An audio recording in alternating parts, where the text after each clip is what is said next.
Oh, look at all the tea kettles. Thank you so much, JJ, for the 40 bits. And for the tea kettle vibes, what's up? We got JJ in the house. Gordon Freeman, thanks for being on top of things. I just went ahead and updated it.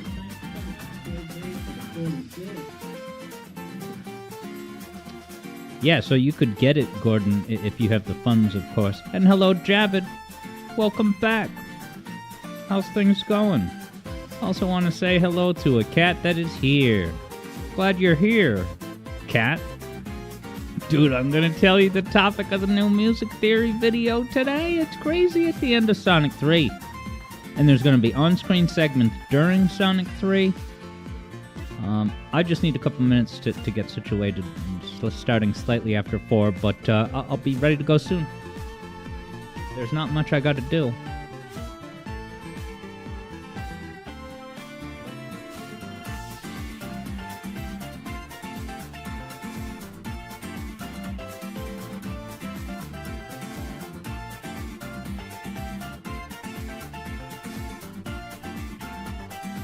Gordon saw Sonic Movie 3, and we'll have plenty to discuss on that topic, not just during the Movie 3 review, but also during Sonic 3 on-screen segments.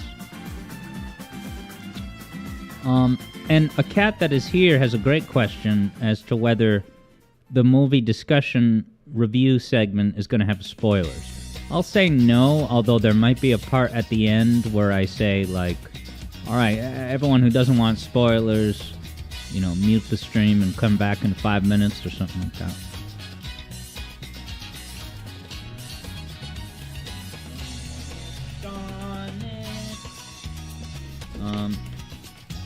Oh, okay. So a cat that is here. Yeah, so you're a cat that is here is saying it's coming out, in fact, on the 26th in Australia. Yeah, at that point, I wonder if I'm going to be talking about enough that, I don't know, I'll tell you what, at the very beginning, I will try to do as much, really no spoiler content as much as, but then I'll use jurisprudence to decide when to hit the spoiler button. And I don't know if jurisprudence was the right word for that situation, and if it wasn't, sorry.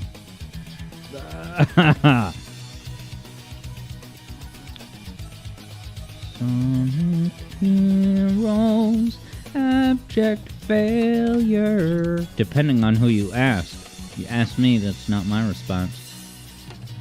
It's not an abject failure, it's an unsung masterpiece. Unsung hero. I'll stop now. I'm sorry. It's an exciting day. Do you know what's releasing tonight at midnight? That is nuts.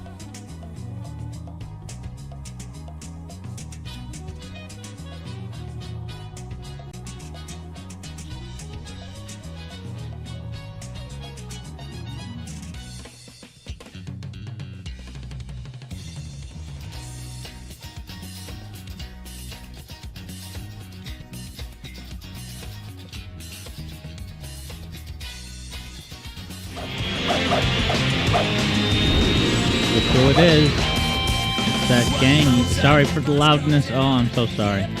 I lowered it. Ooh, look at Santa flying on the screen. That's awesome. Is that... I couldn't quite see. I couldn't tell if it was Tails' face or just a Santa face. And hello, Ghostaburb. Ghostaburb's taking a look at today's broadcast. And we'll do the first wager in like a minute.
Look at those heroes go.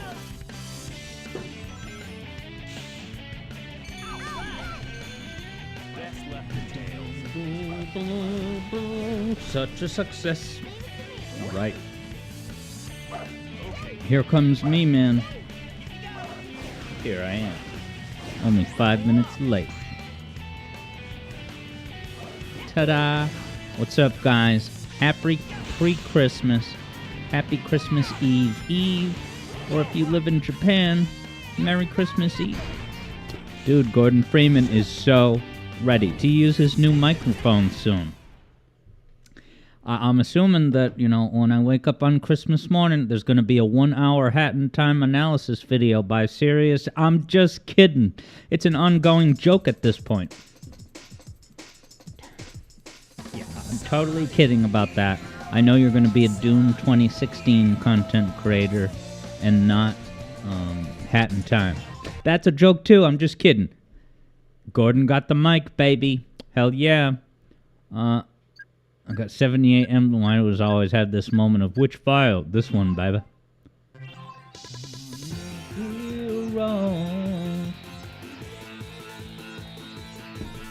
So let's jump right in.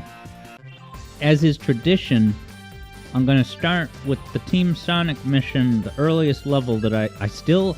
Dude, how many times is it going to take me to get through Ocean Palace?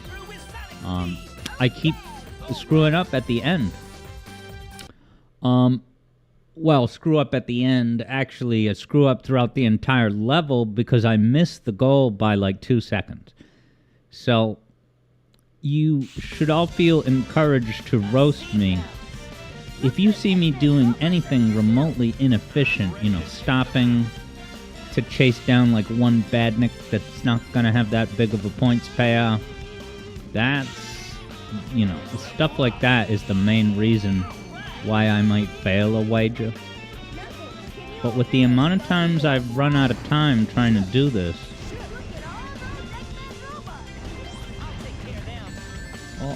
Well, I didn't lose the points combo. Yeah, I don't think I've ever even finished the level and I finished on time, but I didn't have enough points. It's like, no, I've never gotten a rank. This music is so Kino.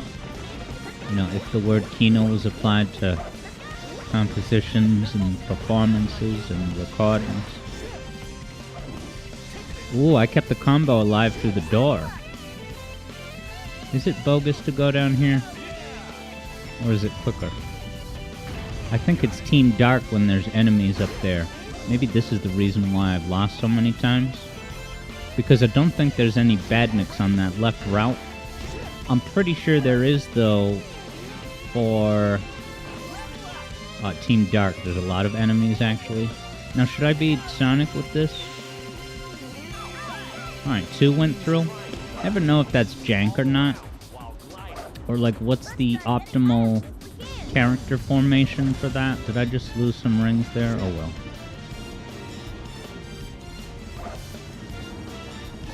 Come on, Knuckles, grab your team. The enemies in the corner? No, I think that's also a Team Dark exclusive. JJ says the camera angle there shows there's a roof above the gate. It looks like you could glide over it. Wow. That's worth trying. Yeah, I honestly, I don't know much about, secret... Maybe there's cool, efficient... Well, I mean, I do know about some shortcuts, but yeah, maybe that isn't yet another one I should scope out. Probably should have Team Blast here, but we're all friends here. Hey, greetings, Third Bruno. Happy pre-Christmas to ya.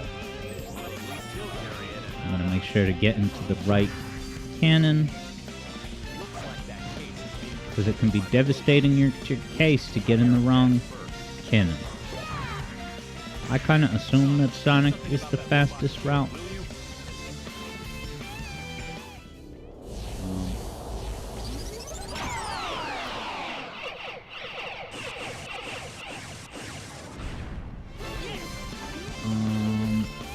Points.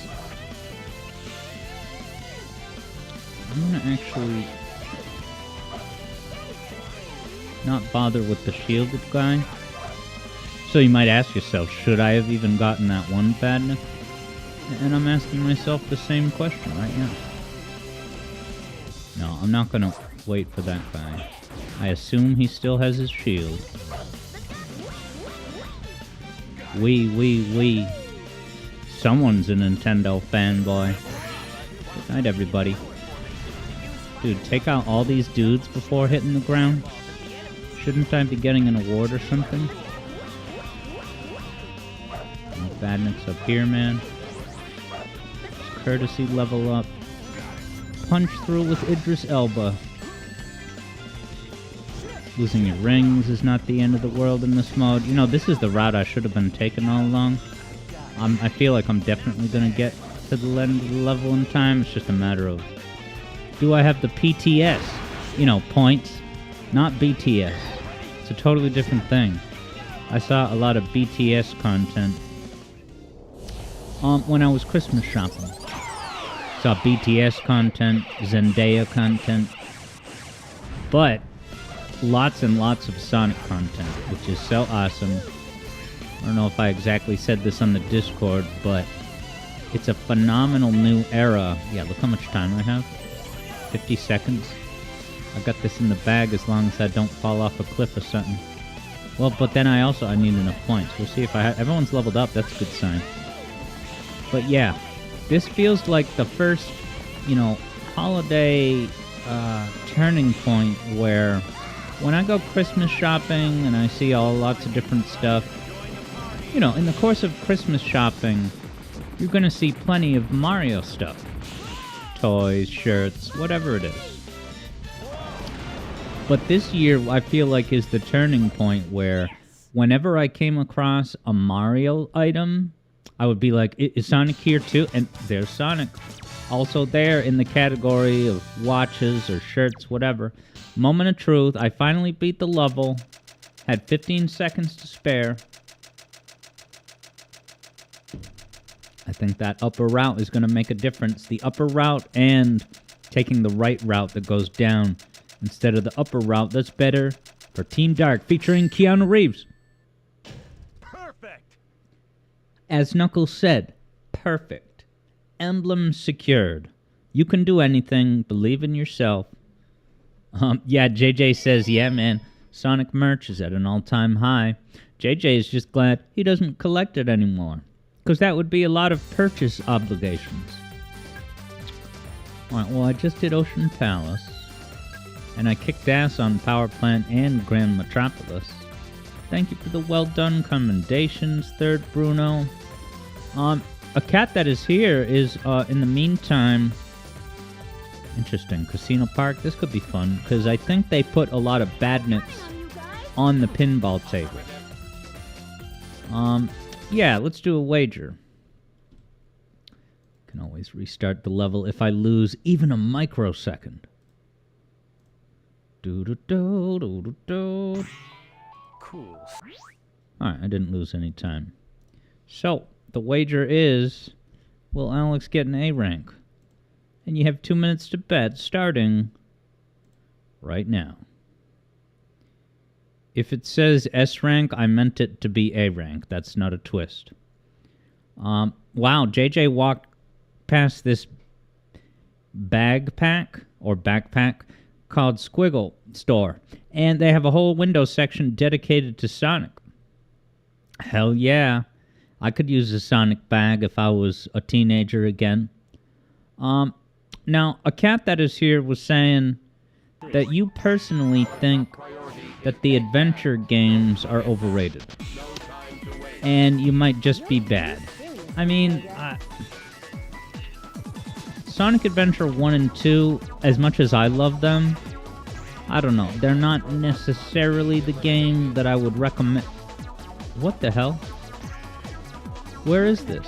I'm gonna restart, guys. I allow myself a starting mulligan, and I'm sorry. Cool city. Yeah, I like them, but as far as how the gameplay holds up, I don't know. I think it's, if you want to be, get into Sonic, I do think you need to really play those games, but, yeah, it's not, Let's talk. I don't know. They're good. I guess I'm working through my thoughts on this in real time because, yeah, as much as I want to be clear, I love the games, but I was also there for them when they released. So, playing those games when they were brand new and they were pushing Sonic forward, you know, that kind of, you lose that element if you play it for the first time nowadays. Certain things that were mind-blowing then aren't necessarily the case these days. Now, JJ has a great question for a cat that is here. What platform are you playing Sonic Adventure 1 and 2 on? Because, yeah, the version of the game, which port it is, that can matter. And, of course, what comes to mind first and foremost is, of course, why can't I get down this thing? Good. The PC version of Sonic Adventure 1 is totally horrific. Was there another Badnik on the right side? Damn it. Alright. No, there wasn't. But it was so worth finding out, man. Alright, I'm losing time by messing up these flipper gimmicks.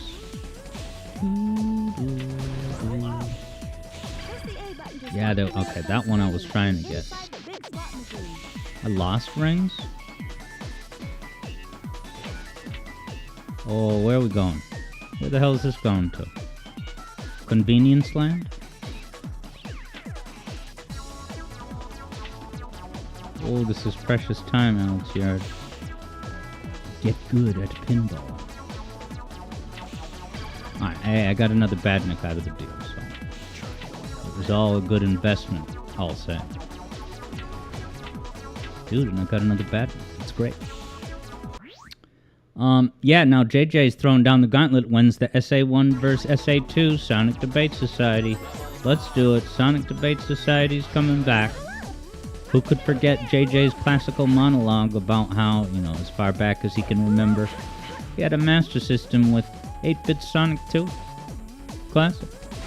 Oh god. Ambushing me up here? Fine, I'll use a Team Blast. Stop the clock. Interesting, Gordon Freeman has seen the look of the SA2 remake in Unreal Engine 5. Yeah, is that the thing that's been making the rounds in internet hype circles lately? An Unreal remake of Sonic Adventure 2 that, you know, I hope there was no Badniks on that path. Yeah, after 20 years of development, they will be ready to give you a playable demo preview of City Escape. I'm just being annoying. Maybe they have a good production cycle playing. Oh god.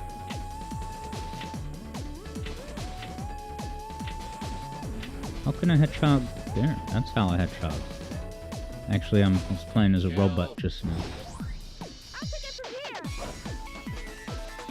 As you fly over this, you want to scope out the Badniks, and obviously there's one...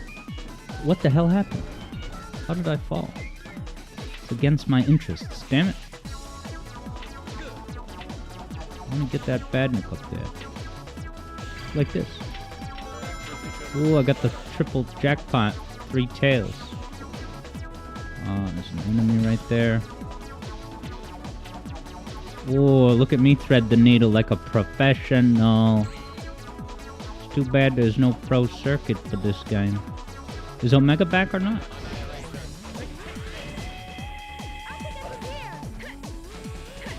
Grab the grab. Hey, where... I got them all? How did they die? Take that, UFO. I swear there's a bunch of enemies. Give me the Team Blast.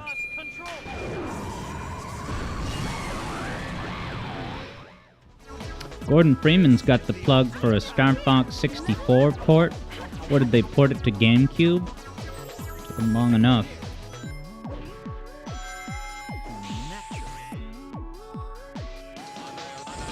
Oh, no, dude.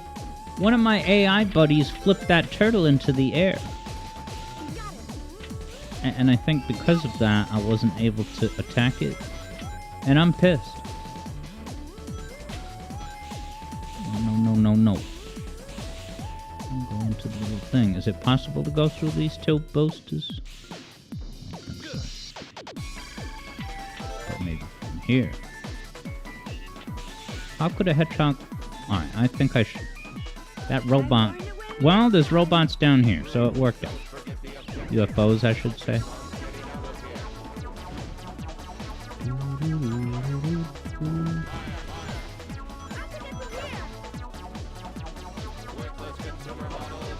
So Izuka actually wants you to come down here, so I'm doing good.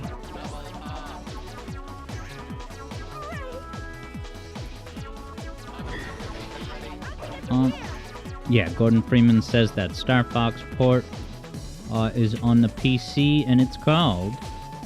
Oh, there's another one. Can a Rouge Bat get over there? I feel like it's not gonna happen, so I should just leave. For better or worse.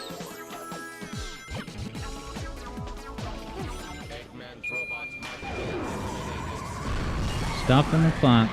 Taking back Sunday. Oh. Gonna be an enemy on the other side that I missed then, man? Yes. So it's worth it to come over here, baby. That's what I call... Oh, God. No! My whole robot life flashed before my eyes. Yikes, man. Firing blanks. Just like half the people on Twitter. Oh, God.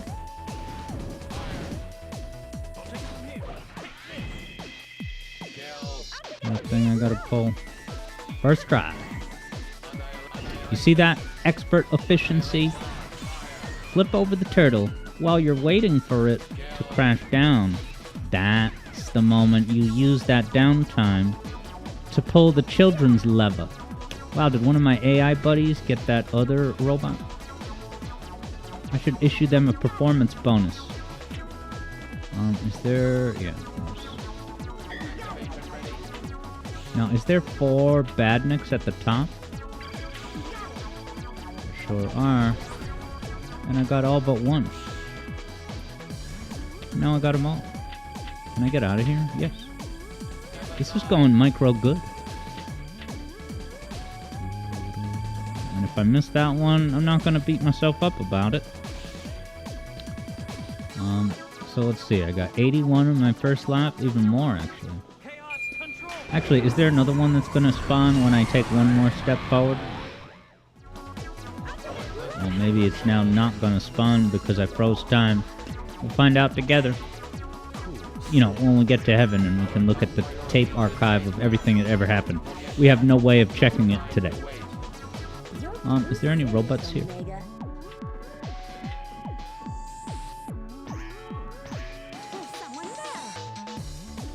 One of my crazy theories has been that this, what is it, Speed Highway in Sonic Adventure 1 actually has lyrics.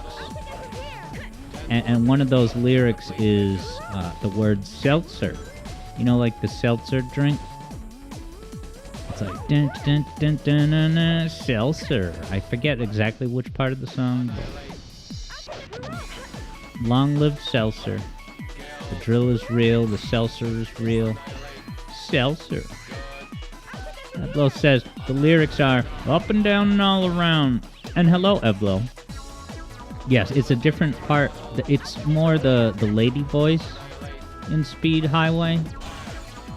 Which, that's a great duality of two things.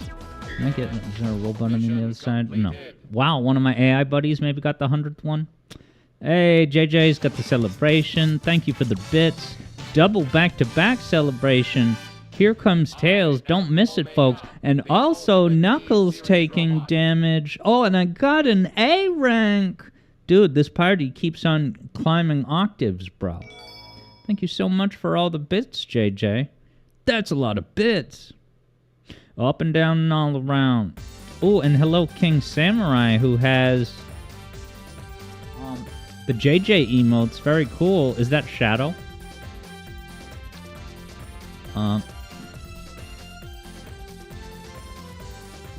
Ooh, Third Bruno says donation successful, and you know what that means. Someone's looking at a good payout. Wow, Third Bruno bet 5,000 notes. No, sorry. Oh, okay, so Javid bet 5,000 notes. Third Bruno bet 1,000 on So Javid, nice job. I'm 2 for 2 today so far, guys.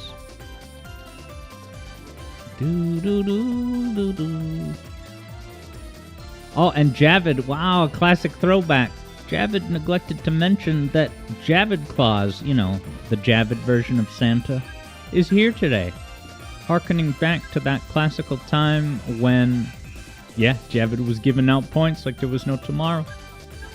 Thank you, Javid, for the hefty points wagers. These are all long levels, huh?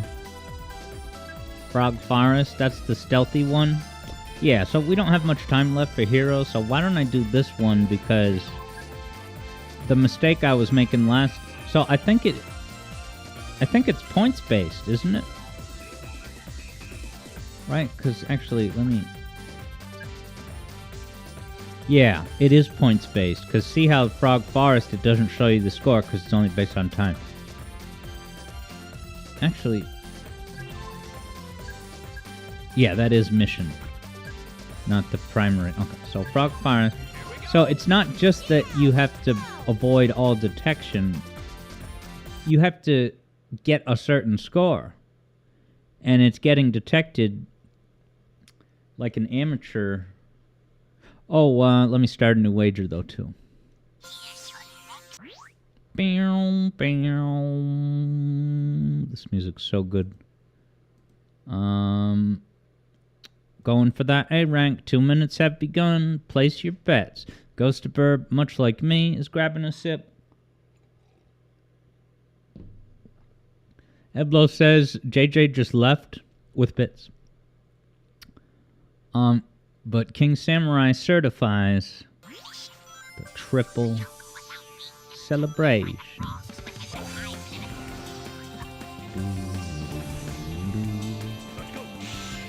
SBO needs a standalone game, let's be honest. Well, if you're... Oh, wow, off to a great start. Alright, Streamer's Mulligan. Streamer's Mulligan. Actually, it got erased anyway, so I don't even have to restart canonically. The game organically gave me Streamer's Mulligan. Dude, growing up on this game with this music, you don't really need much else other than a loving support network of friends and family.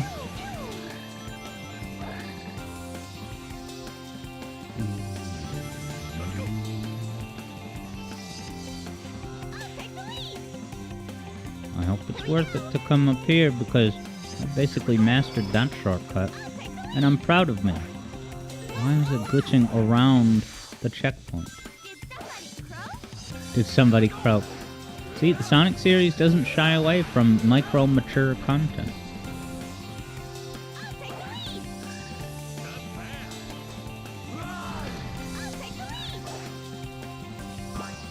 Eblo says, a shortcut? That's cheating. See you on the Sonic Robo Blast 2 current racetrack. We got shortcuts amok. We got shortcuts, paper cuts, new wave, fresh wave. Gotta look up some slam poetry. Oh!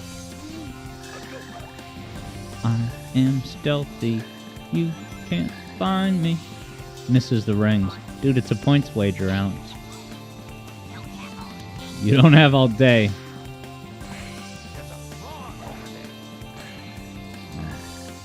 There's a frog over there. Is that a New York accent? Or like...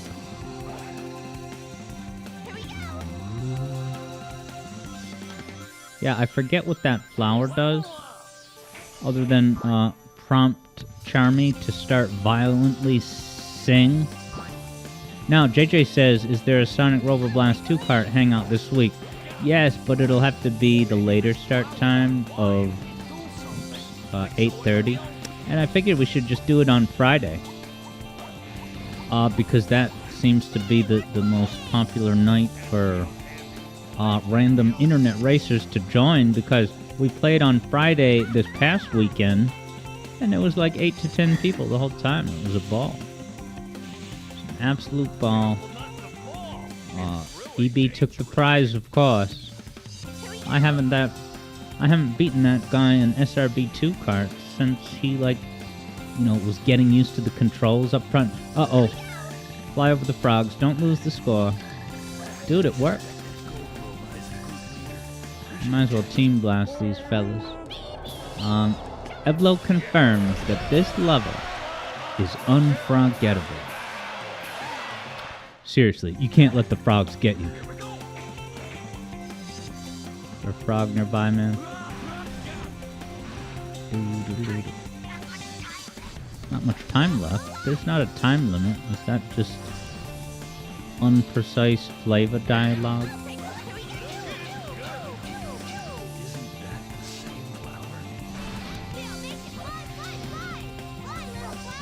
This game is the best. I love you, Charmy. Whether you're voiced by the 4Kids cast, the actor or actress in this game, or Colleen O'Shaughnessy in Sonic Generations 11. I wonder what's the most recent example of Charmy's voice acting in a game. Is Charmy in Sonic Forces? I can't actually remember. Yeah, movie star Colleen. Dude, it's so funny. I watched a handful of interviews, and, to see Colleen sit, side by each with Tika Sumpter and all these other, well-known celebrities. Who the hell saw me? Now my points get wiped out, and I'm all the way back. Is this the beginning? I thought this had checkpoints. Maybe this isn't the beginning. Sure feels like it, though. Yeah, it's a full 4-minute clock. Well, I don't even know which frog spotted me. Whether it was the one down low, I'll never know.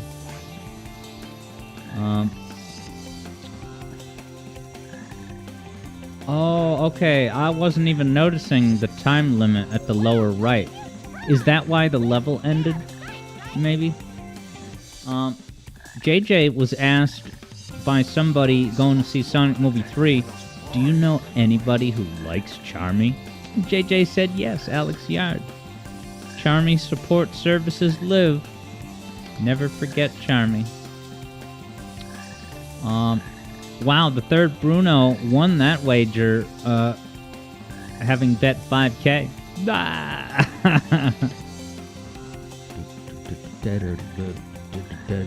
Alright, you know what's next? Forging ahead in Sonic 3D Blast.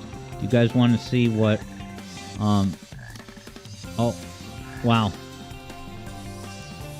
Is it when you switch out of the window, it starts sending your inputs to the left? Yeah, I'm not pressing anything. So, before I run out of lives, let me get the overlay on. I'll just pause the game.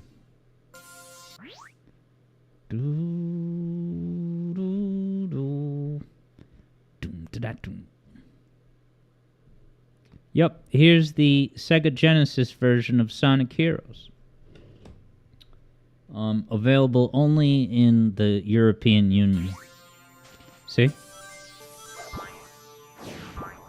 All the attacks work pretty much the same way. There's some slight differences. Yeah, Eblo says, I technically didn't complete the level yet. Wager's still active. So if that was the canon, then I would get infinite tries. Unless I ran out of lives, I don't know. Hey, that wasn't the console I meant. Did it change? Was it the GameCube? No, the guys are going to the left, following their programming when I change the window. There we go. Yeah, it was the GBA. I didn't even notice. Alright, but let me open Sonic 3D Blast, baby. The road to Sonic 3 as Amy, which is the road to the CD video announcement. It's going to be nuts. Yeah, Evlo says the Genesis version performs better than the PS2 version. Insane. Look. Get N or get bad graphics. Wait, I said that wrong. Abandoned bit. GameCube had better graphics. Take it to the bank. Ooh,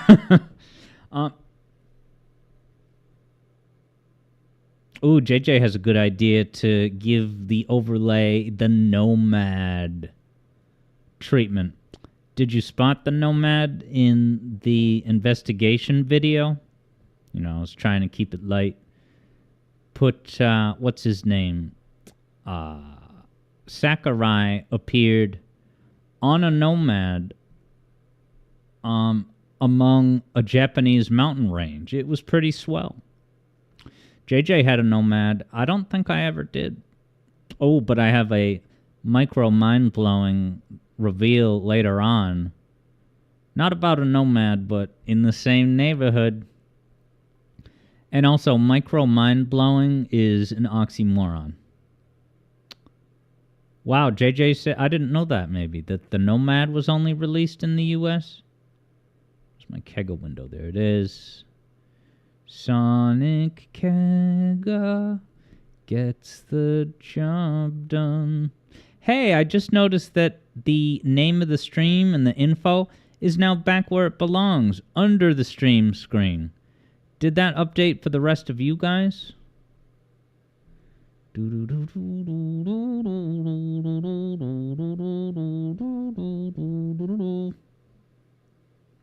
Like, yeah. So if anyone... Yeah, JJ's saying, yeah, perhaps Twitch took our feedback and changed it back. I'm glad there was enough backlash, and I take full credit. You guys, me guys, we all affected positive change. Talk about Obama. Where's the damn game? Language.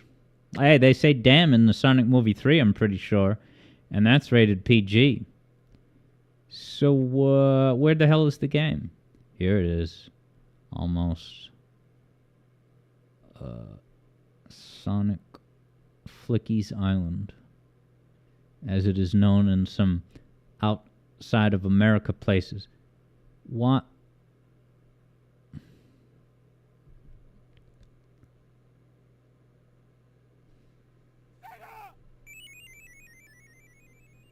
Oh, right. Good old TT. Traveler's Tales. The Renaissance Man John Burton. You know he's a Renaissance man? He can develop games and steer sailboats. He's a true Da Vinci. Gordon Freeman wants everyone to know that his favorite Sega emulator of choice is Ares. Ah, the God of War. See you tonight for Hades. Good night finale. I'm going to play Hades for several hours leading up to midnight when the new video drops. Sonic Heroes. Kega. Alright, thank you JJ for pointing that out. I don't know why it's hiding some of the screen unless... Maybe that was the sizing that I used for a Master System game stream. That should be good, I think. Maybe not perfect, but sufficient. The Hedgehog. Oh, and we got on-screen bits coming during Sonic 3. But this is not a seminar, but this is me, you know, just trying to play through the game. I've never... You're going to see me play right now. This is the farthest that I've ever gotten this. God, I don't think I ever beat this game as a kid. Sonic Heroes. Wild success to this day.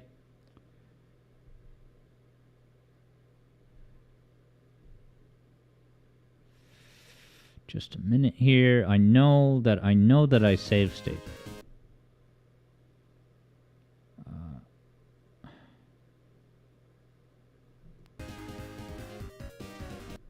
Just gotta find it.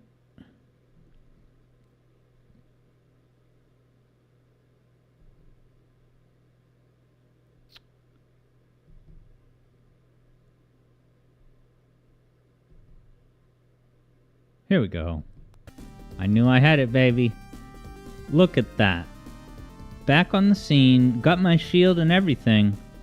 Wasting no time. Continue the adventure. Now, Gordon Freeman 64. What does Ares give you that Kega lacks? Because look, I was having trouble with Kega for a while there, but it turned out. Can I jump over these spikes?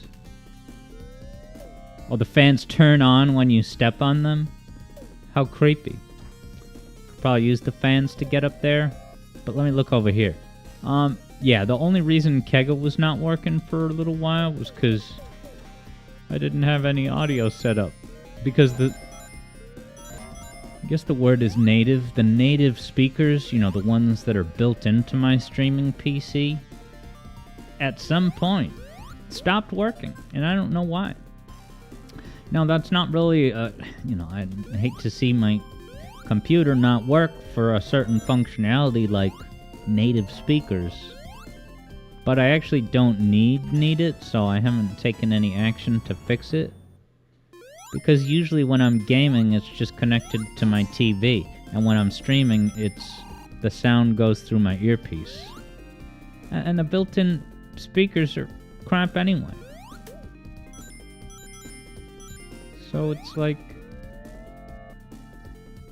do I have to roll up into a ball? If it's gonna... There we go. I'm gonna get the burb.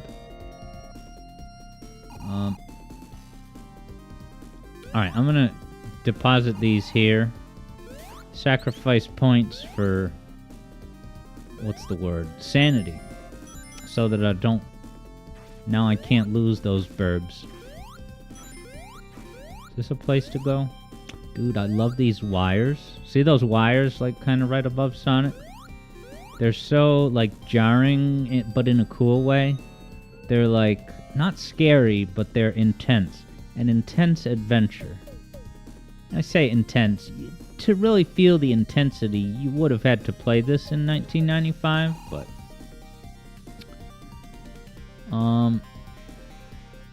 Yeah, now JJ wonders how I hear audio. Is it all mono?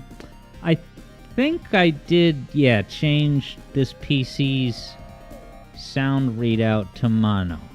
When I'm using earbuds like this, I only put it in one ear.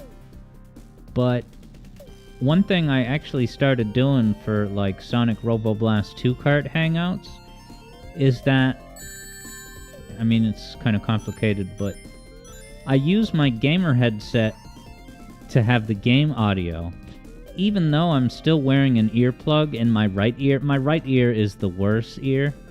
Can I just jump over? I guess it doesn't want you to go up from here. Doesn't want me to use the fan to get over. I mean, I got over, but...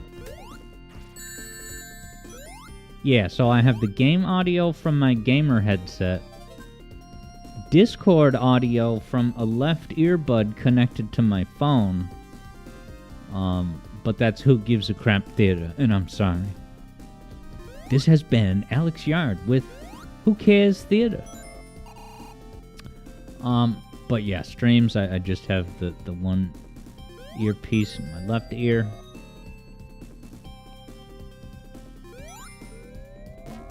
I was looking at these things and I'm like, they're kind of generic, but based on my little knowledge, I think they will bounce me. And they did. And it made the epic, I can just picture John Burton at his workstation being like, let's use the... Ready? That classical sound effect. Oh god.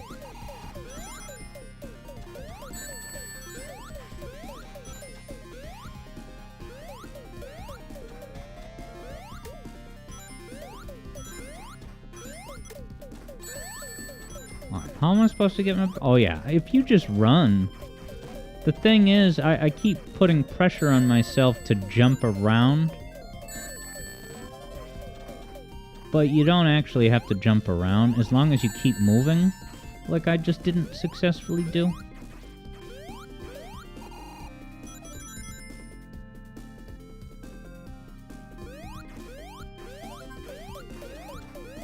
Alright, there's one bird I haven't rescued. Look at him sliding down slowly. Letting gravity pull his eyes. Well, it's not gravity, he's walking. Is this just where I was? What the hell? It's just for the shield. Gordon Freeman's microphone is straight up mono. So if he says something into the left side of it, and then he runs to the other side of the room and says the same thing, it's gonna sound the same. I assume. Now if I just keep jumping on this, then I should be able to, you know, avoid the shot.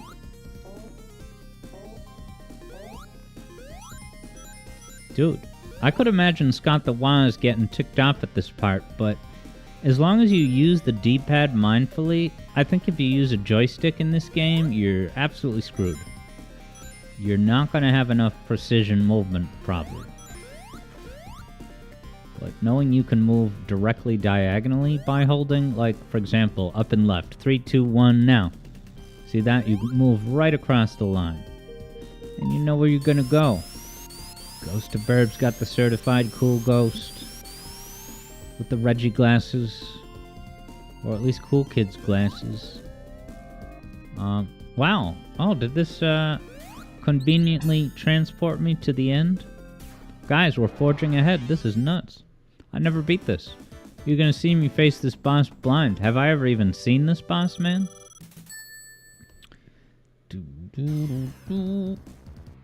I think I've maybe seen this on YouTube. I'm just gonna quickly save my state. Quickly save my state. Turtles in a half shell. Turtle power. Alright, Act 3, and I got 4 lives. Not half bad. The Gene Gadget confrontation. Hey, what's up, Notable Nothing? Welcome back to the zone. As I make my way through this very violent gauntlet of spikes. Hitting Eggman. You can see the Jim Carrey expression on his face if you look close enough.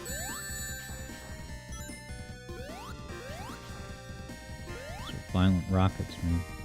Okay, so he goes up.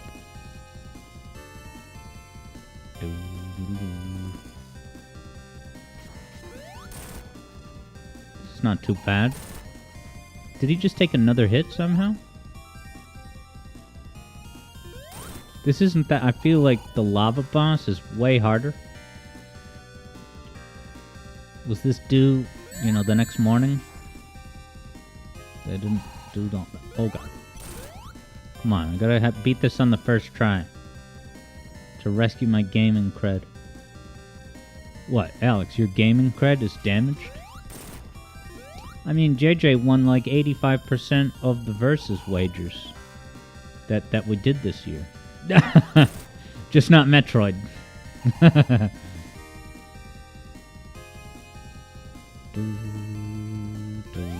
I love the more and more cracks showing up in his visor.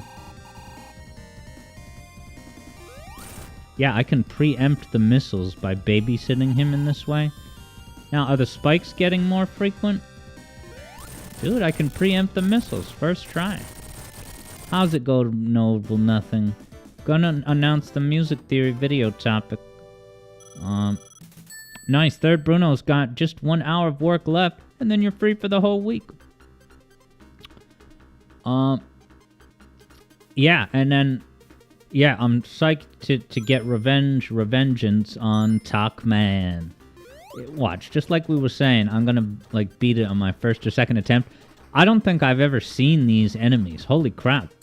This is, John Burton is giving James Cameron a run for his money in terms of innovative, wacky creatures with colors. Yeah, JJ says, funny that it works out that way, that JJ wins most of the wagers, just not usually Metroid. The student has become the master in both regards. Seems like just yesterday I was like, you guys want me to try Metroid series? Alright, but I've heard it's kind of, it's hard to figure out where to go, and could you recommend a game that has quality of life improvements? Could I interest you in Metroid the Hedgehog Zero Mission? I'm not even... Whoa, is this interactive? Yeah! Oh, you can... It's like Quartz Quadrant?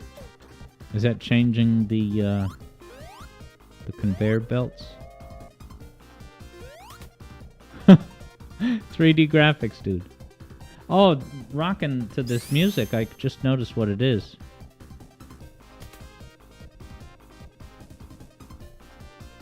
The composition's so very good that Jun Senoi realized, wow, I kind of wasted it in Sonic 3D Blast. I better recycle it in Sonic Adventure 1. Maybe that's the key a cat that is here to enjoying Sonic Adventure 1, is to remember that Jun Senoi composed this. Because we are going to Twinkle Park with Amy. Cute couples get in free if they're cute. I want cute couples get in free to be brought back in a major way. Actually, I won't say anything because it might be a micro spoiler. Twinkle Park confirms Snowball over on YouTube, and hello, Snowball. I got our first dose of snow up here in New England, just like 2 days ago. I didn't even know it was gonna snow. I wake up, look out the window. All I saw was white. Oh god. Look at these, wow, is there a flicky? Am I supposed to... dude, this is environmental storytelling. I had no idea that they would be locked inside a gimmick. And by gimmick, I just mean one of those Ridley Scott clone vat tubes.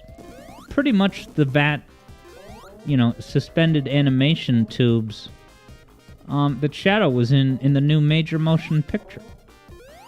It's not a spoiler to say that Shadow was contained in one of those Rick and Morty tubes. That was well documented in the trailer. I mean, admit it, the one thing that you saw in the trailers that sold you on the hype of Sonic Movie 3 was seeing Shadow... What the hell? Seeing Shadow emerge from that vat of whatever suspended animation. The way all of his quills were, wet from that suspended animation fluid, it looked so high def. I had the experience looking at that on the silver screen and being like, wow, this is like a modern gen movie. They couldn't have done this in 2020, back when they did the... And I'm just kidding. The technology is not brand new this year. Yeah, JJ says, those gosh darn space pirates. Look at this. I'm sorry we even have to see this Ghost of Burb. Look at the poor Burb spinning around in this vat of suspended life. Return to innocence, Burbs. This John Burton abomination, but in a good way. It's like an intentional abomination. Not supposed to get to this level and feel like comfort and fun. It's like, wow, we're getting there. We're getting to the final confrontation. You thought Talkman was intense? Well, it was. You're right. Can I take a hit up here? Gotta go get a courtesy ring. Come back.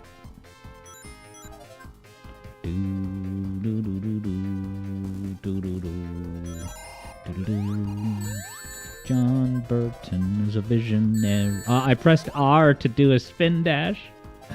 R, as if this was Sonic Generations 24. Where's my mind? Can this get me up to more fun? Whatever. Then what's the point of these fans? Junsen Noi.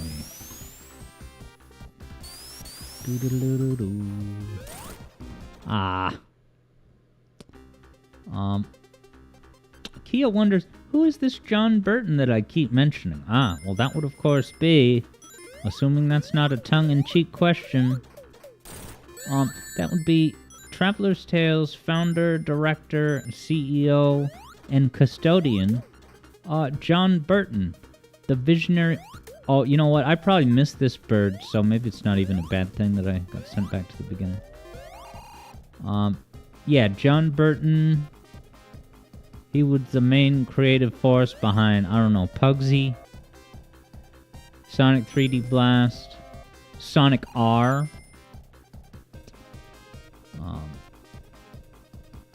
And about 10 years ago, he decided that the safe financial plan for the remainder of his career is to only work on Lego games. You know, Lego Batman, Lego Indiana Jones.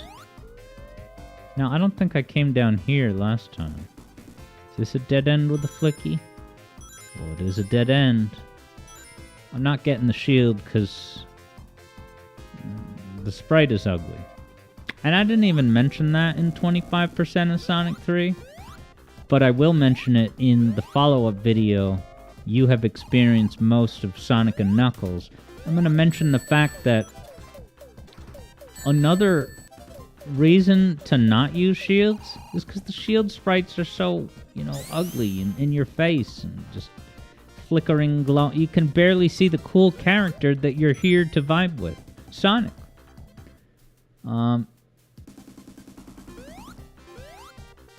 What's it called? Kyo says, oh, the man who made that YouTube channel. Yes, I neglected to mention that, yes, it is that very John Burton who made the channel Game Hut. And its highly unnecessary spin-off channel, Coding Secrets. Okay, and JJ said, JJ wonders if John Burton is making the new Sonic racing game. 'Cause it ain't Sumo Digital. That's right, I did hear that it wasn't Sumo, and now that you say it, that, you know, that's a perfectly plausible contingency. It's not totally out of left field. John Burton has literally worked on a Sonic racing game before. It had 5 tracks and noticeable polygons. What do you want me to say? Kyo confirms that's the one. JJ's checking if something I said was a bit, but I can't remember. I don't think anything I said in the past couple minutes was possibly a bit, but it might have been. I feel like I should look over here first. What's up, Vector Sater? Holiday wishes to you.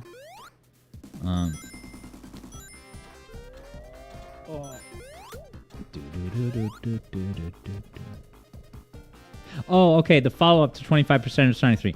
So, I still... No, that is real. I am going to do that.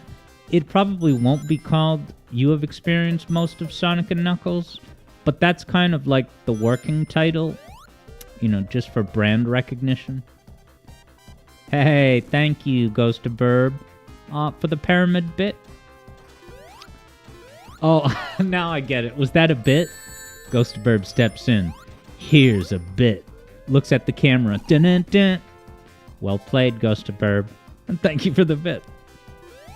So yeah, I absolutely want to do the follow-up to the 25%. Basically, the Sonic 3 video, you know, I don't know, you guys have heard me say it a million times, but it's not supposed to be the definitive word. It's supposed to be the start of a conversation. It's just, I haven't moved the conversation forward, you know, beyond targeted comments. I wanted to give everyone, you know, a true couple of years to make up their mind and get back to me about stuff. I think Jay's reviews saw the light after watching my 25% video, and then he makes a very unclearly titled video that's basically talking about that exact same concept, but applied to the 3D games. And look, he scooped me. He beat me to market. That's just the unfortunate reality of my production cycle limitations. Believe me, I'm not happy about it. But, and I think actually Sparky, mentioned my video in the comments of that Jay's Reviews video, which of course I do appreciate. JJ says, you call that a bit? This is a bit. Wait, hold on. You can have cute animal faces? That's a bit, as Ghost of Burb says? Oh yeah? Dude, this is quite the bit off. It's like a dance off for bits. Where are these last two burbs? Do. Because it's canonically 5 p.m. And we do have to get going with Sonic 3 so that, the CD announcement happens, not too far after 5:40. You're going to find out which zone it is today. Wow, can you use organic speed to get up that ramp? I just want to make sure there's no other ways to go. Wow, JJ's got the doggy bit. Bit City, baby. Eat your heart out, Circuit City, and welcome to Bit City. Oh, is it impossible to get up with natural momentum?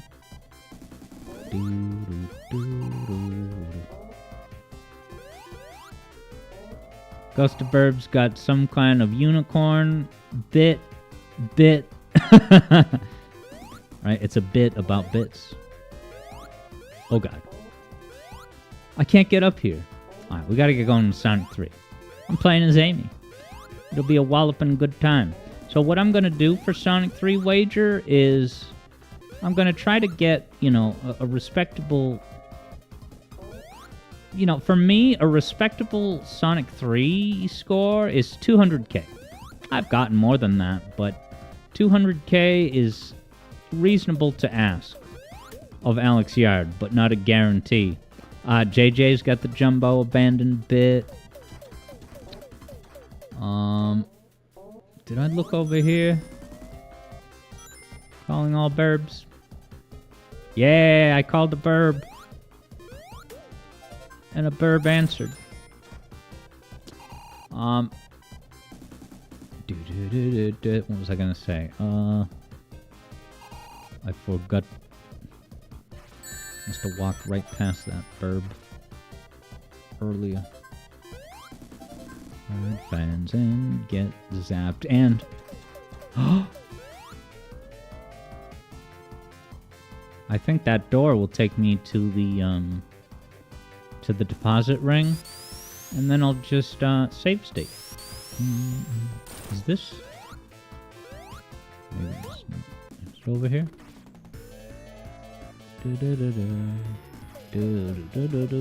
Where the hell is this?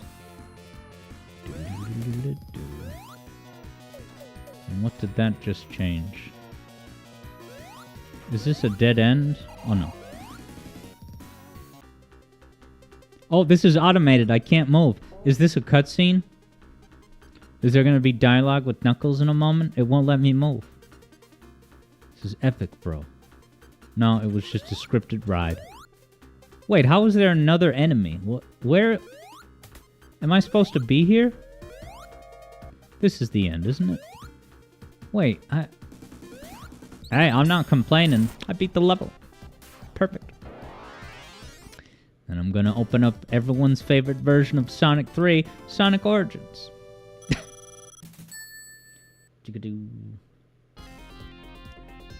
Wow, this music is so different. I kind of lose track of that when just listening on YouTube.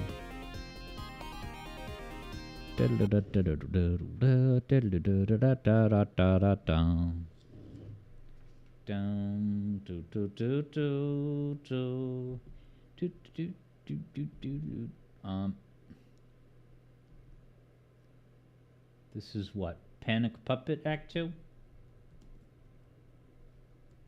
Have they confirmed what the puppet even is, man? Alright, Sate staved. I said that perfectly, right? All right, let's get rid of the overlay. Bring in the courtesy waterfall for vibes.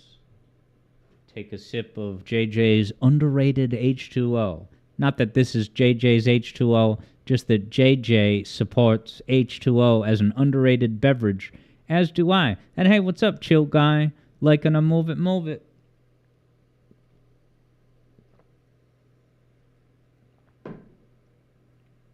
Now, Eblo confirms 100% of people who drink H2O will die. And the cool side of that coin is that 100% of the people who don't drink H2O will all die. Except Knuckles. Chill guy is Sonic Twimps. Welcome back, Sonic Twimps, chill guy. It's time for the best version of Sonic 3 that was ever published in 2022. Sonic the Hedgehog Origins. It's kind of like Rayman Origins, but way better of an IP.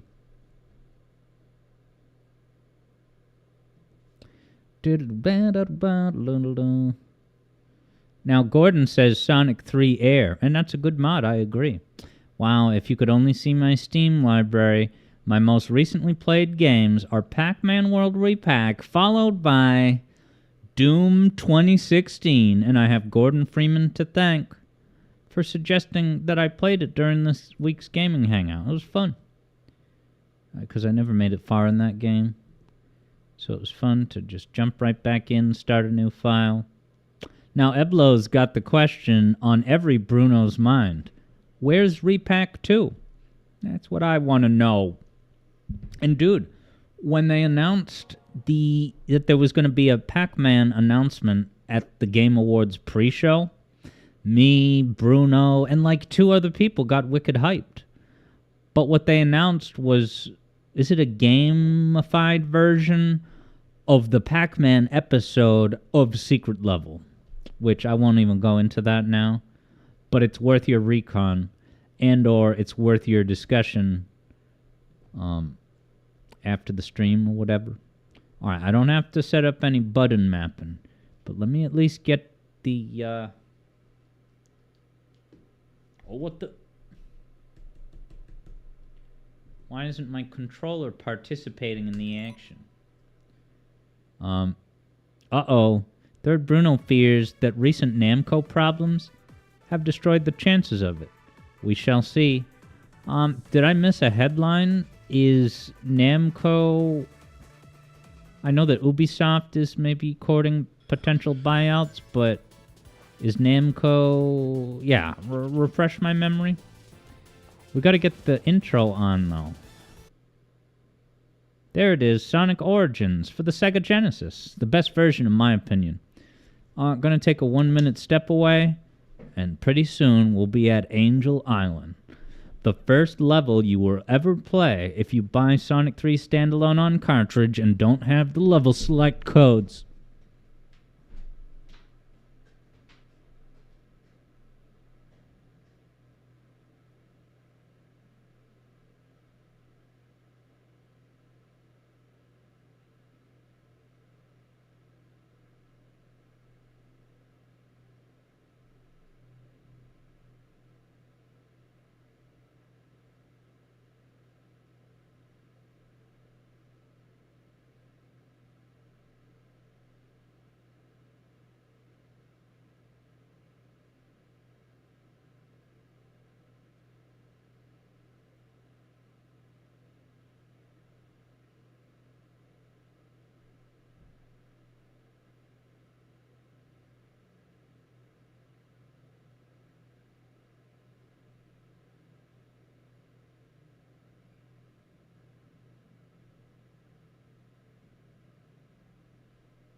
And Yeah, thank you, Ghost of Burb, for... yeah, you can set it to, I guess, just regular Sonic 3.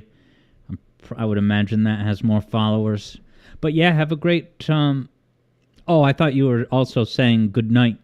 But welcome back, Ghost of Burb. Yeah, Gordon Freeman says no audio. All right, Third Bruno says that Namco canceled some projects, at least some, but not all, being live service games. And they've been getting employees to quit by sending them to expulsion rooms where they have nothing to do. Yikes, man. CoffeeZilla ought to do a Namco deep dive, and Ubisoft. Yeah, you guys can't hear the music. Oh, it's just not loud enough. No, get rid of the overlay as well. All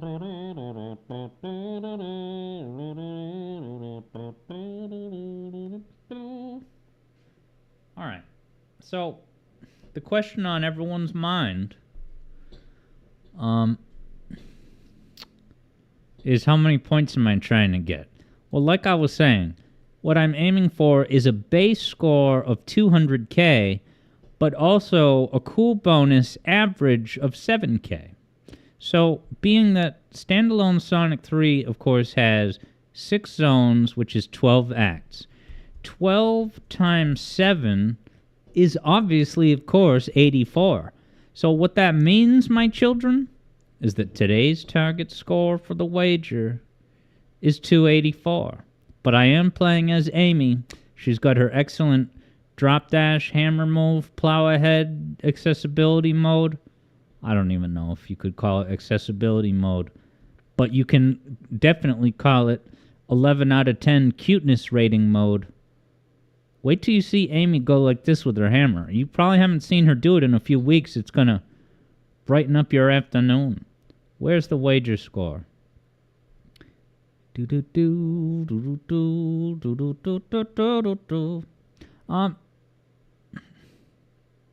Why can't I find the wager? Okay. So our wager, my children, is of course 284,000.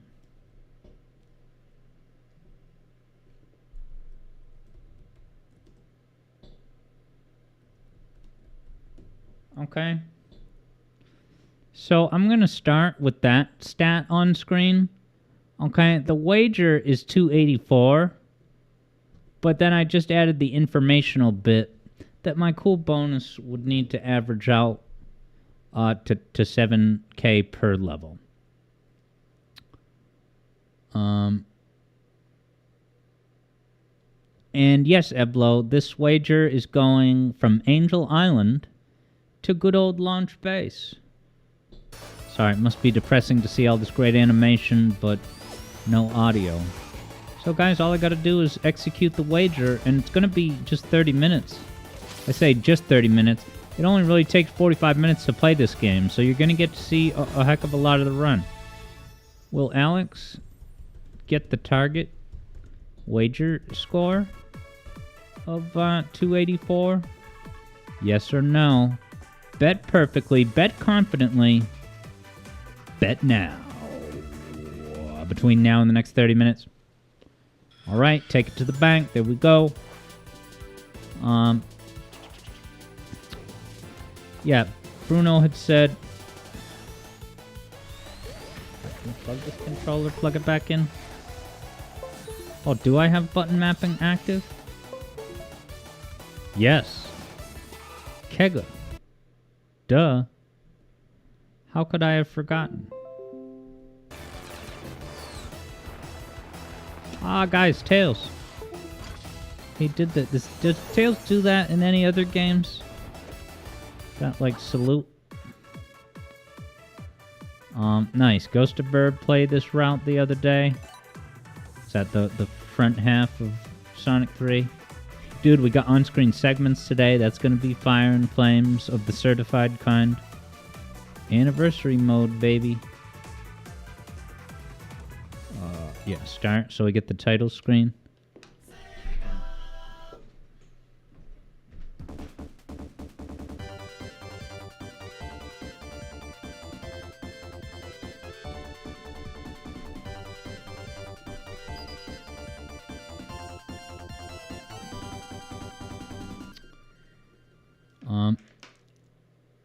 Wait, I forgot one thing. Sorry.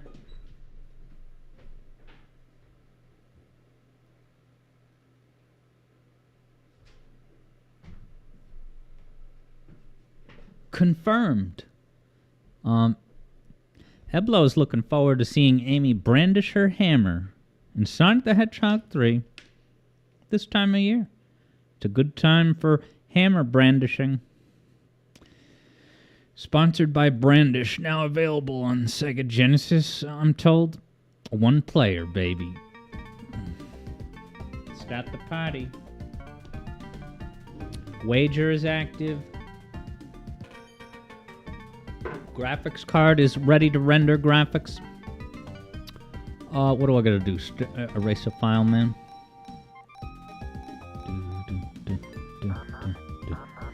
Didn't even need to erase a file. But I wanted to see the Eggman bit. Guys, look, it's Ames. You can't... Oh, Amy can have tail. I'm not gonna do that, but that's cool. You can do that. I kind of forgot. And away we go. Why does Amy crouch during this plane segment? Have I ever seen this? Did they patch that in? I guess I would have thought it was just Ames,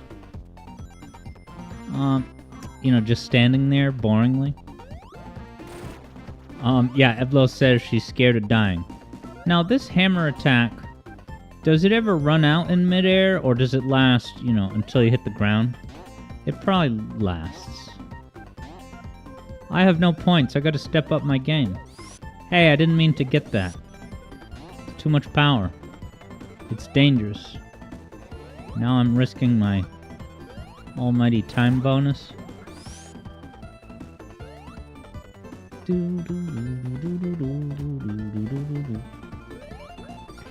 That was pretty badass.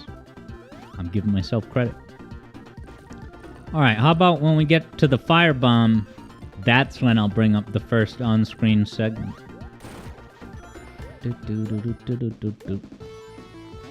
God, do I love this invincibility music, and I like the Sonic 3 one as well. Oh, do I hate that art in the game. Oh man, dude, I still remember looking at pre-release footage of this, watching in horror as we saw Sonic get thrust out of that thing at an inappropriate speed, and then to have the game reliably stutter for a frame. It was like, let me pre-order this game right now. These Bill Clinton caterpillars don't stand a chance against my hammer. Oh, firebomb happened. First on-screen segment. This. Guys, I just wanted to put this on the screen. You know this is happening. But guys, Christmas Eve, it's nearly here. It's gonna be something special. I have foreseen it. So yeah, gonna announce the zone.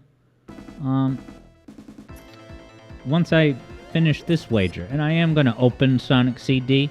What the? To announce it there, maybe on the title screen.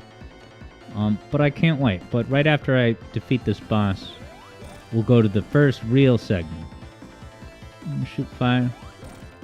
Does it shoot fire when you play as Sonic? I can't even remember. I know when you play as Knuckles, the bombs come down.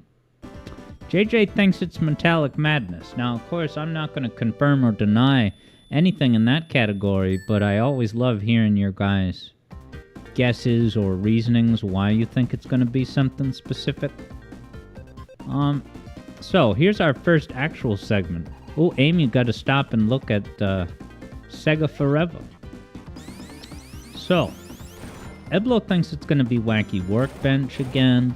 That's a guess a person can have. But the question is, who has enough gamer cred to know about Sega Forever? Because if you know about this, then you canonically have more cred than me. Sega Forever. Before I spill the beans, did anyone have any run-ins with Sega Forever? Alright, sounds like JJ's got some cred incoming. Eblo wonders, is that the thing where they replaced existing apps? Tell me more, because I don't know a lot about this. Yeah, Kyo says, is this the phone thing? Yeah, so I believe it's supposed to be, you know, an online and or mobile, well, actually, the reason why this is in the news is because Sega is rumored to start their own, kind of Netflix gaming type of service. So I guess it would just be Sega Stadia. No one cares. Clap, clap, clap. Okay, so JJ explains... Yeah, alright, so it's two different things that I should specify. Sega Forever was a movement to put these games on mobile, and they were free to play with ads. Okay? Now, you look at that lineup of stuff... I can't take a hit if I hold right? Because this is Origins, which matches the original game. Eblo says, in the 2011 and 2013 Sonic mobile ports got delisted. Or maybe they became ad-driven. Oh, when Sega Forever dropped. Okay, so that I didn't realize, that Sega Forever, you know, had an impact on the availability of the regular mobile ports. Oh, and this is the Origins timing of this boss. So he disappears quicker.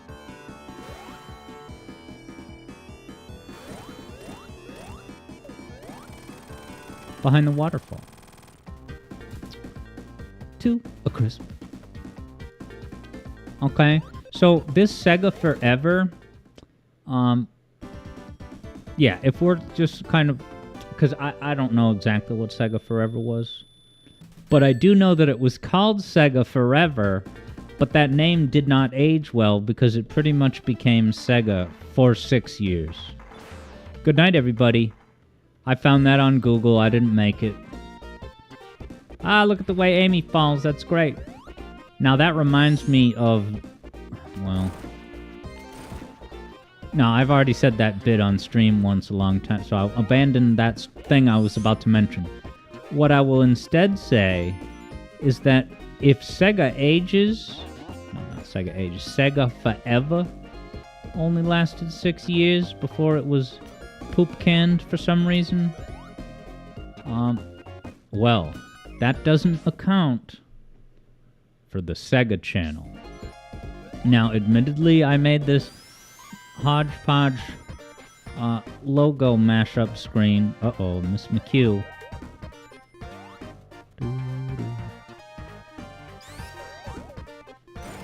Take the bogus path with the proletariats down under.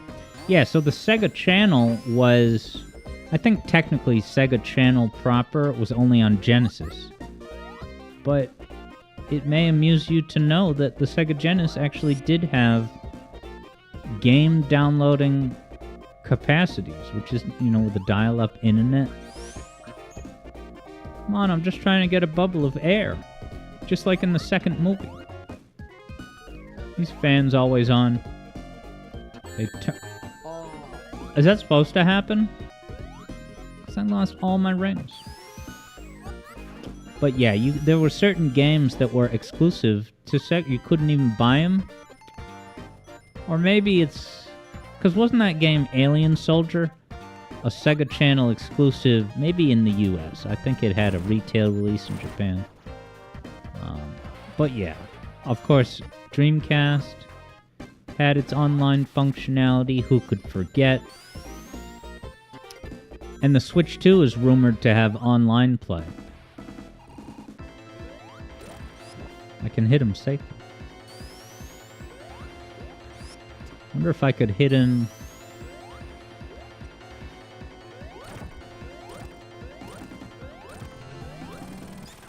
Missed the time bonus, but I think I got my full cool bonus. Eblo's heard that the Switch 2 can play video games as well. Now Gordon got an 8-bit do pad for $30 or less. Which was it? $30 or less? What is an 8-bit do pad? Does that have to do with pirating games? Or am I getting mixed up? Alright, after I advance past the Wall of Doom, it'll already be time for the next segment. Okay, Eblo confirms 8-Bit Do makes controllers. What are they? Cheaper and have better utility, functionality, and durability than actual Switch controllers?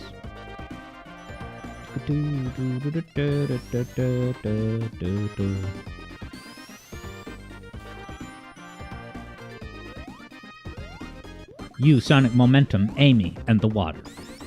Talk about momentous videos. There's one coming out Christmas Eve. Oh my god, what a time. What a time. Alright, Gordon says no gyro. So the 8-Bit Do controllers have no gyro functionality, and perhaps that makes it more doable to keep costs down? Because what games use gyro? Doom 2016, Splatoon, and like nothing else. Kyo also points out that 8-Bit Do, a female deer, controllers also work well on emulators. Now, Gordon Freeman is name-dropping the Switch. Do tell, pray tell, Gordon Freeman 64. Yeah, so JJ says, wait, hold on. Doom 2016 has gyro?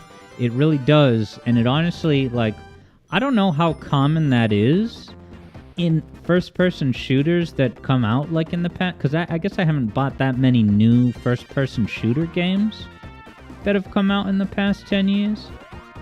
Uh-oh. But Doom has it, and I guess it's kind of like Splatoon, but yeah, it's really good. It was kind of mind-blowing playing it for the first time a couple years ago and be like, wow, this is a true, modern evolution of first-person shooters that now you have that extra bit of precision. The only thing I was thinking about is that as amazing as that precision with the gyro can be,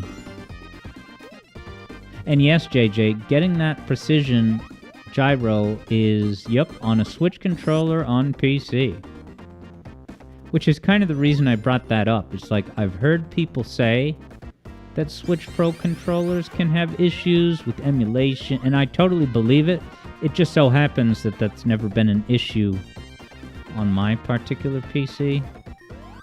It's always been Switch friendly for whatever reason.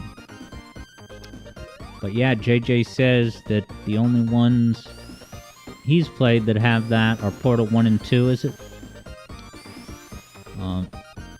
Oh, it's time for the next segment. Alright, so wanted to put this on screen to just generate a little bit of hype, not just for the Christmas Eve video, but also for the year ahead.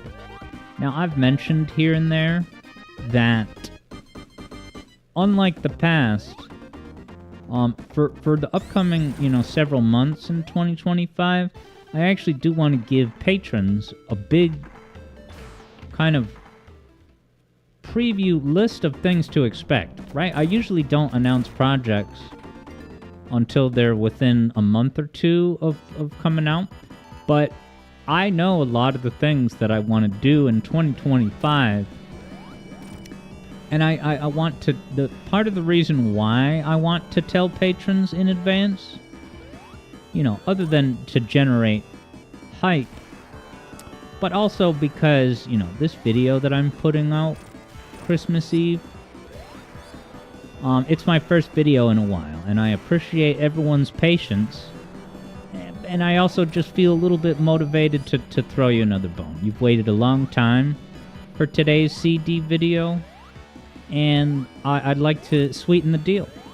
I'd like to sweeten the deal and tell you. So I haven't picked the exact date yet, but it will probably be a patron-only stream before the end of the calendar year.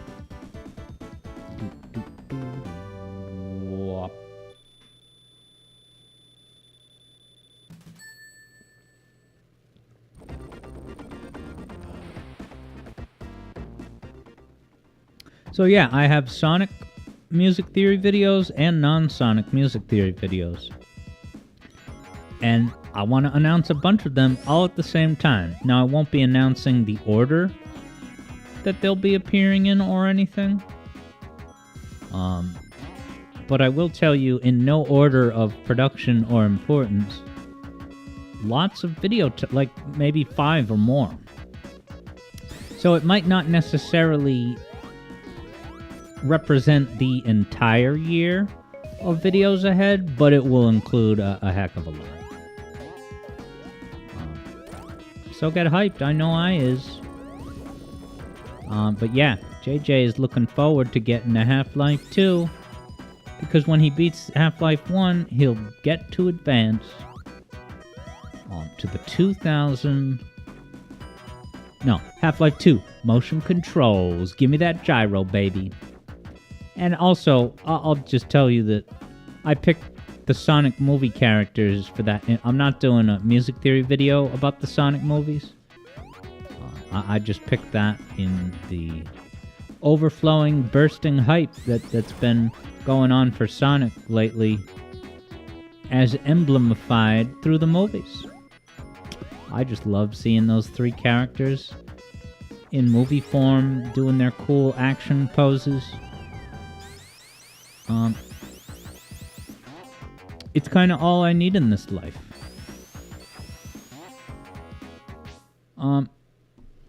Is the yeah, JJ says, can we enjoy this music more, please? Oh, it's too quiet. Okay, cool.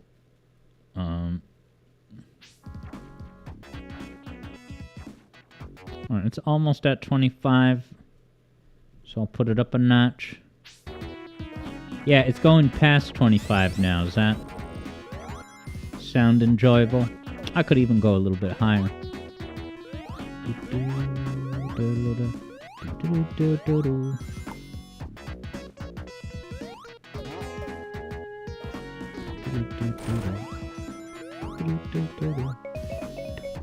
Okay, so imagine if I had lost my rings with that.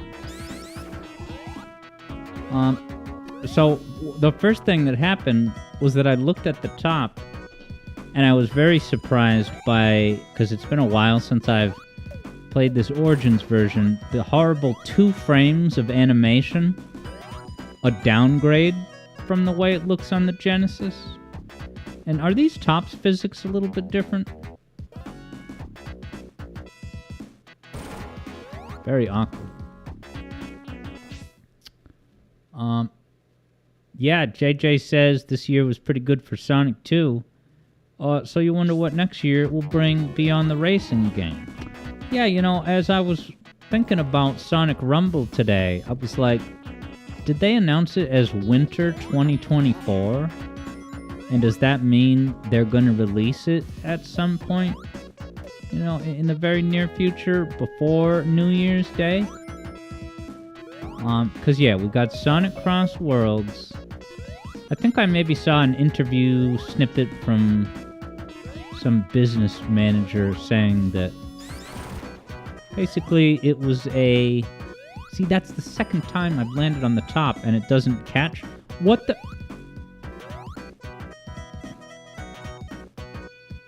I don't understand what's the deal with these tops.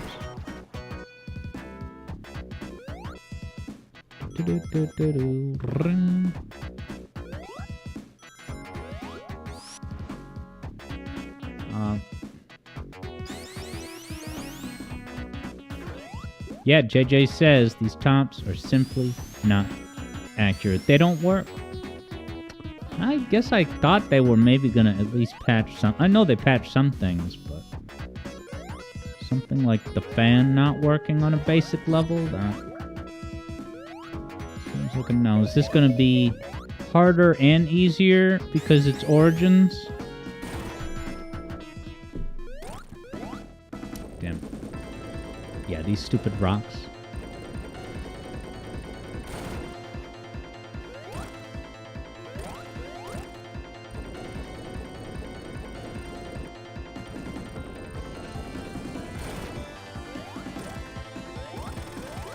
Phew.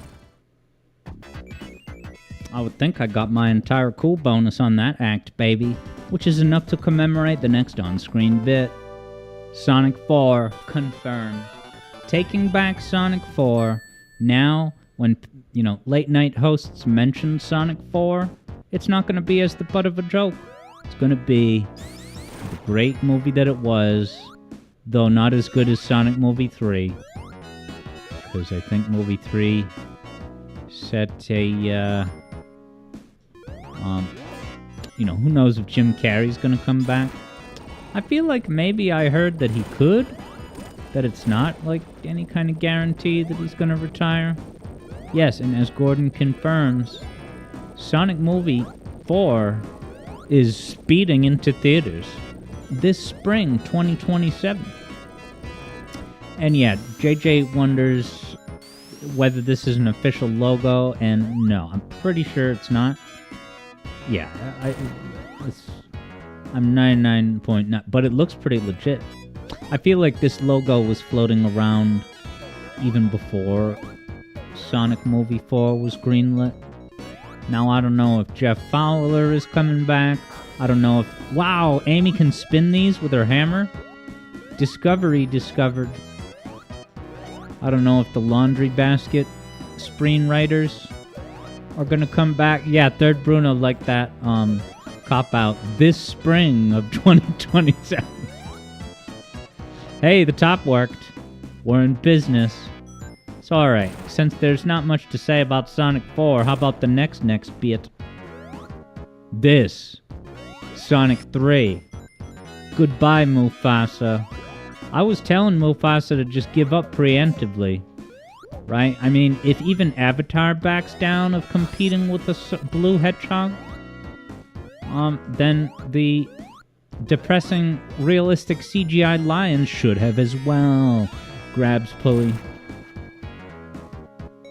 And yes, as JJ says, we can't say much about Sonic 4 without going into spoilers. Yeah. And I think that, because the movie came out, I guess 4 days ago, 5 days ago, that there's still a moratorium on the post-credits content, for example. And yeah, when we do the movie review discussion today, it's going to be mostly non-spoiler. But, if you don't want to know anything going, you probably just shouldn't watch the segment. If you want it to all be, hyper fresh, like the first time you ever went to the movie theater to see Ace Ventura When Nature Calls, which I did.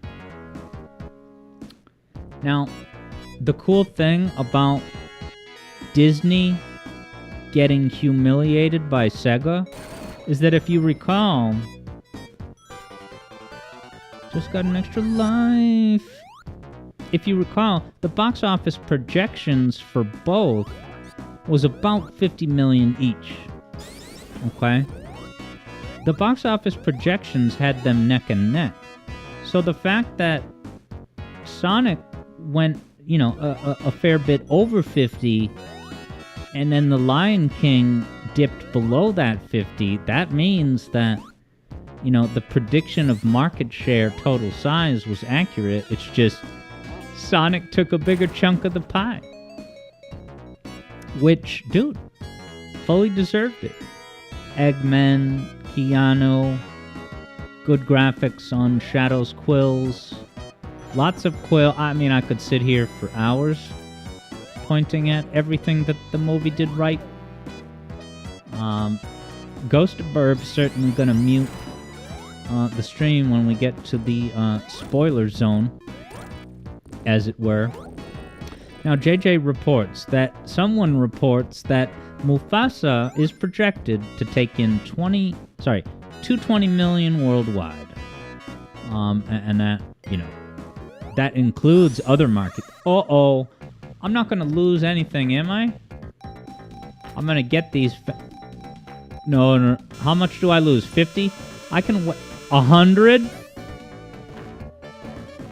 Is there something I can... Oh, maybe I can gamble back my winnings. You know what they say. If you have a devastating gambling loss, Just start doing more betting immediately. Gamble more, you're bound to make it back. What are the chances that I would get it back? Look at this, I'm getting the Knuckles payout. What a ripoff. Da, da, da, da, ba-na-na-na, 6-5.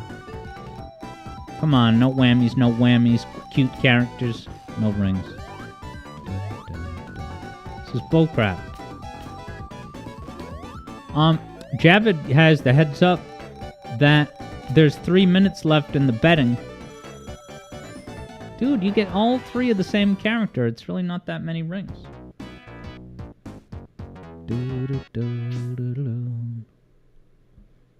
Oh, wow. Gordon is reporting that there's a 25,000... Yeah, so place your bets, folks, because Javid the Hedgehog Santa Claus threw down a commemorative 25K.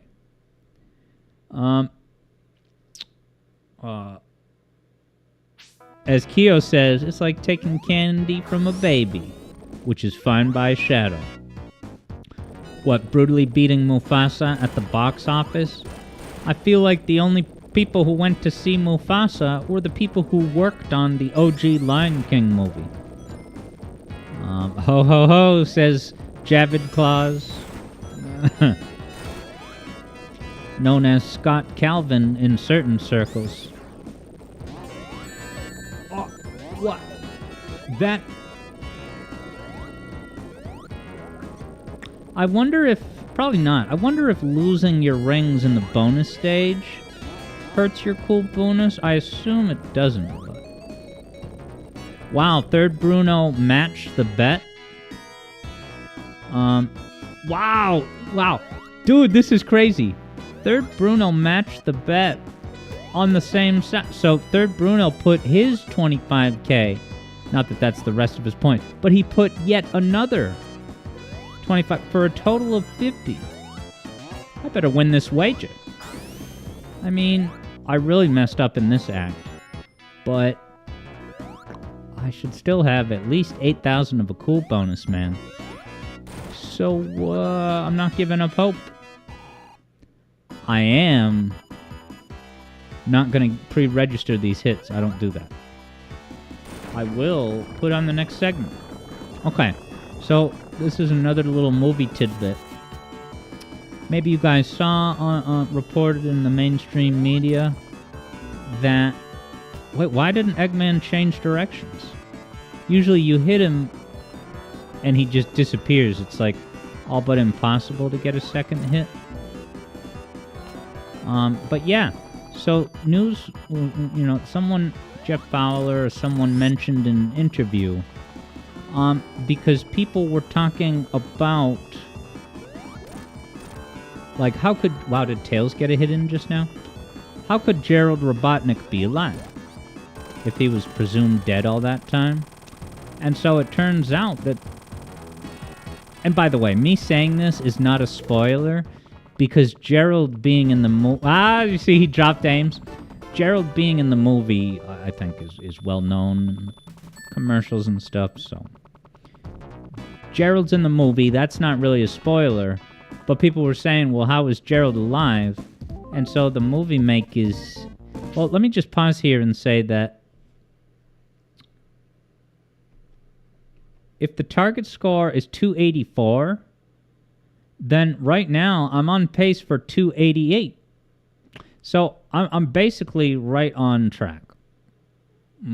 With, you know, some wiggle room. Like I'm kind of at par for the adventure so far. But alright, sweet. Send you back. I'm not ready for that image.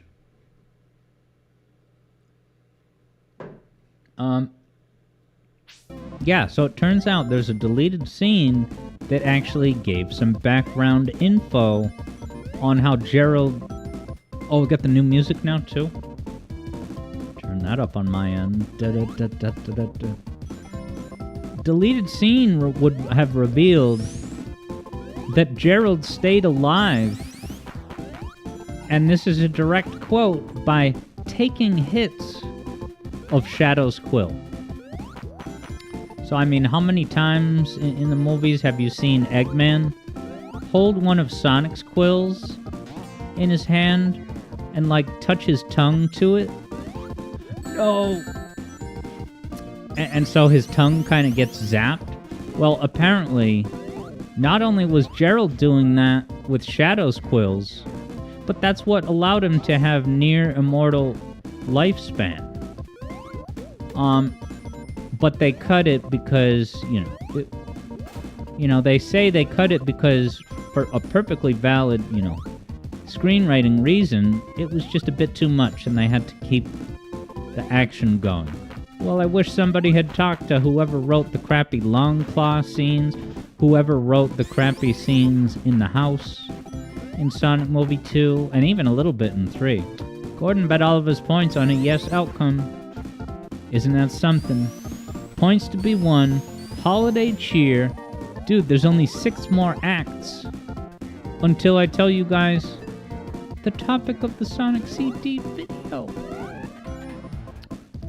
So yeah, that's how Gerald survived.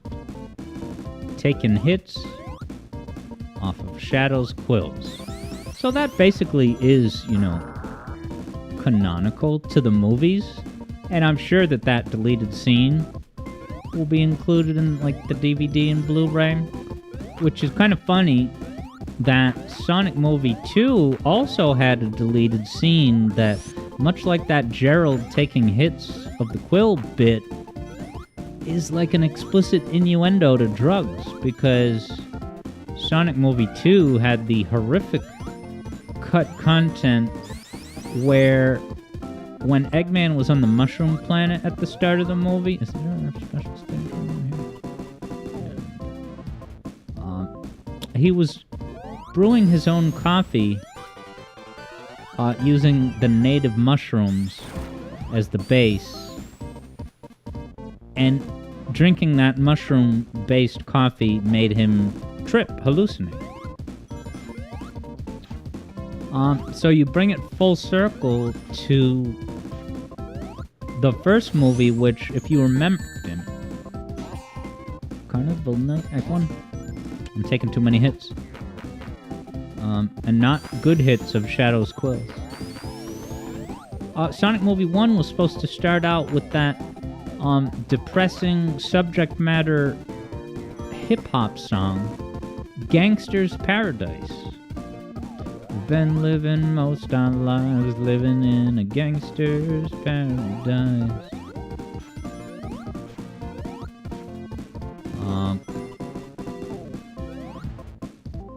Okay, interesting. Keo wants to know, okay, so Keo, you don't want spoilers for movie 2, but movie 3 is okay, is it? Because that's what Evie told me that you were okay with movie 3 spoils. The next on-screen segment is about movie 3 though, but it's not it's also trailer presented stuff. Uh-oh, this boss has more hits now. Because this is Origins.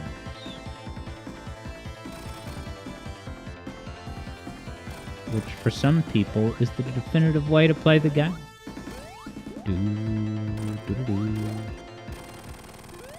Was that even 6 hits?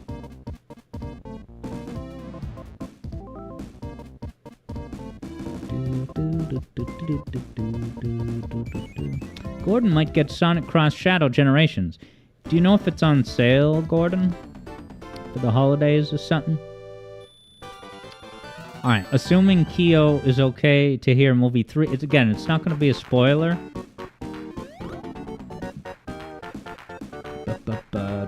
But here's the next thing. Okay? So, this is actually a micro-exciting thing to tell you about. Because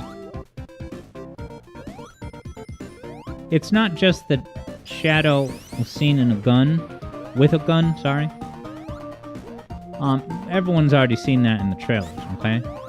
But I'm showing you this because there's like a larger meta reason which is that, as I look forward to the new year and want to stay relevant, want to stay, make sure that my, Alex Yard Zone Industries has good reach. Oh my God. That spike that I just... Look at all these rings bouncing wackily. That stupid spike got called out in the 25% video because that is not supposed to be there at that part. Welcome to Carnival Night Act 2.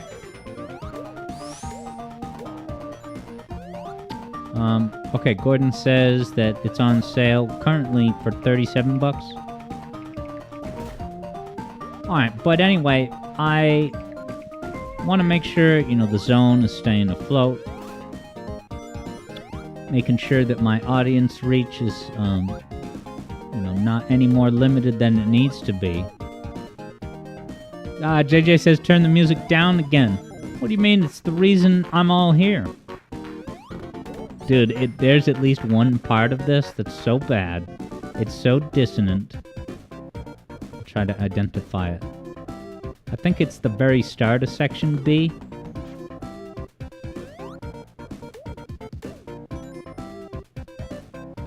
Coming up now. This. No. That.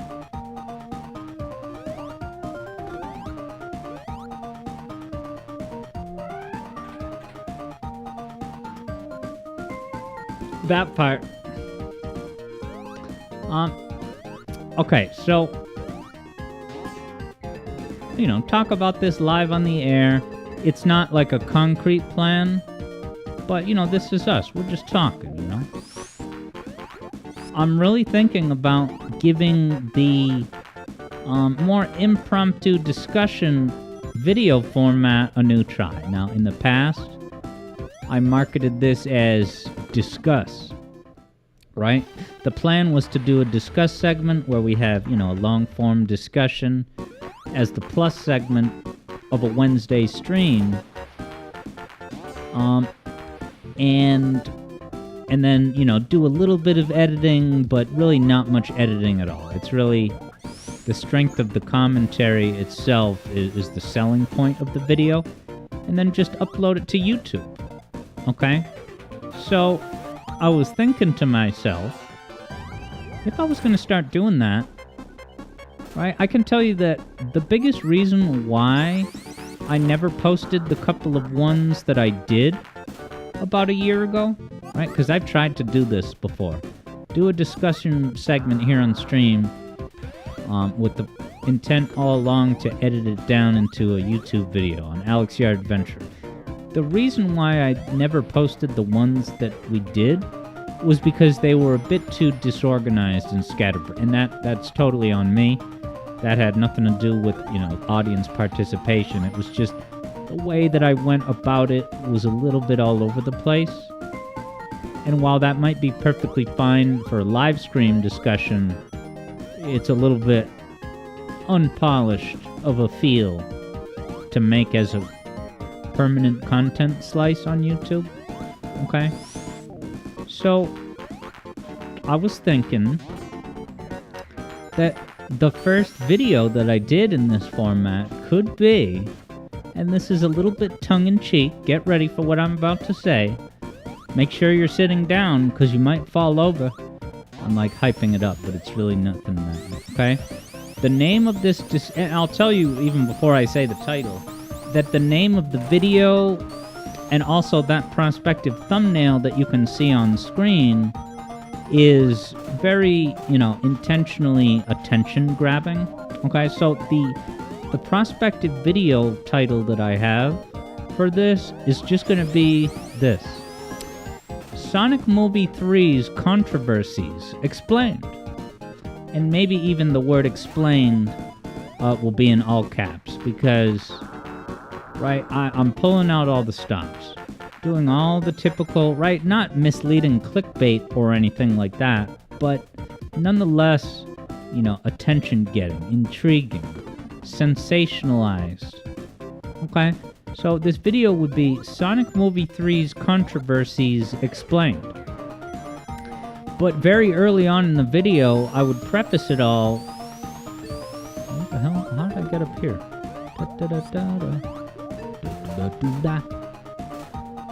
Stay for lunch, stay for breakfast, yeah. I would preface it by saying, alright, welcome to the video. Just want to get this right off the bat, though. Sonic Movie 3 is great, and when I say the word controversy, I'm literally applying the Spawnwave media definition application. Look at Amy zooming past the camera. I'm applying the Spawnwave application of the word controversy, which the way he defines controversy is that there was pushback from at least one person. Right? If at least one internet user objects. Oh, all those rings. How could I have been led astray? What? Alright, I'm blaming the hammer. The hammer, I don't know. All I'll say is that using the hammer, it's like a different... You have to alter your trajectory a little. So I'm sad that I took that. But I desperately need some water. I'm sorry. Does Amy go on the... does she... Actually, I better not miss the... Ah, look at Ames.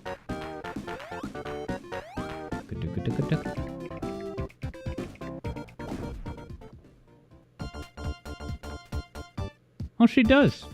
Oh, no, it's a cop-out. It launches her to the bottom of the mountain. All right. I just need H2O. I'm sorry.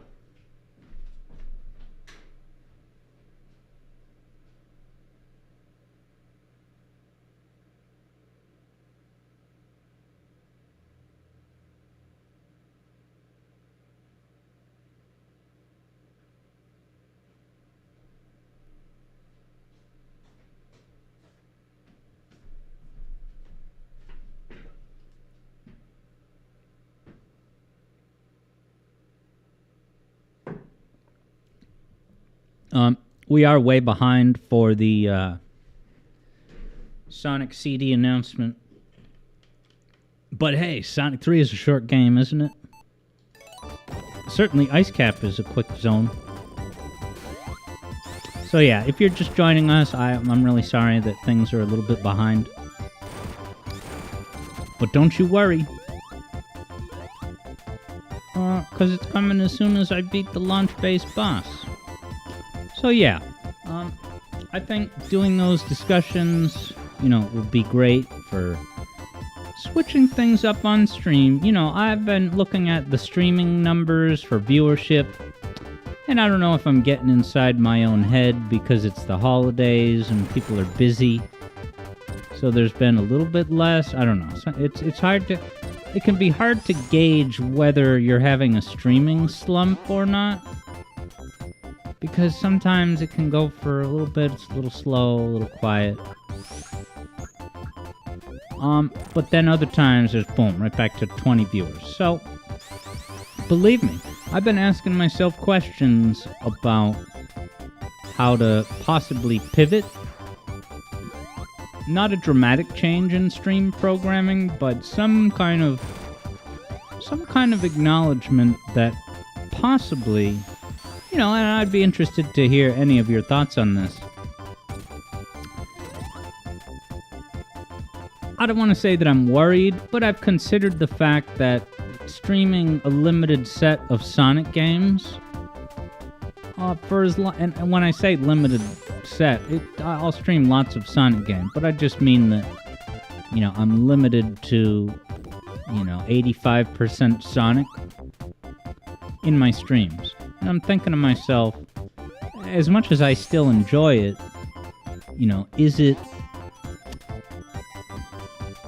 Are people getting a little bit fatigued? And I wouldn't be offended if that was the case. I wouldn't be happy about it, but I wouldn't be offended, I wouldn't be disappointed.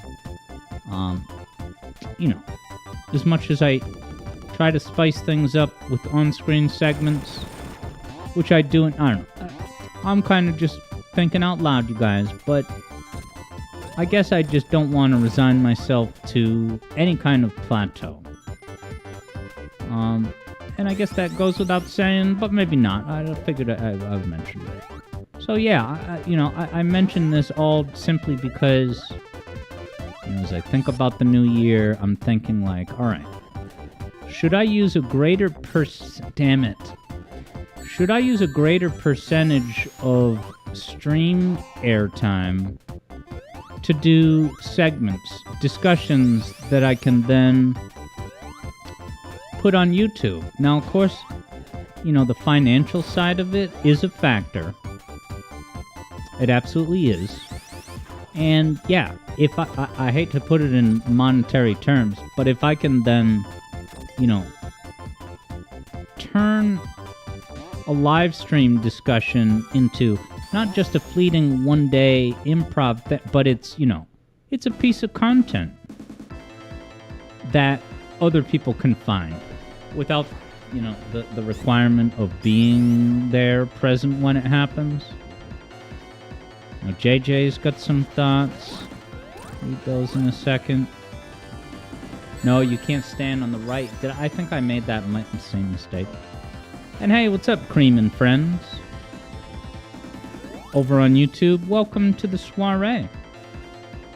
I'm a little bit behind schedule with the Sonic CD announcement, so I'm sorry about that. But JJ says what JJ wants to see is that I branch out my Sonic limits. Try other games I haven't played or haven't for a while, like Unleashed. Yes, I would absolutely play Unleashed here on stream.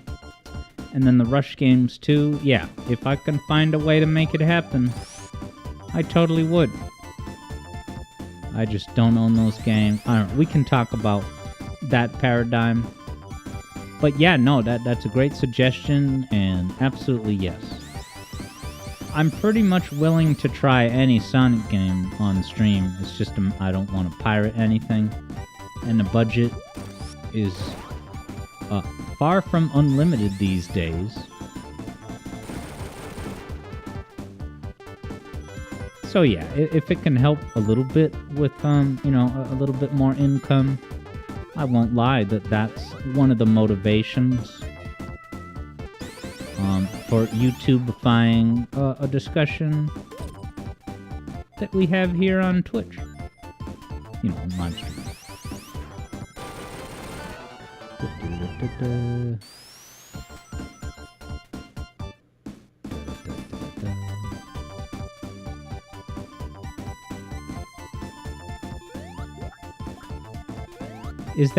That's a new sound effect. The sound when Amy kills a badnik with her hammer, I think that, what? I don't know, and I don't have that very loud. I can just hammer these bros. Alright, might as well bring in the next bit. After this boss, that is. Can Amy hit this from the ground? No.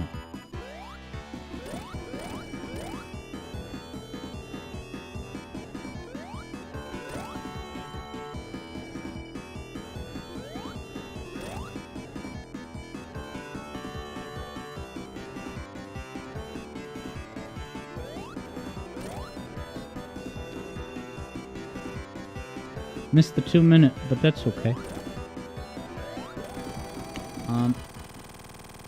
Vector says that I could try revisiting fan games older than BTS, like Axiom or Eggman Hates Furries. Yes, absolutely, I'll do more fan games. I'm open to that. Is Sonic Axiom a specific Sonic fan game? And hey, what's up, Icantu as well. We got Vector and Icantu. Icantu says, nothing wrong with wanting to generate more revenue. The more we make from this endeavor, the faster everyone gets videos. That's absolutely right. And yeah, if the revenue from doing those videos could make at least enough of a dent to pull in some pennies, then that opens up the possibility of bringing in some help to just do some of the edits. The little bit, right? The lift, I think, for editing a discussion segment won't be too big. You know, editing the news, Alex Yarden news segments was really not difficult at all. And the main drawback to that, I don't know why I didn't consider it more at the time, but in retrospect, I think probably the VODs of the Alex Yarden news segments were really rough to listen to, because there was background music during the stream, but then in the VOD there's lots of cuts, so the background music is jumping here, there, and everywhere. I would imagine that's unpleasant to just listen to as a VOD.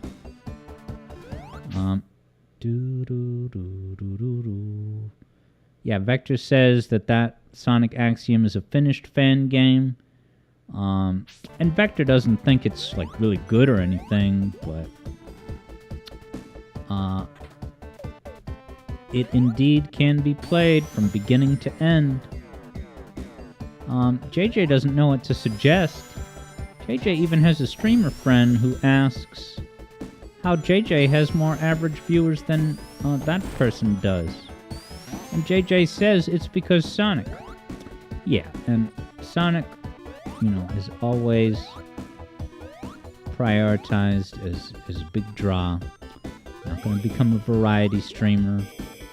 You know, it's nice to put in a balanced dose of Dark Souls or Tears, but yeah, it's...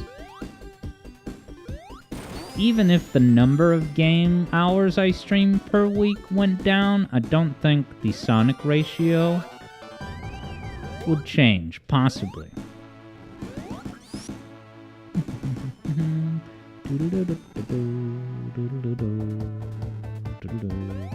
Well, we're in the final zone, so let's get through a few more bits. Now, this was something fun I wanted to mention because we were having a brief discussion on the last stream this weekend about the ordering of... Well, someone asked about the Sonic CD ordering of the videos, and I was like, well, I can't really talk about Sonic CD yet, but the main run of Sonic 3 Music Theory videos is, of course, complete. I might do Sonic 3 bonus stuff, but I wanted to show a snapshot in time of those Music Theory videos, starting with Angel Island. Okay, because starting at Angel Island, what I did was a couple things. One was that each subsequent video, I would switch cartridges. So Angel Island, Angel Island is in Sonic 3. Then you get the classical flying battery in Sonic & Knuckles. Back to Launch Base, back to SNK for Sandopolis, back to 3 for Ice Cap, and finally Mushroom Hill, but then the pattern got messed up. Because I think after Mushroom Hill, I did 2 non-Sonic 3 videos, and then came back with the almighty Death Egg Sky Sanctuary double episode. But also, doing Sandopolis immediately followed by Ice Cap was also a hot, cold bit. Good night, everybody. Sips H2O. Well, if I'm gonna win this wager, important things need to happen right now.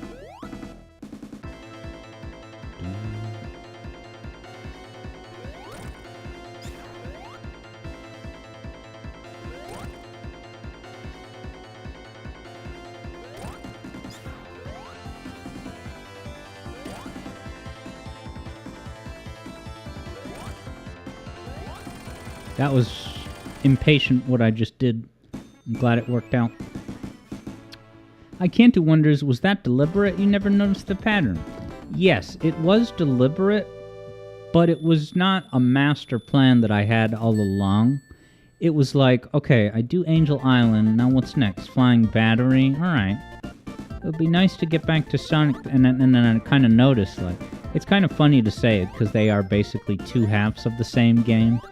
It's not like I'm broadening my horizons by switching things up with, ooh, this different game.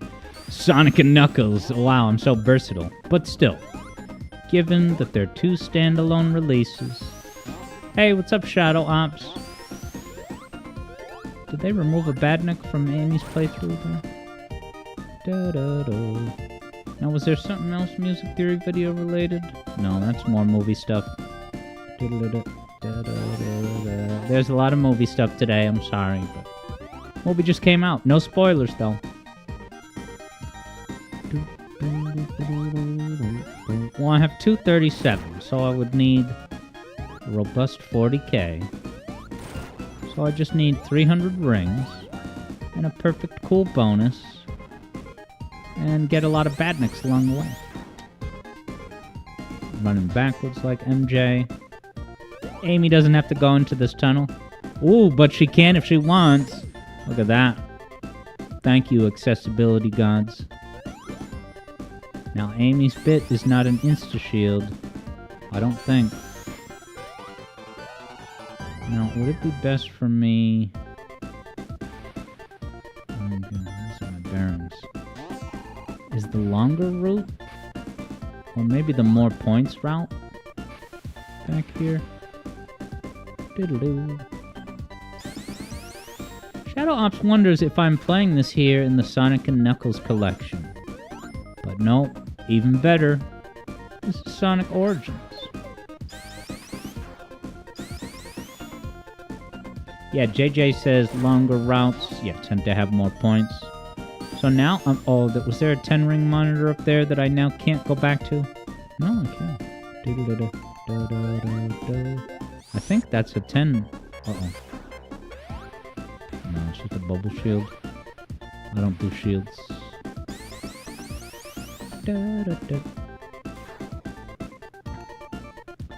But yeah, Shadow Ops, this is the ground up for better or worse remake. People call it a remaster, I call it a remake, I don't know. It looks so goddamn the same. Did they take out rings from that part? Isn't that the spot of the Olympic mini event? As I called it in the 25 video? What video games are coming out that we can call blah blah blah 25? Sonic Cross Worlds 25. Shadow Generations Plus 25. Think they're gonna make a Sonic Cross Shadow Generations plush? Might as well make myself an LS Mark plush. Alex Yard plushies on sale now. Can I get up there? With a backtrack, man? Well, being that this is the last act, let's do another... Alright, movie. We've had enough of the movie. That's just the audience score. Look, it's a great score. 85% from critics. I think people were saying that it's now the highest rated video game adaptation film of all time. To say nothing of the box office returns. I hope I didn't miss ring opportunities. I think this is actually the quasi-alternate route that has possibly a lot of rings that I don't normally get.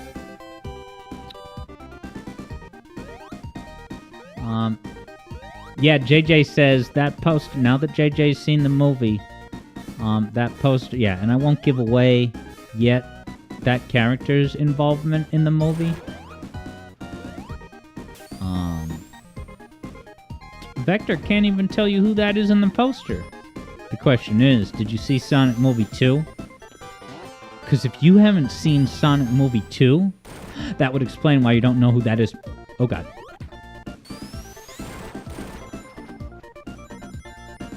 Am I even going forward in this life?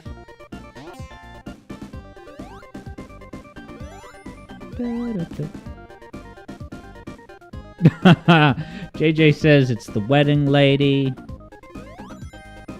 It's the wedding sweetheart indeed. Now can Ames... I'm not gonna experiment, but I wonder if her hammer can just up and kill those things.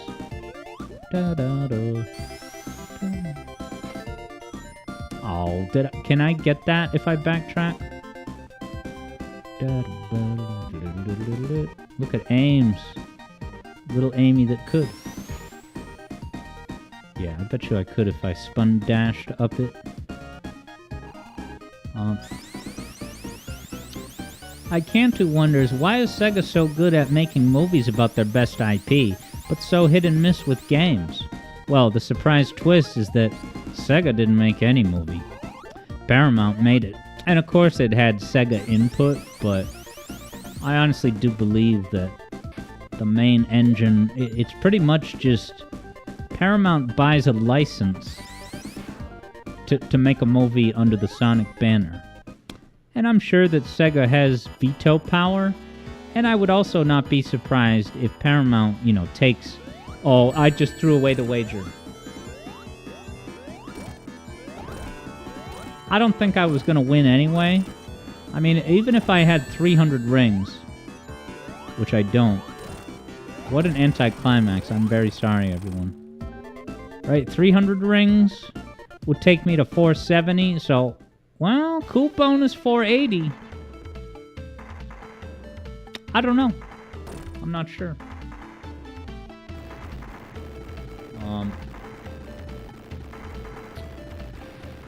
Yeah, Vector says really creative direction.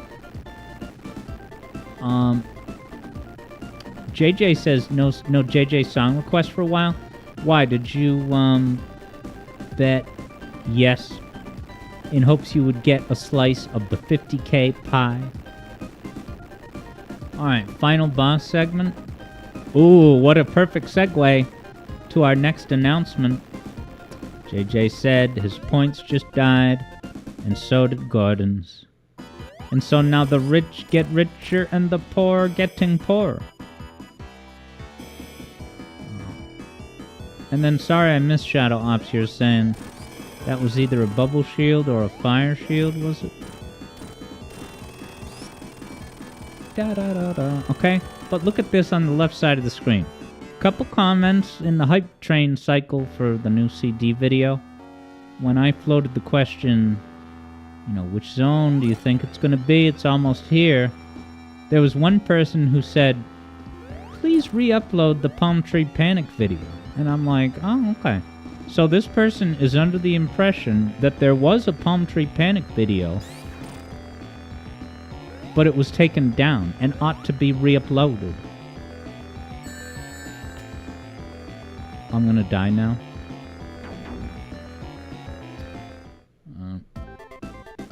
Or having fun. But then another person said, Metallic Madness is the only one left.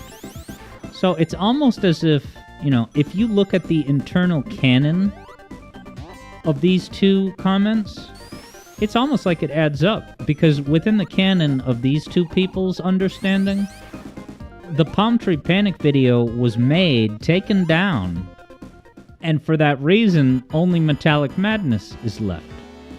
Okay, so JJ thinks maybe what the explanation is that I mentioned Palm Tree Panic in a previous video. Indeed I did.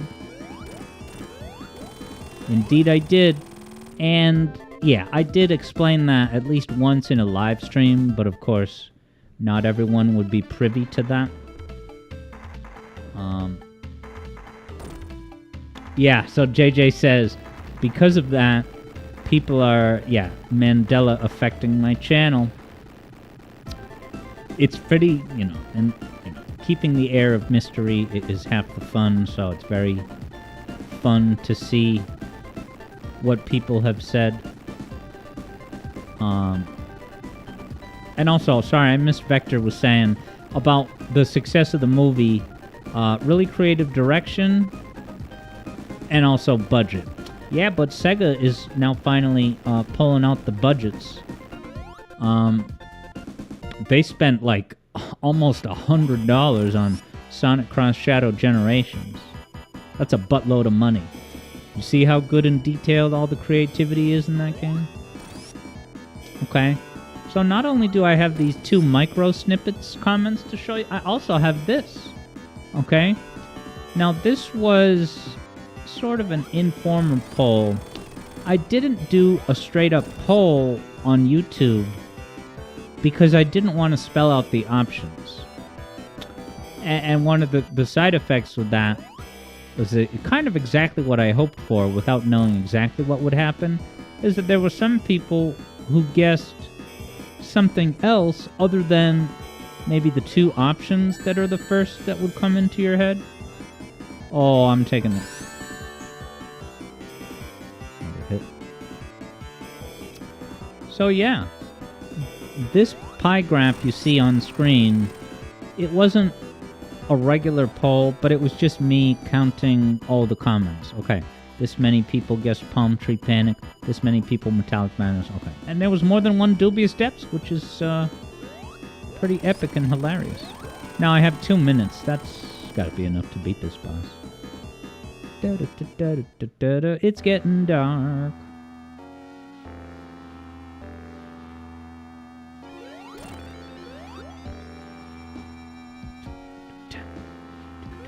But the question is, and you don't have to type this in chat, but look at that pie graph and internally realize which cut of the pie is the one where you reside. You reside. Because you're about to find out the true answer. And you're going to get it delivered to you by me in front of the Sonic CD logo. Although I don't think it will say press button. I could just open... Well, does Origins... No, it shouldn't be Origins. It should be Steam 2011 for authentical enjoyment. Now, JJ has a prediction to toss out there for your consideration. Plot twist, the new video is the entire US OST. I love hearing left field theories, but I did mention in the stream announcement of a CD video that, yeah, there's no twist in terms of the format. It's a video about a zone, just like the other 5 CD videos I've made. No twists, no gimmicks. Now, would I ever do something like that? Sure, but I wouldn't swap it in as a Christmas video. That would be cruel. And hilarious, don't get me wrong.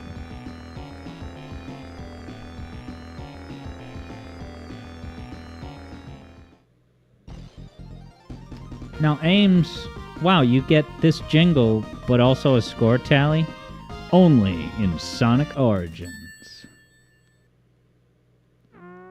Aww. It's like a cat. Aww.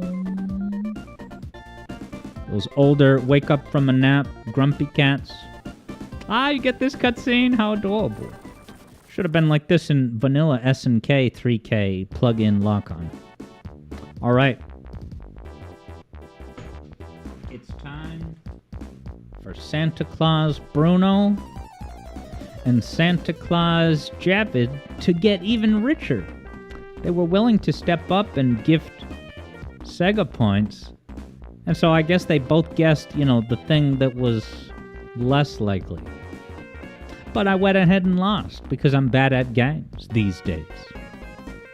So, wow.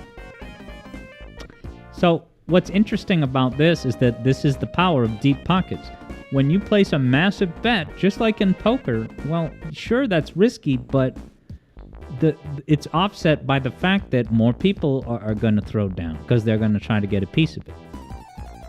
Now, the most points that anyone bet today on the yes side was, of course, JJ. JJ bet a little over 8K, and Gordon bet a little under 8K. Thus, Javid 25K Bruno. It's crazy. You guys are going to now split 15K. So now Javid and Bruno are each getting 7K. But look, that just means they have more Santa wager bets to place in the coming days. Okay, let me pay it out. 243. I tried, I failed. Well, everyone, you know what time it is. So let me open Sonic CD. I'm not doing it in Origins. We're getting the original retail release of Sonic CD level.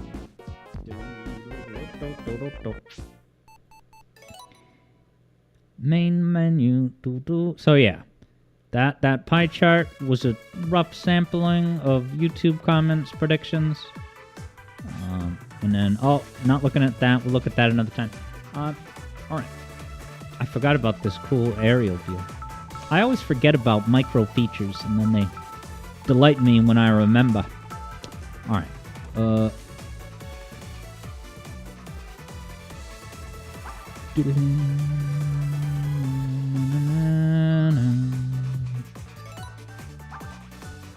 whole B. Because it's almost time. So after the announcement, maybe we'll do the song request, because my guess is that some people are going to leave because they don't really want any movie discussion, and I totally get that. So maybe we should do the song request first.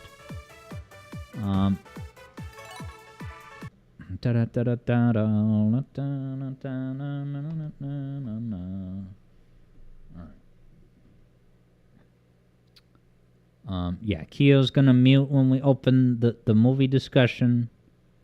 So let me open CD. Yes, and when Ghost of Burb departs, it's not out of rudeness.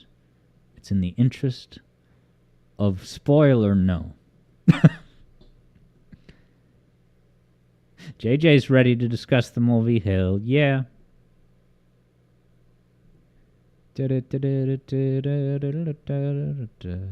Actually, I do want it windowed. What am I thinking?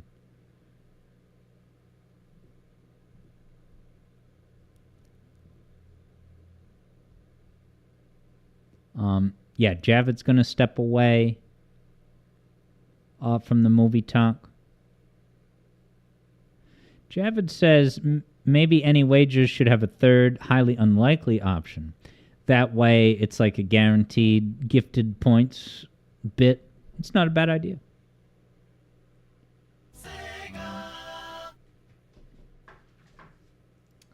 And yeah, Keo, I mean, there's going to be Pac-Man before Hades, and it might not even take that long. I bet you I'll finish it on the first or second try now that it's kind of solidified in my system.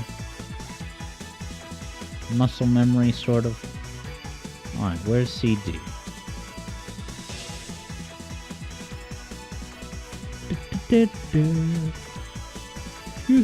Remember the time where I accidentally blurted out Wacky Workbench during a stream? That was legendary, but this time, I kept my mouth shut for a sufficient amount of time. Hey, what's up, EB? EB and Gordon got you covered, Keo. Why can't I find the CD window? Everyone's waiting. Ah, Sonic CD. JJ says, kept your mouth shut about what? So far, I have successfully kept my mouth shut about the topic of the video. Remember, a little over a year ago, I accidentally blurted out Wacky Workbench. Alright. Well, Ghost of Burb, Javid, Keo, EB, Gordon, JJ, and everyone on YouTube, I want to thank you for popping in. Okay? So the video is less than 6 hours away. And I'm sorry that it's not a time that, Europe folks, it's going to be a Christmas Eve date, right? I decided to put it out at midnight Eastern so that it kind of matched the release cadence of a video game in a way that, everyone's going to be able to enjoy it on Christmas Eve if they're able to watch it. Okay? So, it is with great excitement that I first tell you the exact length of this video. The exact runtime of this video is 20 minutes and 2 seconds. That's So it's 2002. Okay? So it's a big one, and that doesn't surprise me at all, given that it's, this deep into Sonic CD, that there's a lot to cover. Nice. iCantu is going to have something to watch with your evening eggnog. So, looking back as a retrospective leading up to this current announcement, we started with Collision Chaos, and then we went to Tidal Tempest, which was followed up by Quartz Quadrant. And who could forget the summertime falafel of Wacky Workbench, which of course culminated that following Christmas and New Year's. It's been a year since the last Sonic CD Music Theory video. It was at Stardust Speedway. And I'm here to tell you right here and now that the video coming to you this Christmas Eve, tonight at midnight, is a level where you're going to want to make sure you don't get cut. You're going to want to make sure that you don't get crushed. Because, baby, this is the final showdown at Metallic Madness Song. It's here. We've made it, guys. I'm so happy for you guys to see the video. It's Metallic Madness. How about that? So, if you look at all the videos... I shouldn't say anything about that. But yes, that's the big reveal, everybody. Metallic Madness is here. And thank you, Gordon Freeman. So yeah, this was actually technically the underdog in the poll. Because the poll, had MM as the smaller thing. JJ had a correct prediction this time. So yeah, now that I've said it, I'm curious what your thought... Before I say anything, I'm curious what your... if you had any thought process.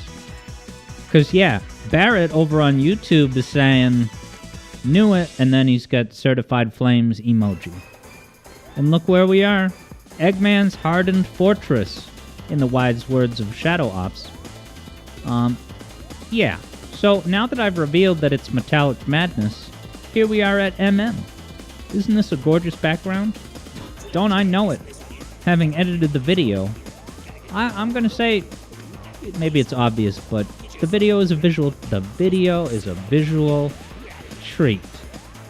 And I give myself props, but also it's the quality of the game that is how I'm able to elevate these videos to the next level. So I guess I'll tell you this. I don't typically choose video topics in a certain order. What I'll say is that I typically do it in a timeless manner. The timing of a video, at a given point of the year, it's not usually a factor.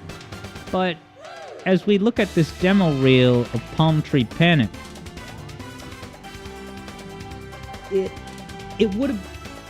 Right, this is not the only priority, but it was one thing that I'm like, well, I know I want to do a Sonic CD video by the end of the year.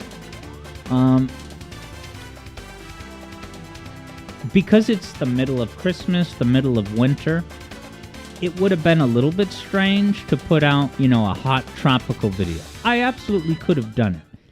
But I assure you that was not the only reason why I selected Metallic Madness, believe me. Now, because I'll say what iCantu said. iCantu didn't think I would do the last zone before the first. And I totally get that. So I will say that my thought process was not, well, it would make perfect sense to do Palm Tree Panic next, but it's Christmas, so I'll do Metallic. That was not the only factor. My reasons for selecting Metallic Madness, I won't give away too much, but there was a method to the madness where I'm thinking ahead a little bit to I'm like, can Palm Tree Panic work as the finale? And so I ran that question by my board of trustees. We discussed it, and deep in my instinct, I knew that I was going to come out of that meeting having a firm thumbs up that yes, Metallic Madness can work perfectly as this video. And Palm Tree Pom Pom. Right? Can't say much about that, but it might be easy to kind of assume that that would be a little bit of an anticlimax, but that's all I can say for. But that's not it's not right. I thought it through. If I was concerned that doing it in this order would be an anticlimax, I wouldn't have done it. But I got that vision, baby. I got that vision.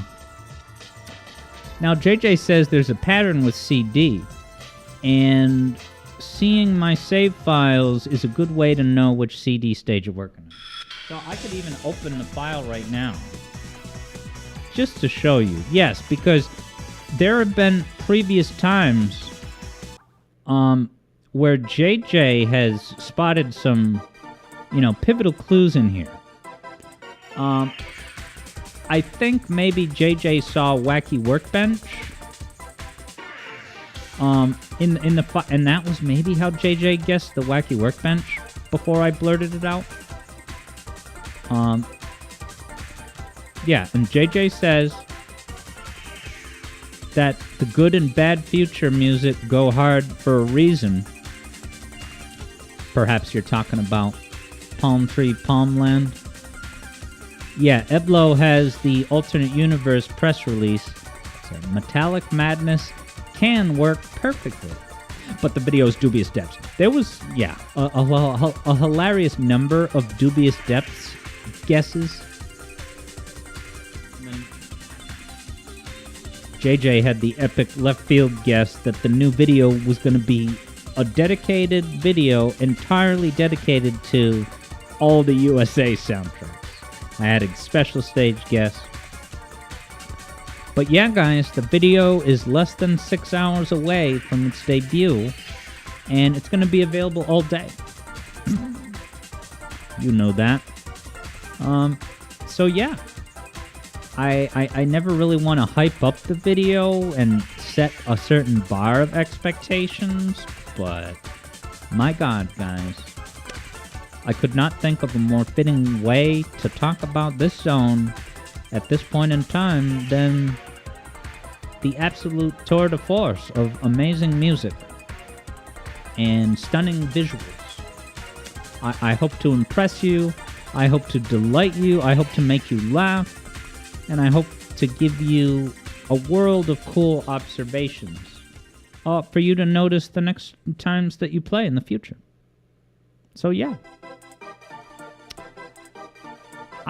There is a little I maybe shouldn't say yet about these files and the method to the madness. Suffice it to say, the person who's figured out the most is JJ. And it's very fun sitting on the secret and then streaming the game, opening the files, knowing that in some cases there's a hint, and just playing it cool, right? Put it in plain sight. Yep, casual. Okay, pick my file. Blah blah blah. Now Eblo says you can't really read into Palm Tree Panic and Metallic Madness saves here because one is a new game and the other is a completed game. Where's the clues, JJ43? Now, before we start the song request, which I guess no one has bought the song request for today. You still could. Nice. Eblo's got it. So yeah, you can actually send that to me like now, ASAP, Eblo, because we're going to do that next. But while we wait for Eblo's request to roll in, and then after that request, we'll do the movie discussion, followed by our After Hours Lounge content of Talkman, Revengeance, and Hades. Let me show you something else. We'll do that other thing another time.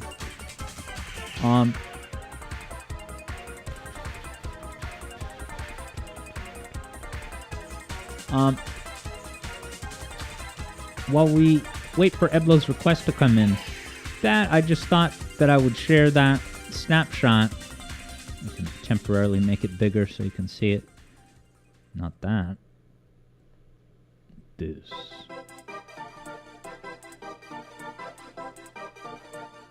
Dun, dun, dun. Okay.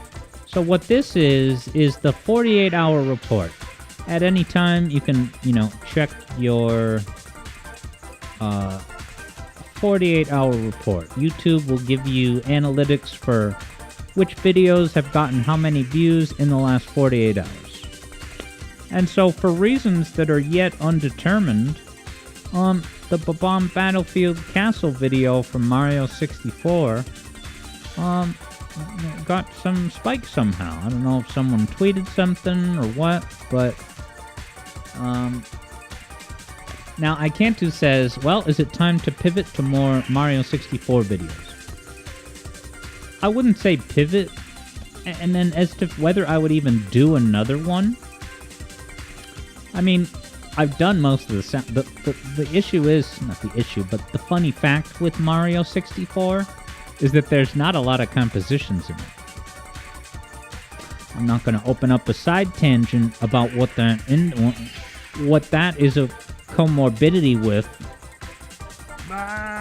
But I will say that because the Bob-omb Battlefield composition covers not just that level, but other levels, it's got a new arrangement for the snow level, and then of course the slide.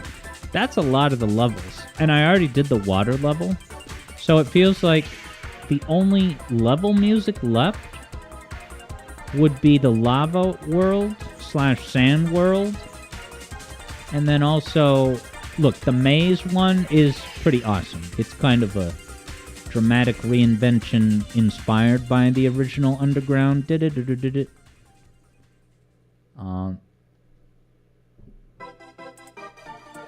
Yeah, JJ says... Alright, and Eblo's request has arrived.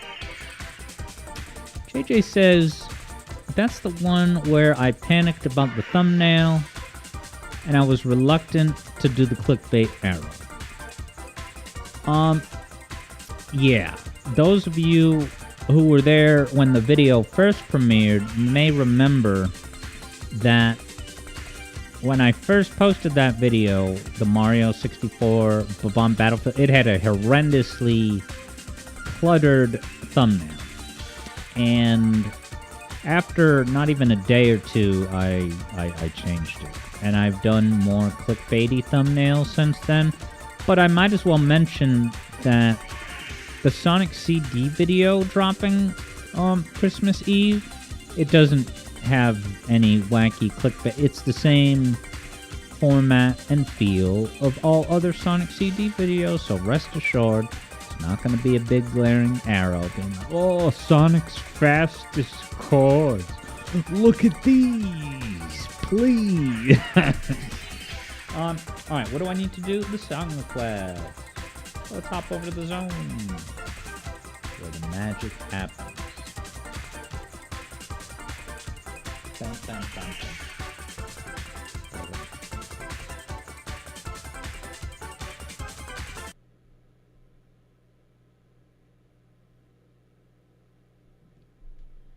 And okay.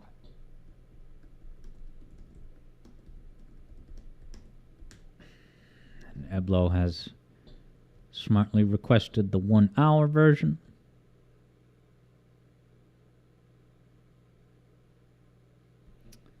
All right, this ad is almost done, and here it comes. Uh-oh. This game contains scenes of explicit violence and gore. Buckle up. Could turn up the volume a smidge.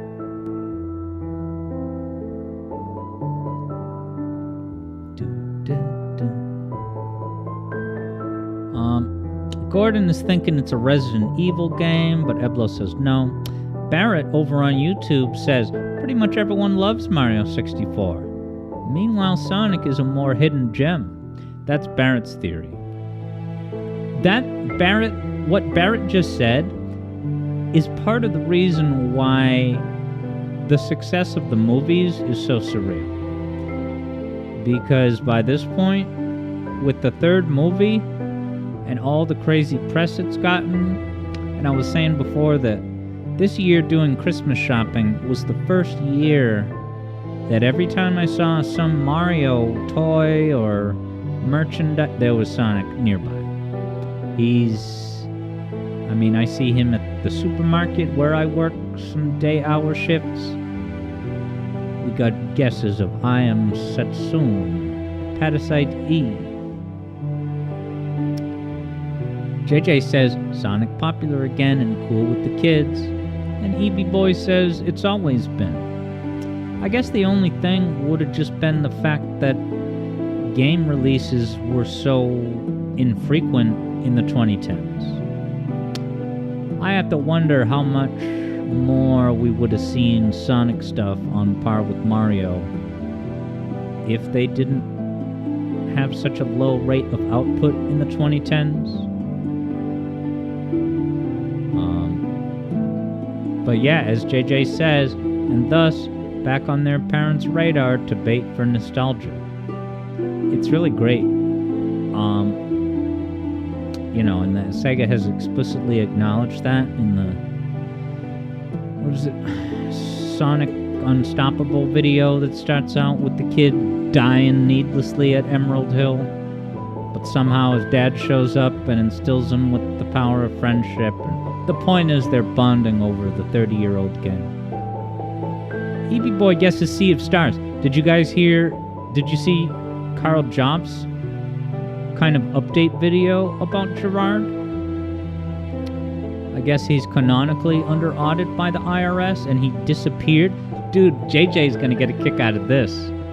So JJ, if you've seen that Carl Jobs video, you must have noticed what was pointed out as the last video Gerard the Completionist ever did, before apparently and still currently disappearing.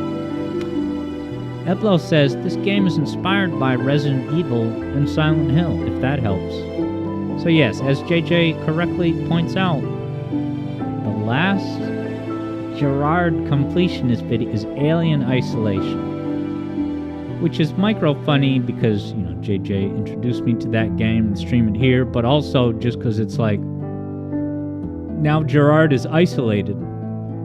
He left society and visibility. Wow, we got back-to-back Crow Country guesses from Vector and Keo.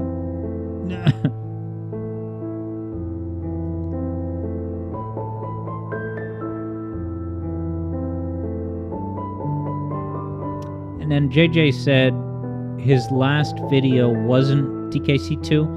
Oh yeah, was that a running gag where he was gonna do that at some point, or it would be his retirement video or something? But now it's never gonna happen. Hey, what's up, Silver Sobe? Wondering how was Sonic 3? It was great, but I got my butt whooped by lots of hazards. There was 50,000 channel points bet that I would win, and I lost. Imagine that. Wait, it was the other way around. If I had won, a few people would have won a slice of 50k point, but I lost.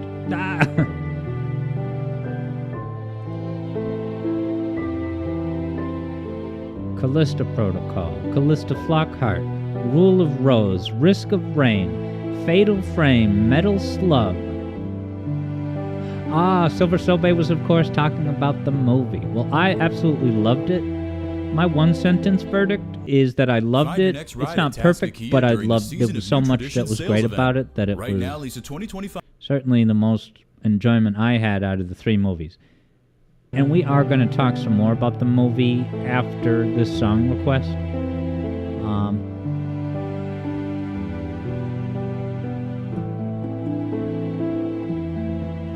Pull up some gameplay, because you probably won't be able to recognize.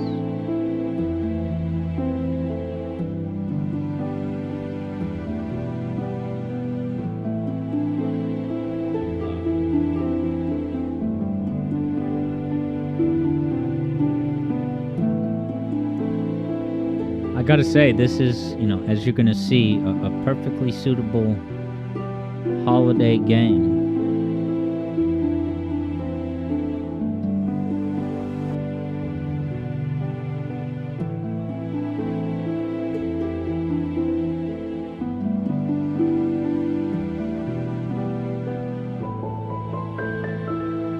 Shadow Op says, True Sonic passed in 2016. Is that... You think Sonic, as we know it, died in 2016? And from 2017, Sonic Mania onward was just rest in peace for Shadow Ops. Wow, Silver Sobe is saying that Sonic Adventure 2 went way up on eBay, maybe kind of in response to the new movie.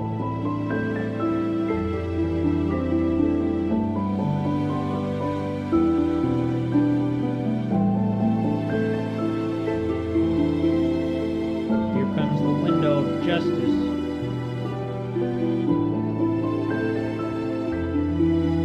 It's dark.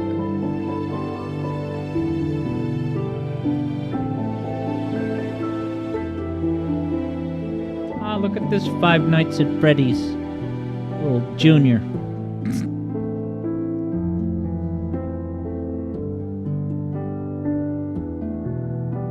EB says, again? No! But I don't know what EB is doing Revenge of the Sith no for. Eblo says, the inability to name this game must have tormented your soul. Wow, Vector says even Nitro Rads made a video about this? Well, I never would have pictured him doing, anything horror-related. Alright, Vector picked up the clue. It's, of course, Tormented Souls. Merry Christmas, everyone. That's a bit... perfectly fine as a request. Wow, and Eblo is pointing out that the game's on sale on Steam for but $1 freedom dollar right now.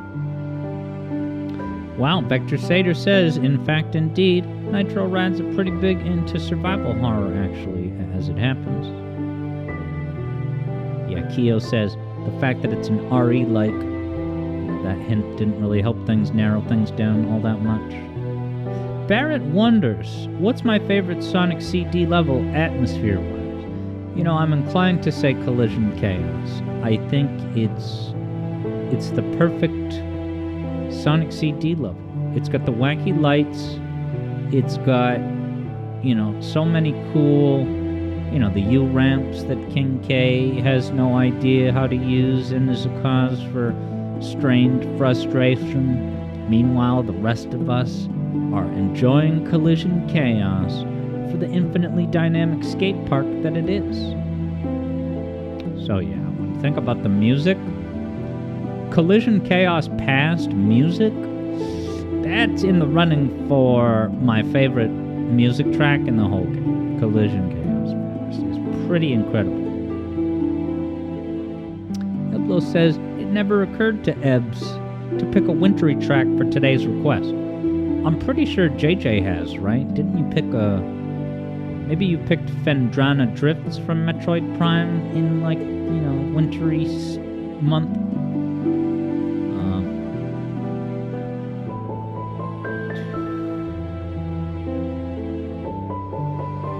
Okay, Shadow Op says True Sonic was a YouTube channel that he did uploads of music ESTs.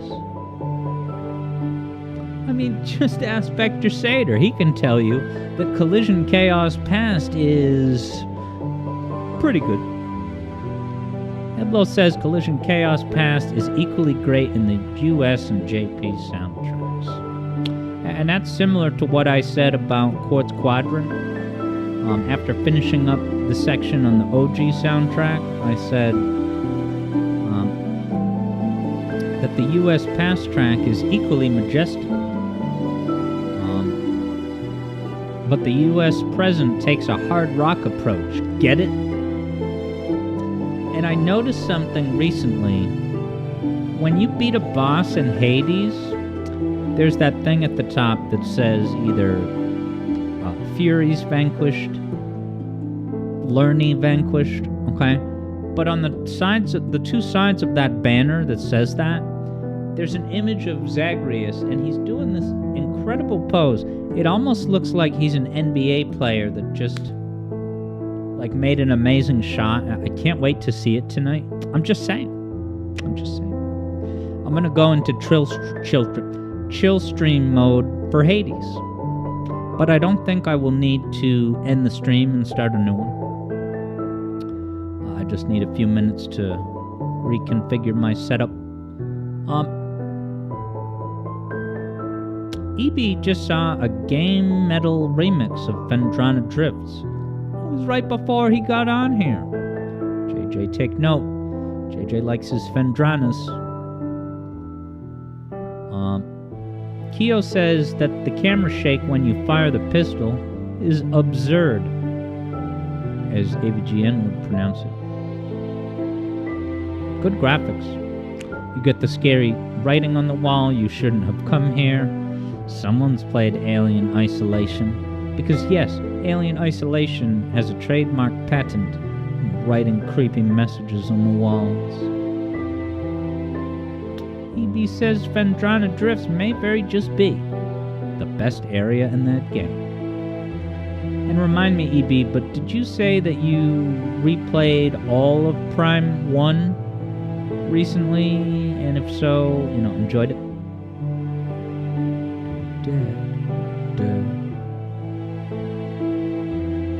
And a little known fact is that this song from Tormented Souls was remixed in Sonic Generations Cross Shadow 24. You didn't notice this song in one of the depressing Maria flashbacks? I'm just kidding, everyone. Good night, everybody. I'm not leaving.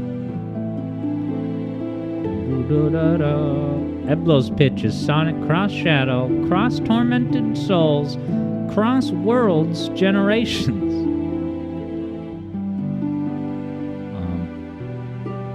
Yeah, playing Prime 1 recently is EB playing for the first time proper. EB was 100%ing last night, and no, EB's not really liking it. Eblo certifies the sacrilege. I'm sure JJ's waiting in the wings to certify the sacrilege and also give me a hard time because I have not yet accepted Prime 1, even though I accepted the From Software user license agreement. So I at least have some open-mindedness. Eblo says, it's okay. Eblo really doesn't like Super. Oh! I know people that don't like Super. Even more than, in addition to Eblo. Wow, canonical Baroque urinals. What is she doing in this restroom? I guess it's a different era. Wow, they even have hand dryers with hot air instead of paper to protect the environment. You save trees, but the electricity you use for hand dryers might be even worse than the whole tree rigmarole. EB simply does not enjoy being yanked across the game world over and over, plus no item tracking on the map, plus wasting my time at every moment. When they make Prime Remastered Repack, they should address these issues. But EB says, other than all of those things, otherwise it's fine, nice immersion. EB's looking forward to 2. Are you going to hold out for 2 Remastered? Let me skip ahead. This is, we got a Baroque statue. Eblo says the forced pixel hunting is indeed a problem with Prime 1 and 2. Excuse me. Alright, EB has 2 on Prime. Nice little fire hose, very immersive. get the Half-Life crowbar. And this game came out after Half-Life. Why is Gerald Robotnik tied to the wall and getting shot by the player character? Yeah, JJ, much like me, is curious what pixel hunting exactly is. Is it because in Prime 1, the item you gotta find is only 1 pixel, so it's hard to see?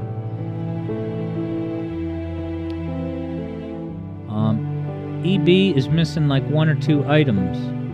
By missing, you mean like you're 100%ing of the game, but there's just like 1 or 2 left and it's driving you nuts.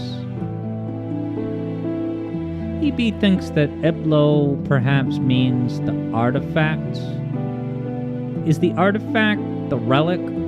Like the main room that I remember from my 2023 gameplay of Prime 1 was that kind of cool room where there was a fair amount of platforming, but runes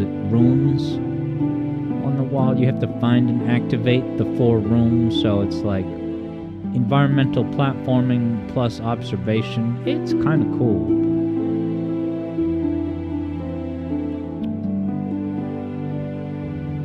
Yeah, EB combed everything.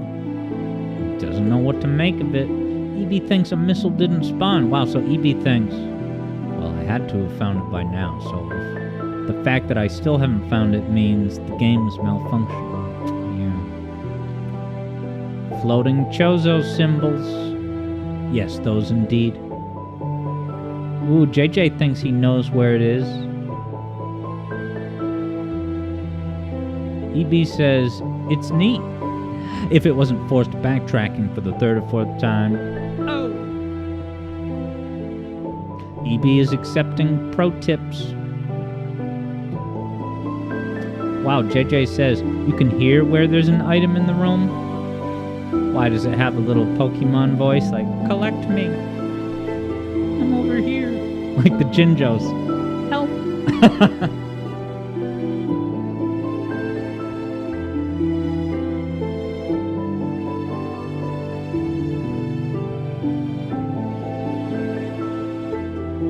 Does this protagonist have a fanny pack with cool ammo?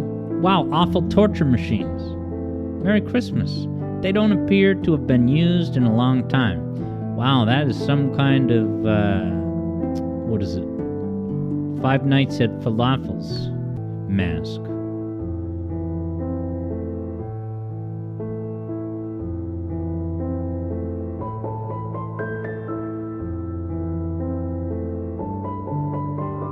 Five Nights burgers and fries. Come and get your Five Guys. Only $12.75. I can't eat it there. It's too expensive. Five Guys burgers. They're damn good though.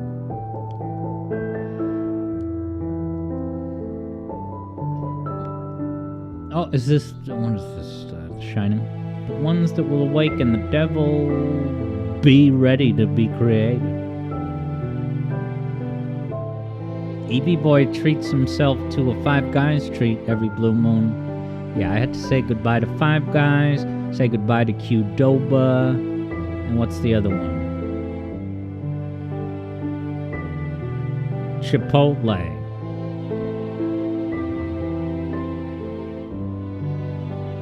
Every 5 blue moons, I'm able to make it happen.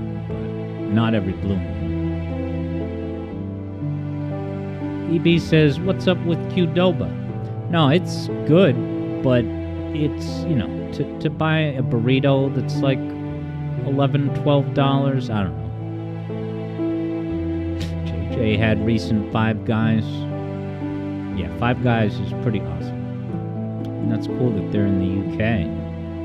Because it started out as just 5 guys lying around. They're like, we should sell burgers. And now they sell them in the UK. Yeah, EB didn't know either.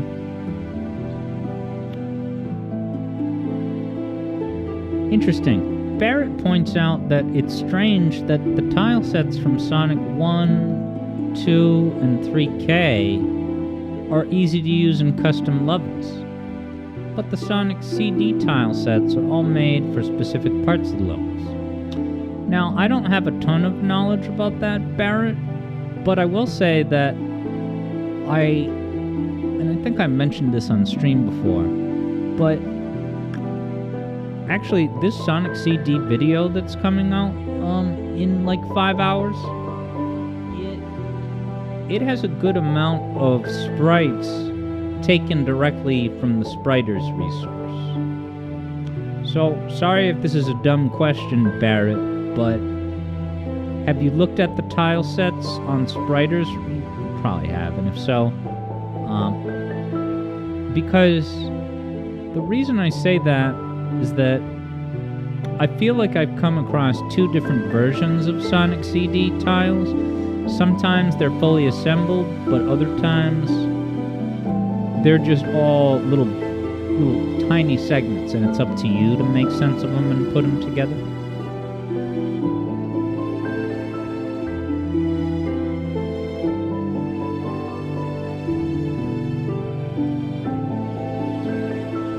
So if Eblo is saying there's no items past the point of no return, does that mean EB's 100% efforts are soft-locked in that file? Good skirt physics in this game. Look at those skirt physics. It's close to real.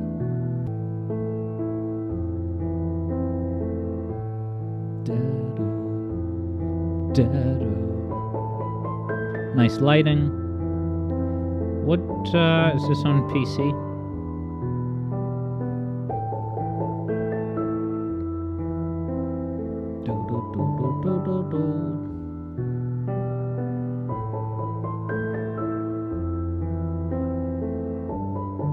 Heblo says it's on PC, PS5, and maybe even Switch now too. Take that, Xbox. This is an Xbox. That's an Xbox. But none of it has tortured soul torture. Alright, never mind. Eblo says, according to Wikipedia, all those machines and Xbox One and Series X. Xbox, taking back torture.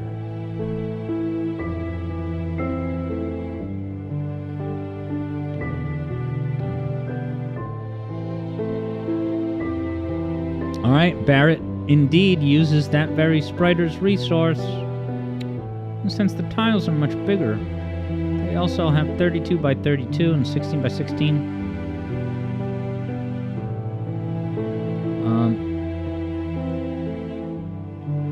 JJ says that advert is so bad. We're talking about Atari Jaguar bad. Which advert? Sorry, JJ. What are we talking about? Did I get an ad on screen that I missed? But yeah, Barrett. Maybe I got sidetracked, but this Sonic CD video is the first time I used Spriters resource a lot. Not just use Spriters resource, but I also, as longtime viewers know, I figured out a way to take small, very small images of pixel art from the game, from Spriters resource, and blow it up with sharp edges. So, because in the past, whenever I would blow it up, it would get blurry and yucky. But I found the feature in my, Adobe Photoshop that blows it up. So now that's very useful because I don't need to track down something of a size that I can find. As long as I find it at any microscopic size, I can enlarge it drastically without losing any sharpness. Oh, okay, yeah. So JJ is saying that the This Is an Xbox marketing campaign is bad. JJ says it kinda insults the customers. This is an Xbox and this is an Xbox, but not this. This is a bento box, idiot. And it also devalues the console. So I guess I never saw a complete ad. Do they actually say idiot? You say like, yeah, this is a lunchbox, idiot. And JJ says it also devalues the consoles. Do you think it devalues all Xbox consoles or just the console industry in general?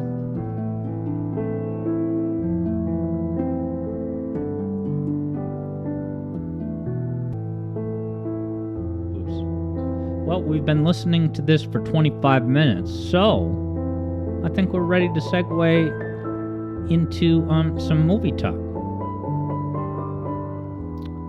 Oh, okay. Yeah, JJ added the idiot thing, but that's how it feels. Yeah, maybe I could pull something up quickly. Yeah, because once we, Ghost of Burb's gonna peace out. I think maybe at least one more person is, We're gonna start to talk about the movie now. Maybe I shouldn't get sidetracked with the Xbox thing, but I would watch that at some point.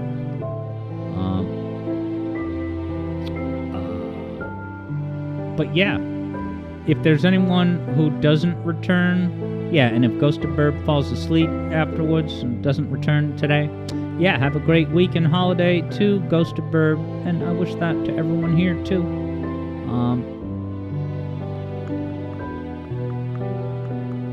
So Sonic Roboblast 2 Kart this week is going to be on Friday night.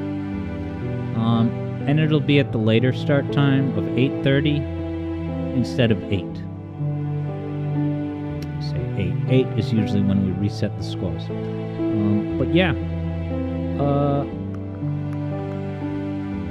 I'm trying to think of what... Maybe I should put a compilation of interviews on as background with no audio.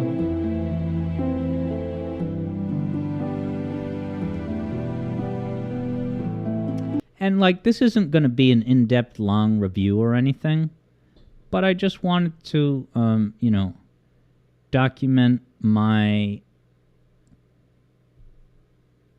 mainline impressions.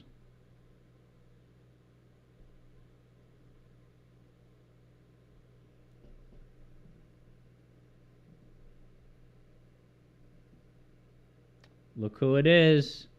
It's the Mobius's power couple, Tom and Maddie. And this guy. All right, Keo's taking off because we're starting to talk about the movie now. All right, so for right now, we're not even really in spoiler mode, but I understand that even if I'm not giving technical spoilers, that there's folks that don't want to hear any talk in advance. I totally get that.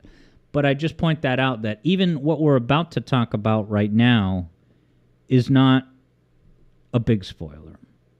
I'm going to open things up and just say that my one-sentence verdict was that there's so much great stuff in this movie that I could enjoy it a lot. It's just not flawless.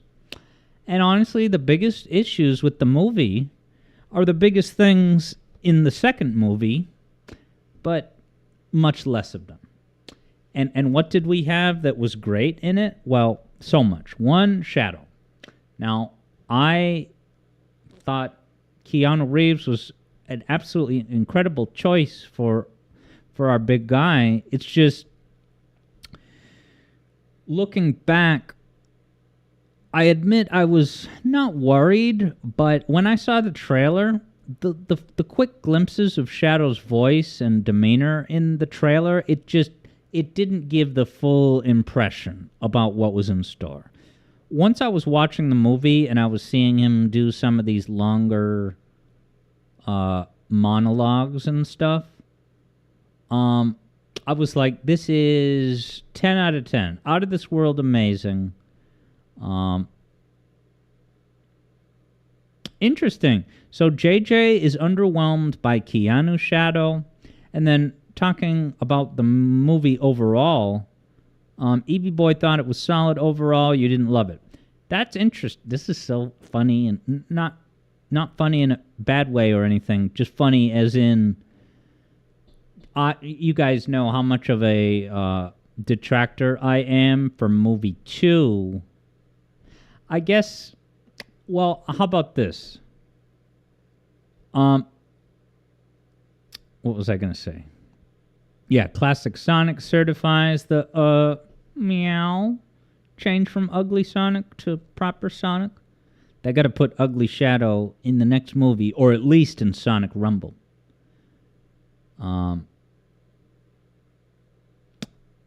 Yeah, EB agrees with me on this point. Maybe the Shadow thing. Eblo says all 3 movies desperately need more Wade Wimple. I guess they got all the Wade out of their system in the Knuckles series. Hey, look, it's Kristen and Colleen. Now you got all these jaded celebrities that are just bored with life and they've made it to the top and all the existential anguish that comes with it. But because Colleen is not jaded by this world, you can tell she strikes an amazing balance where she's not like a starstruck little, what's the word? She's not starstruck in the way that she can't tread water in this world, but you can simultaneously tell how much it means to her and how insanely surreal it is. It's so funny and random that, oh, Tails, you just use Colleen from the games, right?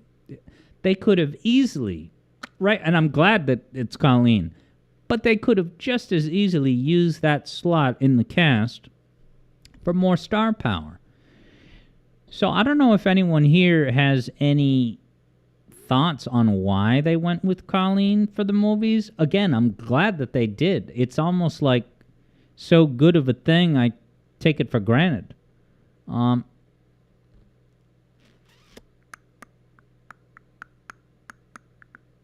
EB does like the Wade character. And yeah, so I would just say, if you're concerned about any spoilers, maybe don't look at chat.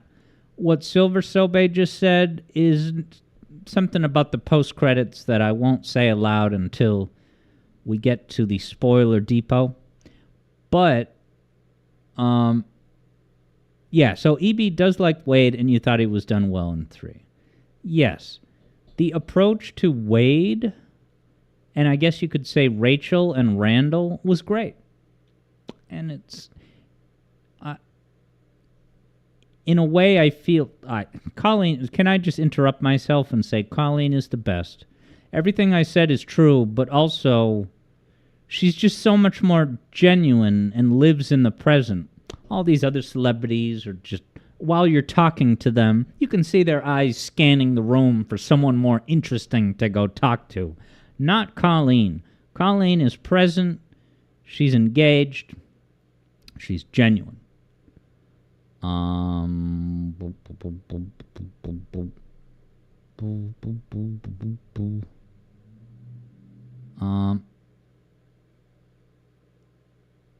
So yeah, EB likes Wade, thinks he was done well in 3, and same with Rachel and Randall. So it was like I wish they had done what they did with those characters in 3, in 2. In 2, it just felt like they were playing up those characters to just filler. Filler, inexpensively produced filler, right? You got to realize, guys, every scene with a human, that's, right? Every second of screen time with a human is a considerable amount of money saved because it costs so much more to do the CGI. Hey, it's Agent Stone.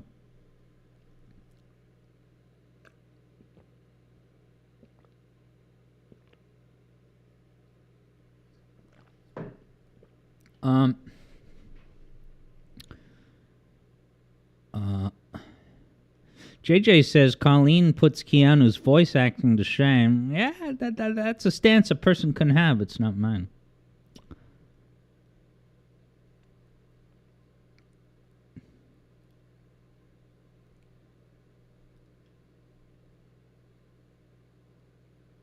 JJ is happy that all of his least favorite characters, were not really in the movie.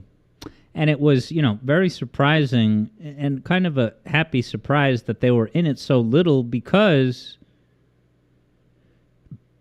there were those posters where, and I pointed this out when I was talking with EB the other day, like, Natasha Rothwell and the other guy only had one or two brief cameos, maybe only one scene for Randall, two tops. And yet each of those people got their own dedicated title card in the ending credits. And yet Tika Sumpter and James Marsden had to share a screen. So I don't know exactly how that works, but so the worst parts of the movie let me go positive first. I can point to any number of individual things and say that just this one thing that I'm pointing at right now is enough of a justification to make this the best of the Sonic movies for me. The thing, right? I all I can say is that I loved Keanu's Shadow, and even if it's not the platonic ideal of Shadow's voice, it still worked beyond perfectly for me. In the same way that Jim Carrey works perfectly for Eggman, even though he is kind of changing it. It's Carrey Eggman, not just Carrey losing himself in the role to become Eggman. So, accepting the reality that the real-life celebrity behind the voice is going to be infused into the character, right? And sometimes that's not good. I don't love the fact that even an ounce of Ben Schwartz-osity is manifest in Sonic. And I guess in movie 2, there's one point where Sonic just outright does a Ben Schwartz. He does a voice that has the intonation of some reference to Parks and Rec, and I really don't like that at all. That's all I'm saying about that. Eblo says Rachel's character arc is just getting started.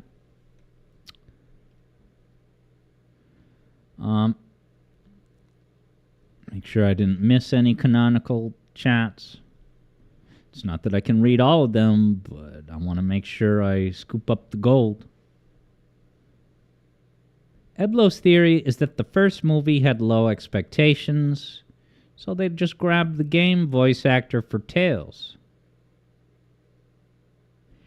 Well, about that, this is going to put my Sonic CU trivia to the test right now. But if you had asked me, I would have said that the post-credits scene at the end of the first movie, where Tails comes out of the portal, I think that was not Colleen. Correct me if I'm wrong. Let me see this.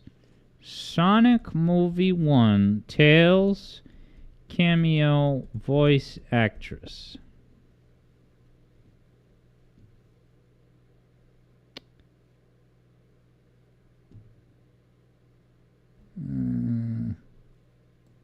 Sonic Movie 1 cast. I could be wrong. Yeah, and this is saying Colleen.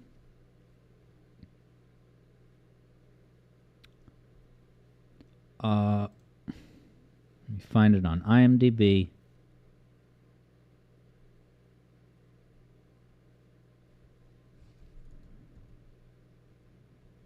Yeah, all right, it is Tails. So actually, Eblo's theory makes a lot of sense.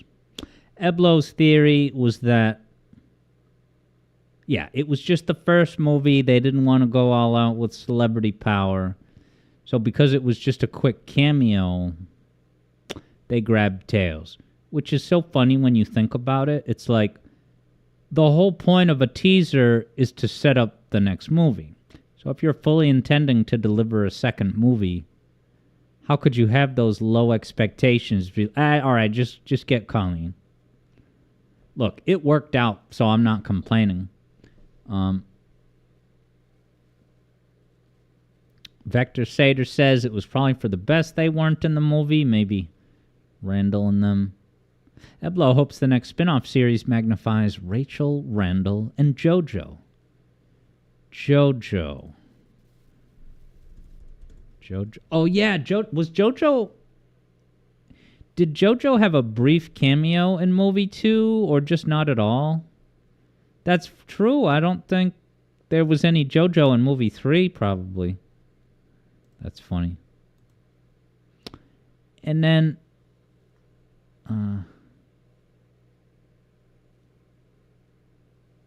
Eblo says Rachel's character arc is just getting started. Yeah, Eblo says...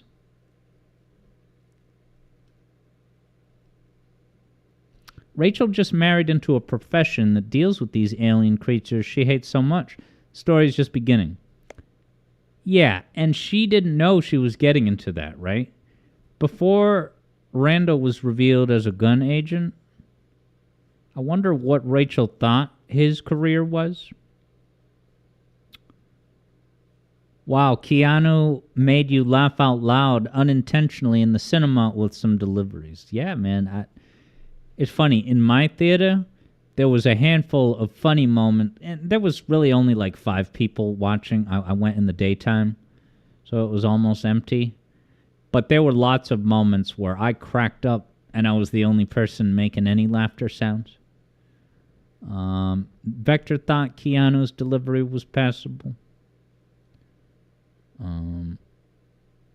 Vector says Shadow always struck you as emotionally stunted due to trauma. So Keanu voiced him pretty believably. But EB thought it was very enjoyable for what it was. So then, sorry if you answered this already, EB, but what's your rankings of the 3 movies? If this was very enjoyable for what it was, but...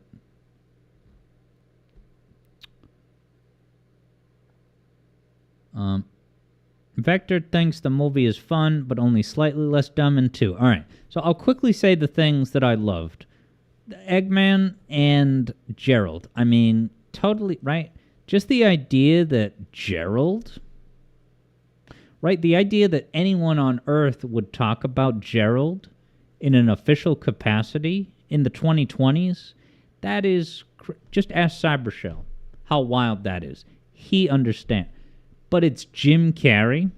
It's Jim, like, it was so mind-blowing to see Jim embrace that character and do the dance sequence with the lasers. Look, I hated the dancing in movie 2, loved it in movie 3. So that proves that I'm not some grumpy old dude who can't take a dance scene.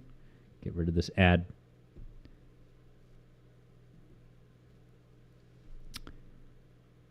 But it was funny and over the top. The number of lasers during the dance scene was hilarious. And the fact that the lasers would hit their suits and it would have all those hexagon whatever shit, hilarious. Vector Sater hasn't watched Parks and Rec, so you don't know what a Ben Schwartz-osity is. And I don't either, and that's double reason why I'm opposed to it. Because if you don't have the prerequisite knowledge of Parks and Rec, it's just kind of a disposable moment that goes over your head. I don't think I could be in a room with Ben Schwartz. Unless I had free reign to read him the Riot Act, which I don't. It's hard to explain. Even though I knock Ben Schwartz, the media personality, I am, to his credit, absolutely able to just immerse myself in his... When I just hear his voice in context as Sonic, it's perfectly fine. It might not be my ideal Sonic either, and certainly Idris Elba's not my ideal Knuckles, but I can accept it. I can accept it for what it is, as a different take, I guess. So I like Gerald and you know, the 2 Eggmans. I love Shadow, and I really love the music. I don't even really want to... There's one thing I noticed in like the first minute of the movie. There was a flashback, quick montage of Shadow's flashbacks. And I'm sitting myself looking at these random flashbacks in the first minute of the movie, and I'm like, wow, they could easily cut this, not that it was bad. I loved it. I loved the flashbacks. I loved all of that. But as a media critique, I have to admit that it was totally scatterbrained. If they had removed or moved around some of those flashbacks, it might have not made a difference. But let's just say that there was a pretty incredible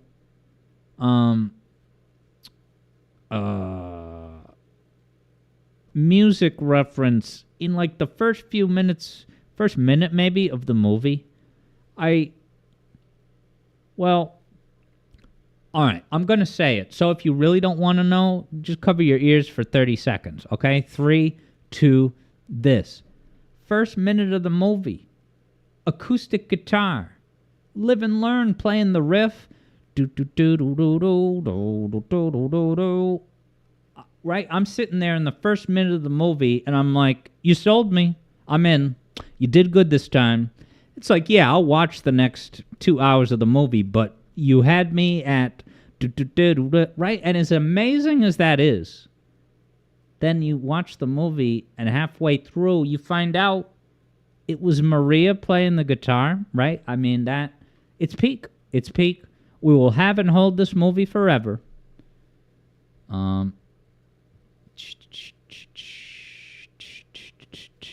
Sorry, I'm not doing a good job keeping up with chat. EB didn't like the dancing either. For you, it was on par with twos. But EB doesn't have strong feelings about some of these decisive scenes.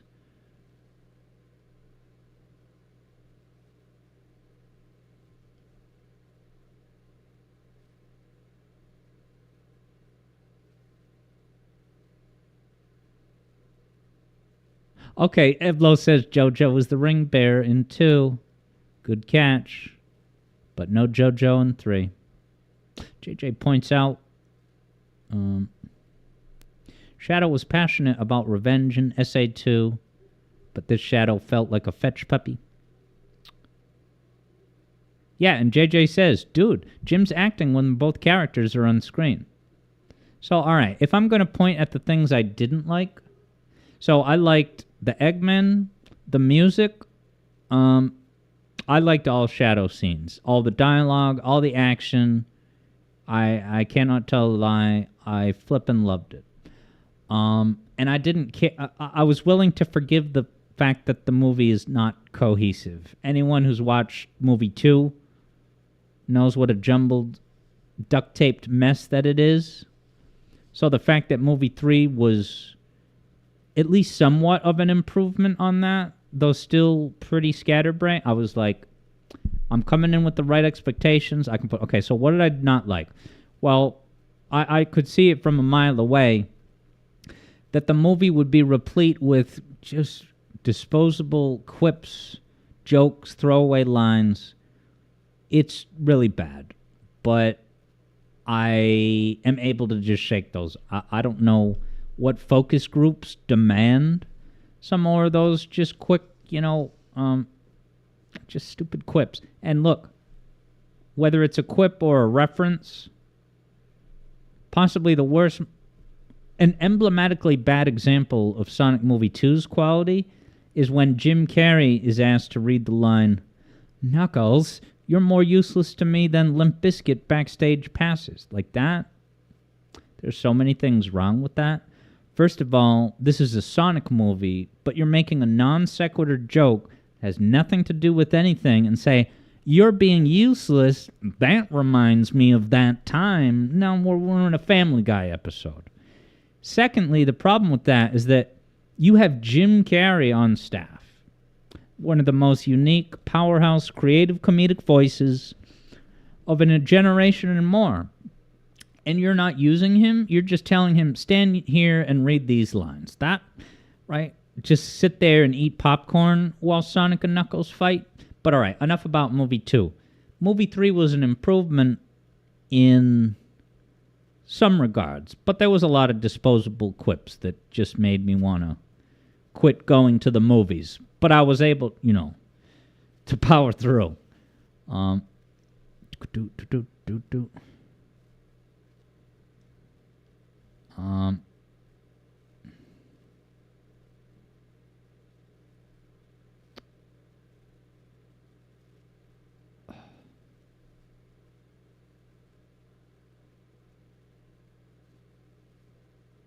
Yeah, now JJ heard Otani's Eggman theme, so I admit if that was there, I didn't catch it. You bet that I was paying close attention to the music credits. And I did happen to notice that a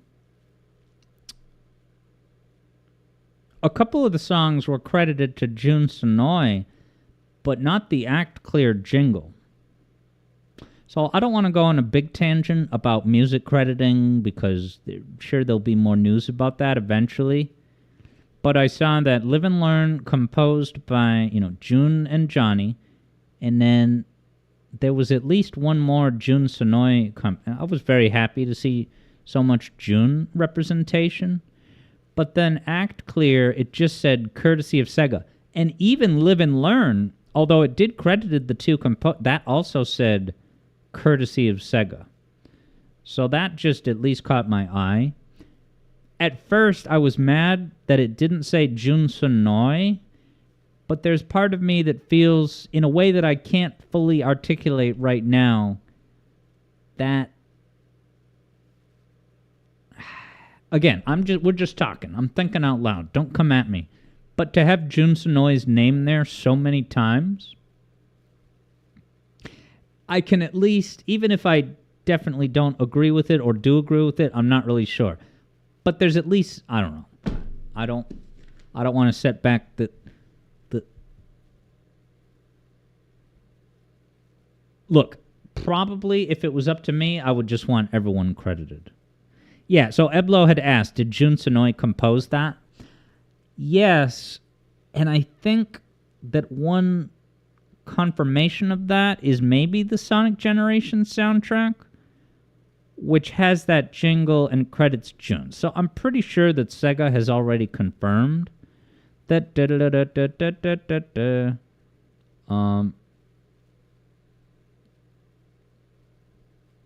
Wow, Eblo said the Limp Bizkit line cranked you up. Different strokes for different Eblogs.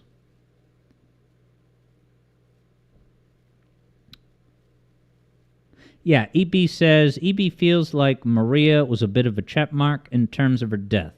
Didn't quite hit like it should. Yeah, and it was surprising when they first announced Maria's casting. There was the picture of the actress technically, but she was in a big black jarring body bag.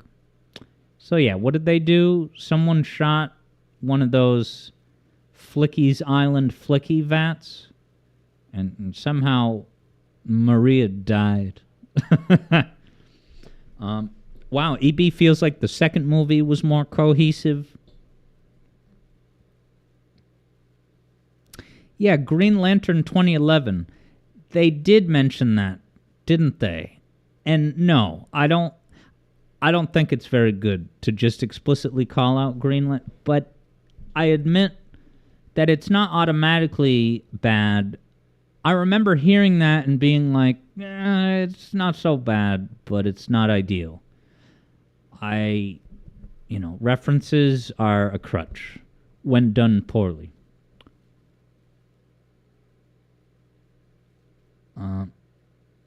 Vector says, super funny and kind of lame in retrospect that they just kill off the commander in the first 30 minutes of the film with little fanfare. So he can just pass off an important MacGuffin and set up the gun face heel turn. Yeah, now Eblo deadass expected the commander's keycard to be a gift card. I'm surprised that didn't occur to me, and that makes me wonder if there was cut content. And I was thinking to myself, I'm like, okay, a lot of these movies just get a massive Marvel steroid injected into their veins, and the main driving plot of the movie is to get the object. Guys, if we team up with the power of friendship, we could collect the collectible, right? See every Marvel movie, okay? And I'm sitting there thinking to myself, well, in movie 2, said MacGuffin was the Master Emerald. And then the third movie, we're just trying to get a Doom, key card to open a door. Pretty hilarious. Of course, as you approach the final end of the movie, they're going to destroy the entire planet and human species. So the stakes were raised beyond some key card for access But did I read Vector's thing? That they, kill off the commander in the first 30 minutes. You know, I wondered if that had cut content too, because when they were at the Chow Garden, which, by the way, Chow Garden, Olive Garden, that feels like a deliberate bit because Olive Garden guy shows up, but he just showed up there so randomly. That made me feel like there was cut content. He just appears at the table at the Chow Garden and then just starts talking. And so, and look, I know they were willing to cut things if it slowed down the pacing, but I also feel like there were cuts that they should, right? So the Tom and Maddie stuff, while I do think that they did a better job of, I think of it as like, well, if contractually they had to put Tom and Maddie in the third movie, at least, for the love of God, they made Tom and Maddie's stuff not really the focus, the way it was in the second movie with the wedding. Right? But even though they successfully, diminished the presence of Tom and Maddie in the movie, they still could not help that they felt obligated to have a boring scene written in to explain they're getting, right, that scene where they're at the house, seemingly excited about all their new hobbies, but it turns out they're, bored and desperate. I could go on a separate massive treatise another time about the philosophical implications of that scene, about how all of their training in society and culture has left them woefully underprepared for what life actually is, and they're going stir crazy because they have no idea what to do with their life, and the only thing that gets them out of bed in the morning is participating in, averting global disaster. It's almost as if Tom and Maddie become codependent with Sonic. Is it the only way they can function is partaking in some kind of massively dangerous high, right? They're doing it for a good cause, but it's a problem that the only way they derive purpose and meaning is to fight back against massively evil forces. Let's see here. Okay, Vector says Sonic implies that he invited Olive Garden guy, so maybe I missed that. Yes, and Eblo points out that there's confirmed cut content, like how Gerald was alive. And yeah, I did do an on-screen segment about that for taking hits from Shadow's quills.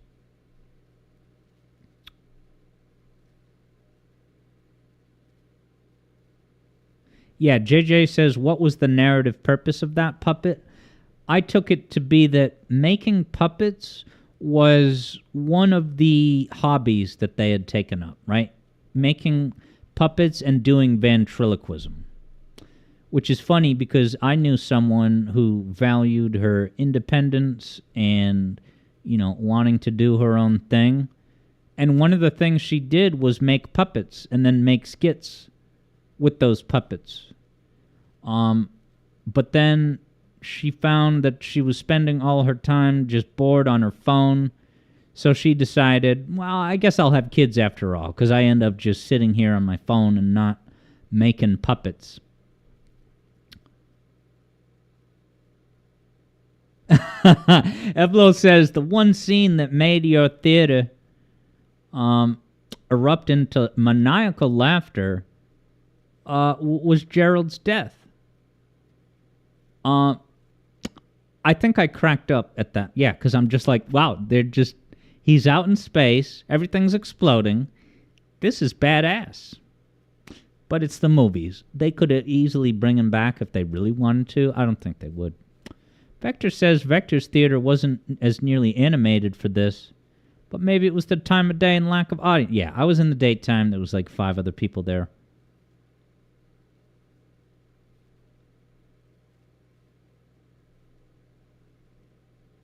EB says Gerald was better for you on the second watch. He's a bit unnecessary. Look, all I can say for me is it was a dream come. It was beyond my wildest dreams come true. And another thing I think the movie did amazingly was, and I don't even care if it's contrived, just give me, was there a scene that had like Tails and Agent Stone? It was the scene where I had the biggest grin on my face when they were exploring, I can't remember if it's the Space Colony Ark or not, but they were and then they had this discussion like, all right, let's split up. You two go here, you two go over, and they were kind of bickering about who should go with who. I loved that scene, and then I double loved, and I can't even tell you specific things that they said. I've only seen the movie once, but just seeing individual pairs of characters be able to, dude, watching Sonic and, wasn't there a scene where Sonic and Eggman, or it was one of the scenes where they realized that they were going to have to work with Eggman, and just seeing them kind of walk side by each, loathing each other and like cringing at the others, you know, they're reluctantly, it was gold. It was so goddamn funny.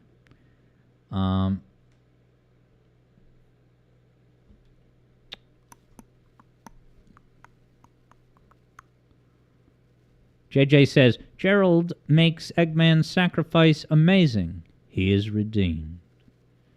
EB says, EB thinks a flaw for you is that the movie is so close to SA2 that it draws comparison to a much better story. That's one way to look at it. From my perspective, it's just the more SA2, the better. And the amount that we got is so much more than I could have ever wished or hoped and dreamed that it's just, right. After I saw Sonic Movie 2, I realized, oh, these feature films are not so much standalone 2-hour stories, so much as they are a bunch of HD real-life reimaginations of iconic Sonic moments. Sonic running around, Death Egg Robot, Sonic going super. You get to see all these iconic things reimagined with Hollywood muscle. In that sense, it's like I come into the theater looking to enjoy individual scenes. And for that matter, a great many individual specific scenes, while letting go of any cohesiveness or narrative flow that, you know, a regular movie would have.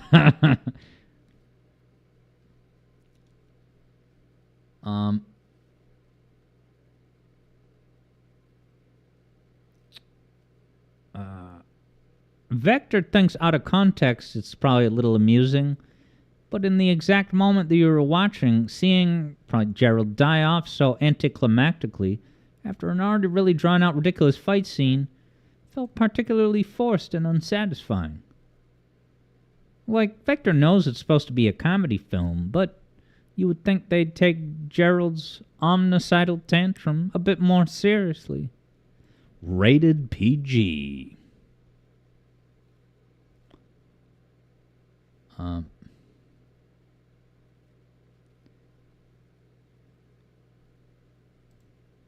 Now, EB says on rewatch, they cut most of the joke. Wait, cutting out?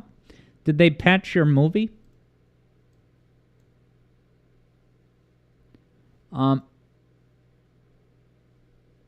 EB says, does that not sound like the definition of derived?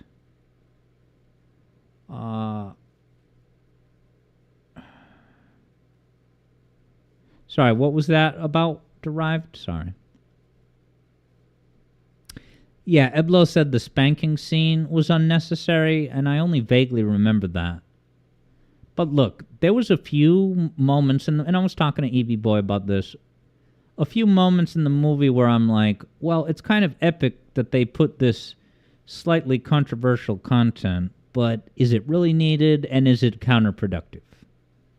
I think they said the word damn at least once. I'm honestly of two minds. There's part of me that thinks it's badass, that it's a confident rejection of, the sensitivity lobby. And I also think it's a selling point. And it feels a little bit irresponsible to say that. But look, the movie is rated PG, and everything that's in it adheres to that. So it's like... But the spanking... Yeah, what did he spank him on the back instead of the yays? And isn't there some theories that a question about would Sonic spank your butt? Is that the reason why Sega suddenly enacted they have to pre-screen any questions for Twitter takeovers or super chats, whatever?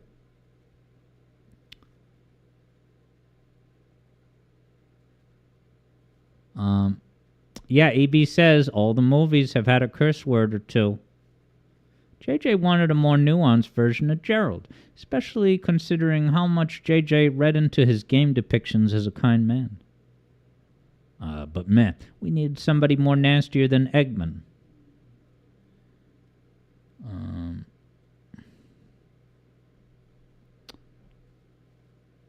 Eblo said the spanking scene was necessary. Important clarification. Who's this? Press junket man? Vector says, Gerald's a complex character, deeply affected by the loss of a loved one he couldn't save. The latter aspect of which gets completely left out of the film for one-dimensional cartoon villainy. I mean, look,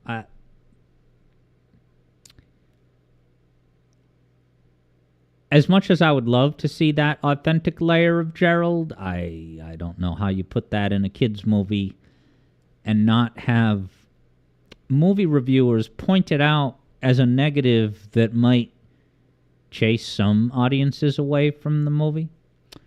Vector was at least satisfied that they kept true to the fact that Gerald was driven insane enough to want to destroy the Earth. But they couldn't peel back the layers of his trauma even a little.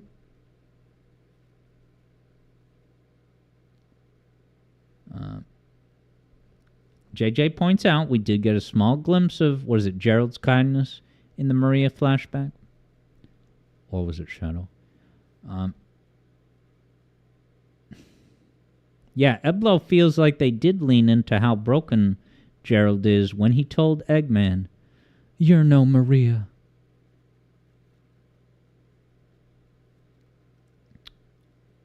Vector says, don't get Vector wrong. Vector doesn't think it would have ever fit into the movie.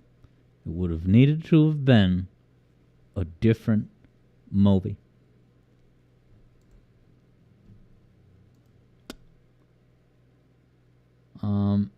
The ending sequence was pretty great with the Polygon Bros, and they recreated the dance scene with Agent Stone as the DJ. That was fantastic. EB thought that Gerald was done well for the path they chose. Yeah, I'm not trying to change anyone's mind, but for me, it was so much better than anything I could have expected. Any other important things I should touch upon? Talked about the music.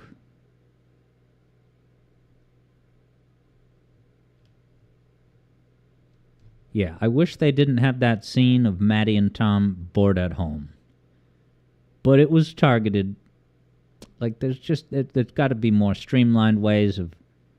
Right, once they got Tom and Maddie involved, it was fine and even good.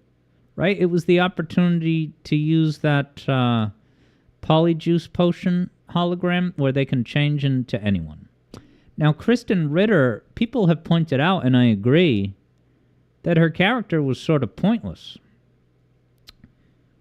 I cannot recall anyway one joke or memorable moment that happened with her character.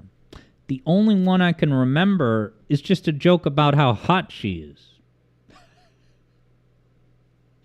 Which is kind of funny. It was when Maddie transformed into Kristen Ritter. And based on Tom's reaction, you could tell she thought he was hot, and then Maddie was scolding him for, thinking, another woman is hot? You're not supposed to do that after your wedding day.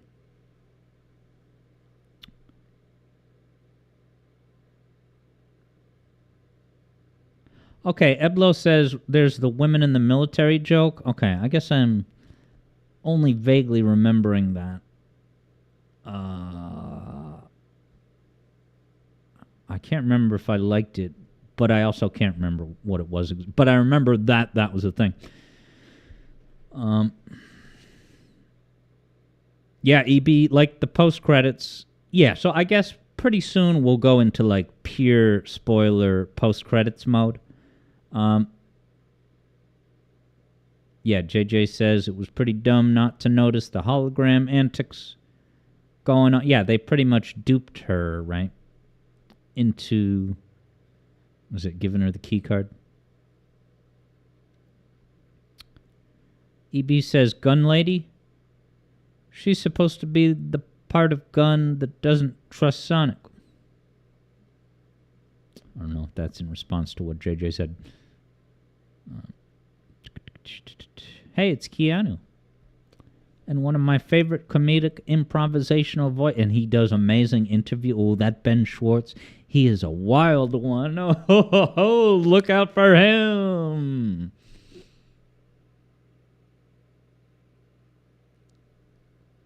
JJ says Keanu looks uncomfortable. You know, it's so funny how Keanu is so timid and almost like kind of shy, doesn't know what to say.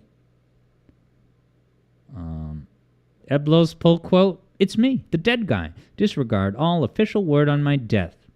Give me that highly dangerous key card that all those villains sci-fi tech are fighting for. Okay, so, oh right, they changed into Olive Garden guy. And what, did Roger Ebert push back on that because it was not plausible that she would just so quickly, you know, not question the fact that he was in fact not dead and give him the key card? Especially if Kristen Ritter's character, you know. I wonder if Gunn knew about the... I can't remember in my head where the hologram disguise technology came from. If it was like taken from Gunn, or was it Tails' gadget? All right, Eblo confirms it was Tails. Well, then, no wonder Kristen Ritter got tricked. She was up against Tails tech. Good night, everybody. Yeah, little fox head pins. Was that the source of the holograms? So, all right, I guess now we can conclude the Sonic Movie 3 segment with talking. Now we're going into like spoilers. All right. How do you feel about lots of metal Sonics? Because I didn't care. I was fine with it. And I thought Amy was great too. A little bit weak sauce that she didn't say anything, but it might be related to the same reason that we were talking about Tails, where they didn't know if there was going to be a sequel, so they didn't want to commit. You know, I don't know. Would it have stolen too much thunder if she said something? Tails said something, but Tails is like the main sidekick.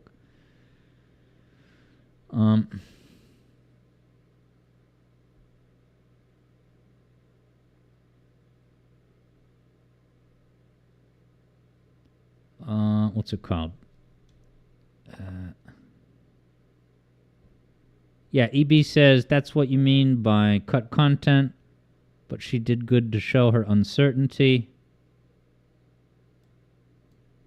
Now, JJ says Boston Souse heard. What happened?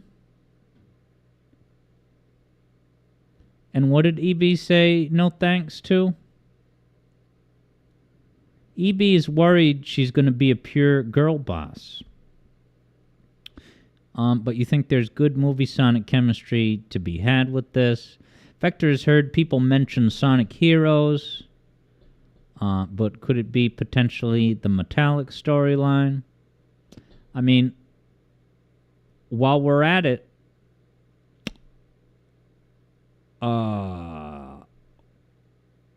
I just want to quickly point out, right? Talk about another mind-blowing individual moment that just automatically made the movie a 10 out of 10. It was early on, I think, when they were touching down in the Tokyo intersection, Times Square-ish looking place. They did the heroes flying formation. Oh, man, was that it's just a quick thing, but so freaking awesome. My God.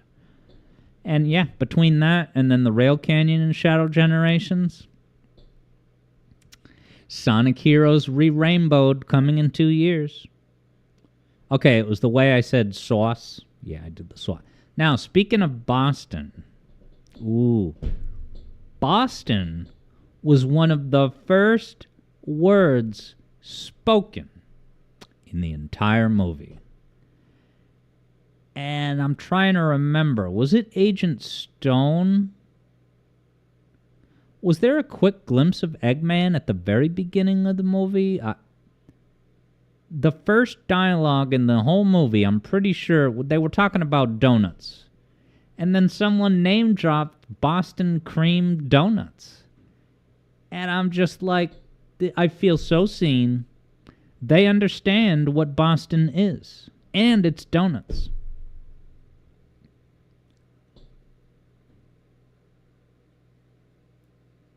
Okay, yeah, and then EB points out that, okay, yeah, it was probably that same scene where you saw the computer get hacked, and then the Eggman logo, yeah, is that Eggman logo specific to Heroes? Is that why you mentioned that, EB?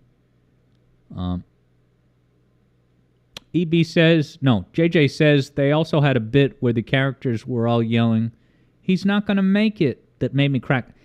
I'm showing my trivia gaps, but is that from Heroes?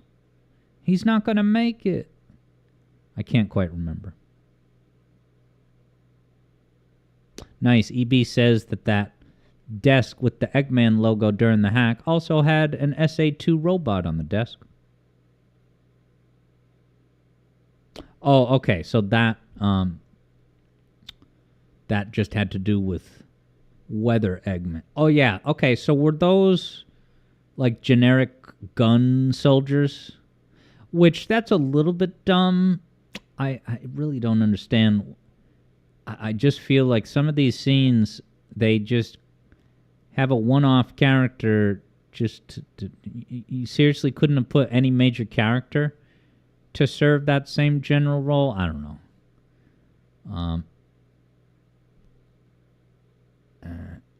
Oh, okay, that was an inside bit for JJ's channel. He's not going to make it. Yeah, EB thinks that Sonic 4 movie will be probably CD and adventure. EB has heard people say New York is Station Square. Eblo thinks Amy plus Metal makes you think it's a time travel story. JJ doesn't know how to feel about the mid-credits. You'll have to wait and see what they do. Was mid-credits Amy and Metal, and then post-credits Shadow was not dead? It was so great. Thankfully, each time I've gone to see a Sonic movie, the audience has been pretty well behaved. But I also wear big earphones to block the sound volume, so that kind of solves the problem of delinquent noisemakers at the movie theater. But when I went to see Sonic Movie 1 on Valentine's Day 2020, I'm sitting there in the theater, Paramount logo comes on, in come the rings, the little kid behind me goes, "It's the rings," and that just made me so happy. And then the one instance of that for Sonic 3 was that I might have been the very last thing, and it was kind of uninteresting. The way they revealed that Shadow's not dead, like, I'm glad he's not dead, but it was very not. It was like, and I still need to, I'm going to have to check some serious wikis to understand about the handcuff technology, because that seemed like a problem. Like these, whatever these golden handcuffs are, that seemed to be a lot of deliberate use of the lore of those things.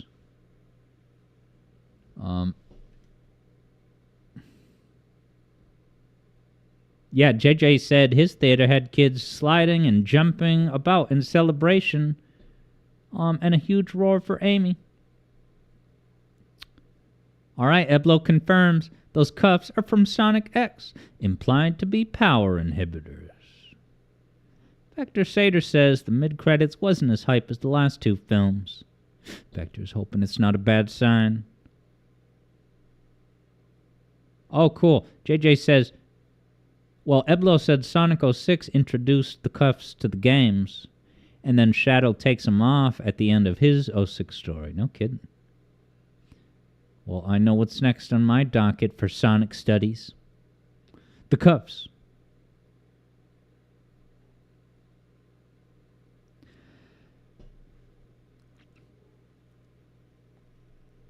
There was a lot of thrilled reactions when I saw movie 2 and they revealed Shadow. Yeah, that was a big crowd pleasing moment.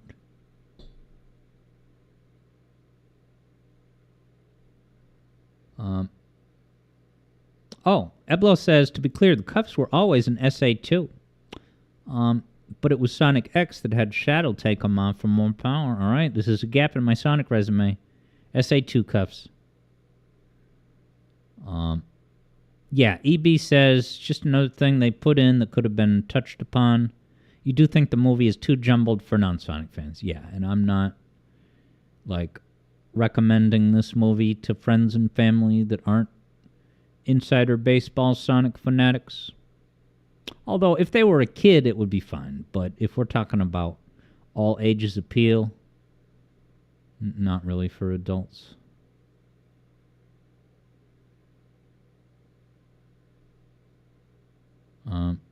Yeah, EB says most of your theater was standing and cheering.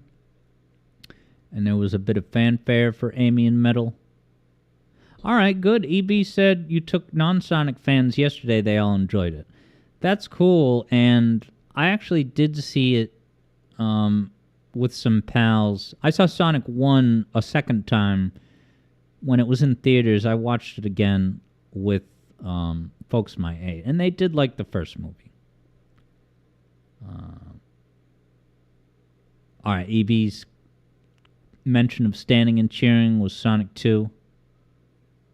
Nice. EB's taking some more friends this weekend, helping us climb higher and higher above dumb Mufasa, the burden of existence. Mufasa, a Lion King. A Lion King.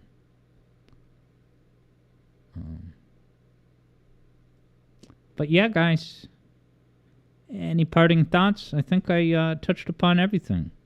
It's my favorite of the three. It did a lot of the things that, all the movies should have been doing. And it's like, yes, Eblo says, parting thoughts, Eblo needs the home release to rewatch ad infinitum. It's like I do want to see it again. And I even mentioned to Evie Boy that I'd probably go see it again. As I thought about it yesterday, today, I'm like, as much as I'd like, I don't know, sitting there for 2 hours when I know I'm just going to be able to see it a bunch once it's in some kind of home release. Yeah, EB, much like me, is just happy we're continuing to get quality films. It's such a crazy alignment of the planets. Knowing how many video game adaptations as movies have failed.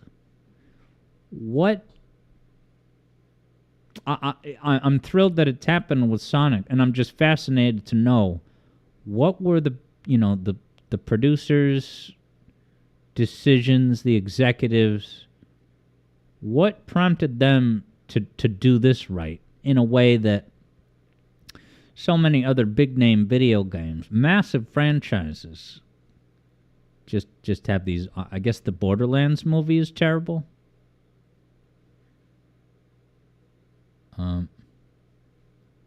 Hold on. EB's heard that Nintendo is on the ropes whether they're going to do more Mario? Come on, where did you hear that, EB? that just some random guy talking shit on Reddit? Barrett just realized that every Sonic CD enemy is based on a type of bug. Yes. Bravia pointed that out when we did a discuss segment about whether Sonic CD takes place before all the other games. JJ liked it. You'd give it an 8 out of 10. Best of the trilogy for JJ.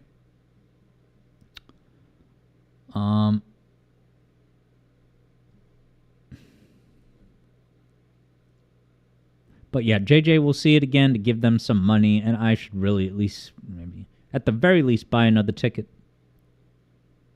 Yeah, it's not unusual for JJ to see movies multiple times. Last time you did it was for Avengers Infinity. Yeah, and I saw a movie twice. Let's just put on Cybershell's video as background for this last minute of chatting. Yeah, EB says they're already breaking records for this film. I mean, the thing with Nintendo is that they already announced, right? Miyamoto gave his primer about, look at him running up the roofs. That's canonical? It's amazing. Forgot about this. What was I going to say? Wow, JJ says news outlets are teasing and hyping up a Mario and Sonic movie. What was I going to say? Oh, yeah.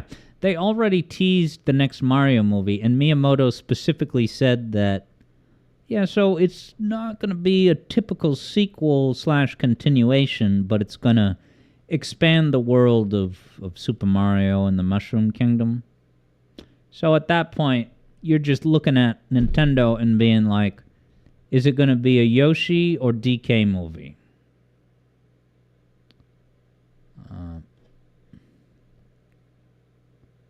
JJ never wants to see movie 2 again. And honestly, that was what I decided about 5 minutes into the movie. I'm just watching Jim Carrey sitting there alone on a soundstage monologuing. And I'm like, uh-oh. Uh-oh.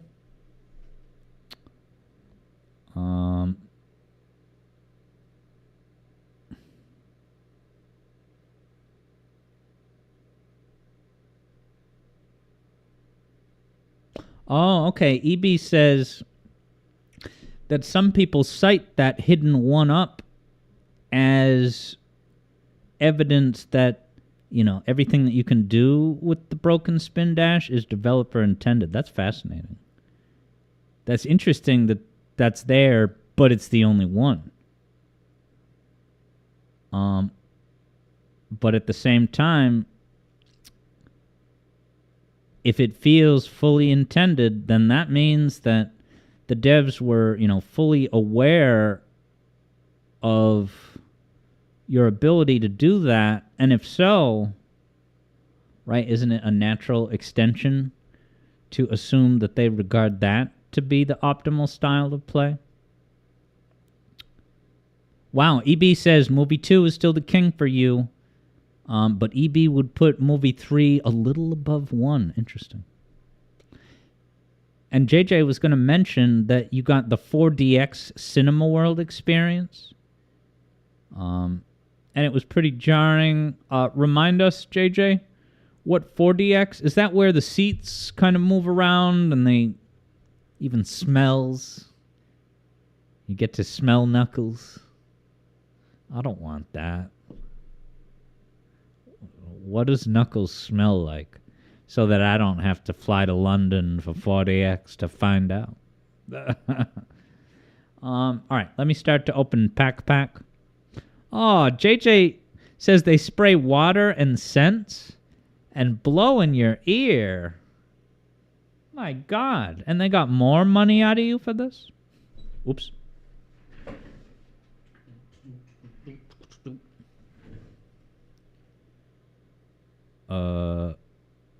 EB says, IDK man, there's only that and one other you can think of.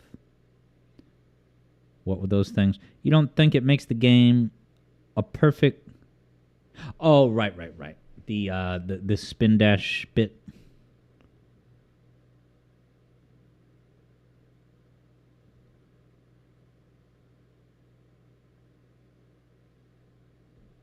All right. Pac-Man Repack. Is Bruno within reach?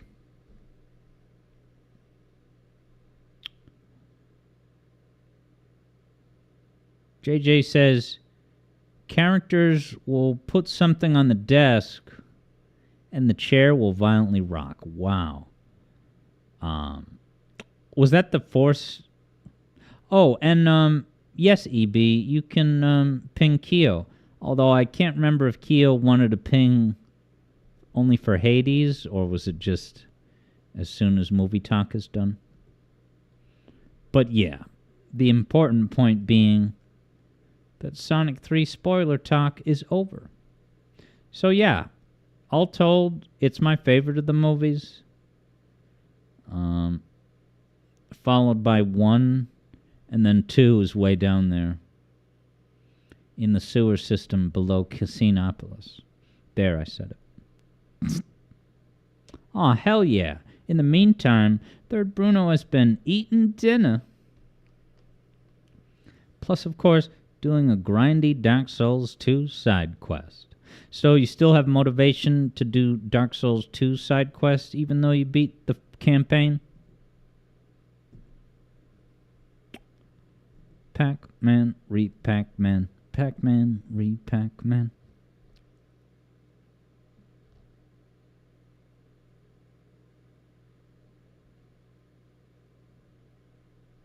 Guys, the new Music Theory video drops in less than 4 hours.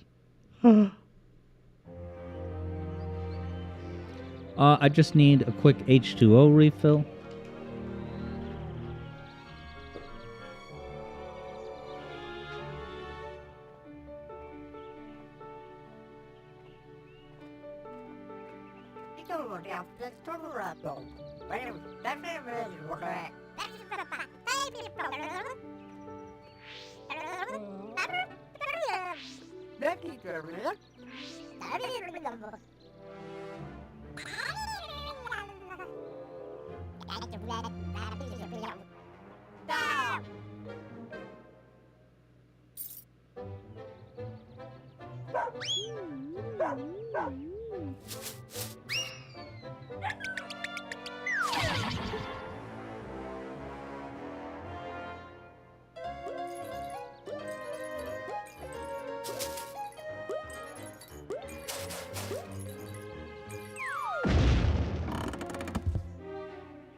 Alright, yeah, so Third Bruno has been indeed doing those side quests. You're trying to get them all in, or at least a lot of them in, before starting New Game Plus. Just update the stream category here. Dun, dun, dun, dun, dun, dun, dun, dun. Third Bruno says that their FromSoft definitely knew how to tie players over with the third DLC till the next game comes out. DS3. It's not the point. Where's Pack Repack?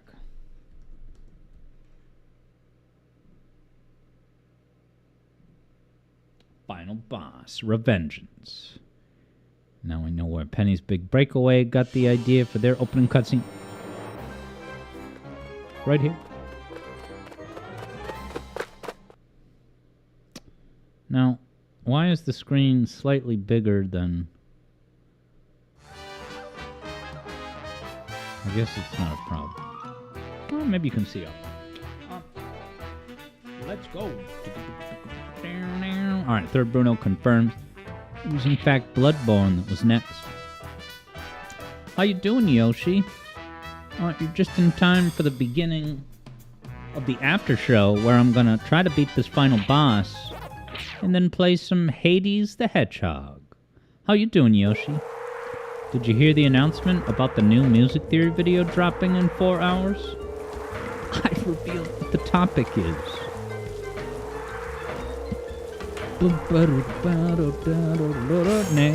Namco, don't go the way of Ubisoft. Strike back. Did I go to the right place?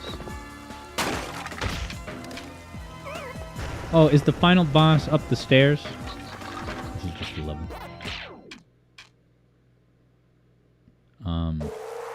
Alright, Yoshi caught the community post. But yeah, in the community post, I didn't reveal the zone of Sonic CD.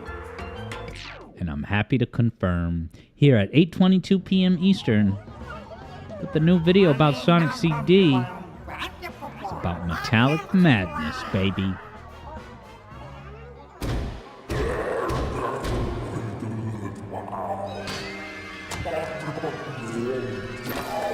Now you can tell that Hat in Time took inspiration from this final confrontation boss room. The gibberish, I can't get enough. One of these days, we'll have to look at the OG game's original English dialogue. I'm ready to start the carnage with Talkman. I'm gonna teach his A's a lesson. Oh, I hit the wrong button.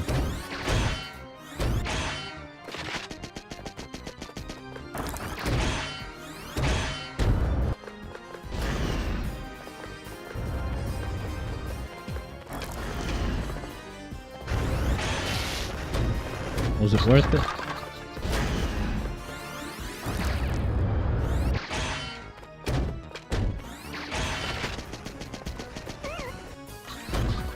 Careless opening attempt. I'm sorry. He's just calmly standing there.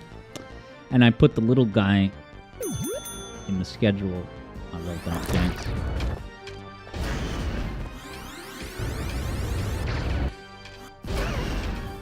Such BS.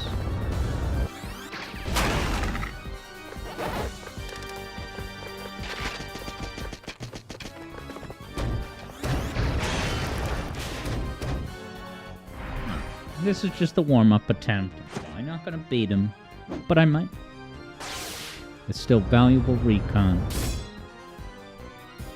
Aha, that face he made looking at the camera. He's bringing out the Bowser attacks. Someone saw the Mario. Does Bowser do that downward shockwave slam in the movie? Probably not. Eplo is a sucker for main villain uses same power-up as hero. Why does that happen in the final boss of Uncharted 4, Drake's Deception? Where's the, power-up?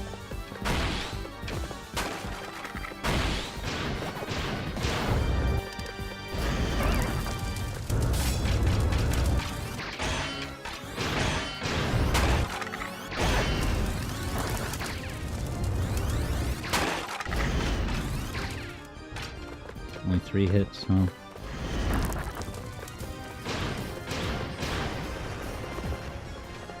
Okay, interesting. Eblo says it happens in Mario 3D World. There's a game I haven't final bossed in a while. Did a handful of streaming of that game. It was fun doing wagers. How to bring it back. No Mario this week. wacky, wild, inflatable bizarreness. Starting a week of streams without Mario?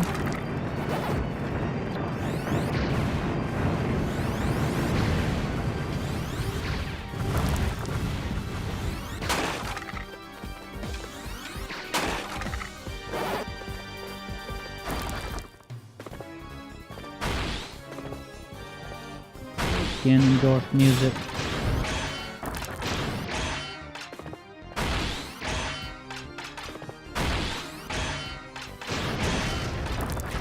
Alright, I just gotta no damage this third round.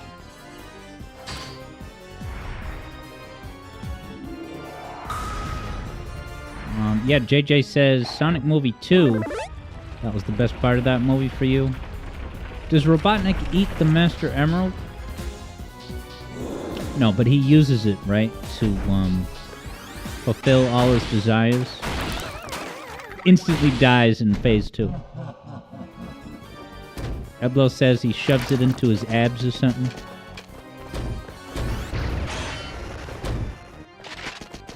Alright, I'm not going to do anything really risky in this first phase. Because you guys, just as much as me, want to see a victory.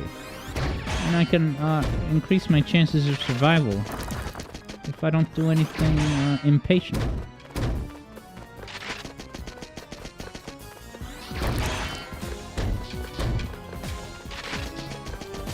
I wonder if running around him will always bait him into his finger gun. No hit, first round. Yeah, Eblo says Super Robotnik was unexpected. So was was that when he consumed somehow the Master Emerald and then he had that really cool green and black outfit?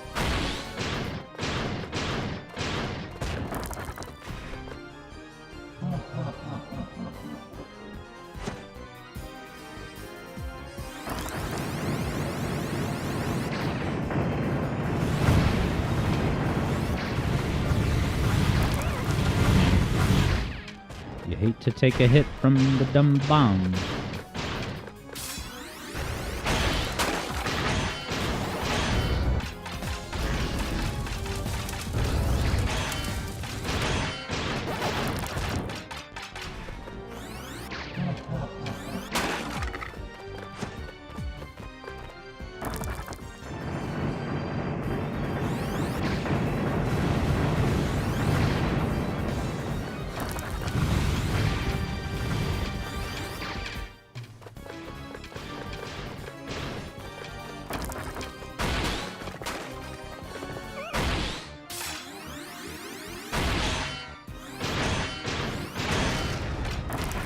Last phase, only took one hit.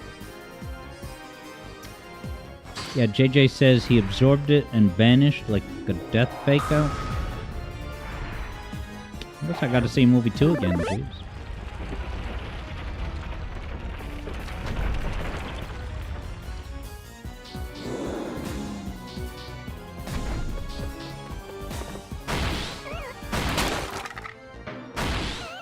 Alright, I'm doing... Wait, I didn't... I'm so sorry I died so suddenly. But... Is it that it happened so quickly? That my buddy didn't throw me some health?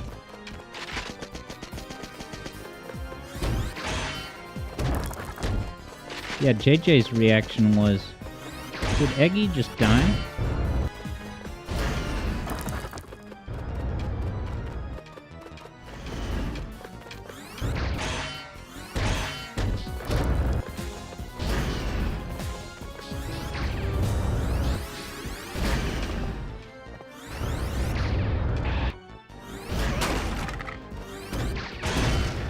That was careless, I know. Yeah, Third Bruno said, yeah, he did it so fast. Didn't get a chance to get my pick-me-up from Professor Gerald E. Pack.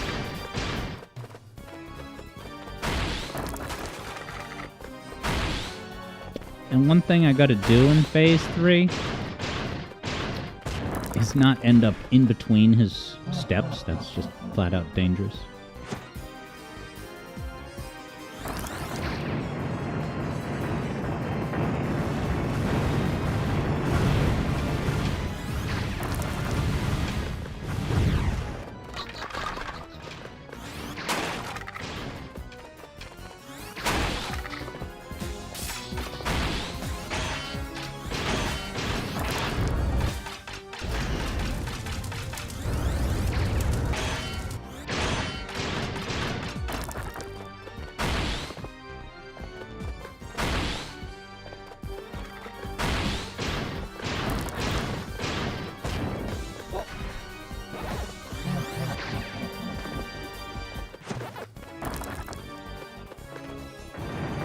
Some minions. Oh, I panicked.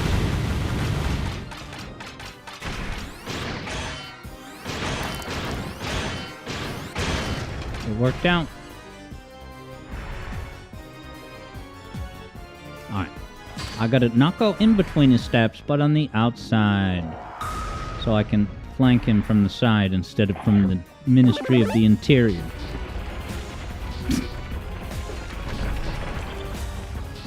Get out of his way to start. Oh, I hit the wrong button.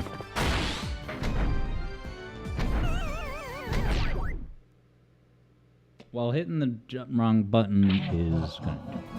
So, I'm sorry, I keep redoing this. I was kind of hoping I could do this in a couple tries. If I really am just...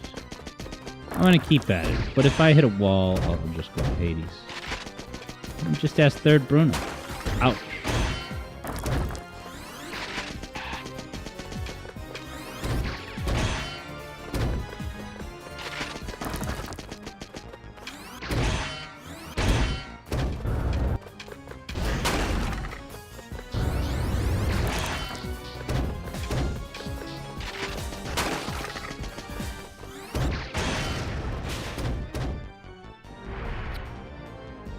Barrett says, it's funny how Pac-Man went from a small game where you run around a one-screen maze eating pellets to this.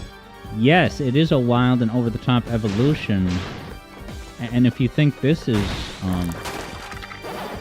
quite the modern reimagination, wait until you see the Pac-Man episode of the show Secret Level.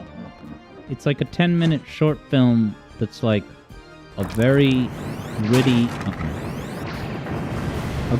and realistic, like, reimagination of Pac-Man mechanics. And it's pretty violent.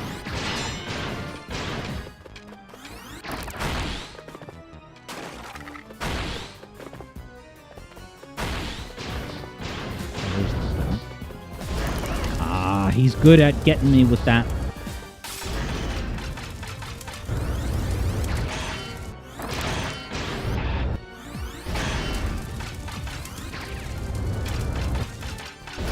Ooh, Alright, I guess I didn't get hit that time.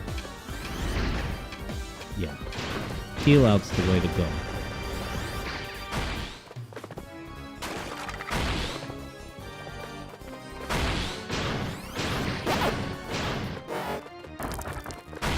Nothing I need to do to bait him into going up there, right? Just wait it out, dodge and grab. There he goes.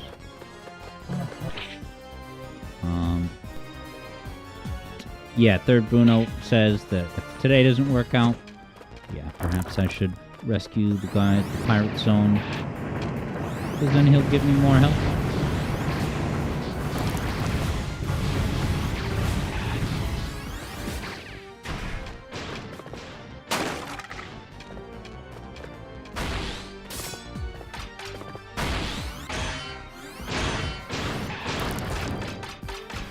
Goes back up there? All right.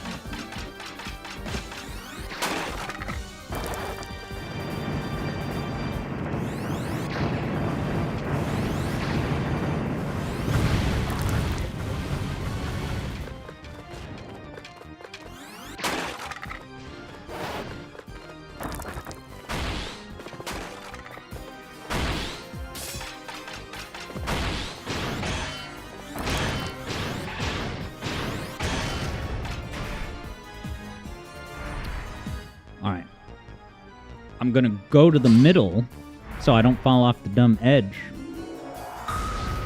And focus on his feet. I would think peel out is the way to go, although... I mean, how much range do I even have with the pack dots?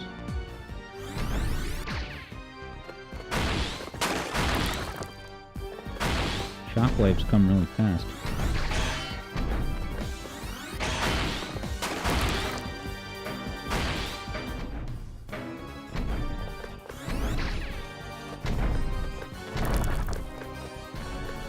And then once I hit it... Uh-oh. Oh, yeah, this...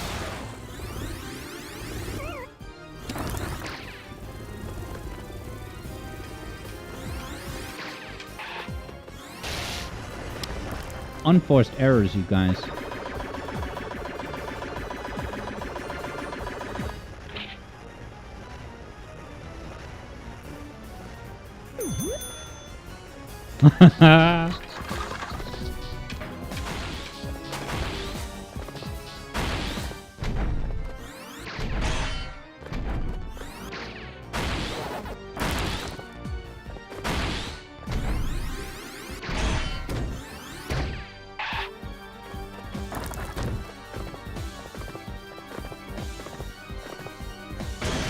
Yeah, baby. I got one of his 3 HPs dead. So I think I've got a decent game plan for this, you guys. As I almost walk into a basic enemy.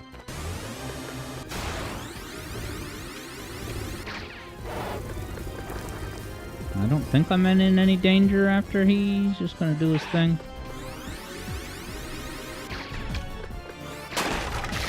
Stupid badness.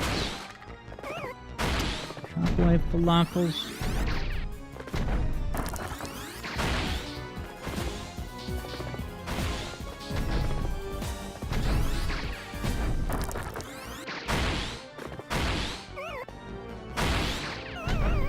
Alright, I'm gonna say let's say 2 more tries. 2 more tries. 2 attempts and then Hades. No matter what. I honestly, you know, I could absolutely do it if I tried, but watching me do this over and over again is not a good watch.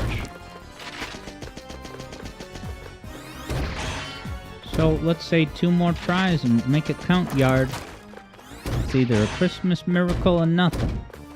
But yeah, Kyo says, looks like you got it figured out. I at least have a bit of a game plan, which is... You know, it's pretty simple at its core. It's just wait for him to do his 3 stomps that each make a shockwave. And then it's just a matter of picking the right foot to rev into. But once you hit the foot, you can rev on out of there, no problem. Vector confirms, it's pretty tough. Indeed it is.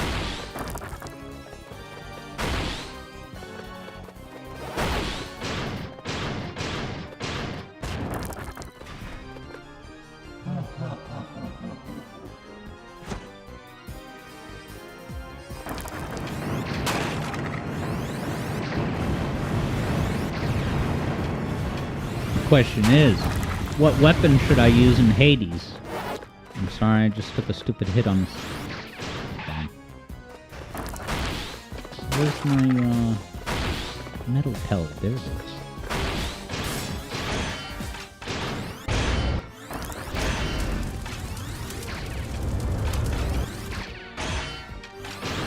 Wow, it interrupted his attack. And he's going right back into pellet distribution. Great.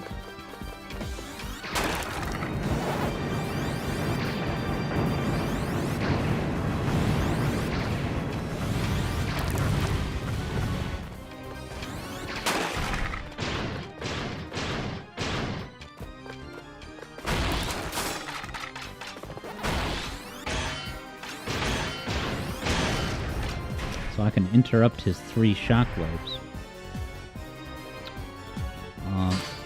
Yeah, Third Bruno definitely went through all 6 available heals. Tanking that, baby. Taking pickups from your pals. I love the one that I put in the schedule. He's like, take this, Pac-Man, beat him up good or something like that.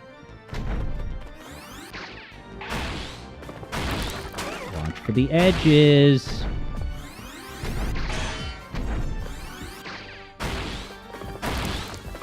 It's not easy.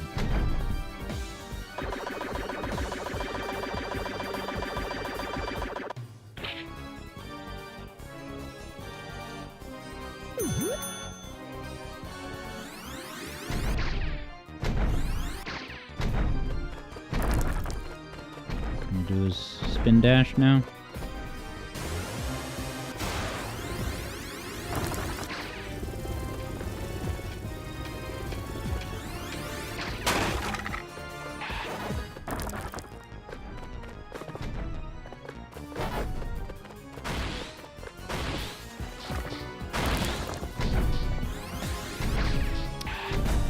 So, I'm gonna be patient.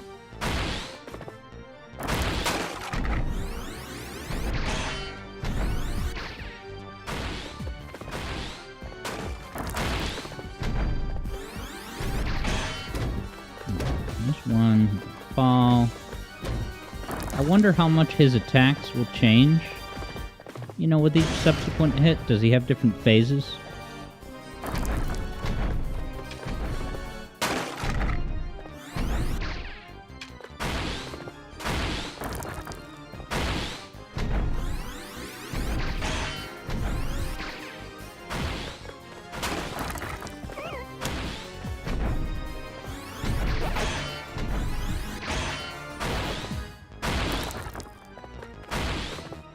Ah, what did I bump his hand? Now he's gonna spin dash.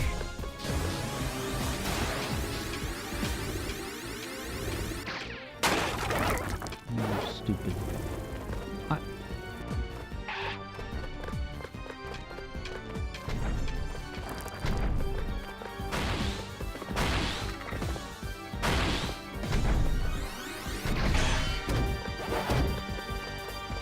Alright, I can't take any hits for this last phase. Is this my last attempt or second last? I forget. If he just does the same attacks.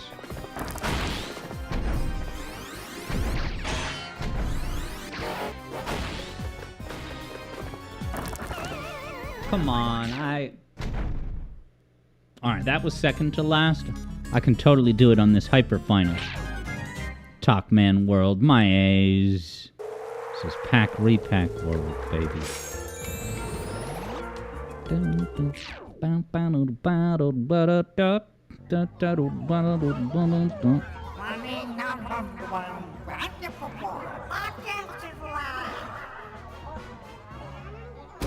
Barrett says rigged game.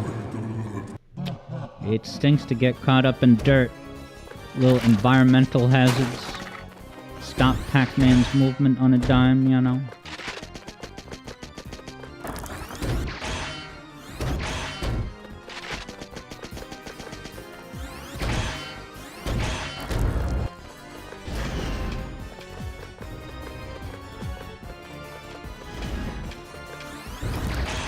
Okay, so he only goes so far.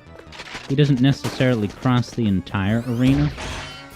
This is what any good esportatician, you know, these are the questions you should be asking.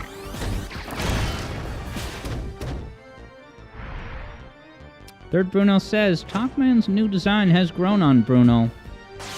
Because his original was nowhere near as perfectly spherical. It's about as jagged as a PS1 model could even get.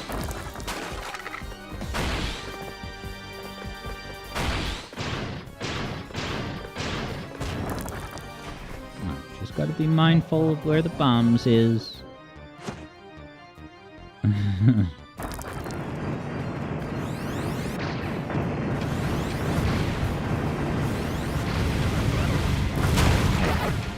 do your best. Aw, that was not my best.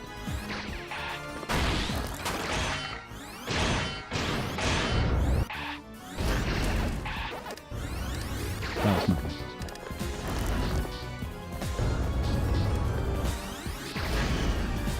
Gotten in the habit of peeling out to avoid that there attack.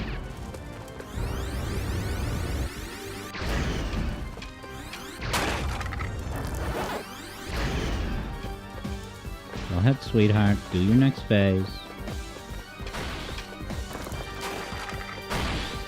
He kills all the enemies. Stop with these other attacks that don't advance the story. I want to advance the story by making your hit points bar go down.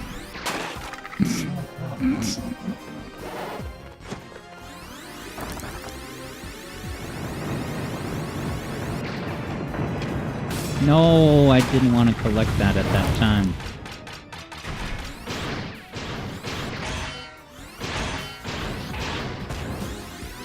Alright, he's going right back into pellet delivery mode.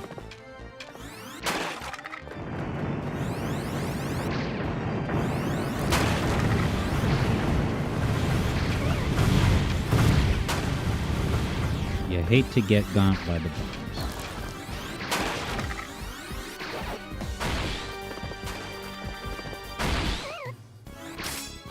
I thought I was going to collect the dot. Well, look, I'm going to have a full circle of cheese for the last phase. Why did I clip through him? Right, last phase, full cheese. Not that I'm cheesing the game, but, you know, the Pac-Man health meter kind of looks like a circle of brie cheese.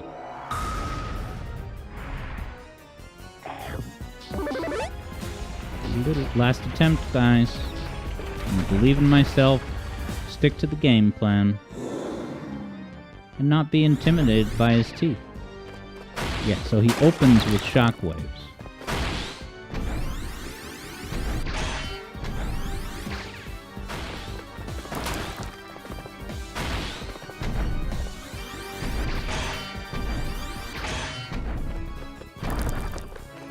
Spin dash.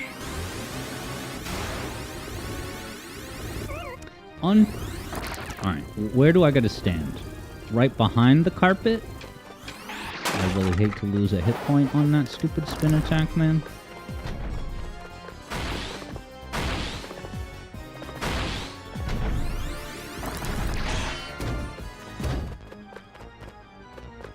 Barrett's vibing with the Pac-Man gameplay. Barrett wonders what Pac-Man would look like with Sonic's eyes. If you can imagine it, you can draw it.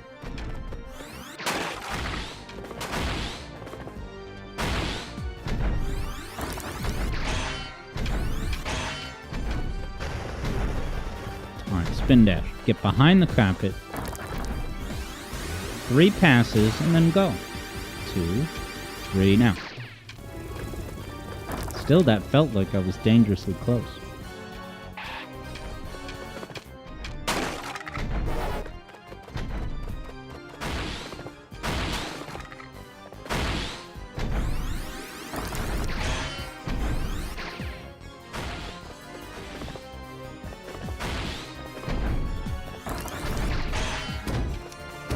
The second hit, guys.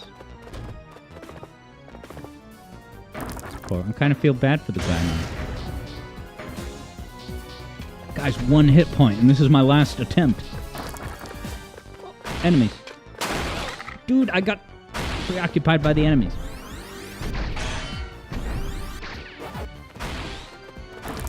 Oh no.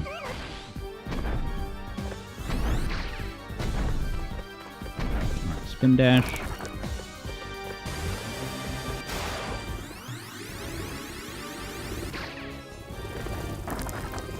Oh, it's a nail biter.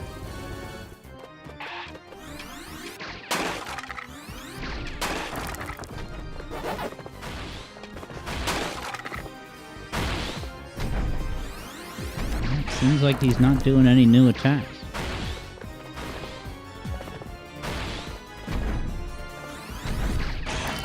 Guys, he gonna fall. Watch out for micro badniks. Climb up his arm. Butt bounce on his bald head. Win the game? Look how mad he is. Why isn't Pac happier? Relish the victory, my man. Whoa. Oh, is that my power-up to save the day? Look at this. Ah! Oh, Sonic Frontiers. Dude! I succeeded at the QuickTime event. Ah, he eats his ass. Dude, I did it. Pre-rendered cutscene. We're in the home stretch. Woohoo! I'm doing it. I can too. Ah, look at him shake. He's about to explode. You can tell. He got what he deserved. Wow. Ghost was in there? Is that Clyde? Talkman's ghost. Oh.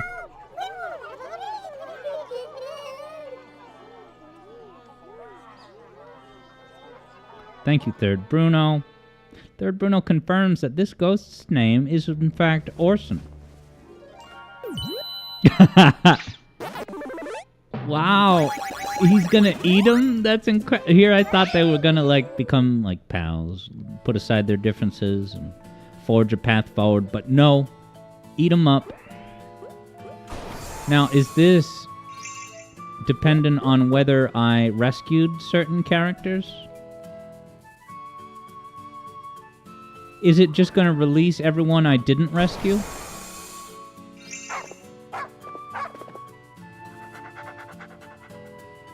Like, if I had saved everyone, would it just skip this?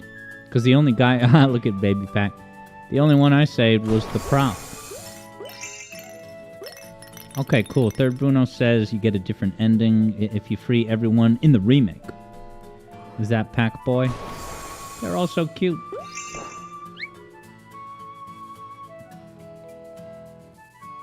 There's the Dionysus clouds from Hades.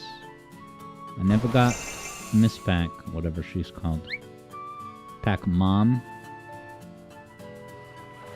Look at this sweeping view of the whole journey. It's a good game.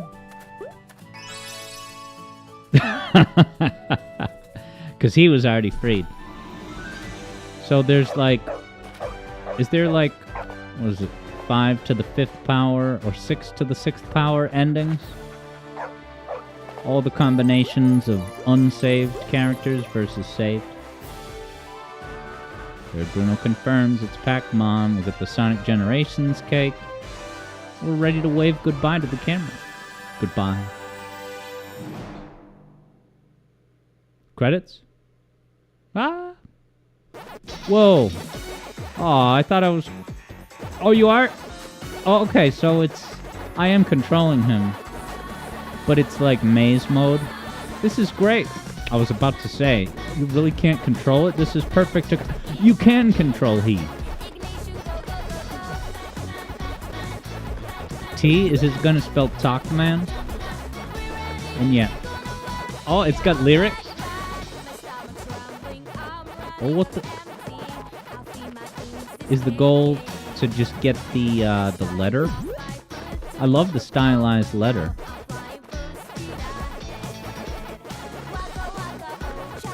You can't pre-register your turns like you can in Blue Spheres. Is she singing about eating dots? Pac-Man, Pac-Man. Oh, here we are at Silver Cloud Castle Zone from Sonic Blast.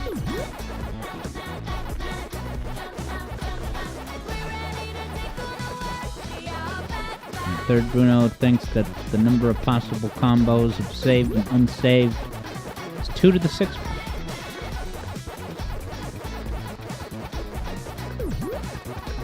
Is this going to be a payoff where it tells me what these collectible letters are going to spell, man?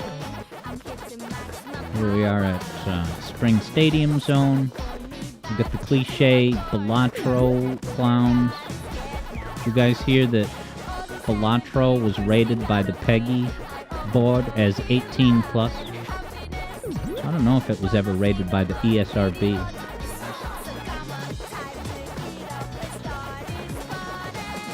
I love this song. Oh, I missed a letter. Is the final message... Pac-Man, Pac-Man. I wonder if this song is from anything. Like, is there a show or a big... Somehow it just... In my head, I wouldn't be surprised if this wasn't created for this game. But they brought it in. Secret level available now.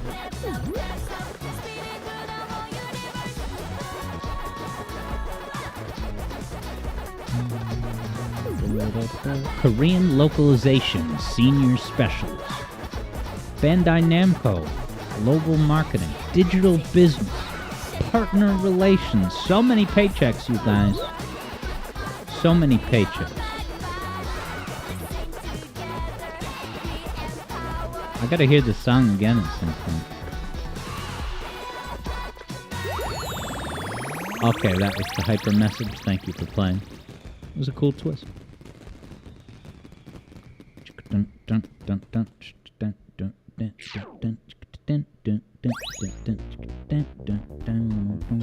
Oh, there's even a, you thought the final level was going to be exempt from this? No. EB enjoyed the tune, too. Alright, sweet. So, I'm going to play Hades now, but I have to take a few minutes to reconfigure my stuff. It's going to be a chill stream with no camera. So actually right now, we're going to do some live on the air streaming tech recon. Where... I should close the game first.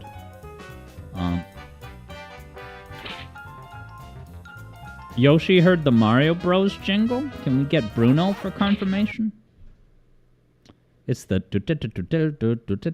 That's just Pac-Man, right?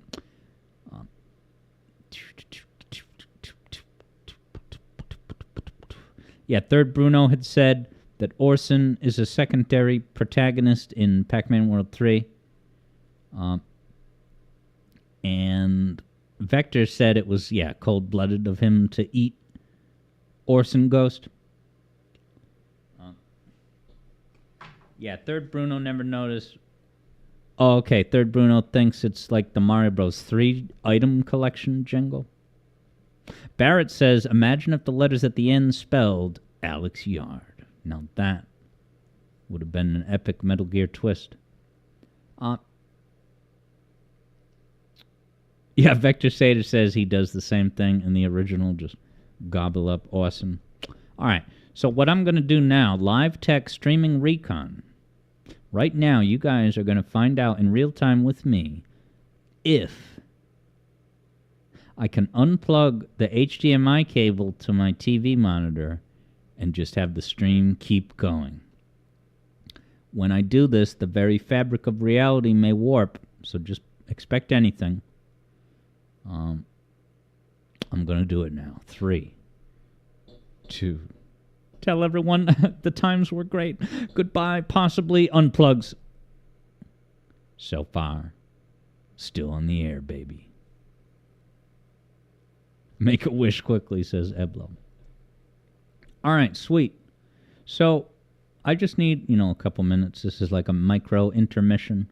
I will be sending y'all to the waiting zone now.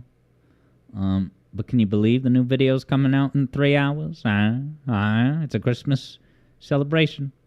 So, I'll be back on the camera in a few minutes. And in the meantime, feel free to, suggest or just a general sense discuss any possible weapon loadouts. I know it's getting really late, but if, Keo is still here and awake, feel free to recommend a weapon you'd be interested to see. And I'll be back soon, baby. Just watch.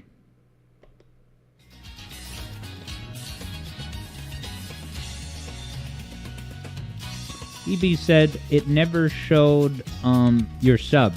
So your sub just activated today, EB? Thank you so much, EB. I'm just looking at the feed. Yeah, I wonder why it didn't show it. And I saw that Hat Kids sub, replenished today. So thank you very much, EB. Barrett says, tell Barrett's parents to watch my newest Sonic CD. So you told your parents, Barrett? I do appreciate it. Eblo suggests a gentle flamethrower.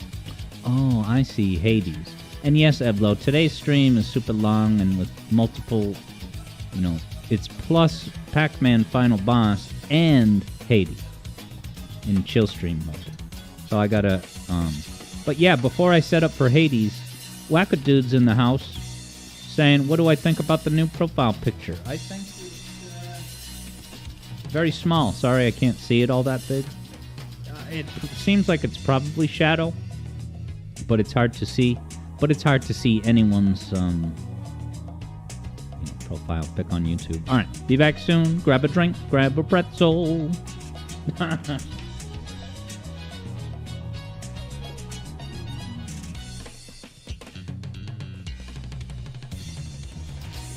So, Vector, you've played Pac-Man World Unpack, which is to say the OG original game. Cool.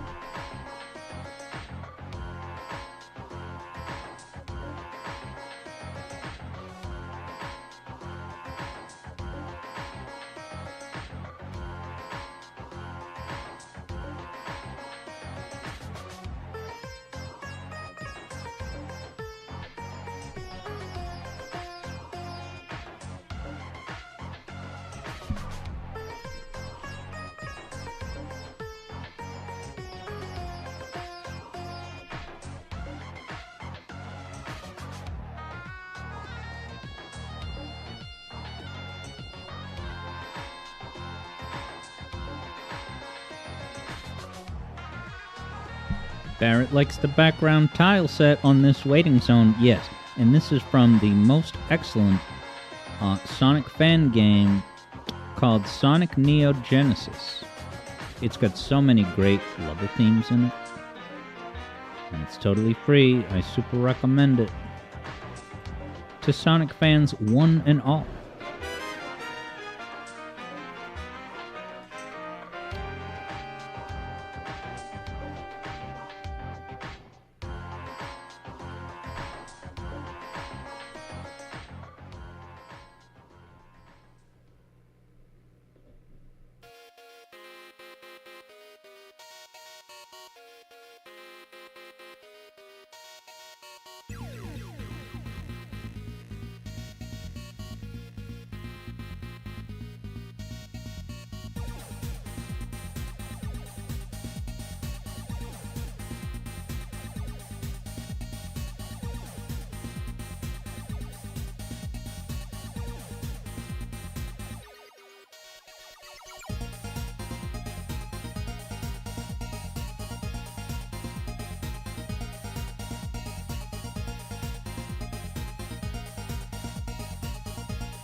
Testing. Hey, what's up, guys? It's Alex. Sorry, I was just trying to get the microphone up and running.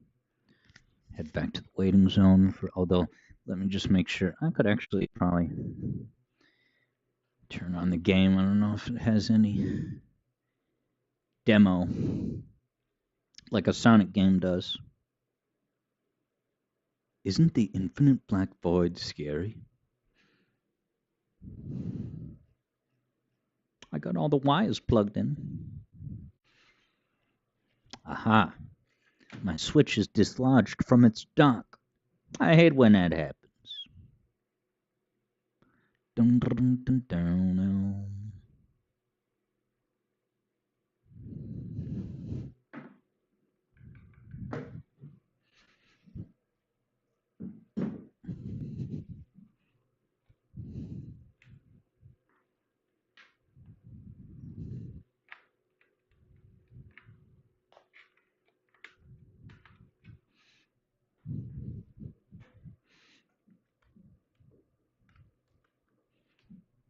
Aha.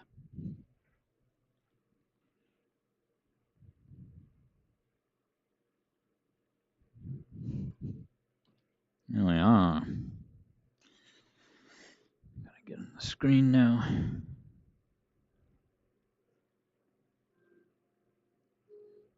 Look who it is. Let's see. I don't know if it's gonna do any demo autoplay. I'm almost ready to go though.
Now, Barrett has spotted the Triforce in the Palm Tree Panic tile sets, which is absolutely true. That's what you get when you line up triangles like so.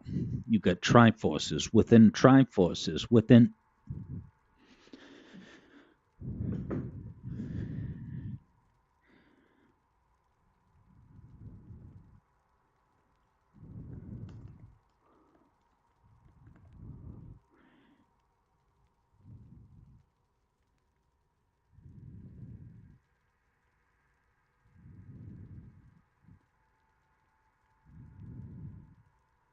All right, so I'm going to have the YouTube chat up. I'm trying to make it nice and big, so yeah, should be able to read it.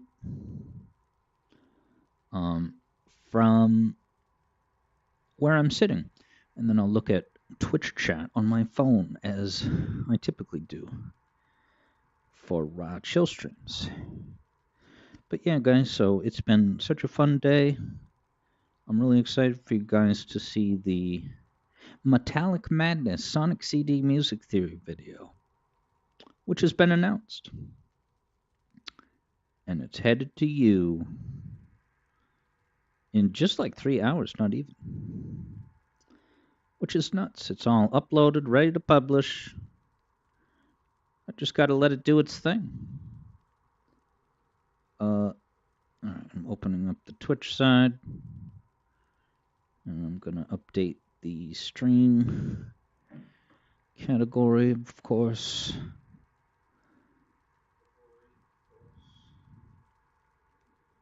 There we go. Hades is in business.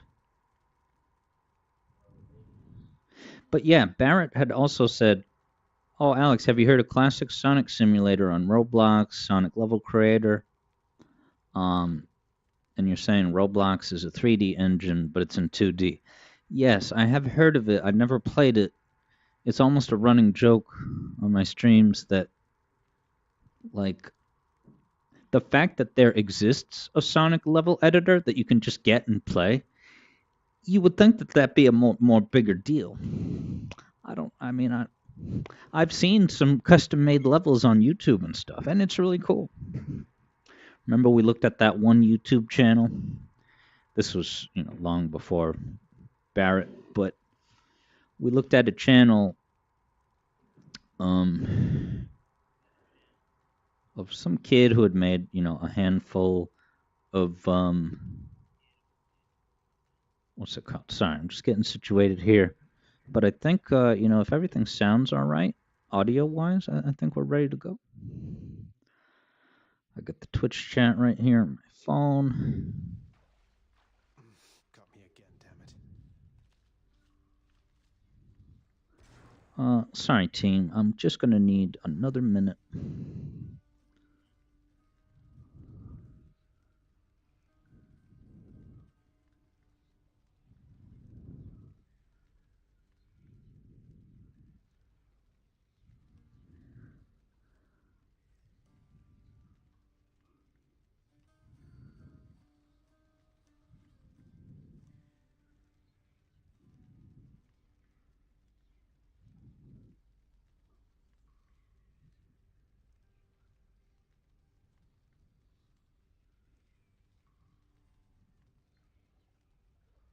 It's just Christmas stuff. I got to send this text ASAP because it pertains to Christmas plans. I do apologize. I've been streaming for 5 hours.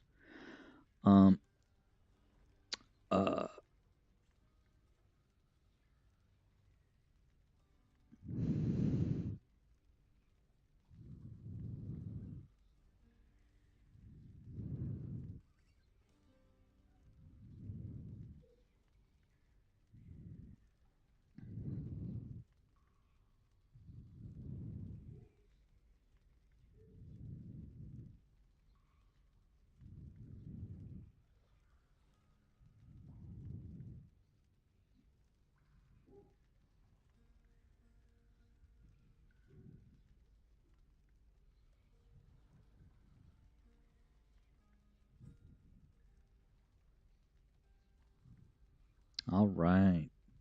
Here we go. Cool. Gordon might have a Christmas gift in the cards. That would be cool. But yeah, it's time to select a weapon. I wonder what I have equipped. Nice. EB might have something in the cards. That's cool. I'm excited. Christmas. I got something for you guys at midnight.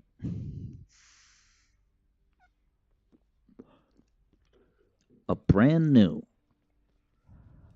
Sonic CD music theory video. Now, what have I been using lately in this game? Well, I certainly love this shield because being able to dash around the room like that, right? It's almost like having a dash that goes like 3 times as far. This is the regular dash. See how I'm kind of boop, boop. But when you charge this shield, you look at that. And so not only is it good for movement, but it is itself an attack, and I'm now blocking because it's a shield. So as long as I wait like this, I'm blocking attacks. And there are some boons that give you a benefit for blocking. Okay, but another weapon that I mentioned to Kyo, I think, is... see if I have the right aspect. Okay, so this moveset... yeah, and EB says, this is the last stream before Christmas. It sure is. Punishing Sweep is cool. That's when you do your spin attack, and then you mark enemies, and they take more than double damage. And then this is really sick. This might be a little bit too frantic.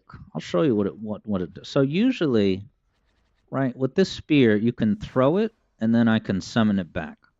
And what's really awesome about that is that it does damage going through them, and then on the return, it even does damage, counts as a backstab. So that's very useful. Okay, but with this weapon aspect, I can throw it, but instead of retrieving it, I can dash to it. And see how I'm like supercharged now? My next like 4 attacks are whatever, 100% damage increase, maybe 120, maybe it was 100, but okay. But then I'm curious to do this. I haven't done this in a while. I think this would be good, you know, for a stream.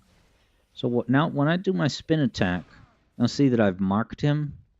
So now he's taking, I believe, double damage for all of my basic, or any attack for that matter.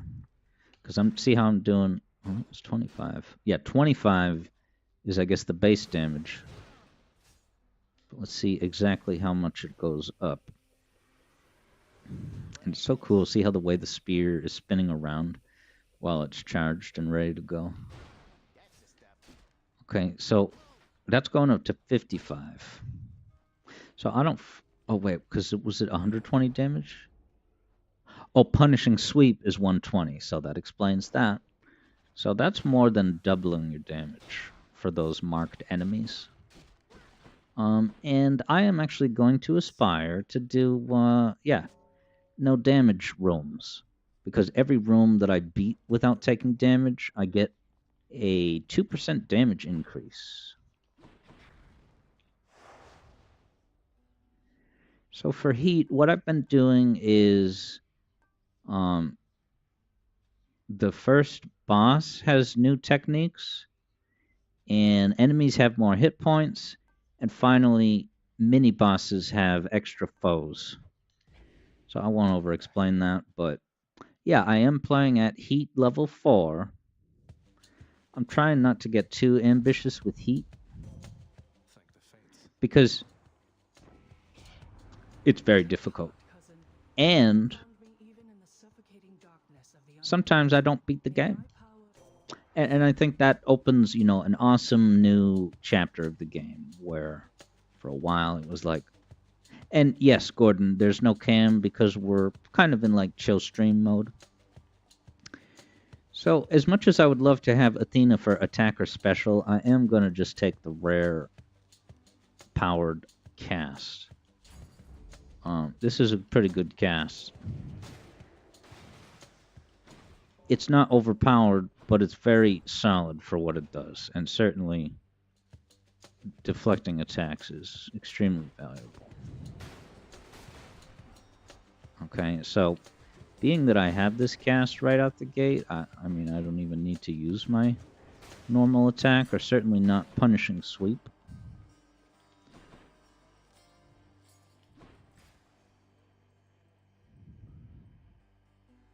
Wow, we get Athena again. So I don't fully understand yet the system of, like, when you have, for example, Athena's boons, how many other duplicate boons can you get? I say duplicate, like, also from Athena. Like, I assume it will not let you get Athena for all attack, special, cast. There's got to be limits to it. Wow. And I get the epic version of the attack? This is nuts. So now this attack, my most basic attack, is going to now deflect projectiles. That's very useful. So let's get some use out of Punishing Sweep, huh? Look at that. And see how I'm doing a dash? I charge Punishing Sweep, and I can execute it by dashing in a direction.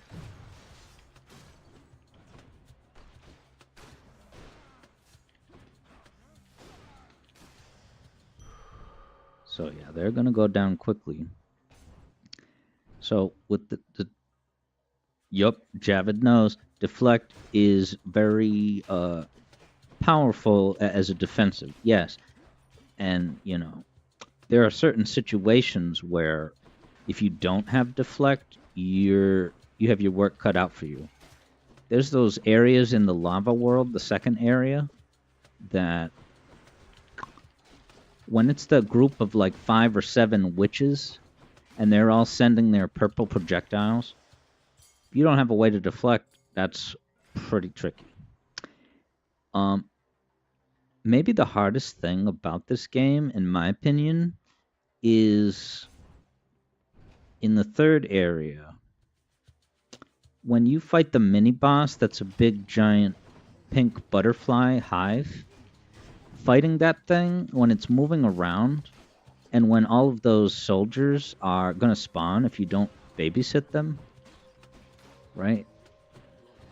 That thing is just a matter of being prepared with the right, like, really quick attacks. And sometimes I don't have it. I've had more than one run end on that butterfly hive thing. Okay, so because I have the heat turned on, there's going to be minions during this fight. So there's a minion.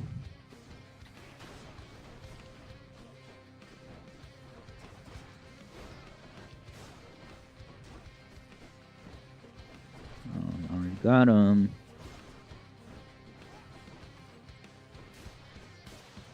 Yeah, that went pretty well. And Punishing Sweep, dude, doubling the damage, man. Wow, this is insanity. So now my special... Interesting, my special is the thing...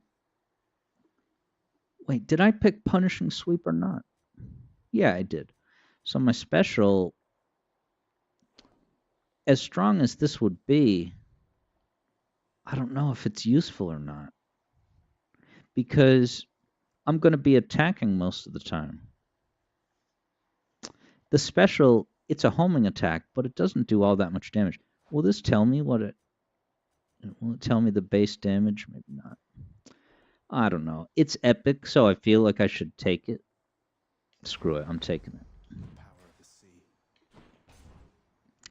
Epic is the best of the three. It's common, rare, epic. And it's hard to explain, but what that means is that it's going to be more powerful as you scale up. You know, instead of going from 10 to 12 to 15 to 16, it's going to start at 14, go to 17, 20, right? It's just every instance of every tier you can get to is better as a starting point. Yeah, so I have this now.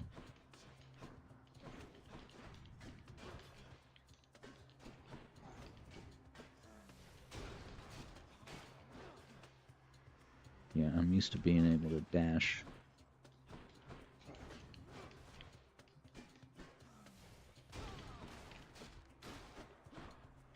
Anybody else home?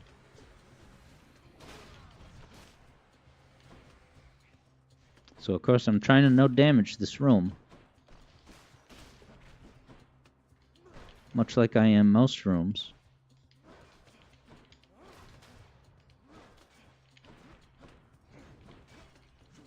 And as Javid always says, don't forget to cast.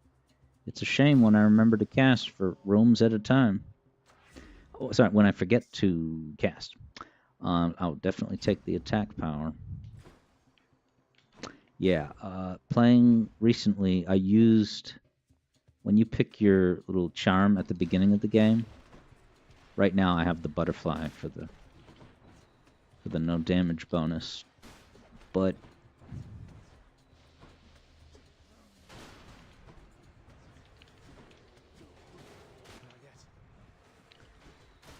I used the one that Persephone, the mom, gives you. You get a palm of power every like 4 rooms. So by the end of the game, a lot of your stuff is leveled up to like level 5. It's crazy. I kind of wonder if that's the best starting charm. And I think I finally just got the Hades one. I forget what it even is. And hey, what's up? Shadow Ops is back. Sorry, I'm going to actually, in a sec, when I have a moment, I might be missing some of the YouTube chats at the bottom of the screen. Let me see what this... Sorry if I missed anything. Okay. Yeah, sorry, Shadow Ops. I can see the bottom of the chat now. This is a game called Hades, and I'll be on for at least an hour, probably. I don't know. This is kind of just casual and impromptu. I'm not on camera anymore. I'm just unwinding with some Hades, playing on the Nintendo Switch. And the new video comes out at midnight Eastern, which is not too long from now. How about that? But yeah, sorry it took so long to respond. I couldn't see the bottom of the chat window, but I can definitely see it now. Interesting, yeah. Javid says that the palm power-up is good, but you have to minimize the amount of like main boons you get. Wow, this is giving me all this good stuff. I feel like both of these are good. This is epic. And I do dash strikes, so I'm taking it. Yeah, it's interesting you say that, Javid. I wondered, I've asked myself the question before. I'm like, is it ever appropriate to get fewer boons for, like, you know, maybe you don't get a cast or you don't get a special or something like that? You know, because I've always had this default mindset where I should just get as much as possible. And perhaps that is the way to go generally, but not for that palm power-up necessarily. All right, that triple jab is so crazily, like, powerful. It's such a big attack hitbox.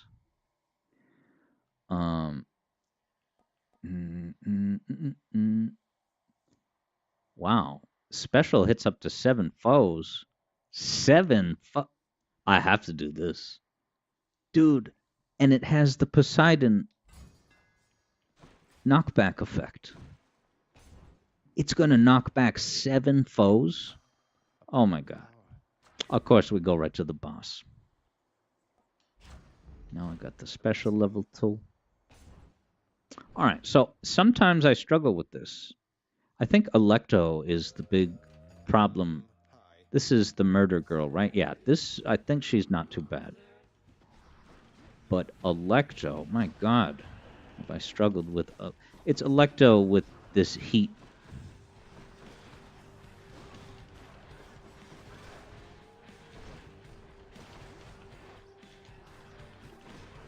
Okay, the one drawback to that.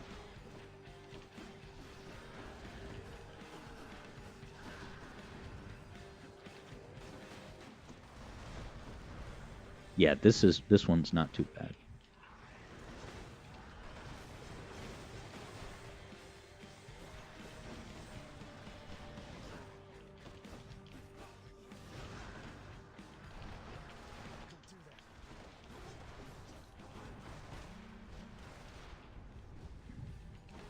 And that big red ring is so dangerous.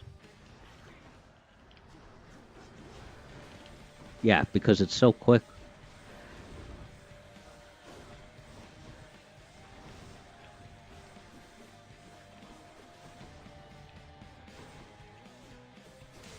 She's in trouble now. Boss heat, first area, no problem. If it's Tisiphone. That time, it was Tisiphone. Alecto Dude, fighting Electro with that heat on, the biggest issue is the visibility. Oh my god. You guys probably heard me talk about my displeasure of Fog of War in Advance Wars. Wait till you see the fog covering this freaking most of the visibility during that boss fight against Electro. It's bad news. Now, if I have 6 rerolls, maybe, so, since I last talked to you guys about Hades, I remember I was always skipping these wells. These are like the little shops.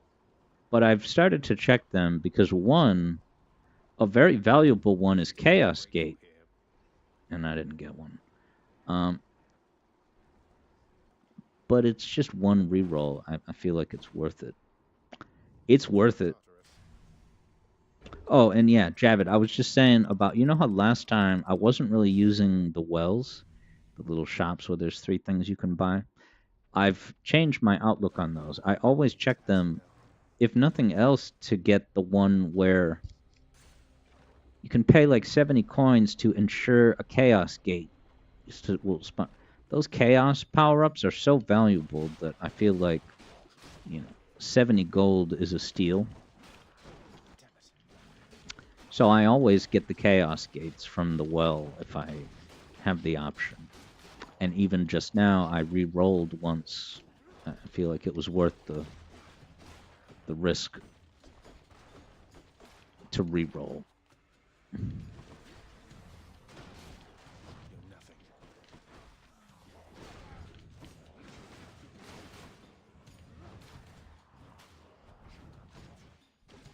Wow, that took forever to return.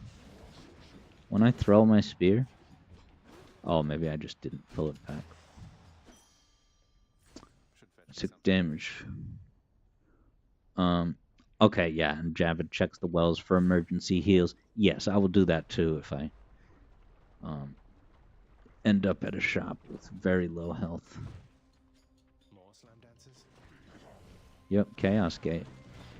And it wasn't even because I bought the thing at the well.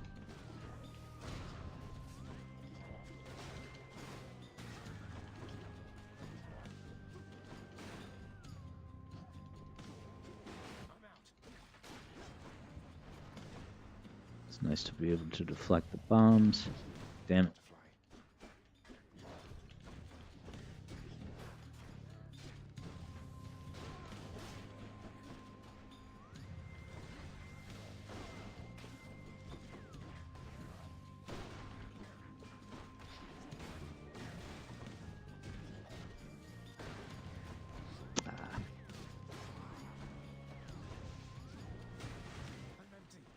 Look at that casting.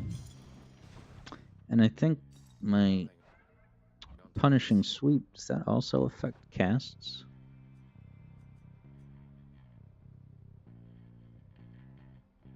Attack and special, not cast. Alright, still.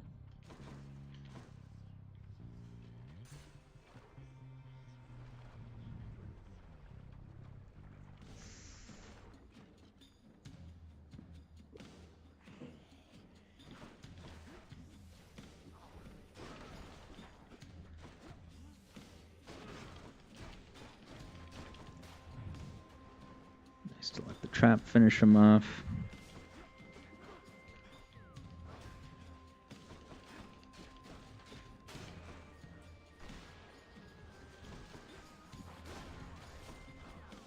Wow, it one-shots those guys. Damn it, it's a bad habit. When they have armor, you can't just walk up to them and mash the attack. So like with this, I wonder if this one, I can't help but go in. Yeah, I will always choose the difficult one with the little skull icon. Ooh, but this is hard. This is hard with the heat on.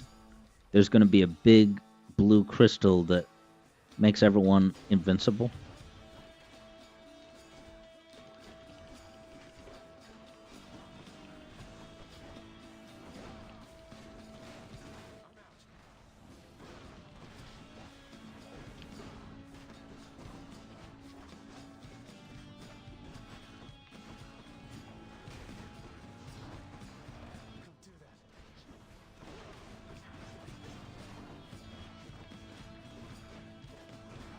Oh, I'm taking too much damage.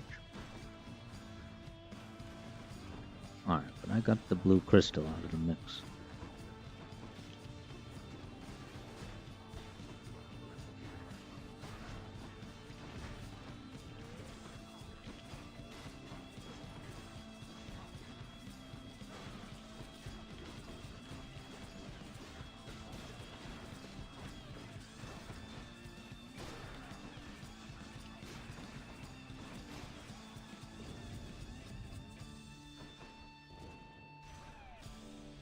Nice, there's EB Boy's notification. Thanks so much, EB.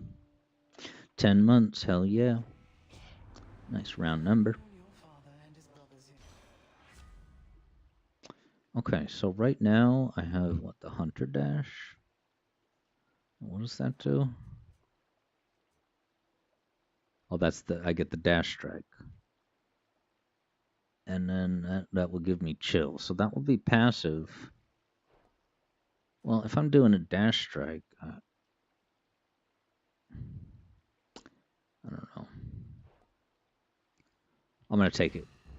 Maybe it was a mistake, I don't know. But it's heroic. I guess the reason maybe it was a mistake. Because Dash Strike falls under the attack category, I'm pretty sure.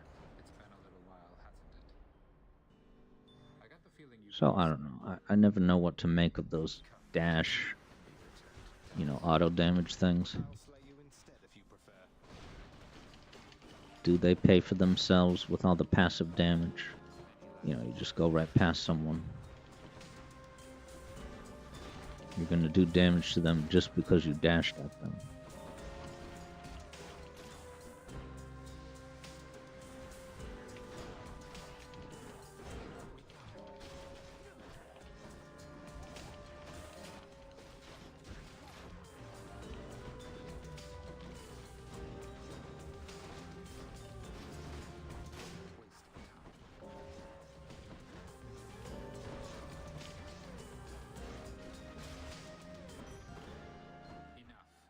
I won. This is a kind of mini game where you try to kill more people than your buddy here.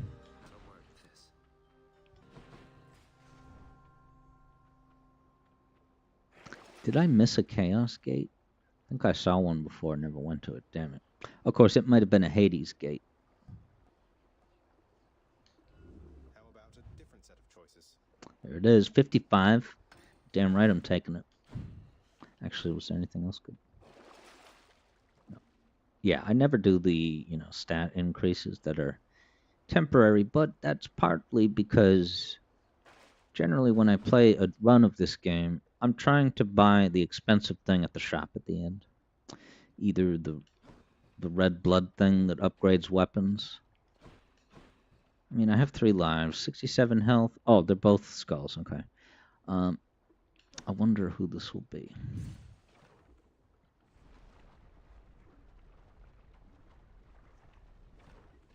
Okay, just a difficult room.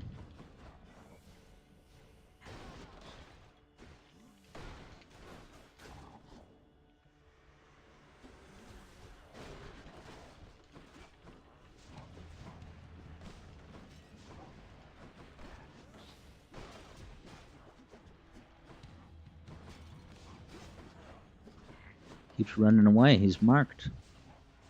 He's getting away from me. I'm gonna no damage this room, damn it.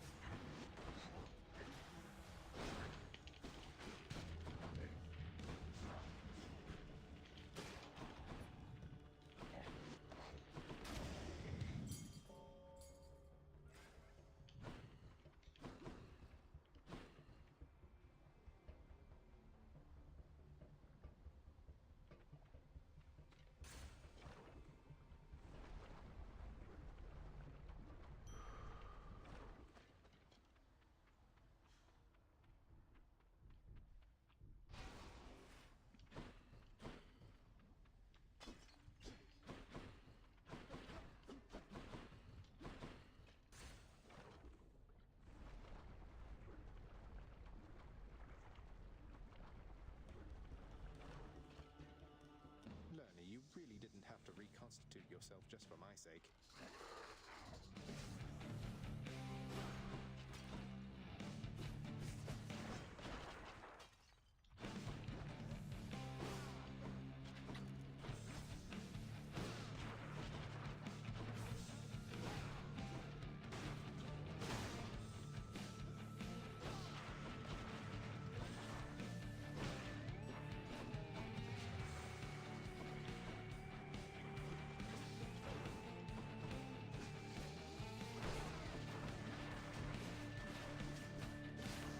care of the next one with a cast. Oh, I don't have my cast.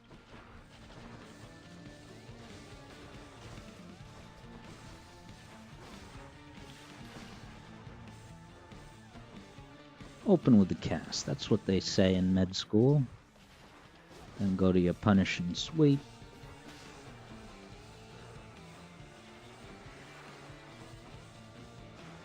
Oh boy. He's stomping. He's not accepting damage.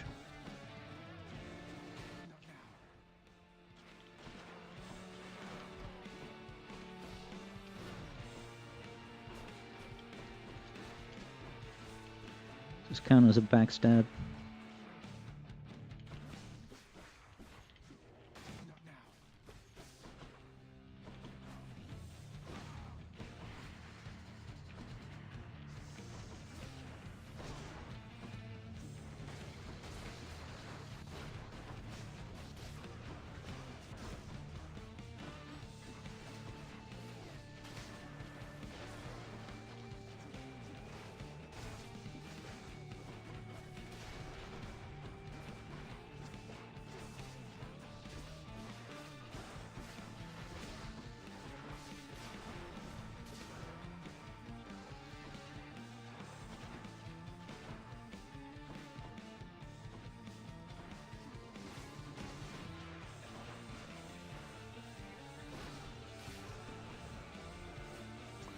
Who's ready for a punishing sweep? Oh, 7 health. I better not throw this away.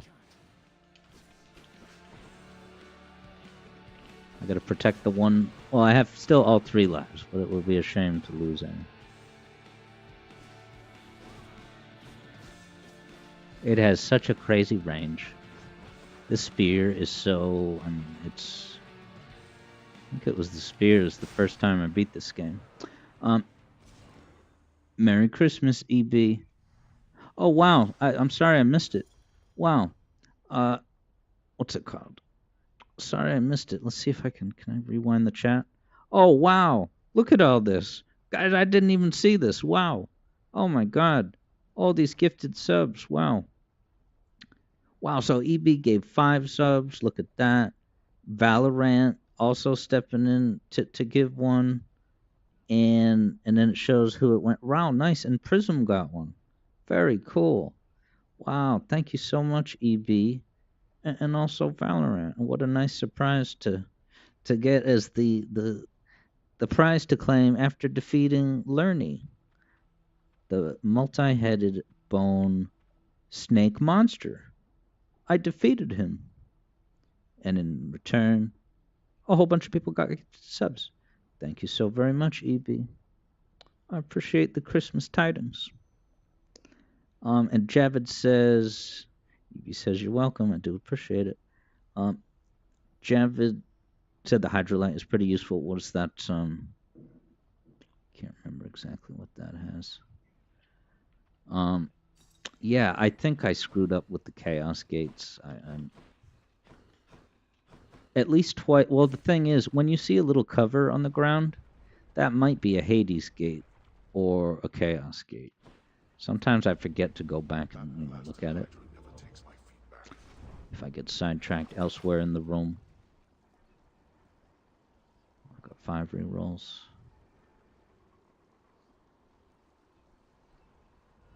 What else? Yeah, I guess I wasted, the Chaos gate by passing. I don't know if I've ever done that before. Oh, wait, was there a Hydrolite? I just want to see what it is. No.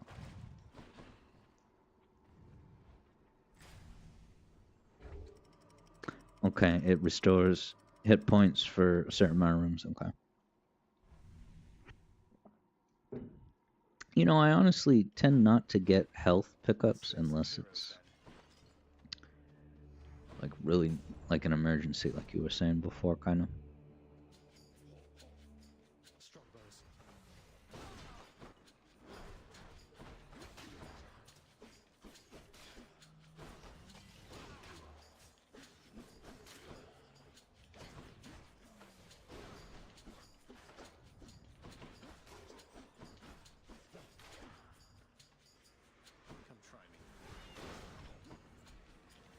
Now I can deflect those explosions. That's cool.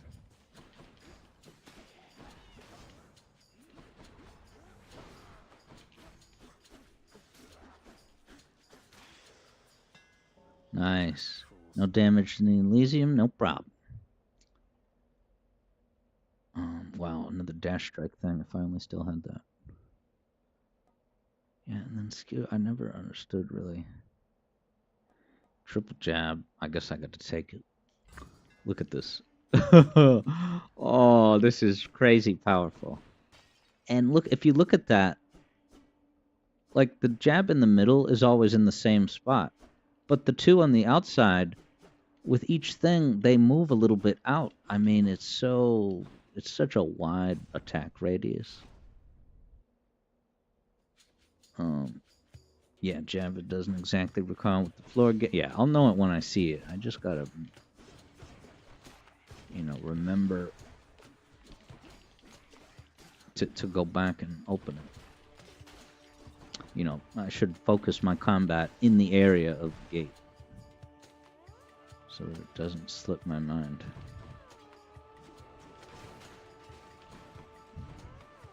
Still got a no damage room. Oh, he's gonna block that.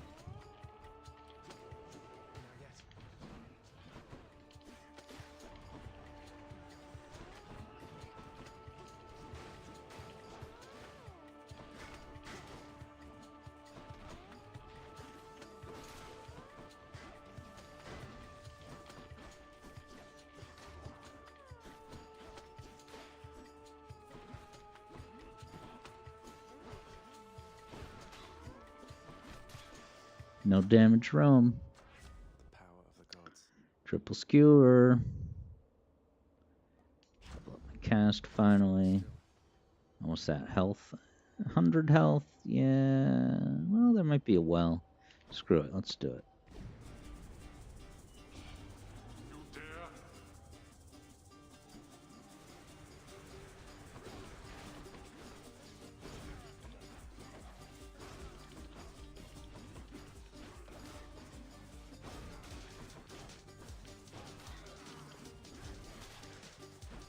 Look at that. Disappointing for these so-called champions. You're telling me. 100 health. Full health now. Ooh, I don't know. Well, actually, that's a 2-god thing, so that's not going to be the pink butterfly hive. Now, Athena is very easy to deal with. Demeter, I'm not sure.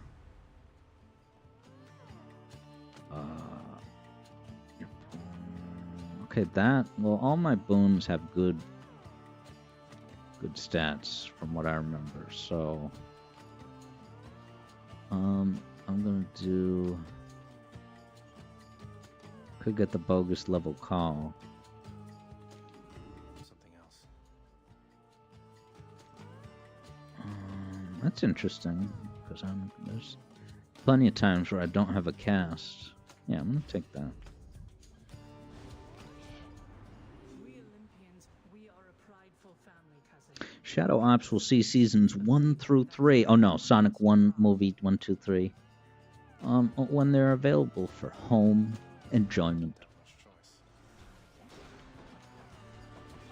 So Athena, all she really does is make them temporarily invincible. So you just go fight someone else while you wait. There are some gods that are super dangerous. Aphrodite is very hard. It's like a heart that travels throughout the room and it just comes at you and it keeps following you. It's very hard. It shouldn't be that hard, but something about it.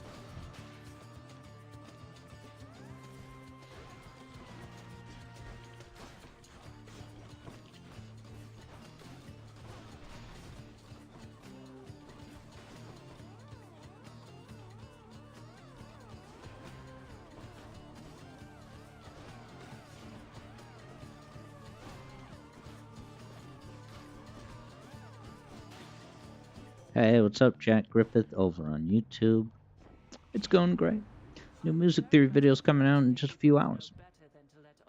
Barrett's wondering what the Sonic 2 zones would look like if they had the time travel signpost from Sonic CD. I guess I'll reroll this. Give me something stronger. Nothing strong. Is it because I have all epic and rare? I don't need Death Defiance. Alright, I'll take the deflect bonus. Shadow Ops has plans. I always opt for the boons, I guess.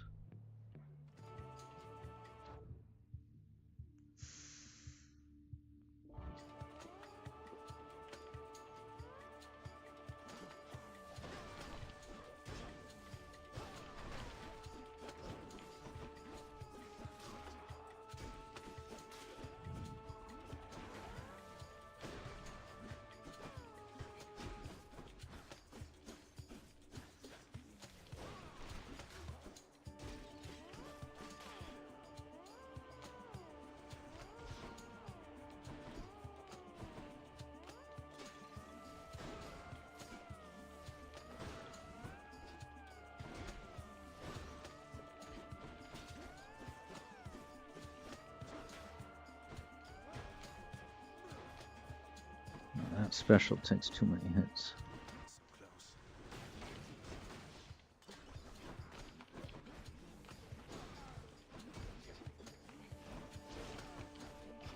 Ooh, what's going on? Taking a whole lot of hits.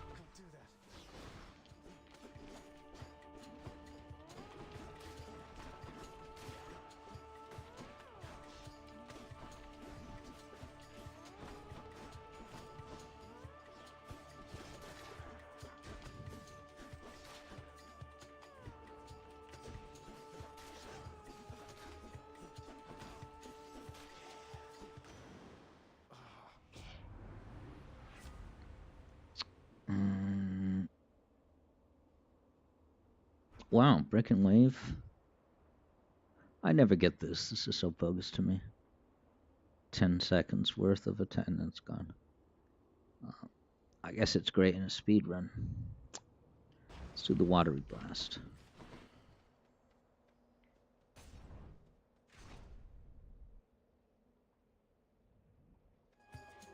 Rematch then. I had a feeling you would cross my path again. I'm looking forward to this.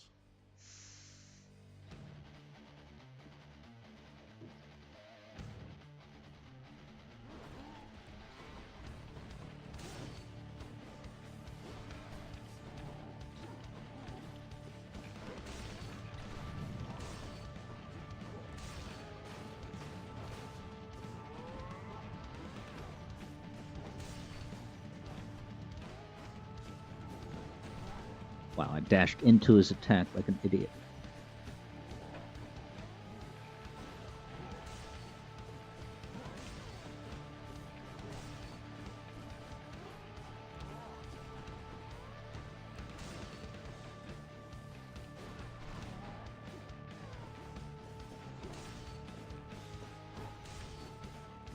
I think not.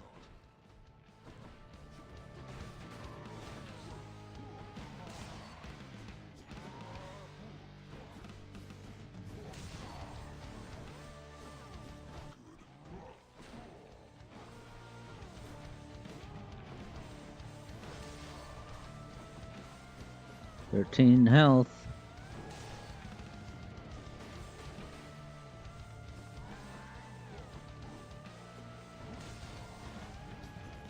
Come on, give up. There we go.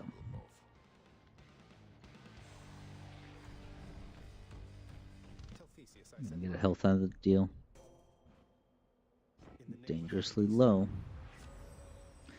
Ooh, this is ridiculous. This is crazy. You have a shield that negates one instance of damage, and then after 20 seconds, it just comes back like that.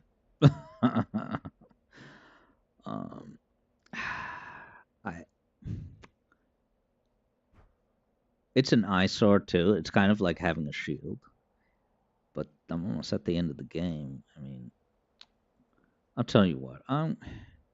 It's too broken, and I don't need it. Because I don't need it, I'm not going to take it. And it's an eyesore as well.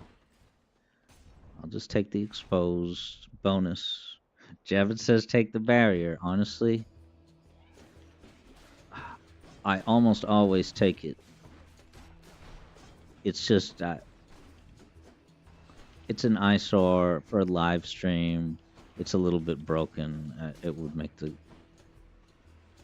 a little bit too easy because all the heat effects.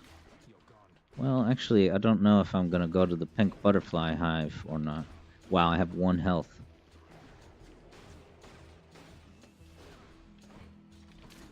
Is that my phone? Sorry, team. There we go.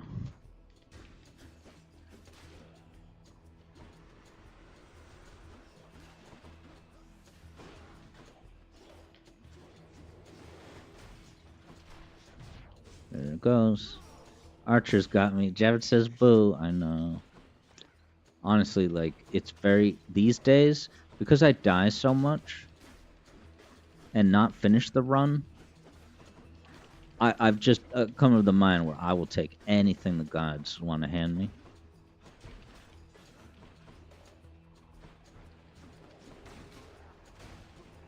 But with this triple shot, it's so broken. But it's not a design flaw. It's just...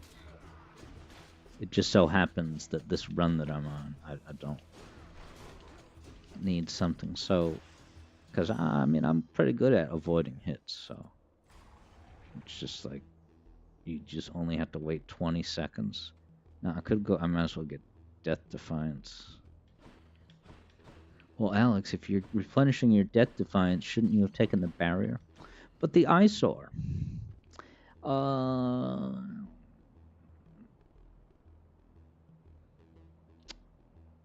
Alright, that's how confident I am. I'm not going to take the Death Defiance. I'm doubling down on my choice not to have taken the barrier.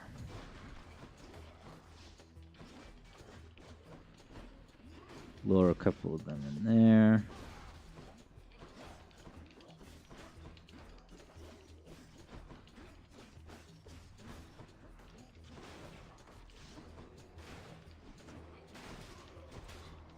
Look at that.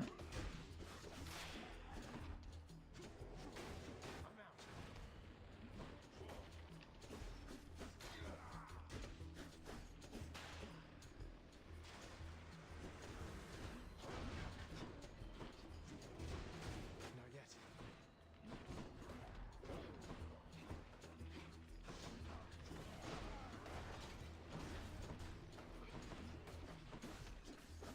Because in a way, like...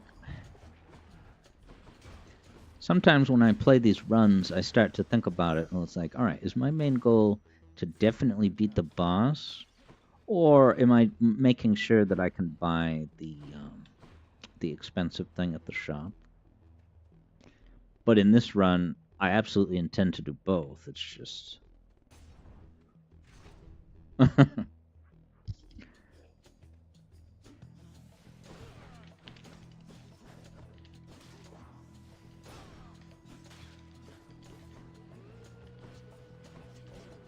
Oh boy, more archers.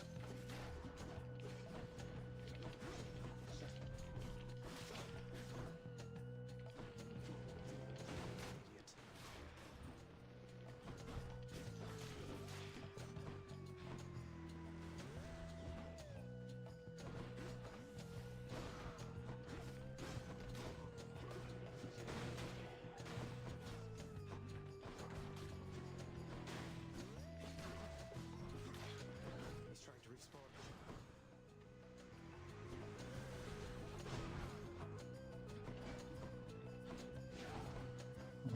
Anyone up here? Fight alone. No.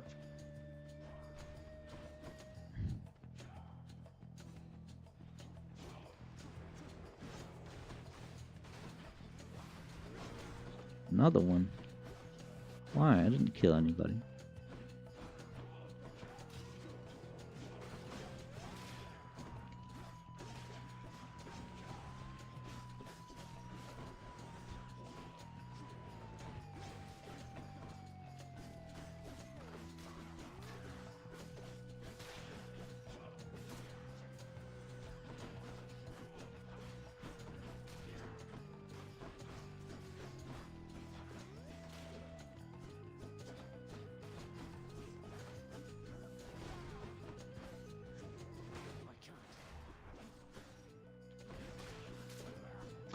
health's getting a little low, I admit it.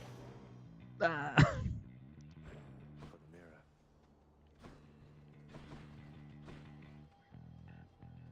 mirror.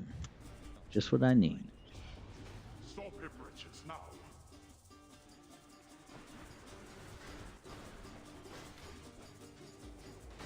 I'm empty.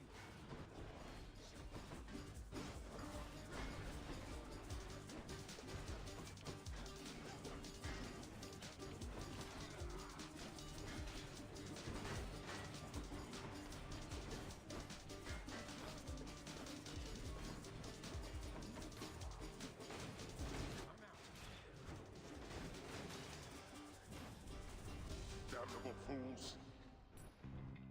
It's at about half. Not the worst. I have a lot of gold. You know, my instinct says I should always accept Hermes, but my mind says, sometimes it's not special, and maybe I could get something dynamite here. I'm gonna follow my head rather than my heart on this one. Well, Hermes right there, so that's actually better. I'd have to spend the money, but I can get that back at the last area. So let's see what Athena's got going on. Me going. This would give me a death defiance. I mean, screw it.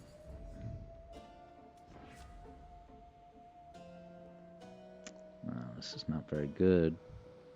I could take the faster movement speed, but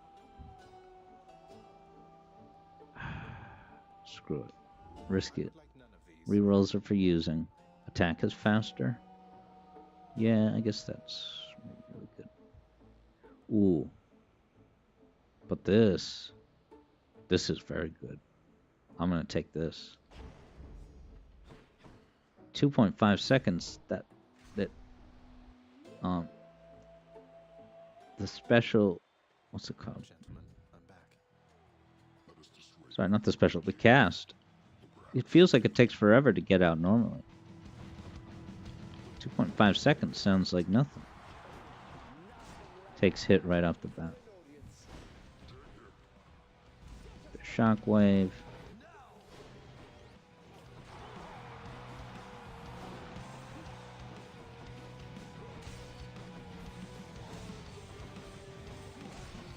Damn it. I'm not doing a good job with dodging the spears.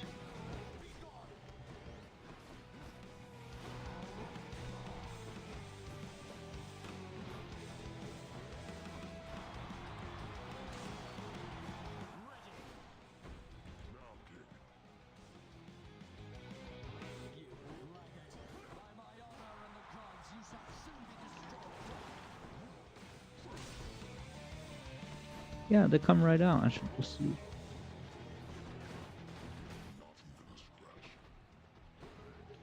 Dude, it pops right out. And that's a Hermes? Wow, that is worth it.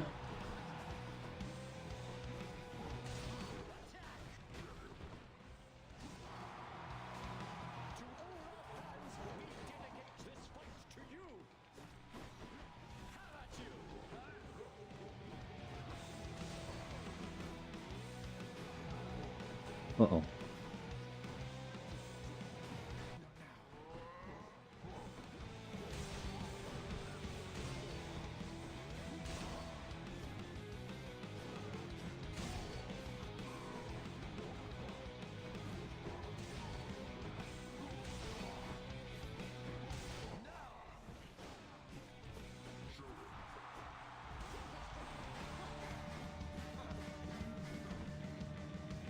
In the throne. I deserve that, I admit it.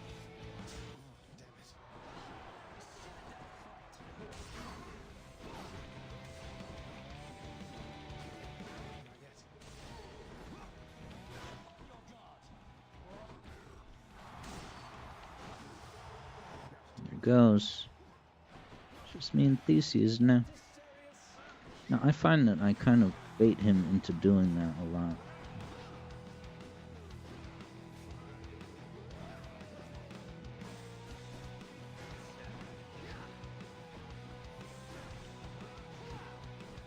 Because it's not that hard to dodge his spin attack.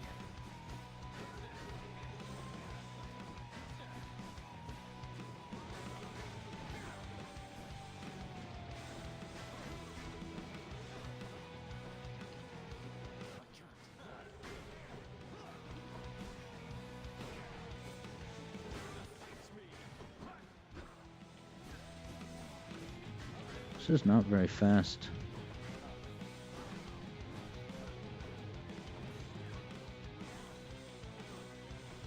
Alright, here comes his...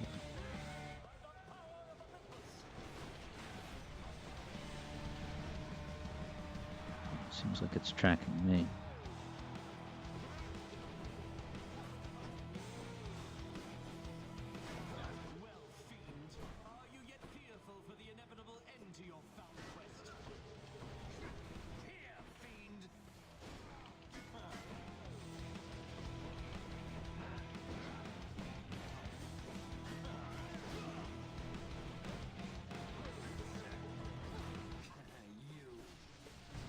Oh, that's bad. I don't know why I feel so underpowered. Sorry.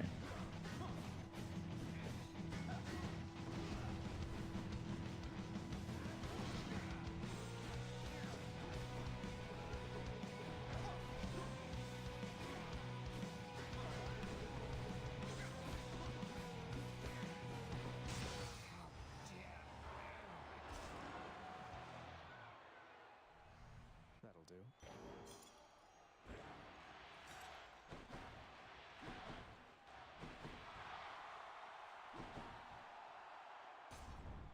Happy to entertain you, Shades.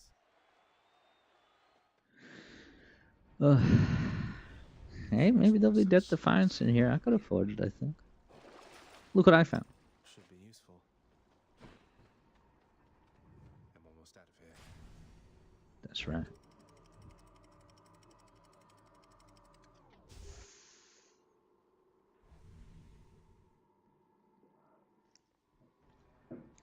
Yeah, Barrett says, Sticks. it's kind of strange that Collision Chaos changes color between time periods. In fact, a lot of those levels do. Like, I think when you play Metallic Madness, you start in the present and you go back to the past, for example. The colors change. Thank you, Javid. Javid says, nice job, which was, you know, you're being generous by saying that. It was a pretty ugly fight. I feel like, yeah, so that's what I'm going for. I feel like sometimes if I'm properly equipped, like with a really good call, I can pretty much kill Theseus while he's doing his opening move at halftime. When he first uses his god power, he's a sitting duck. So if you have the right call, you can absolutely, you could destroy him with things like Demeter's cast with the long laser. It's so overpowered. It's fun to use, but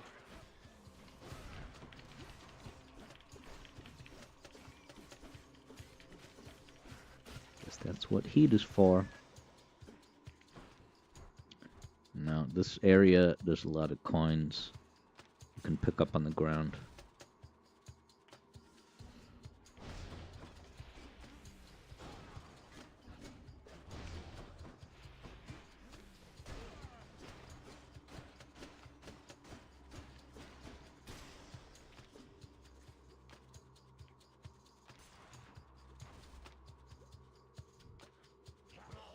Barrett dares me to play Sonic CD on the fastest mode possible.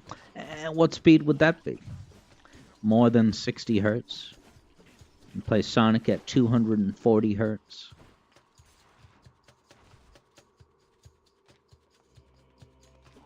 What's the fastest you've played?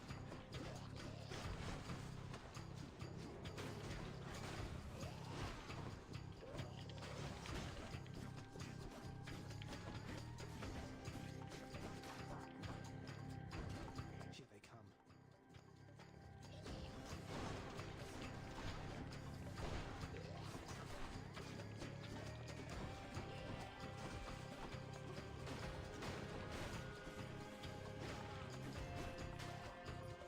he dead or not? You can't see him. Yeah, Barrett has played at 2x speed. And he found it not possible because it's just, what, difficult? No, I know Angel Island pretty well.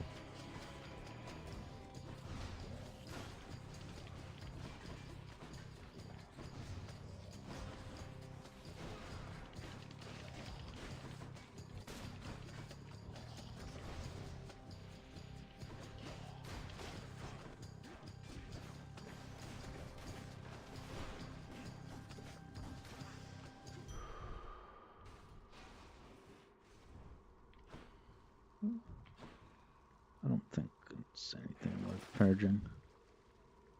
Well, that, I mean, I don't need that. I don't use the special a lot. But it is useful for this last area, actually. I gotta remember to use it. I haven't been using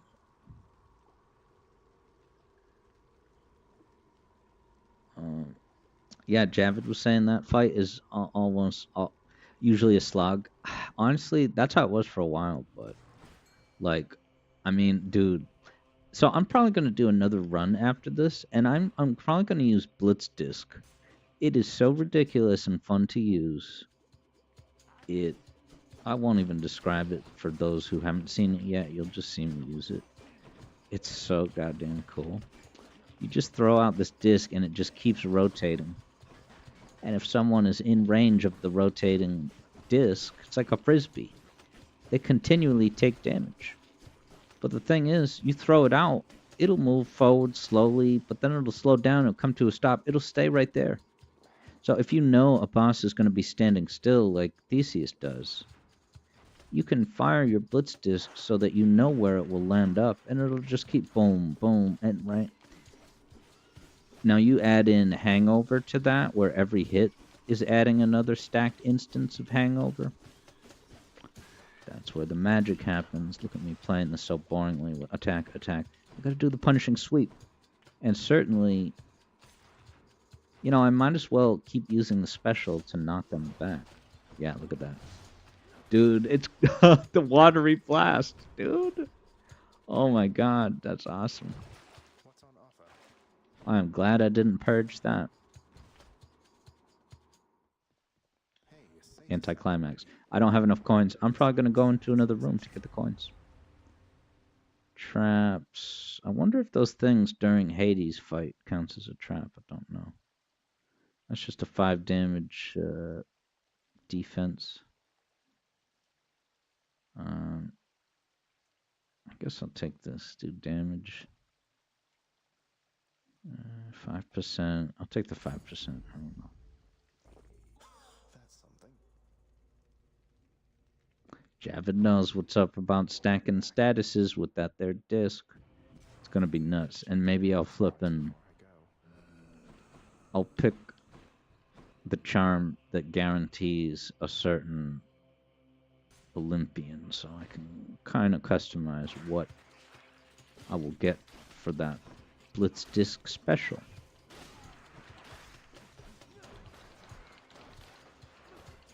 Okay, and so the thing is, I forgot all along that when I use Punishing Sweep, that applies now to bonus for the special. So I should really hit them with Punishing Sweep, and then just look at that, the Watery Blast. I guess you could call that splash damage, and it is wiping these dudes out.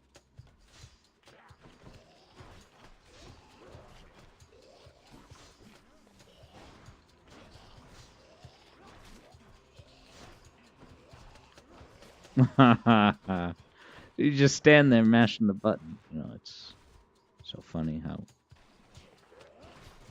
certain things just get broken. But that's what the heat system is for. And I guess no heat. I guess the one heat that applies to this area would be higher life. The enemies have a higher 20% more hit points than they normally would.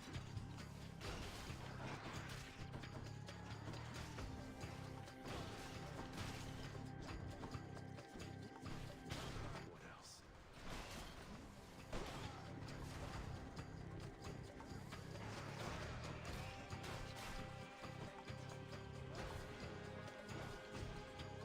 look at this. Oh, man. Granted, there's no one else around, so it's not that.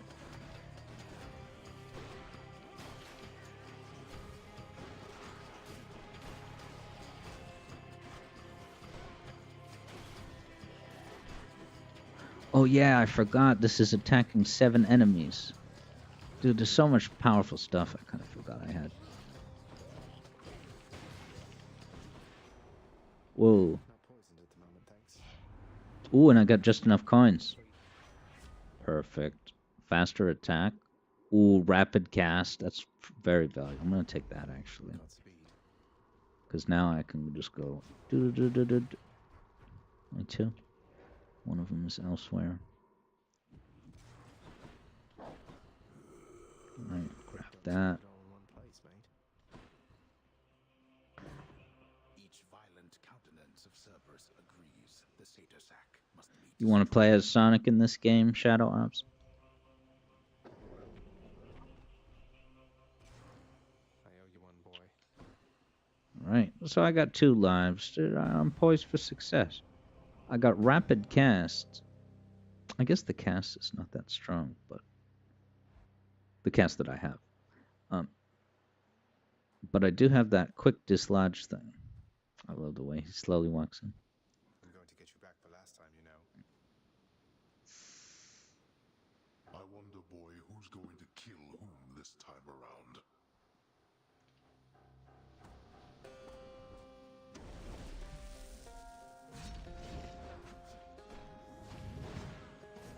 Observe.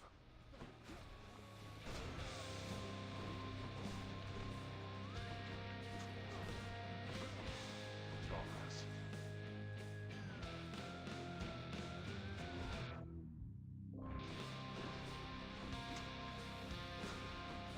Oh, okay. So what Shadow Ops was saying, the camera was closer to the character. Yeah, I guess with this game, you kind of do need a big field of vision. I wonder if there's a setting for that. But, like, I benefit from the wide view.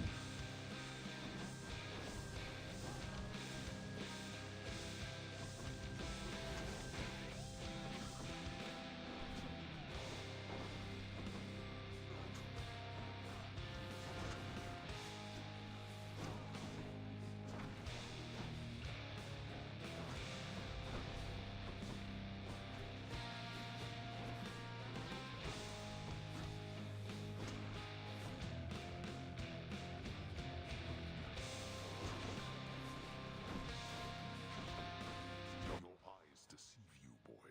Oh, do they? I haven't taken a hit yet. See how the little butterfly charm at the left lower? There, I'm taking it. I talked shit.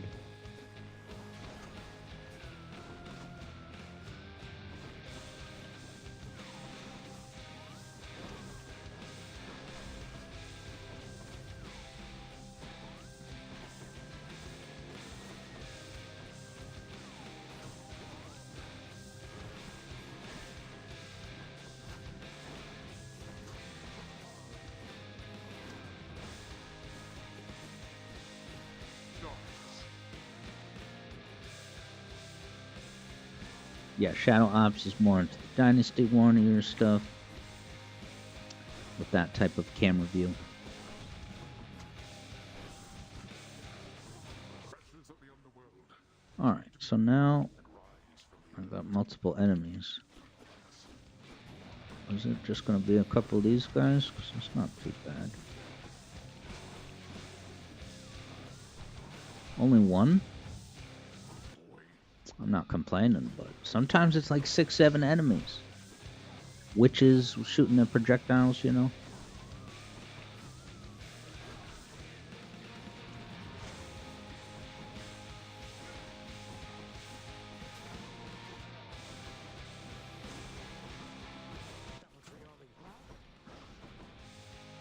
That's bad.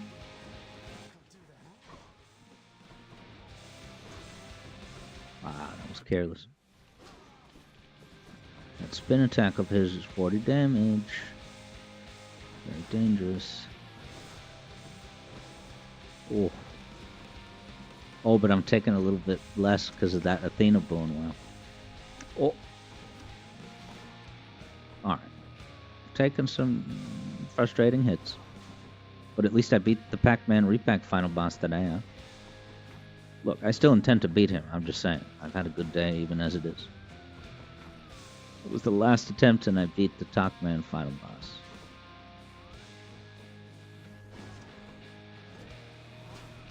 Ooh, that was my fault. We're not finished. Darkness. Yeah, this is not going very... It was off to a great start. Just not doing enough damage, dude. What on earth? Ooh, so... Alright. Don't get frustrated. Strike back.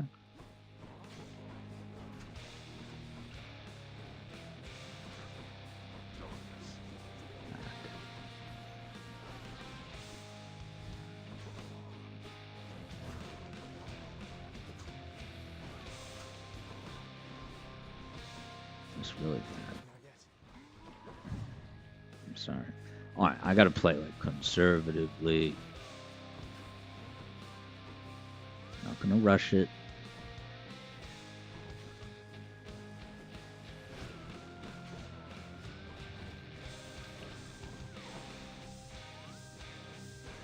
I shall be right back.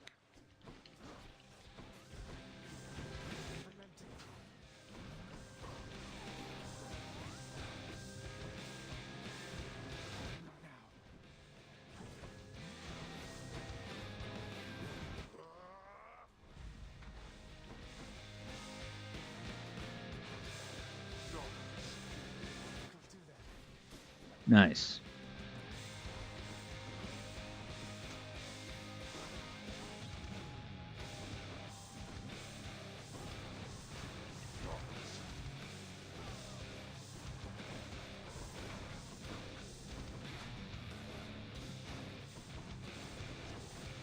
Ooh, did I deflect that?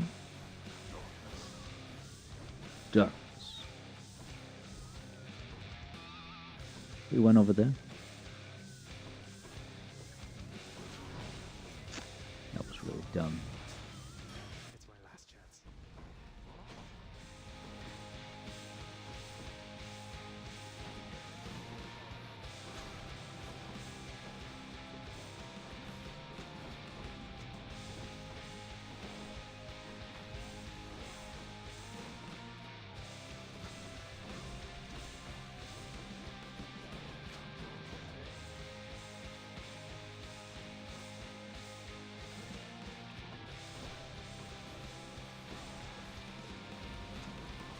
Oh, I didn't get that in time. Alright, 100 damage. No more damage this phase. He's got another phase, peeps. I'm just not doing enough damage, dude.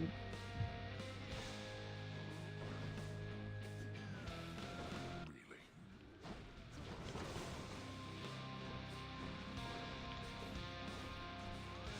Darkness.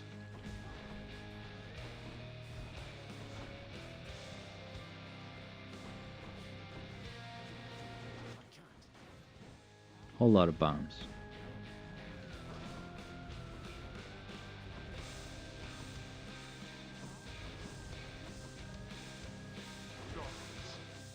Whew.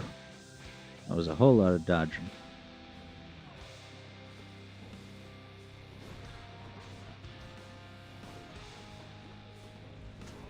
Dude, I keep misreading those things. I'm doomed.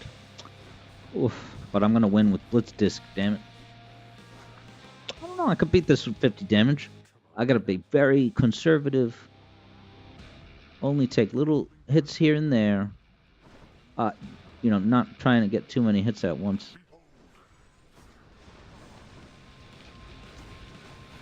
That was the opposite of what I was just saying.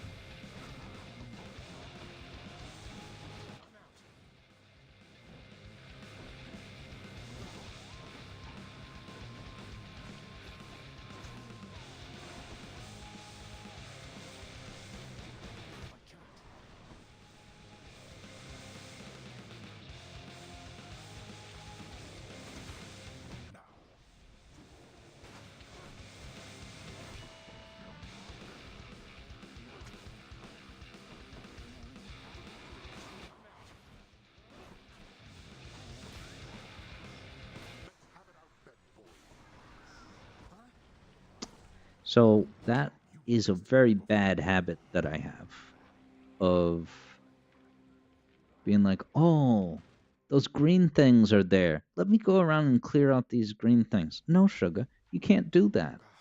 You can't just wander around breaking those things because you're going to let Mr. Hades do something very dangerous. And once you realize what he's doing, it's too late. I died. But Blitzdisc Revenge, baby. I'm actually going to take a break now. This is, kind of an impromptu stream, but I don't know if the break will take 10 minutes or 15 or something like that. I'm not sure. So if you want to keep the broadcast on, you're more than welcome to. I'll be back for some Blitzdisc, though. I'm just going to have something to eat. And then I'll be back. I've gone farther than I can see. So let me give you the epic cinematic camera angle. Watch this nice camera pan up.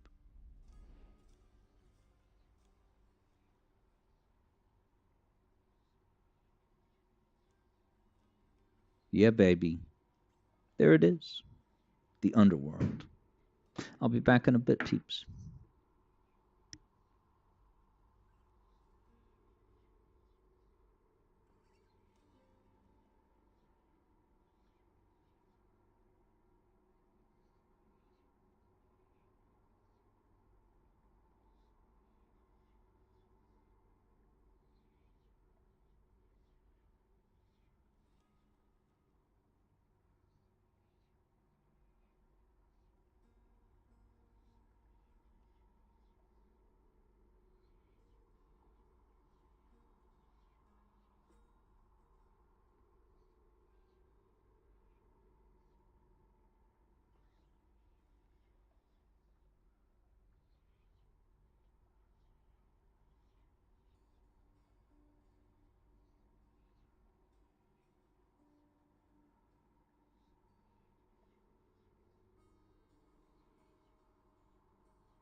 What's going on, people? This is Alex Yard back on the scene.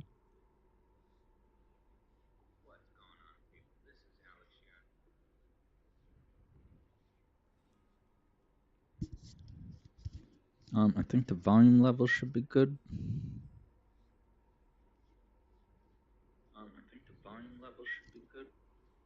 So let's do it.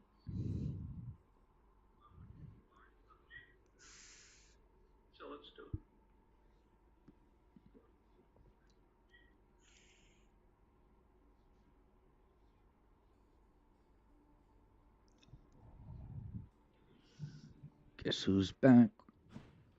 Zigga Zagreus. Alright, it's time for Blitz Disc. I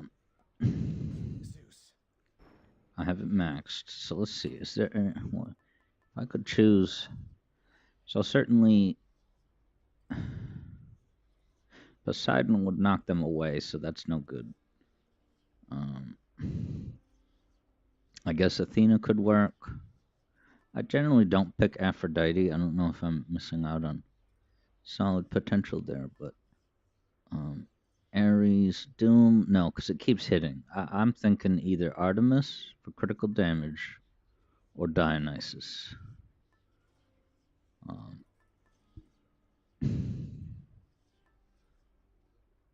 I kind of want to have fun with statuses, in which case it would be Dionysus, or maybe Demeter, but Dionysus, I don't know. It's more fun for some reason. Let's do it. Go with that one.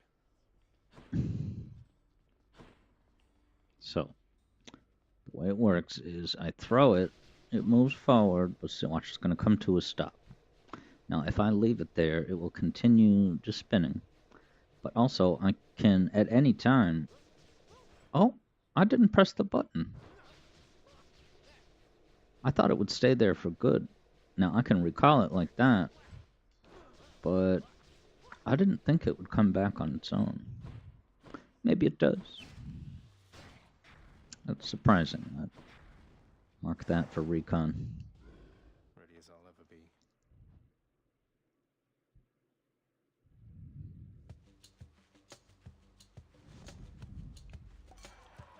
Here's my man Dionysus.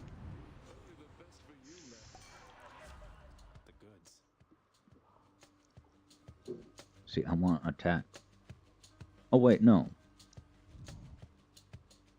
No, it is that. It's perfect, and it's epic. No kidding. So watch this. I can just throw this puppy, let it do the work.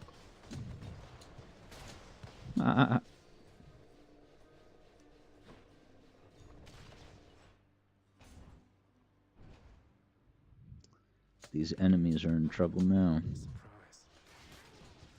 And I can recall it at any time. 4 enemies in that room. Chaos Gate, let's go. Barrett's back, hearing my voice come back on the screen.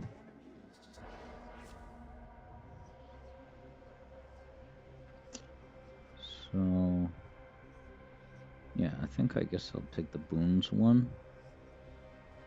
The Inferno Bomb, it's so hard. Well, actually, but I'm not going to be using my attack all that much, I don't think. It's crazy that I do have, though, maybe I should take that. Rare. 20%, that's not good enough. Let me take the guaranteed 53.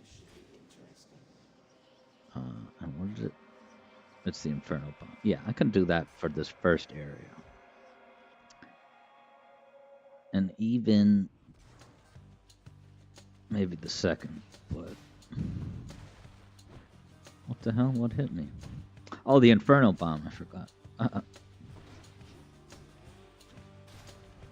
Yeah, so it will throw it at you, even if you're at a decent distance. See that? Alright, but I should...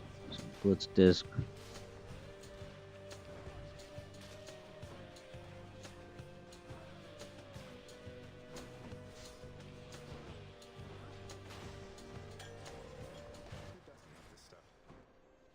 So if I had one more heat, I'm not sure if I would have gotten it. I probably should have put some other heat on because this disc is ridiculously strong. Bull Rush. Yeah, that's good because I'm going to get the attack bonus too. After your special hits. Next 2 attacks. I don't know how useful that would be. I mean, ooh, this is tough. Maybe I'll take the attack because that's now 2 things I have on my attack.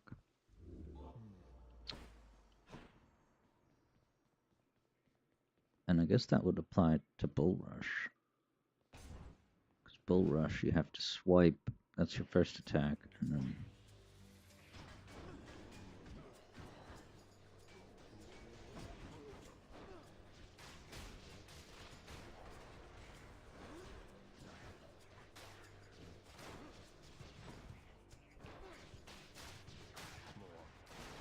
all the bombs, oh my god. What do I got? 1 more room of bombs? I can last that. Time to break you to bits. I gotta do this boss with Infernal Bombs. Oh my god.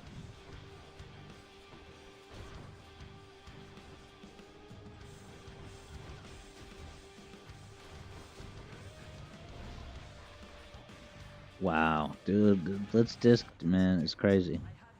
I feel like that would have been pretty hard to beat with Infernal Bombs. Dash can deflect. Yeah, I can use that. Athena's power. So now, what's crazy, my attack, when Blitz Disc is active, I can still attack. That's pretty awesome. That's ridiculous, actually. Because I think I now have 2 major things on my attack. I got the Chaos. Boom. Oh, that was Chaos.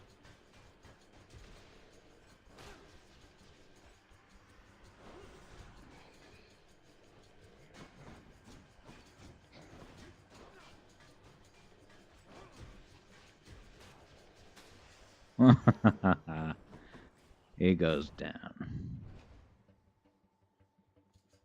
Dash, deflect, Javid's all about it. Now you're saying it's the best deflect in the game, but how could you beat like this weapon, or maybe, you know, I haven't used the bow and arrow in a long time. And you have that spread shot, that special. So that means you can send out a special that's like 45, 90 degrees wide, and it deflects everything coming at you. It's funny you say that, though, because that was the first thing that I really, you know, got a lot of use out of with Dash. But, like, putting deflect on an attack, like when I use the boxing gloves, and I put deflect on the attack, I'm holding the attack button constantly, so it's like... And anything that deflects for a long time, like it keeps going... Brrr, like a dash is very quick, but don't get me wrong, it's very useful. Special hangover, I might as well emphasize that. Okay, yeah, best general purpose boon, useful for any build. Okay, yeah.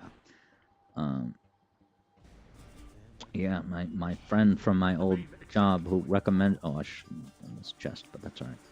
Recommended this game, and yeah, he definitely recommended getting, I think, specifically a dash.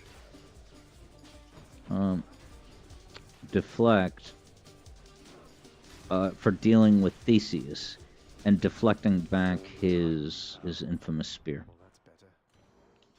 And I did it, and it worked.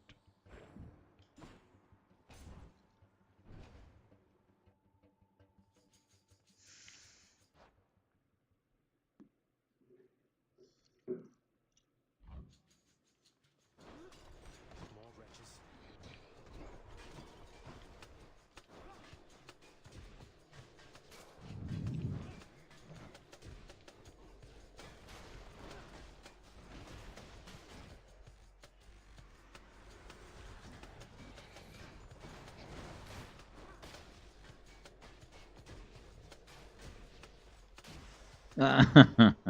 Dude, it's so powerful. Being able to call it back on demand. Oh man, you can just set up a perfect path for it to follow you. I'm gonna go to the difficult one. I only got 40 health, but One of them's like yeah, Athena is not bad at all for these ones. Alright, attack also gives hangover? Jeez. This is all great. That cast is very useful and it's rare. This is tough. I feel like I shouldn't do that actually. As crazy it would be to have it on two things. I'm gonna take the fog because I feel like I have such a strong attack. Here's the reason. If I have, you know, a plus 50 damage increase on my attack, I don't want to waste that on hangover, because hangover, it's not gonna, I don't know, maybe that does affect, if I have an attack boon, attack chaos power up, sorry it's late, I'm talking all confusingly.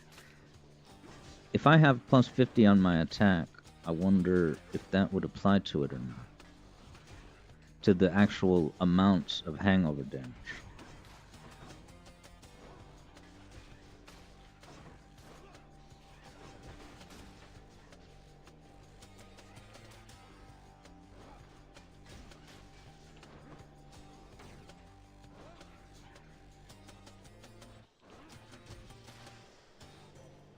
Can't hide from me, witches. Now then, I hope we can move past this little incident and keep our focus on the task at hand.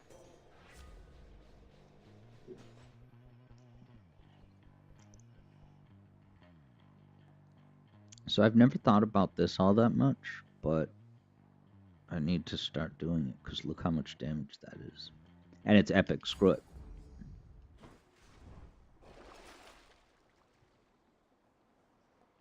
Do I dare re-roll this?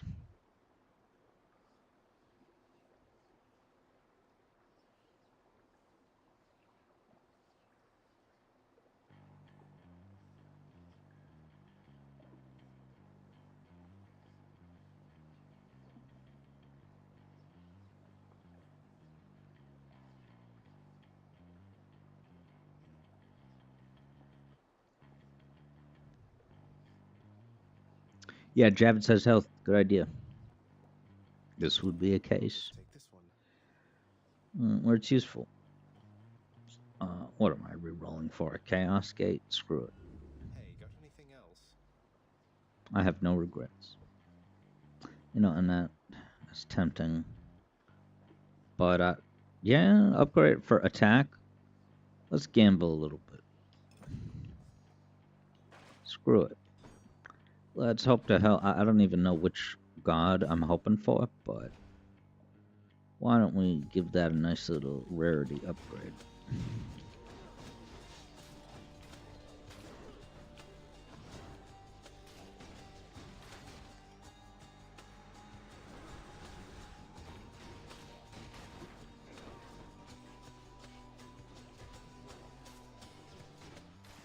Dude, so it's so fun. While the disc is tearing into them, you can also attack them.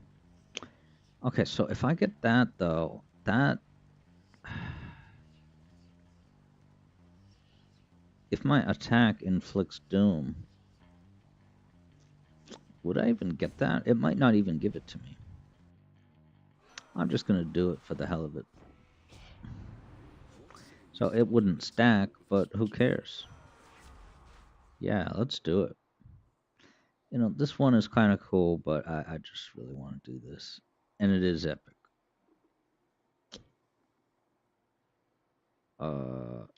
This is insanity. Blitz Disc and Doom. So now, for the uninitiated,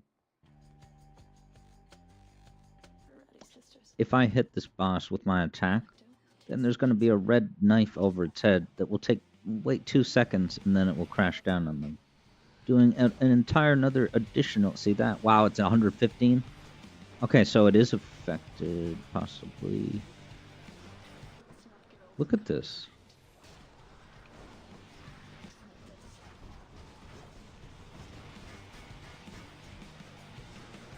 Yeah, she's going down.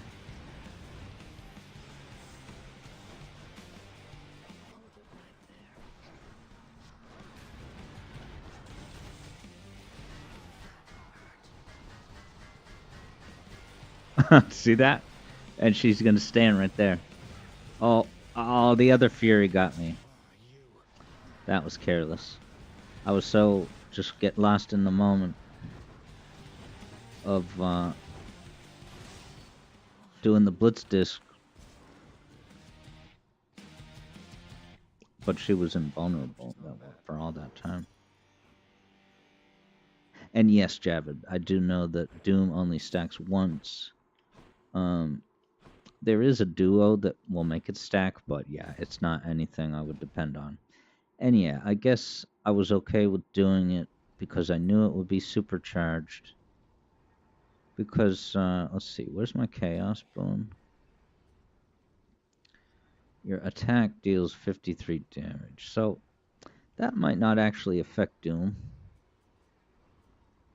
Because Doom is 100, and I think the Doom it was doing 115 damage, so I'm not sure where that 15 comes from. Take this Death Defiance, screw it.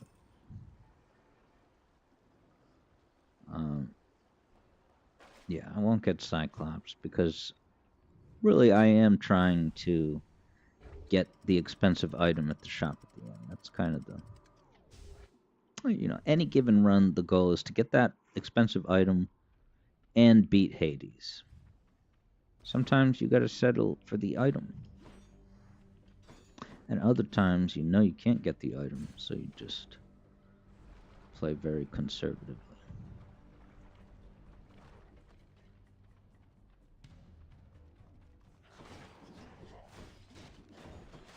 So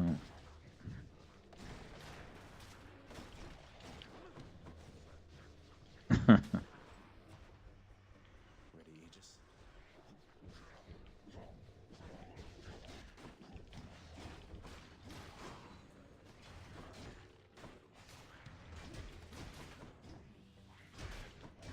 So now I dash through this. And they get doomed.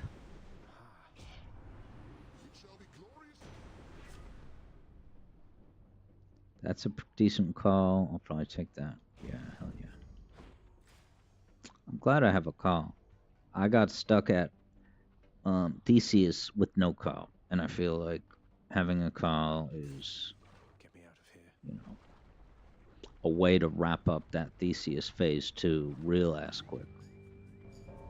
And I think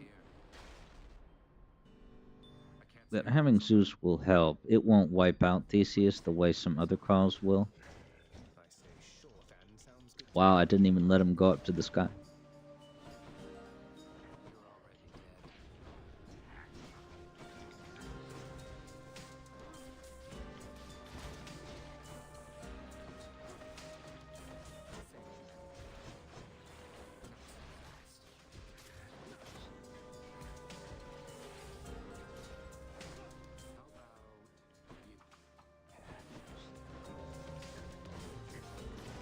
Beat you to it, Thanatos. 9-2. That's right. Yeah. Oh, Chaos Gate. It could be a Hades Gate, though, right? We'll have a different cover. Let's go.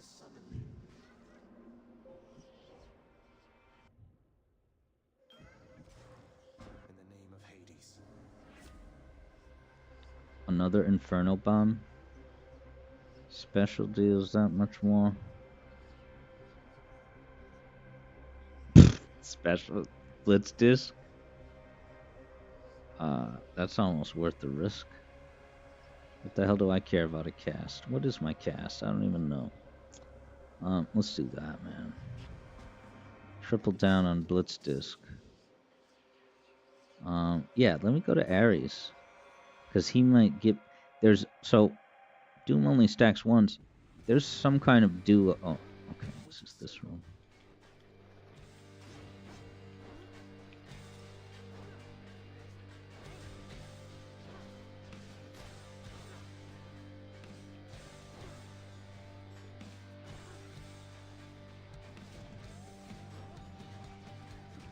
Oh, dude, I've had Festive Fog this whole time.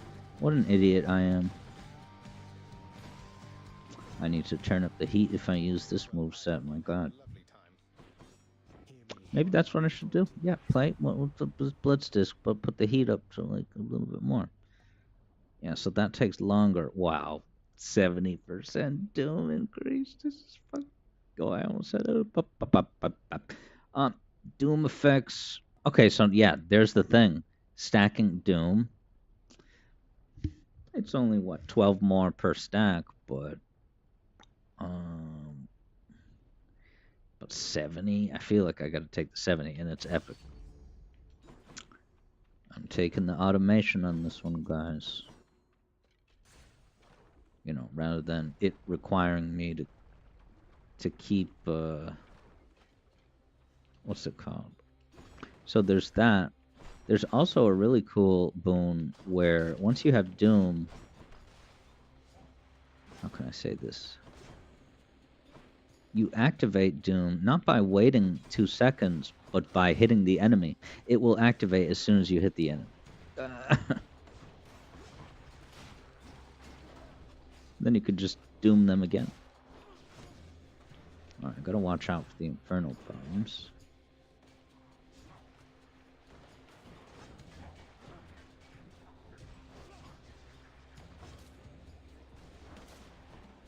And I might have deflected that.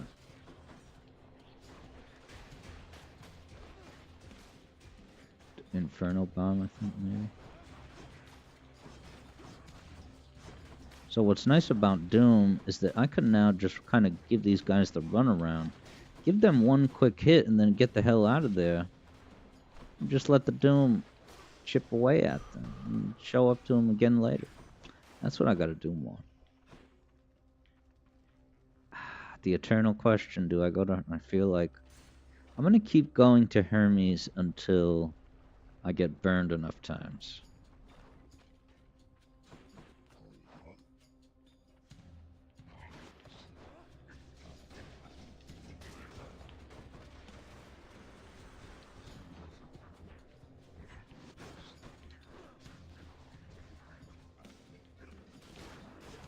So many bombs. They have bombs, and they're also throwing an Inferno Bomb when they die.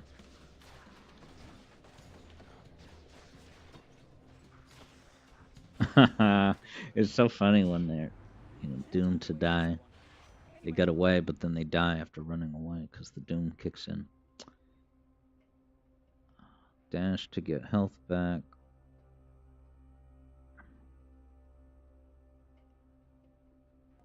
Automatic God Gauge. I kind of want to do that, even though it's common. What's this? Let's see here. Could I use the health? 27. No, with the Blitz Disc, I've got to invest that at the final purchase.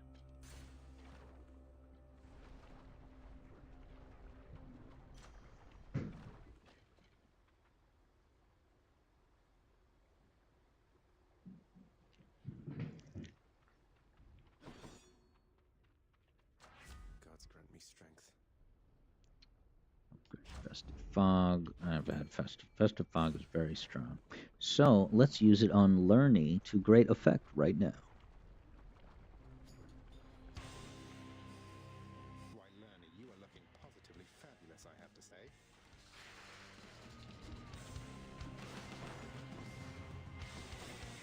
It's not even that much.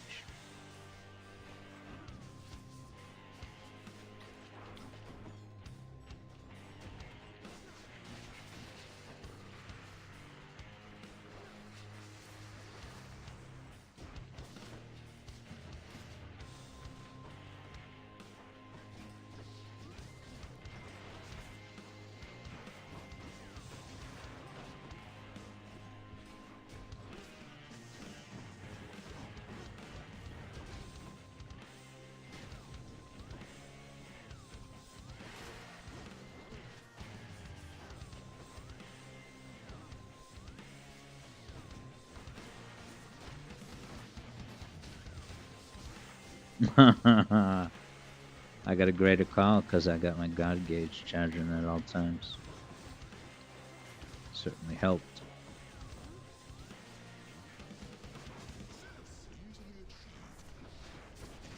Look at all those bolts.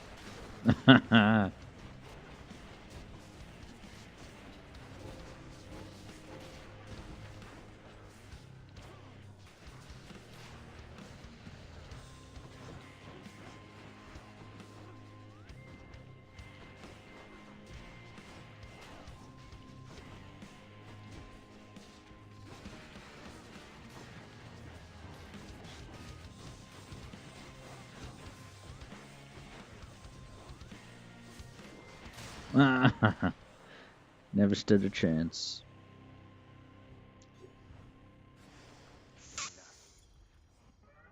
My boon from Master Chaos has evolved.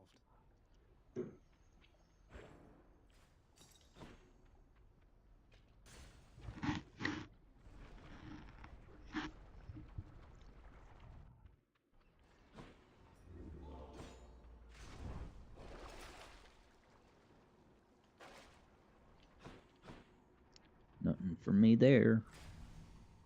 So yeah, I don't know if there's any certain boons I'm hoping for necessarily, but I mean, I'm gonna destroy the final boss.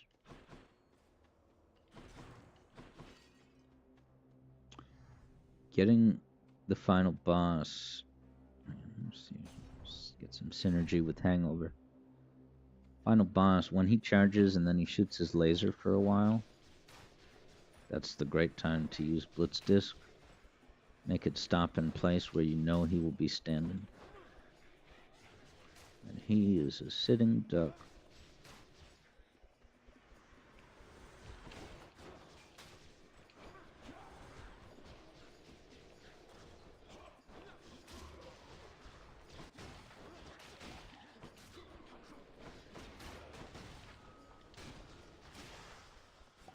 Hello there, Haha. darkness. Alright, give me a duo. Ooh, attack.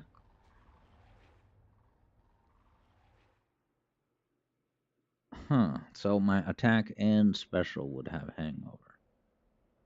And it would be another 7. It's not gonna interfere with the other, is it? Epic. I don't. No, I don't. Because what do I have right now? Oh, I don't want to give up Doom. So I'll just do this.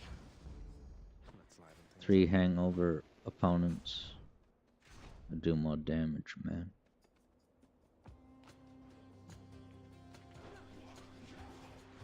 Yeah, is that the one I ended up choosing, the middle one? Or did I pick the top?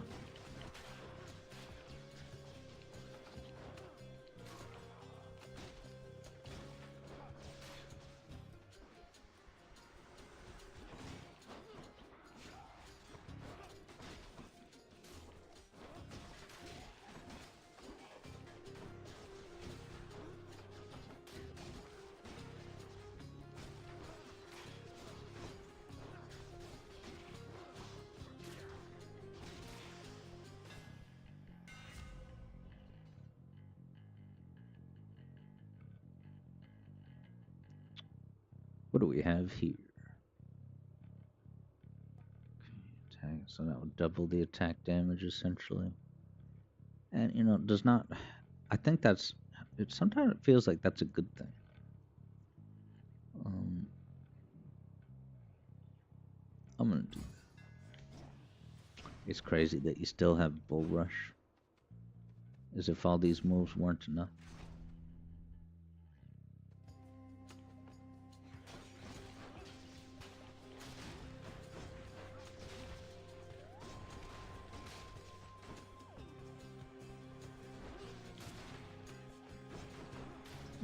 Dashing into their, deflecting their fire. Dude, I am unstoppable with this loadout.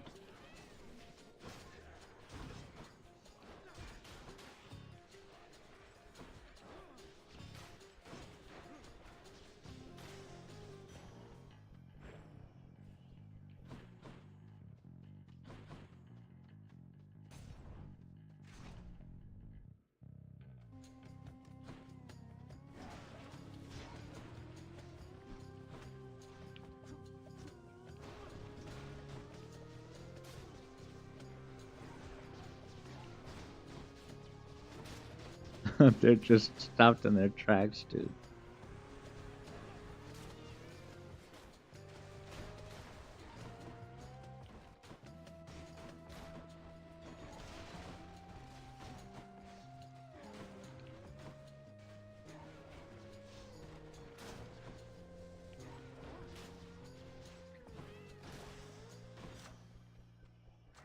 Good enough to eat.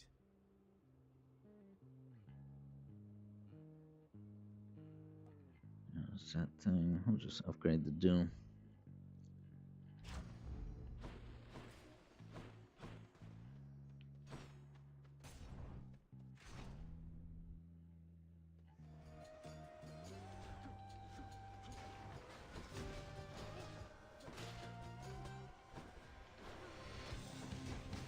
Okay, so I'll let the Blitz disc. Oh, but it keeps moving.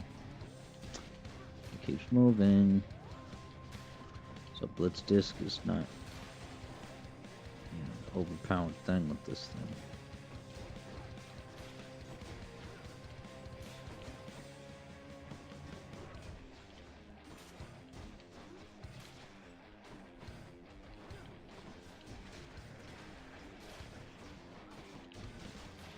There's none alt one spawn. It's just one though. Is it still there? Did I get the butterfly man? Dude. That was still right. So because I had Blitz disc, I could absolutely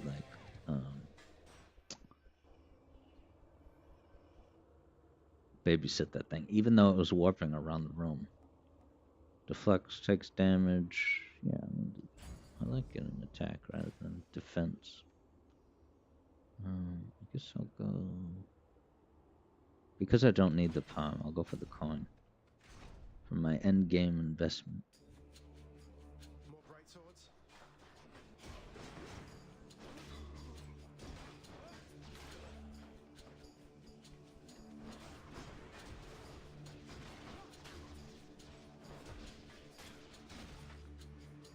Just in time.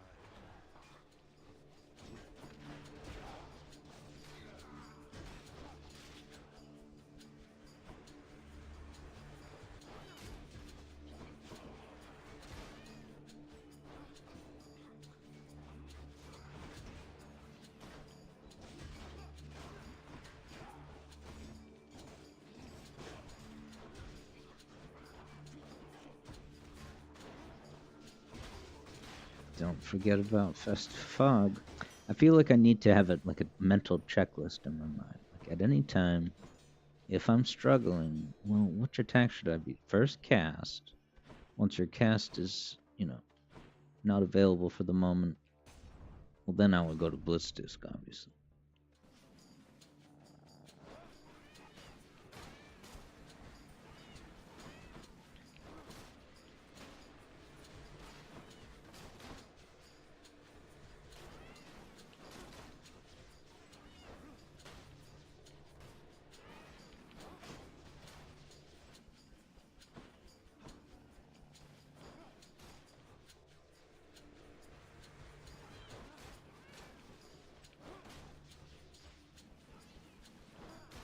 Alright, let's give the spinning disc to this little troublemaker.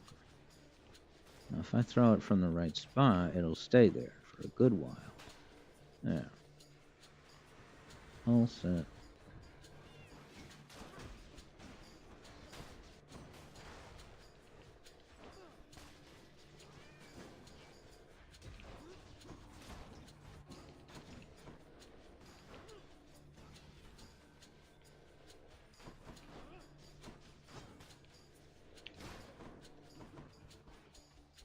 I have a greater call. I'm gonna go use it on this butterfly.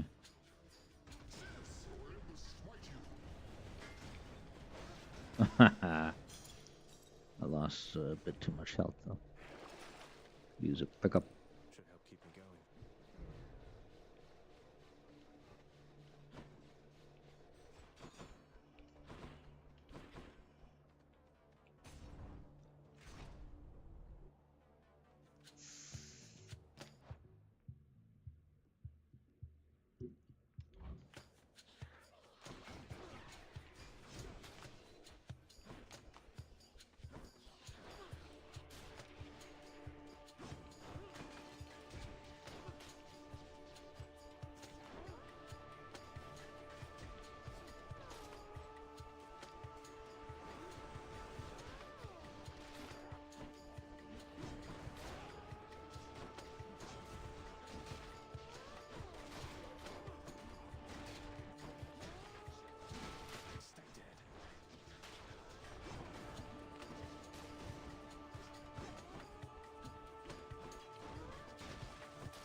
baby. The enemies.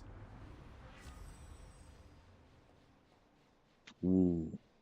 So that's crazy. I feel like I didn't even look at the other ones because for it to, I have to under, I have to assume that that means that hangover will last just as long, but it will strike more frequently at the faster, was it 0.35? Let's go. I got a call ready for Theseus. Yeah, Javin's enjoying me ripping through the enemies. Hell yeah. That's the magic of Blitz Disc and a very fortunate set of um, boons this Doom. And the fact that I can use Bull Rush to go through that shockwave as if everything I had was not enough.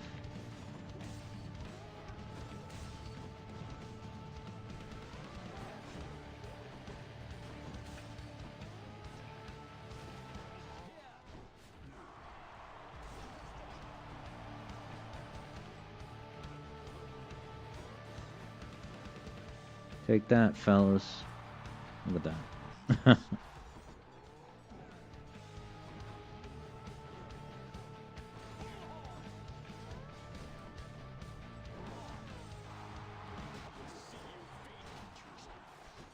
Careless. Oh, wow, that was bad. Too worked up.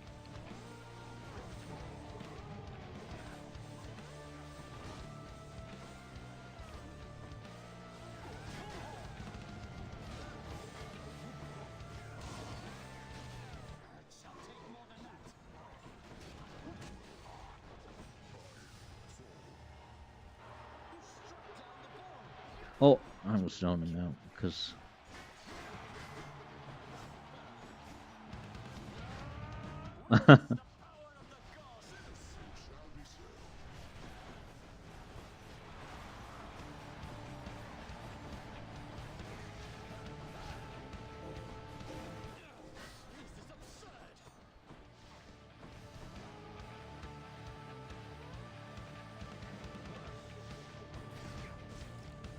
damn it.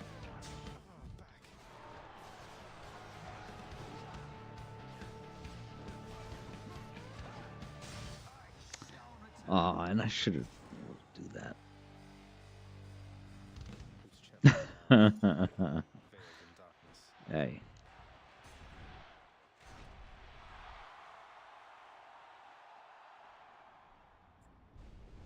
Hurry up then. Shadow Ops has got the Quartz Quadrant Badnik trivia.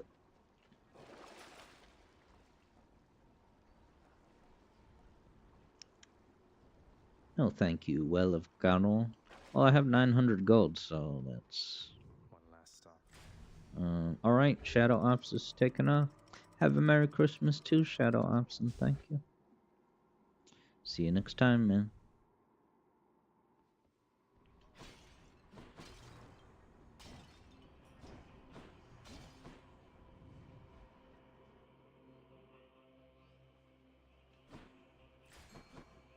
That's the diamond. I can't remember what the diamonds are used for, but I think they're for something goodish.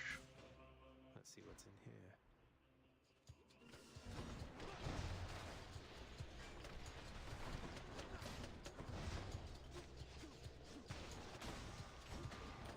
You're very welcome, Shadow Ops.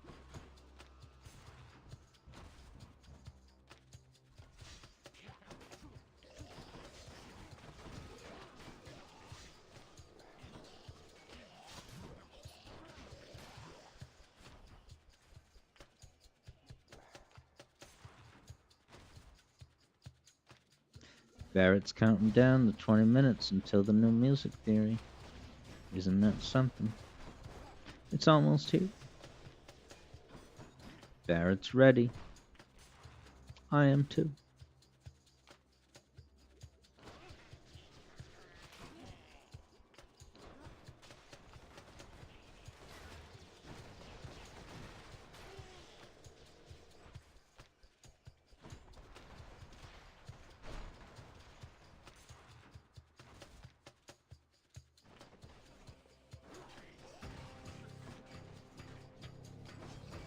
Ooh, I can deflect those things.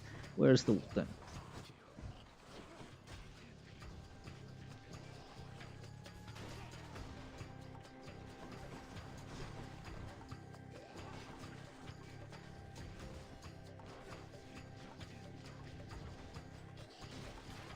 This temple's positively crawling.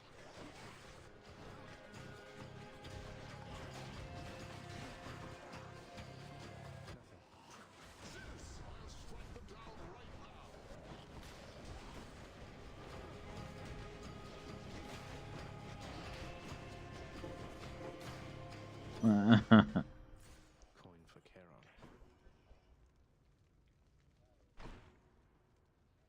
See if there's any gold.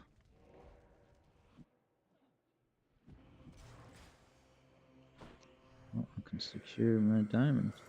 I'll pay for that.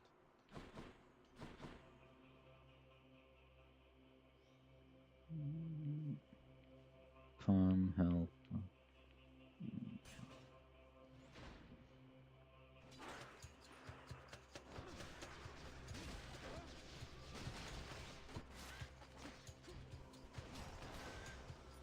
They go down so quick.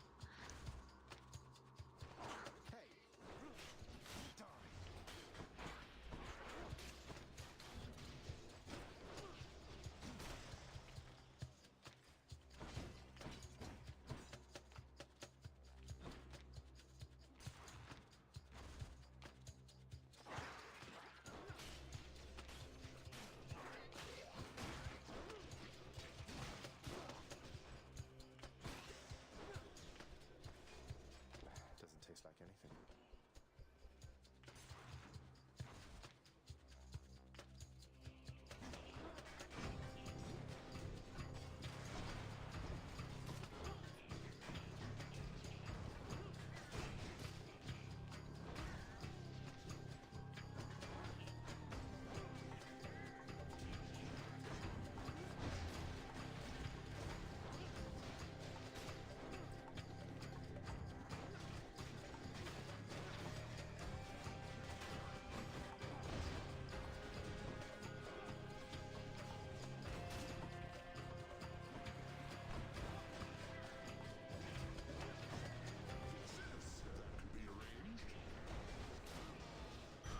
Right at the end.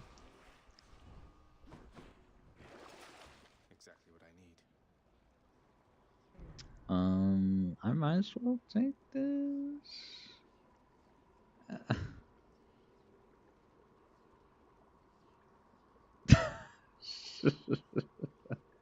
I don't know, man. I just screw it. Don't overthink it. Enough of this place. Did I get the exit fee? Nope.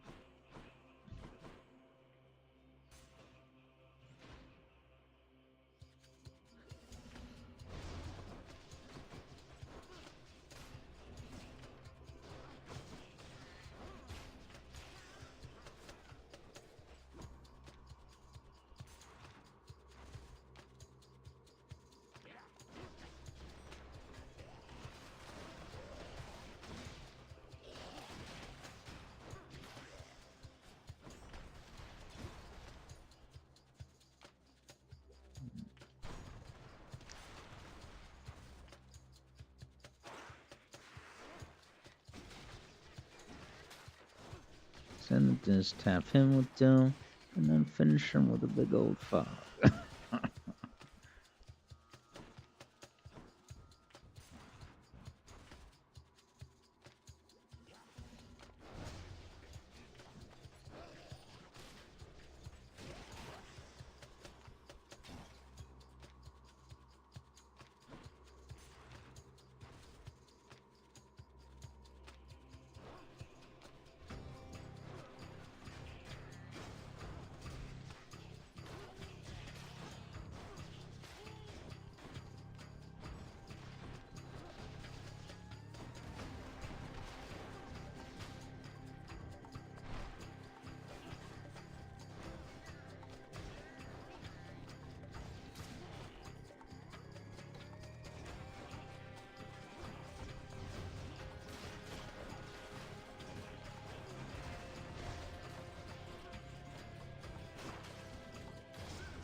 call should be more higher level. Sharpen my Probably the senses. biggest payoff. I don't know. It's the call, but still no. I zone out. Forget if I got the item or not. So I could get a palm or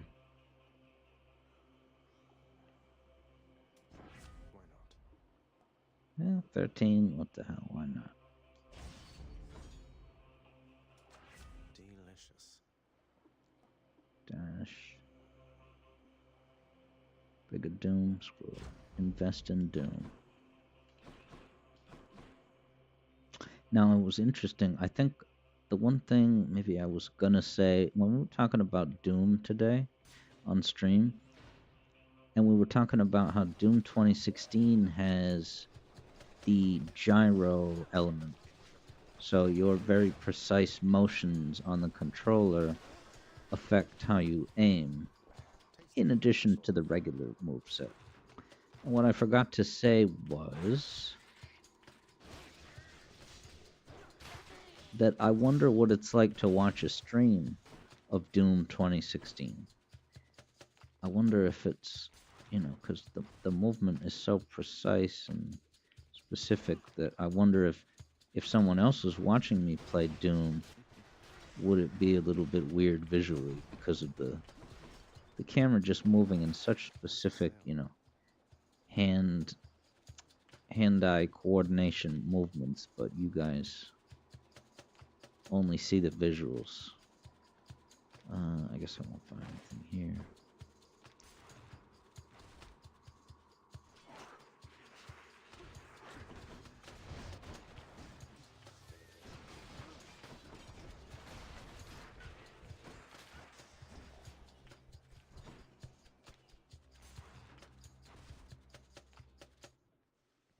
Should be the place. Here we are. Ooh, that's crazy. That's very useful for Hades. I'm going to take that. Projectiles move at half speed. Oh my god. When Hades shoots those green fireball things, it buys you a lot of time when those are moving in half-time slow-mo. Goes down smooth. Want something to eat, boy? Huh? Can't afford it. Let's get out of here. Look at this. I have 3 lives and full health. With the most overpowered loadout I could imagine.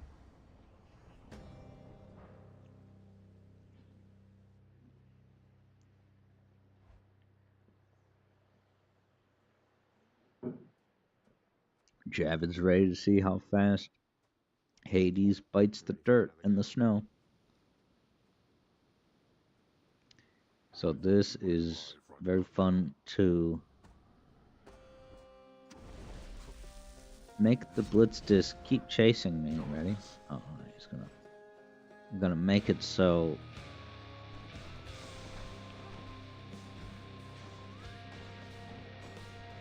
like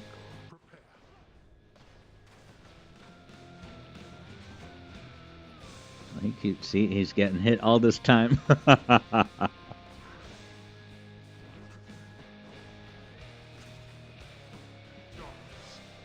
And I feel like maybe the Blitz disc makes the switch run a little bit slow. So that's buying a little more reaction time, technically. Yeah, it's unfortunate that this game has slowed down. Especially because this was a Switch exclusive at first, which is crazy to think about.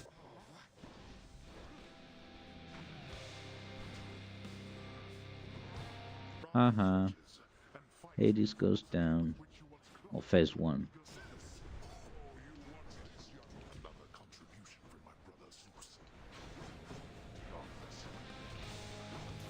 These guys are no problem.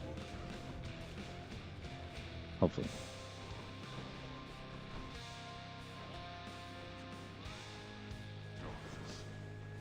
I can deflect his shot. They move at half speed and I can deflect them.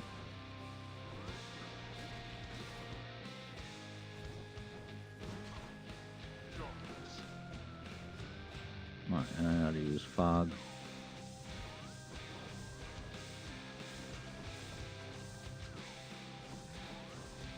Ooh. I can even bull rush while Blitz Disc is active. That's... You would think the Blitz Disc is the shield, and you can't do a bull rush.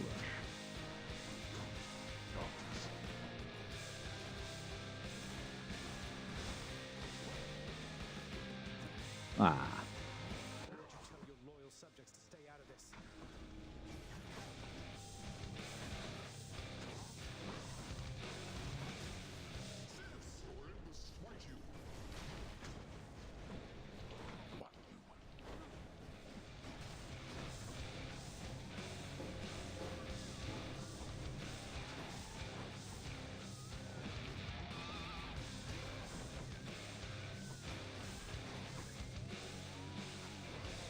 Oh, I was too preoccupied with leading the shield onto Mr. Hades.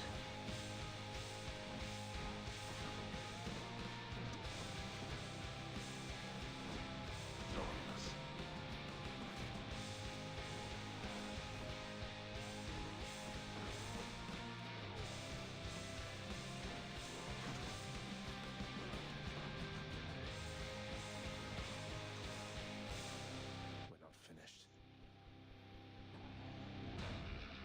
Try that again. Alright, so I'm watching to make sure I catch him when he's ready to shoot his laser like this. Ready? That's gonna... Oh, did I miss? Ooh, shit. I missed.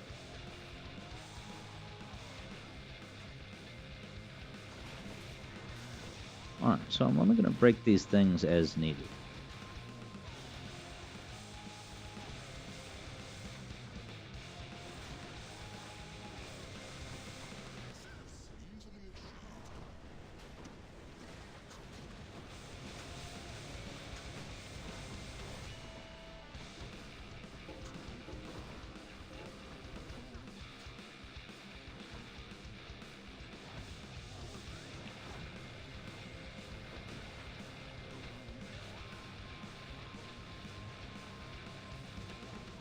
What the hell was he doing? He was like spinning around.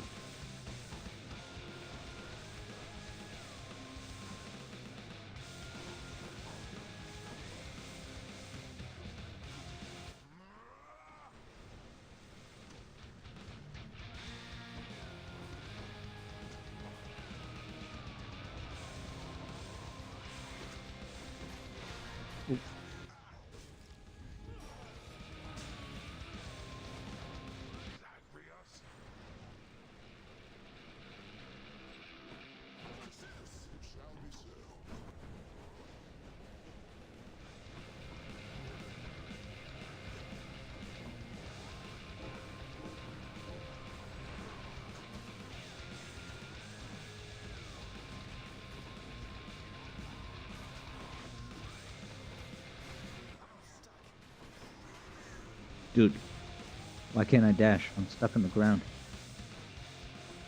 He's almost dead.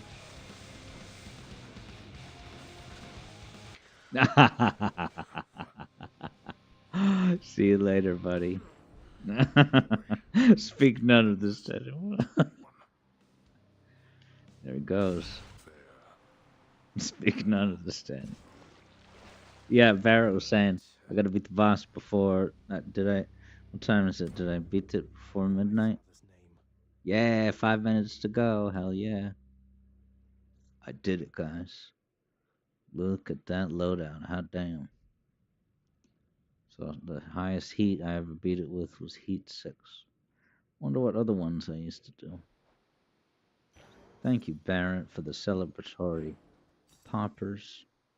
Thank you, Javid, for the nice job commendations. So complicated is the path to the well-needed I did it. knowledge of Persephone that surface-walking Zagreus, on this particular occasion, Certified sat flame. zigs instead of zags, plummeting from off a precipice into most familiar waters.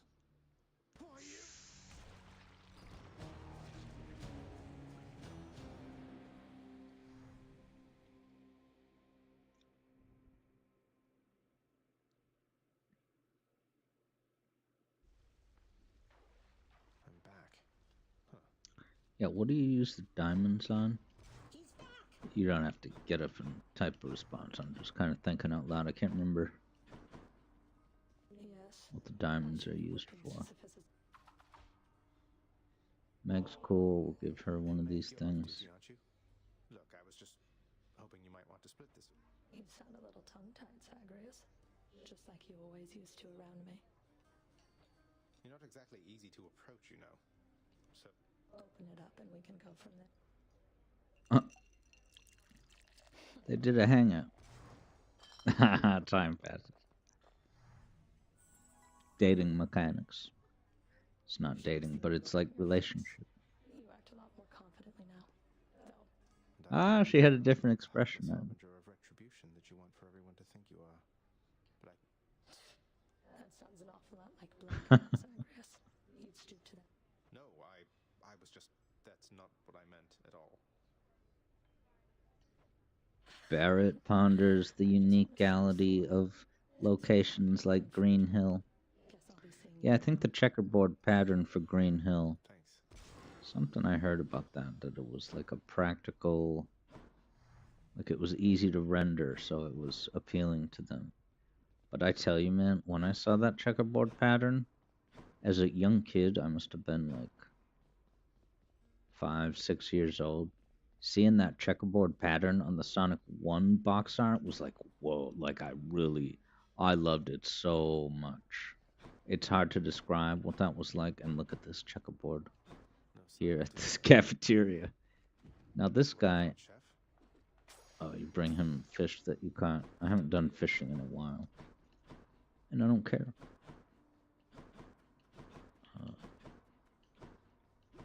Let's see what other weapons treat my fancy. I don't know how much longer I want to play, but I'm certainly gonna see what other weapons we have on offer. And I'm gonna try to pick overpowered things. Like, so the gun, it's cool. I like the one where you supercharge your next shot, but it is kind of like, you're just shooting auto aim, devastatingly massive. Yeah, next shot isn't powered after reload. I'd rather use like the boxing gloves.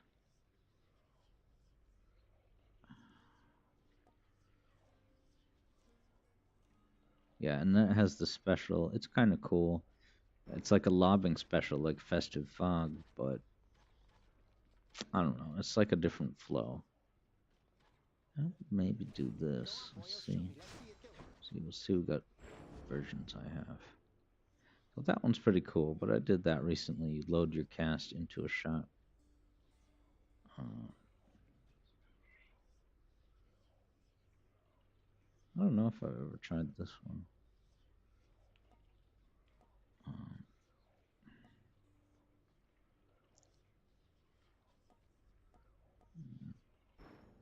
It's cool, but I don't know. I guess I'm still in the mood for melee. Now, which aspect of this have I been using? What infernal So that forge created you? I kind of want to use this one. This I can, because I tried to use this, but I got a cast that doesn't even get lodged into an enemy, so it kind of went to waste. And believe me, I was trying. This is cool. Critical damage. Barrett says 1 minute remaining. All right, Javid's taken off. Well, have a great Christmas too. Merry Christmas to you. And yeah, I'll talk to you soon, man. Have a great holiday. Barrett confirms it's time.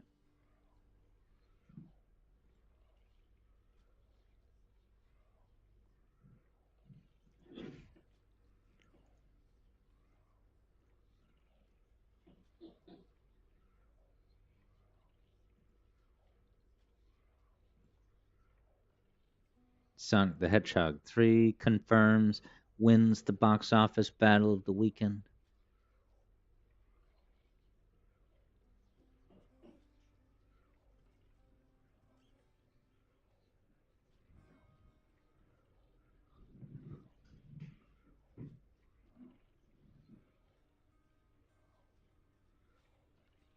Yeah, I'm in the mood to cast though, so I think I'm gonna do this one. But I should Which to Be able to choose? mandate which cast I get. So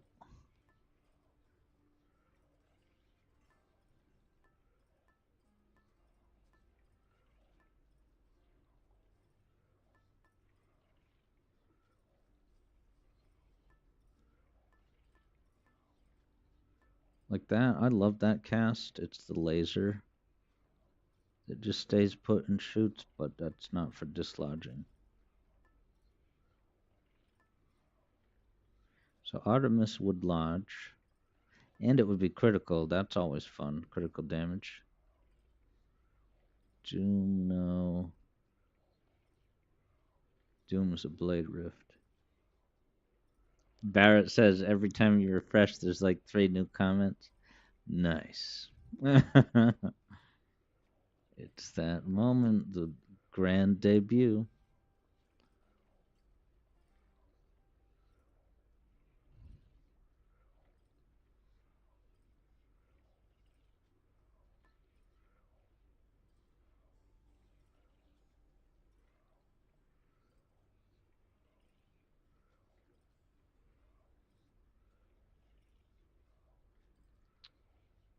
So, Athena's cast lodges, but I already used that today. Poseidon's lodges, and it knocks back. So I'm actually, yeah, I think I'm going to do actually Artemis. Believe it or not. Set. Here we come.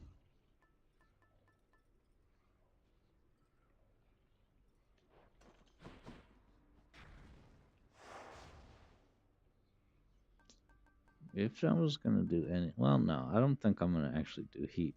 And I'm going to take calisthenics program off. Well, if I have a good cast, yeah, I guess, yeah, I want to test it with calisthenics program. All right, let's get to work.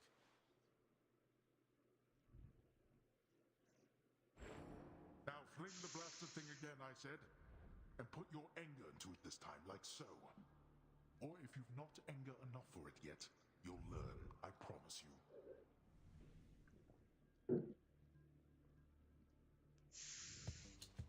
I've anger enough.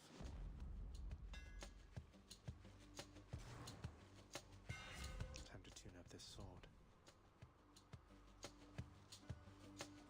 That's not bad.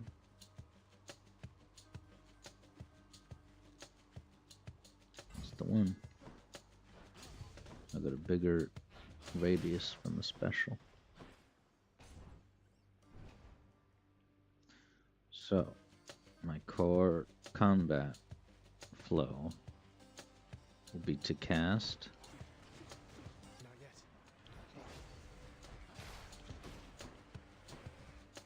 and then dislodge it with the special. More darkness. No boon yet. Wretches. There. I'm empty.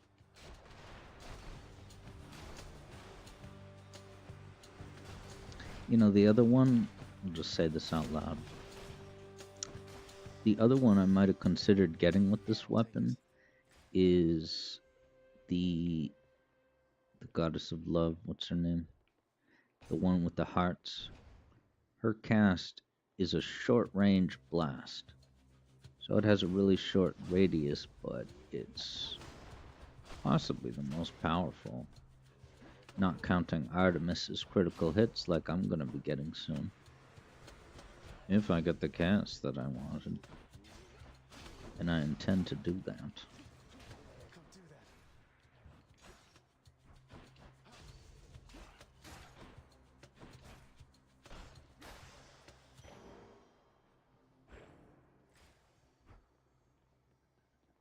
There she is.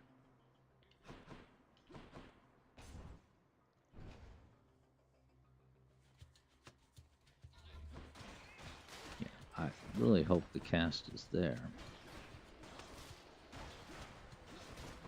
It would be worth restarting a run. Okay, so I guess the Hades, they do have a different cover, so that's good. You know what you're getting. Make it out of there. My wounds are just about the way to go. Artemis is the best. No cast. Alright, give me a good reroll, Artemis. How about some other boons instead? It's common, but hey. I'm gonna do it. My senses sharpen. That's how it goes. Maybe I could find a way to upgrade it, though. Look at that. Oh, man. Oh, my God. Can you see this? These guys are just going down. Nice.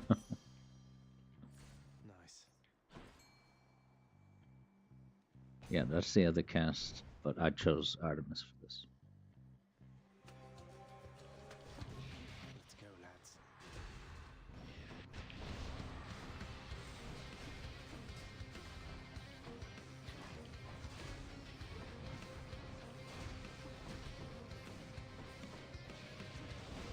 Not yet.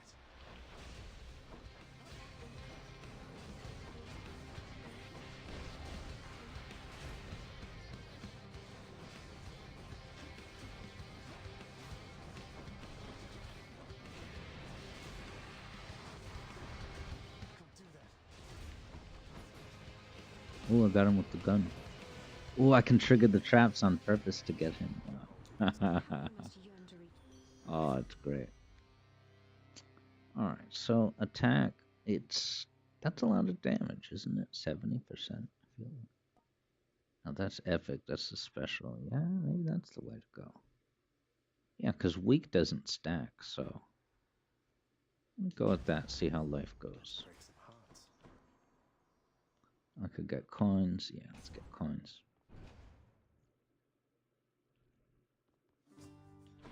Well, you know approximately.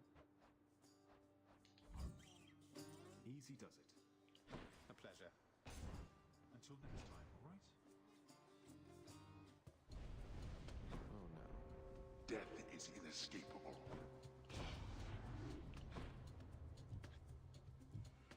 Oh, this is trouble.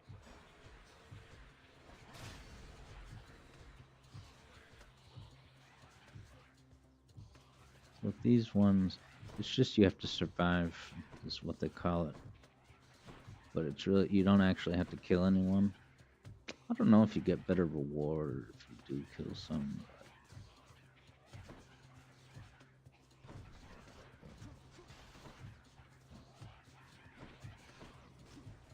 Not now. We made it.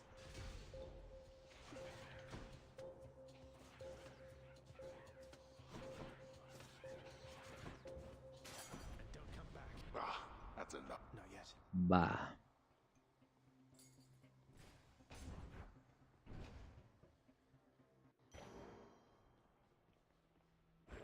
Mine.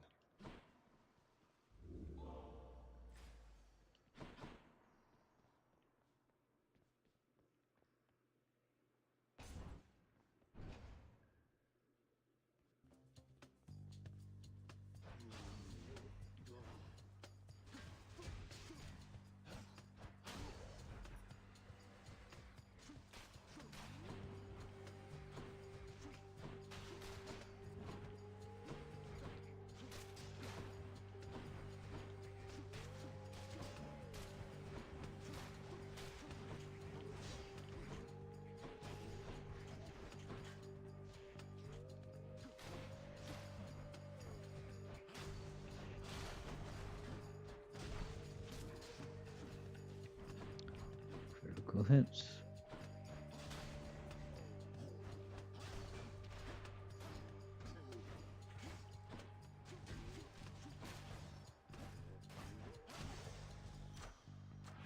Power of Olympus. Powered up. Ooh. Wow. The exact boons I'm looking to get. Now this is very difficult. That's where the heart is constantly chasing you. But I think Artemis's is also pretty difficult. But I know for a fact the heart is difficult. Wow, the attack could get weak. It's epic. Let me get that. Screw it. I can't resist. It's epic. It seems like it's a lot of damage. I knew you'd pull this old maneuver, Zagreus. So that's the way it is then. Okay, yeah, these are not too bad. They're dangerous, but...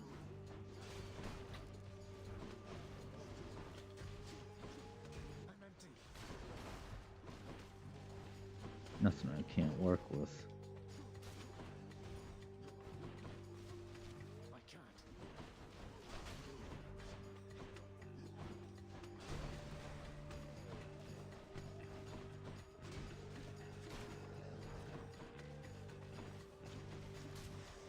Yeah. Got to say, you handled Another Artemis. Oh no, okay, yeah, no. That'd be great. And it's epic, dude. Oh, but then wow, critical damage. Oh, that's tempting. Oh. That's very tempting. That's a really strong call. I'm gonna take the call. Can't overthink it. That other one is really awesome, but I feel like I'm not good enough at the game. It's not that I'm good enough, I'm just not worthy yet. I can use this. You get a dash. Hate to be ungrateful here. Damn it.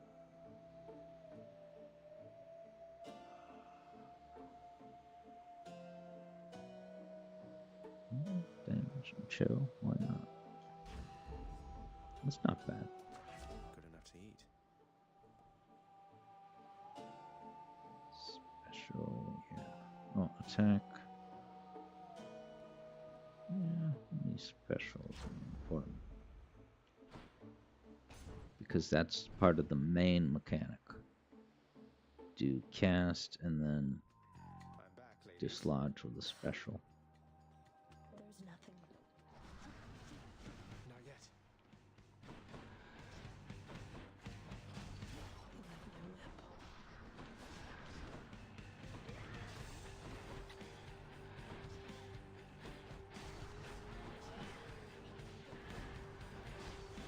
Wow, so bosses are always going to be chilled for a while because they just damage me. They become chilled. My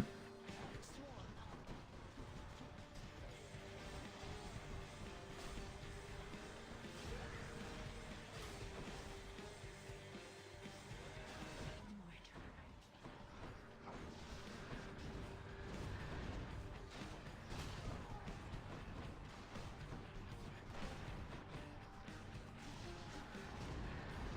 Wretches of Tartarus, I summon you.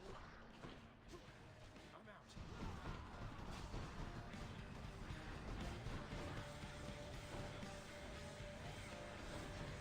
Wow, she keeps going.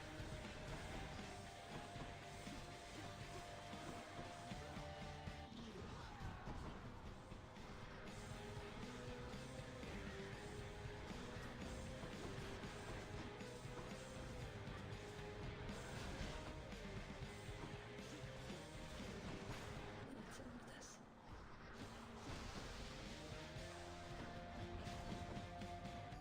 Yeah, this crap. I hate this. It's like I'm playing Advance Wars all over again.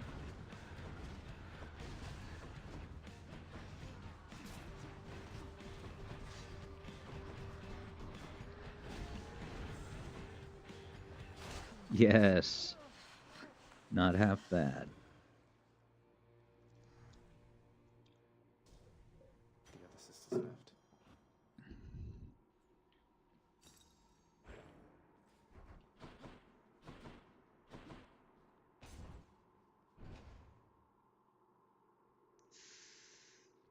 Well, Father.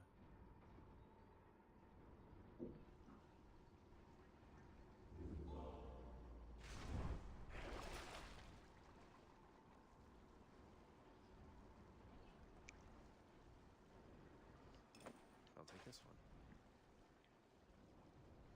So now that I got the Artemis boom that I couple things. So I could do the palm one.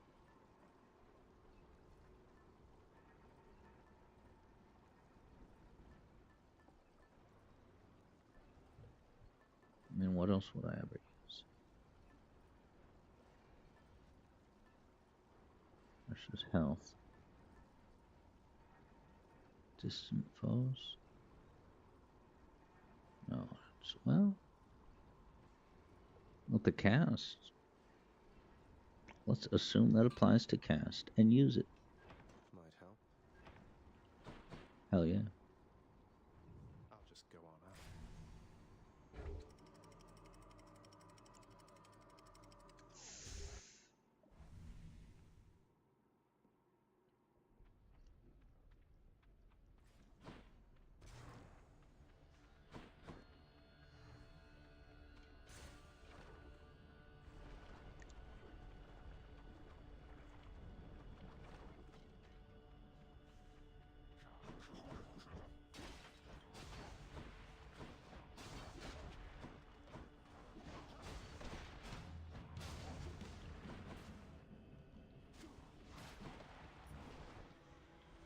Alright, cast first. 3 casts, he goes down. With these. I'm empty.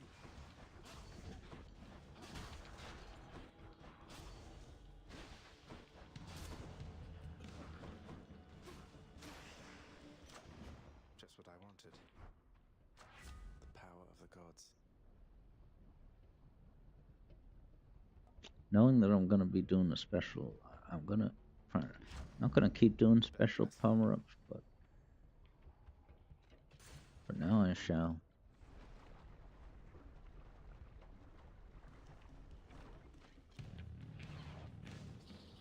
Hello, mates.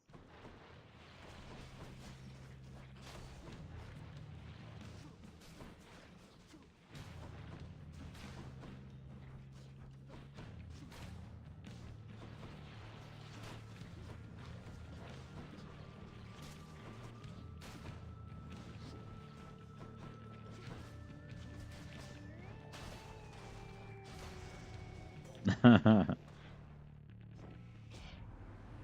shall not keep you, Zack. It's the dash, man. I'm taking it.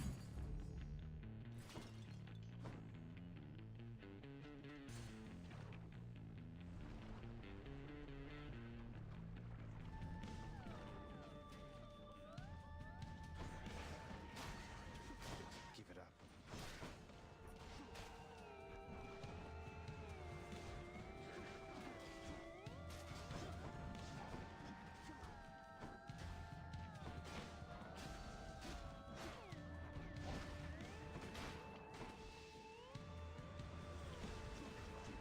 I can't.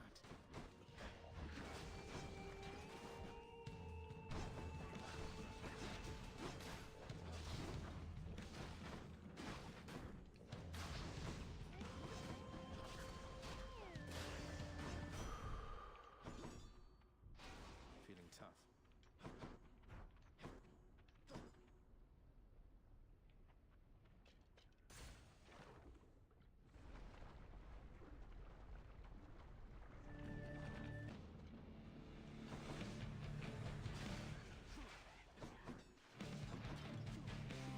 Not now. Here come the witches. How do I deflect? Oh yeah, dash.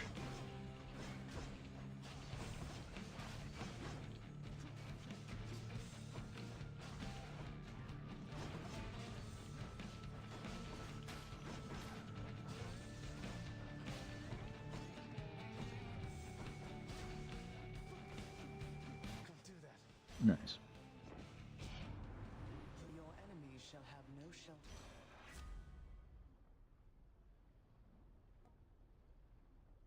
Wow. So if I have no casts and I'm going to use a special to dislodge it, it's gonna get plus 30. I see. Hot damn.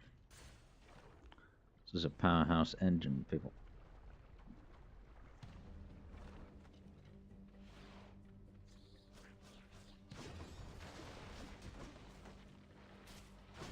Wow, it'll just do a 180 until it finds some enemy. My cast, watch.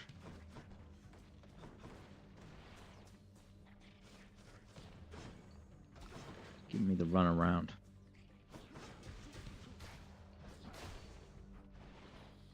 Come on, then.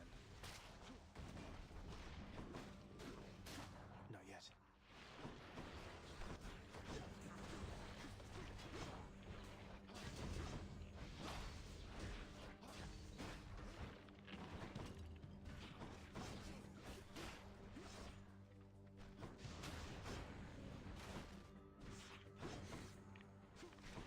These floating Medusa threats, and now they're dead.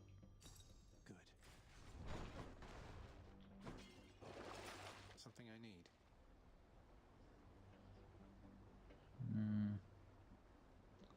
25 gold. There, I did it.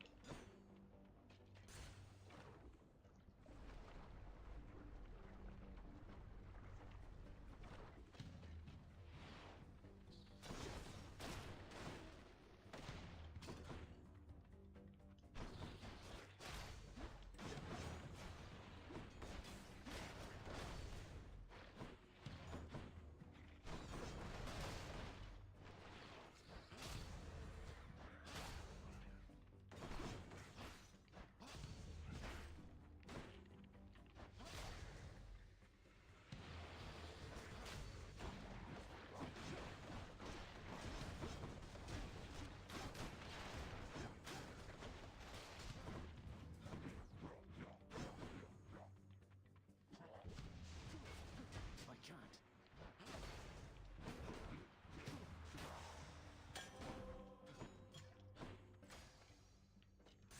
Give me the pum, give me the pum. Gods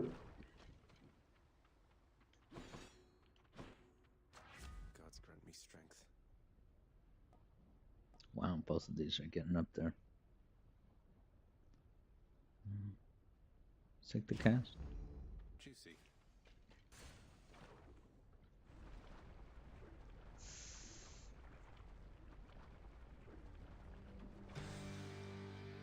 Why must we always fight like this, Lerny? Can't do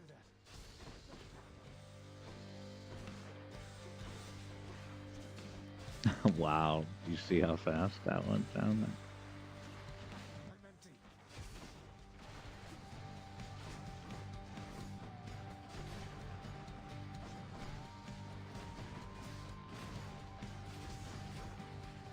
Not now.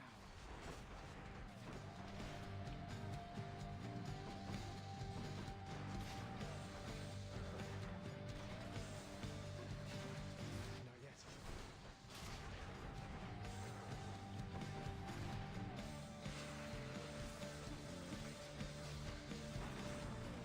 Wow, it does 800 damage on a critical hit. I'm out. Look at that.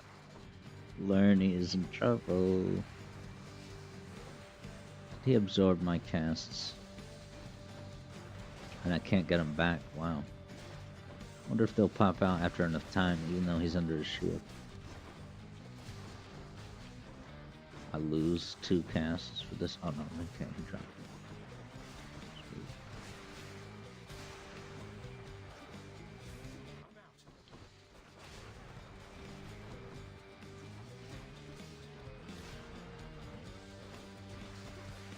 I can't. Oh, dude. Wiping him out, man.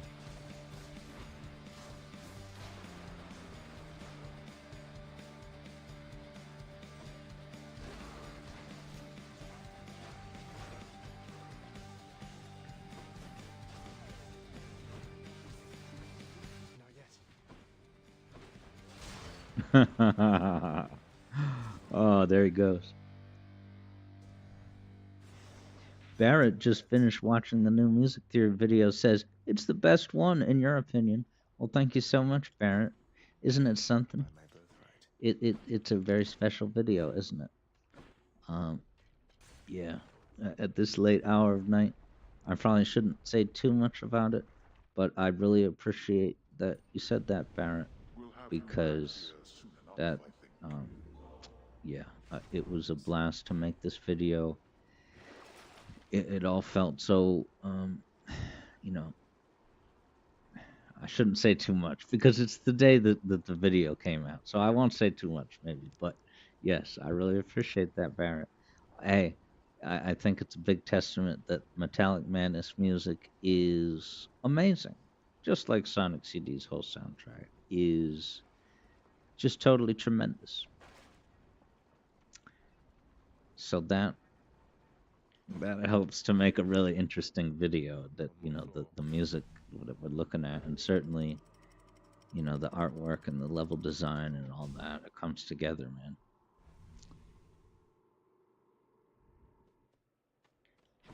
In a memorable way. Yeah, this is such a good year for Sonic with the movie and Shadow Generations, and oh my god, Sonic Rumble is gonna come out soon. Um, yeah, man. Seeing where Sonic was, 10 years ago to now, it's very, I'm very thankful and grateful.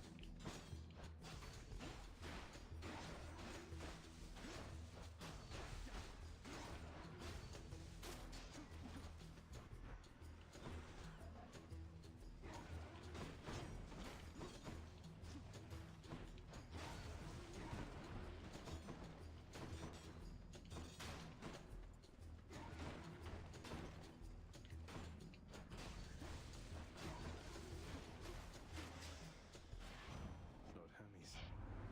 Come on, cuz, let's pick up the pace.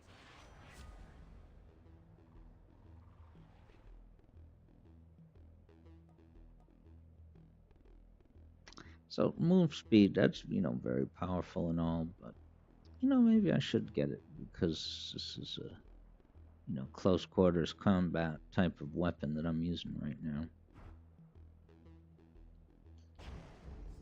That's the stuff.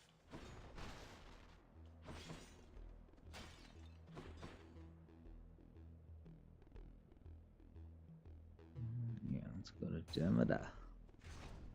Even though I don't have that many hit points, maybe that was a mistake.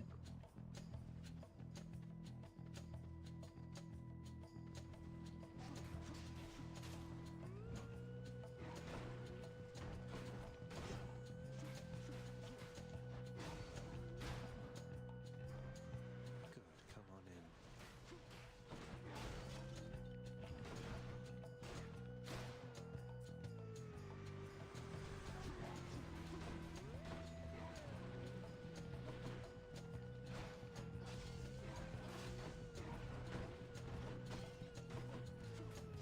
Can't do that. A boon. Olympus, I accept this message.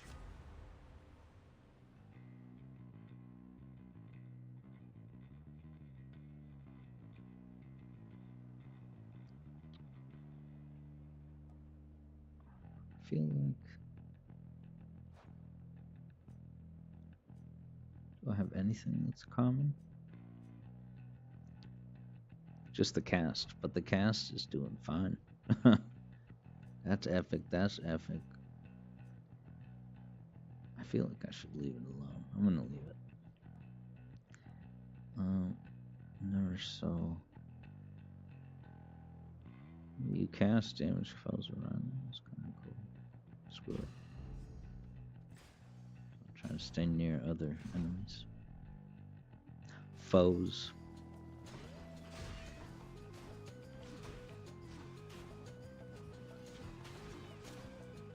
It's doing 300 damage.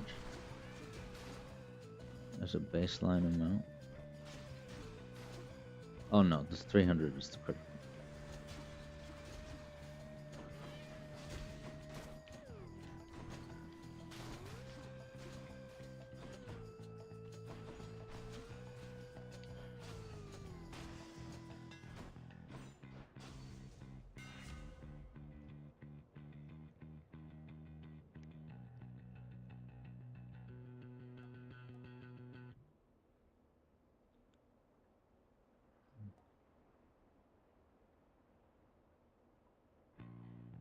Okay, so that's the thrust, but no, that's not part of my cycle.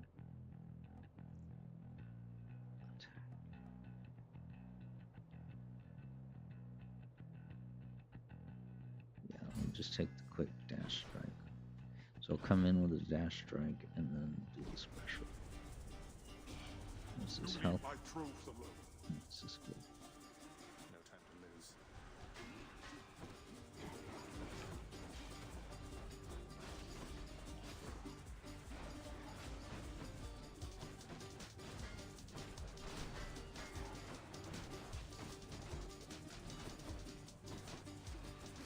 I'm empty.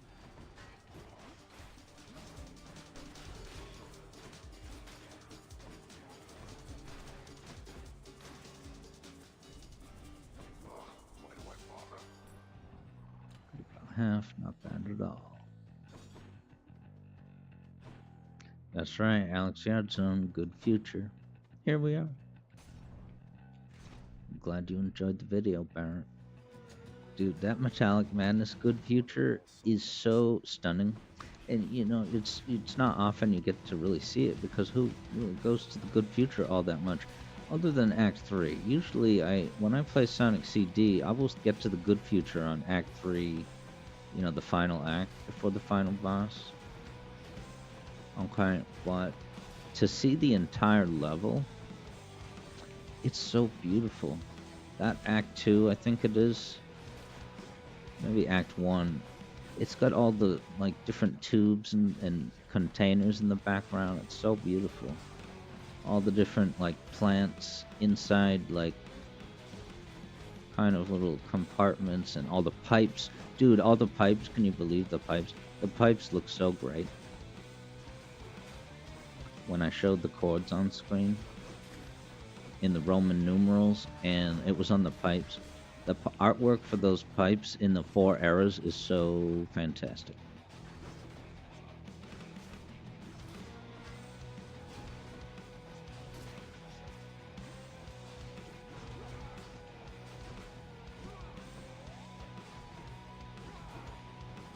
Not now.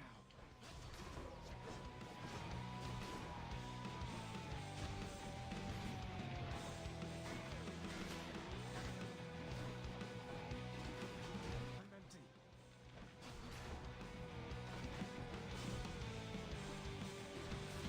Not now. Yeah, these enemies are getting chilled, and it's very useful because they go a lot slower.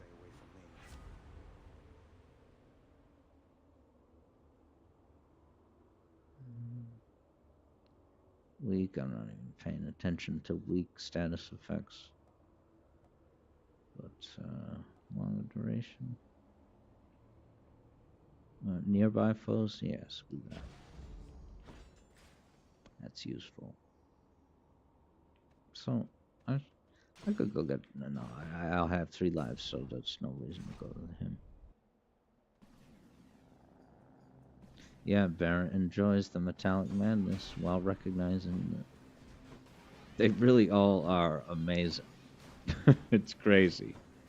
All 7 zones are just all truly. I mean, Palm Tree Panic. I'm not gonna say anything about that zone, but we're just talking about the graphics of it, the way it looks in the 4 different ways. That's all I'm saying, man. It's totally amazing. Especially the Good Future. I mean, it's not even that it's my favorite Palm Tree Panic Good Future. I wouldn't say that the Good Future is like necessarily my favorite, but I can say that it's absolutely the most like, whoa, this is incredible to look at. This is fascinating to look at as a good future. You're seeing, you know, what we've been fighting for all along. For, you know, for the future of Green Hill in all games, we get to see it, and it's profound to glimpse it into the future with the colors. I love the colors in Sonic CD, man. It's crazy. There's nothing else like it, man. It's truly amazing.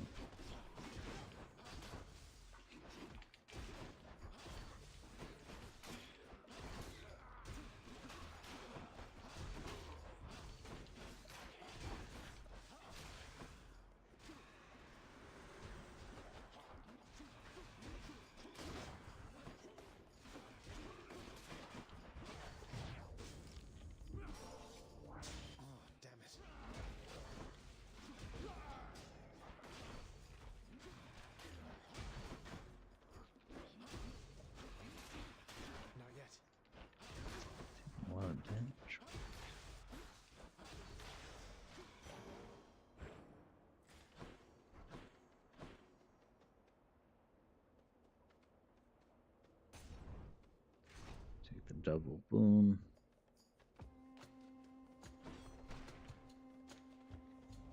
They're making me choose. I won't forget this. Not anytime soon.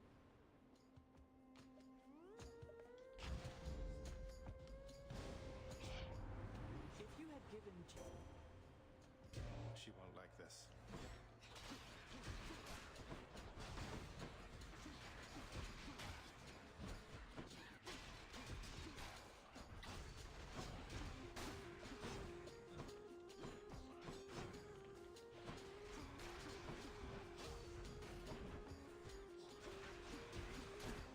Looks like I angered her.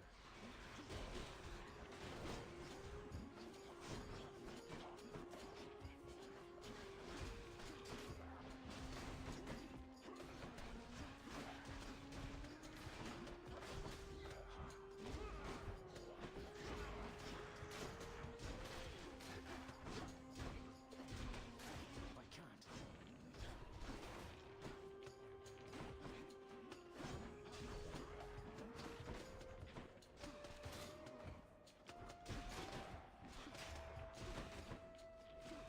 I can't do that. Whole lot of casting. It doesn't even last that long.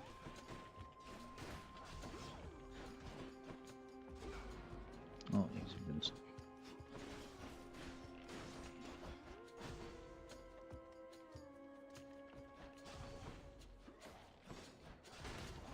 Ooh, I got him just in time. He was about to get shielded. Took a bite out of my Barrett lip. says every game should have a good ending with music No like benefit that. to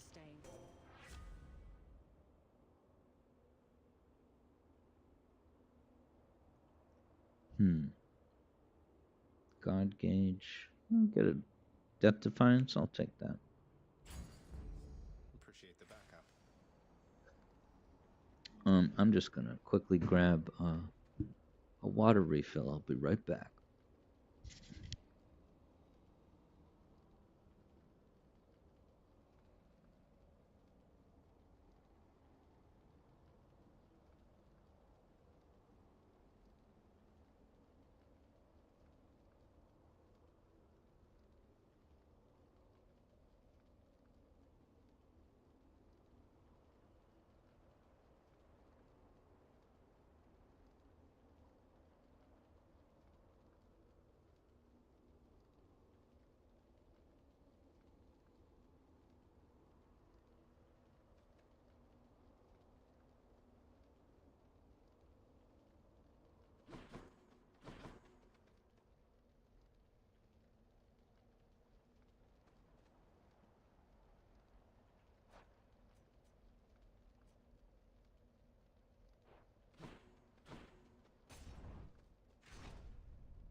I'm out.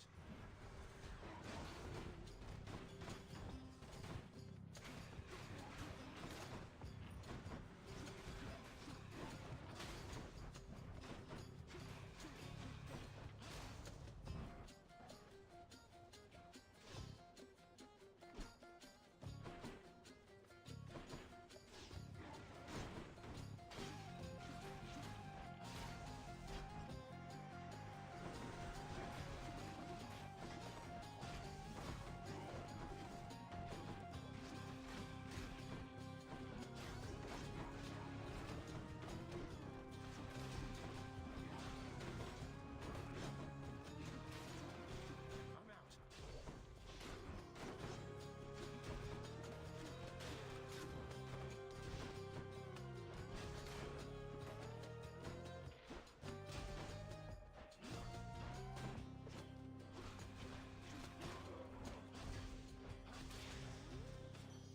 Olympus calls.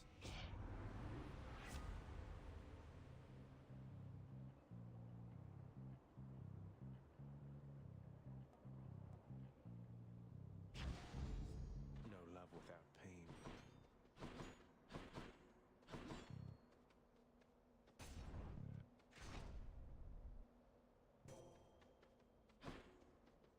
Olympus, I accept this message.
entertain you, Shades.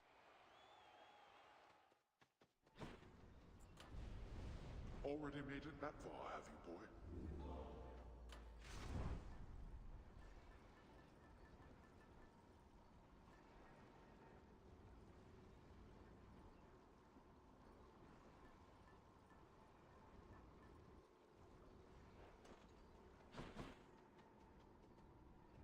I'm out of here.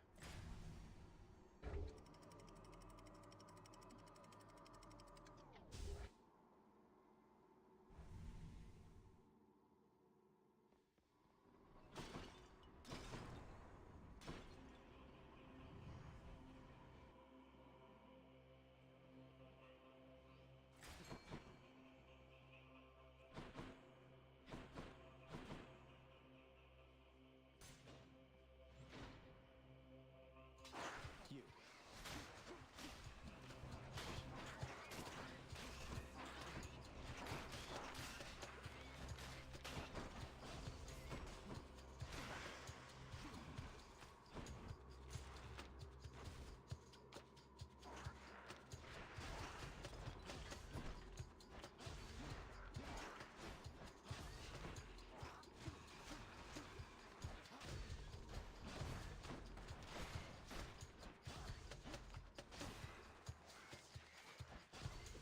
I'm sick.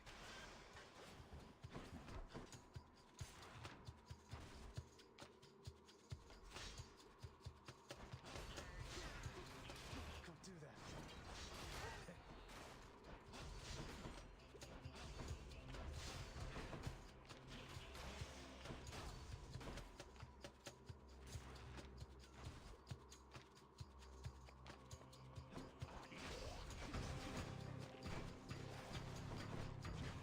I can't.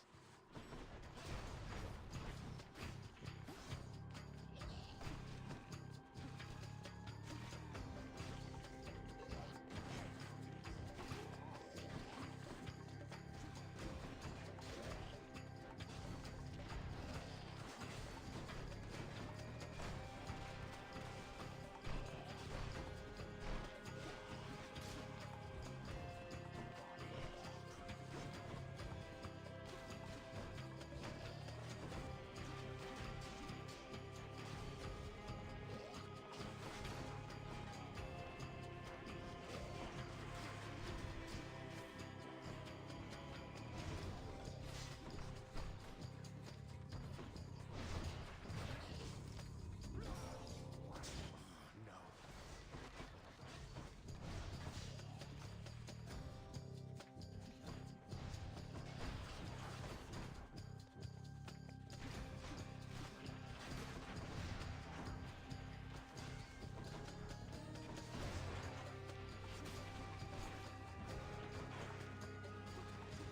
I'm out.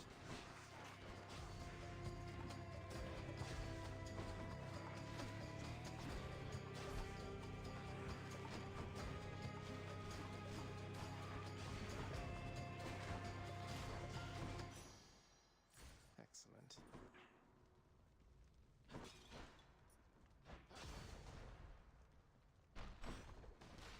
Hope this can get me out of here.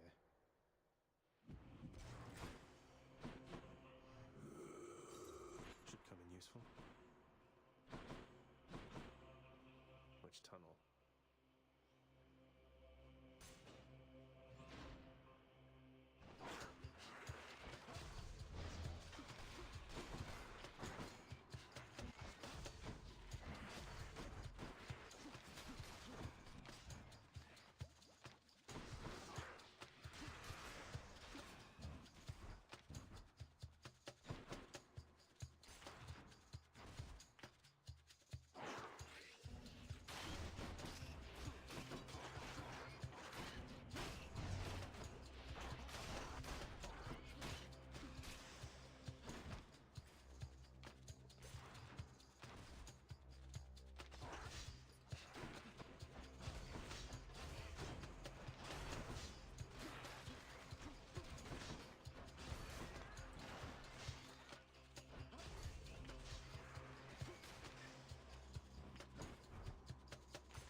this stuff.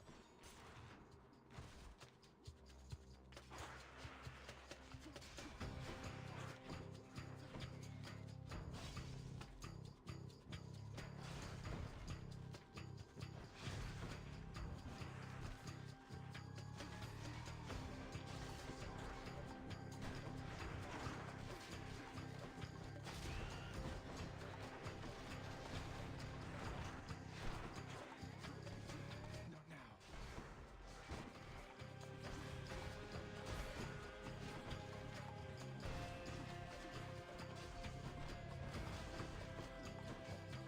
Clean. Vermin.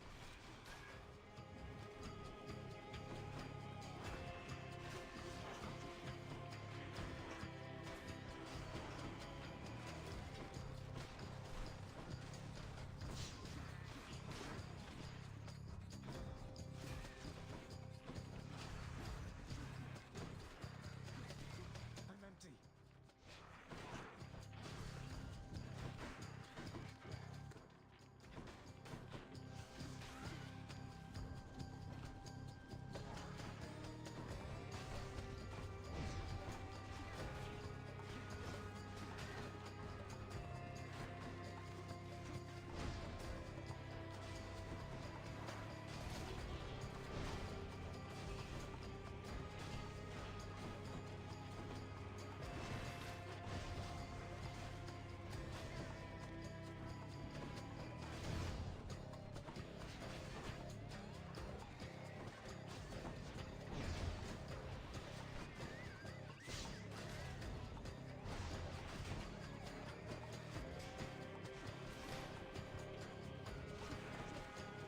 Not yet.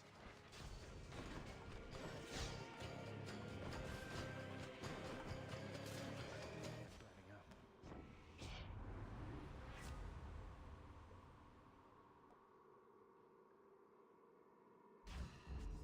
It's freezing.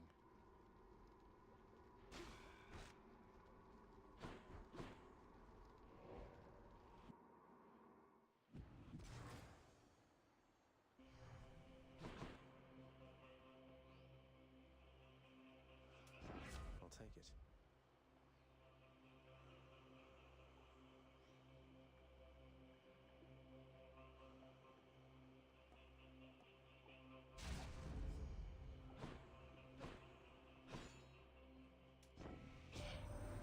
A shrewd expenditure.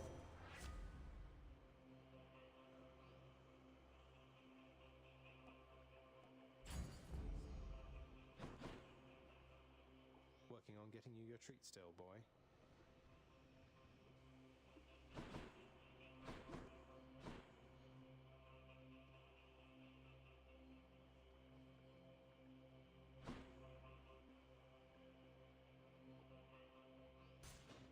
Here goes.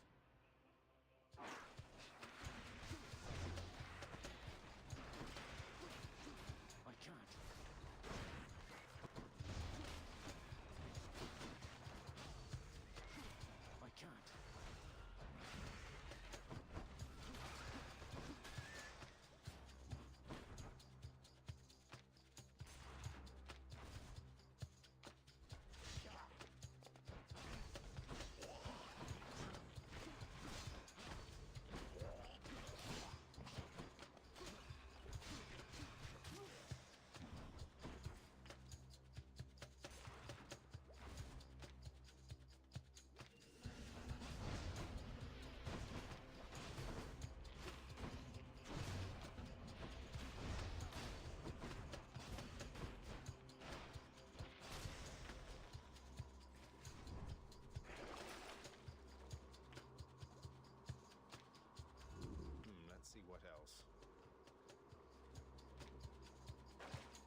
lurking down those passageways.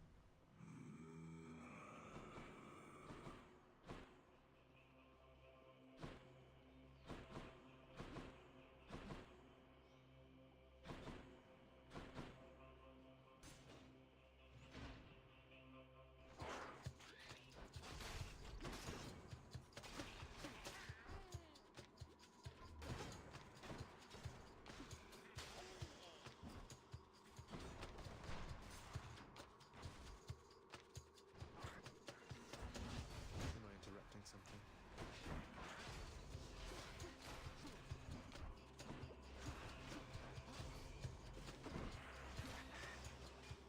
Not poisoned at the moment, thanks.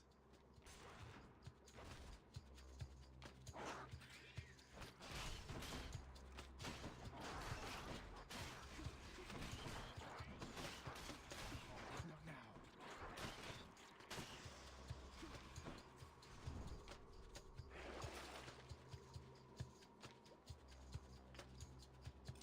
Just what I need.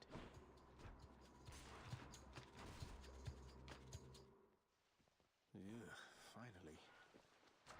The power of the gods.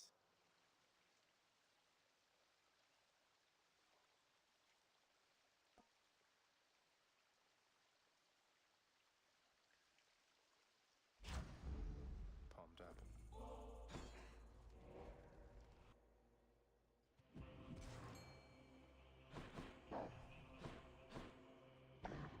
The prince compels. Bye for now, boy.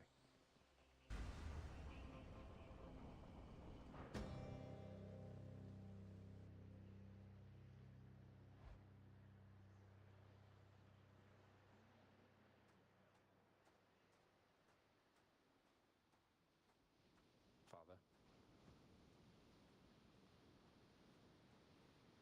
The sea and air are very still this eve, though I suppose that is about to change.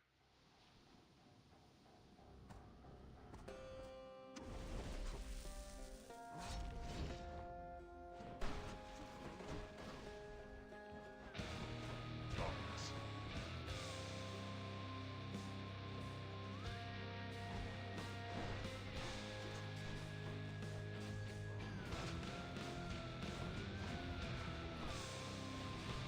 Oh, you.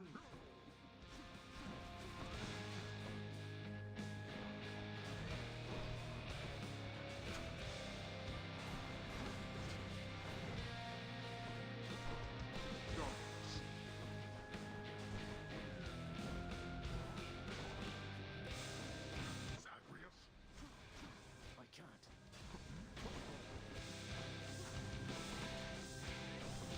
Heed me, wretches, on my authority. I'll send your wretches back where they belong. Can't do that.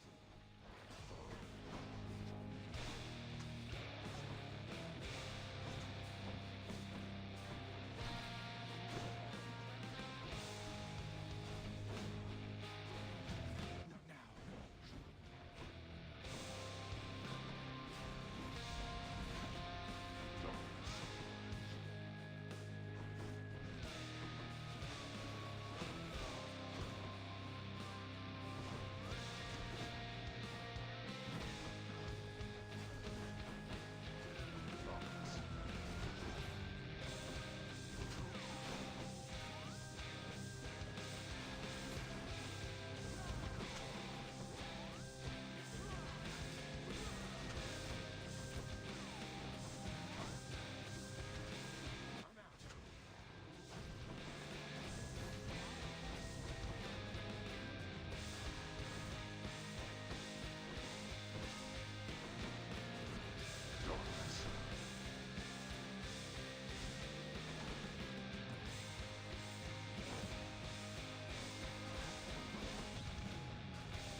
very sore right now.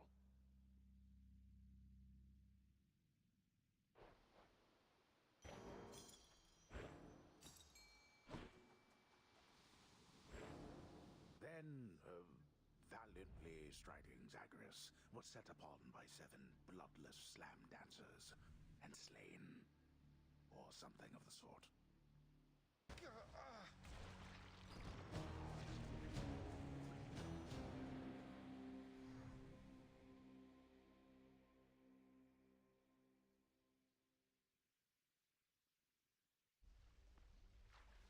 I'm counting that one as a victory.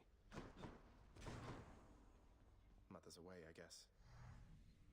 Finally returned to your senses, haven't you, Orpheus? A court musician who refused to sing. Such nonsense. I trust there shall be no more insubordination from you moving forward. I'm gladdened that my songs yet stir your soul, my lord. But I have to confess, my choice to sing again was motivated largely by the prince. And by my muse, of course. Still going on about your... That's why he's stuck here, huh?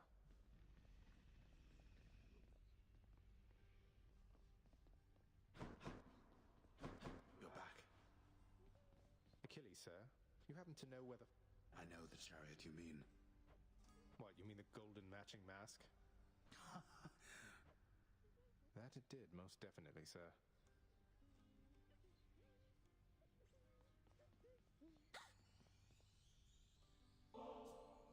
Dusa, you must work harder than anyone... Oh, Prince, wow, thank you, thanks so much. You've been so... Oh, you said it all. Don't mean to put you on the spot or anything. I'm glad we've had it. Okay, bye.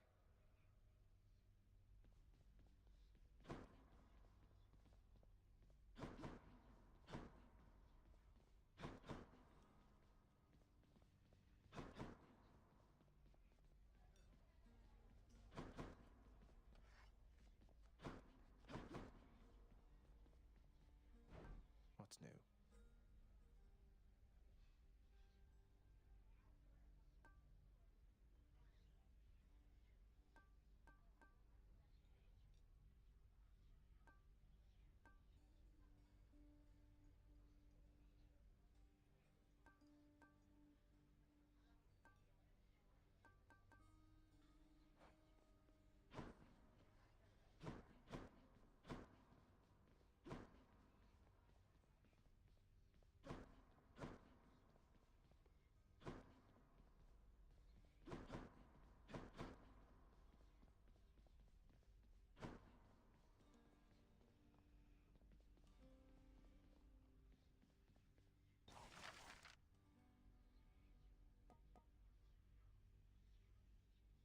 Here's the commission.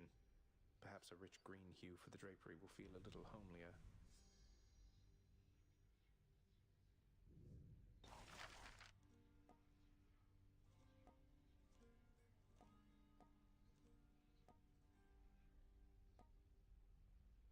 Let's do it.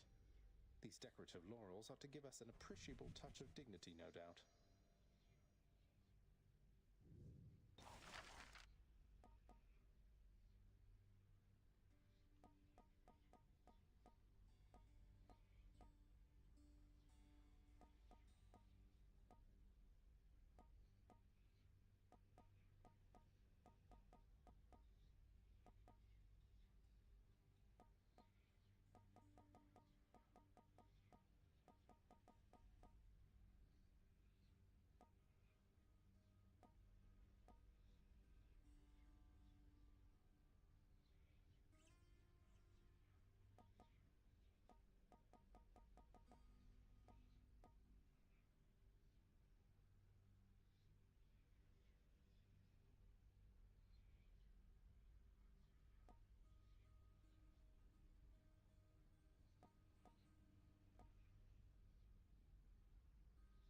I think we'll go with this. Who am I to stop the shades there in the lounge from cooking up whatever it is they're making?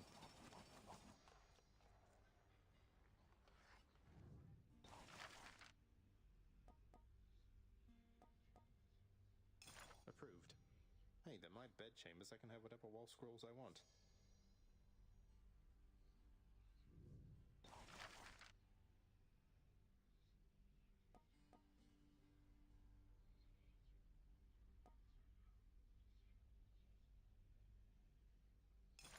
go with this. They say that only Heracles himself can lift these things. I'll take them then.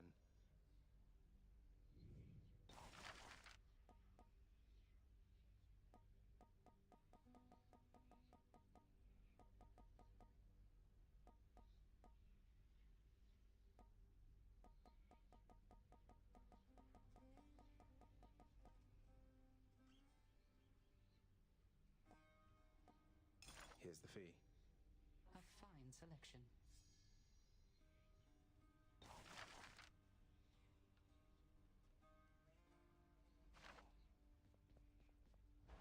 New music.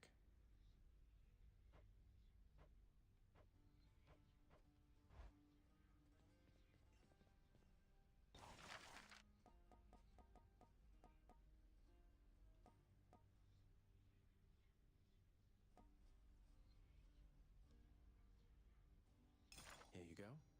Always wanted my own entertainment table, and I can finally afford one, I suppose.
Well, I don't see why not. Let's get some undead flower petals over there post-haste.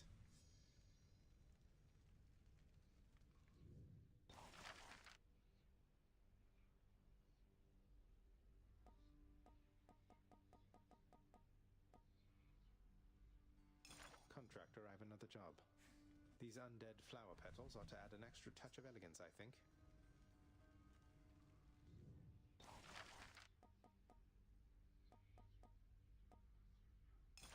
Contractor, work approved. A nice floral arrangement ought to lighten up the mood a little bit. You are too kind.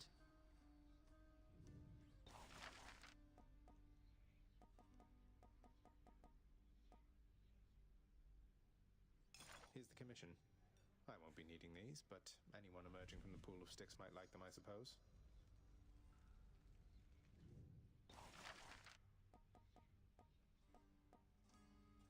Work approved. Let's see how this one turns out.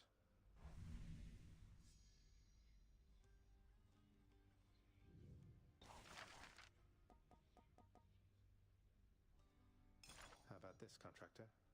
Severus was never keen on playing ball, but on the other hand, who doesn't like a ball?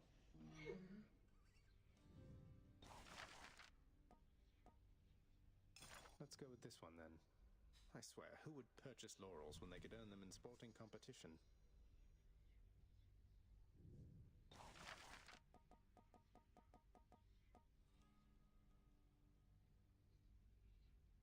Work approved. Can't have too many undead flower petals around here.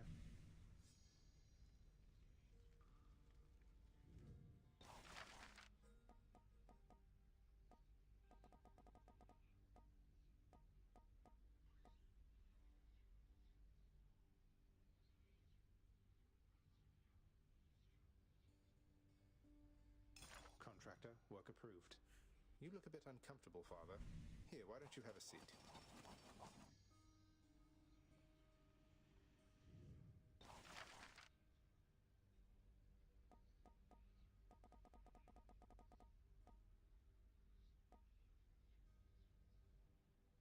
Let's do it. Was thinking it'd be good to change those columns up a bit.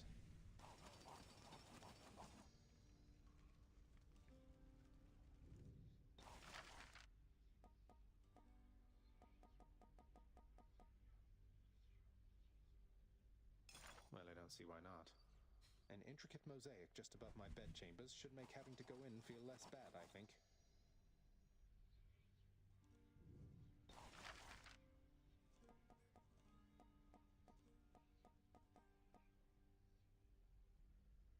How about this, contractor? You know, I've always had a thing for double-bladed axes.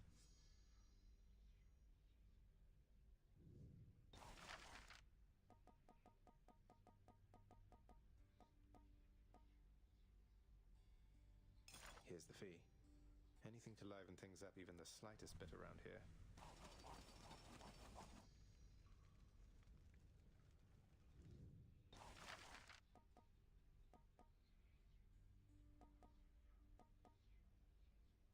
Let's go with this one then. A fine display of dead meat seems very much in theme, I have to say.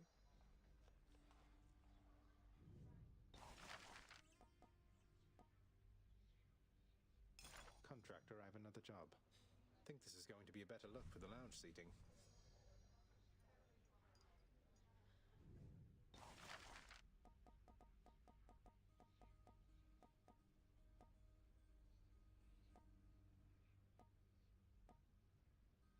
Let's go with this. Paid in full up front. Let's see what we get.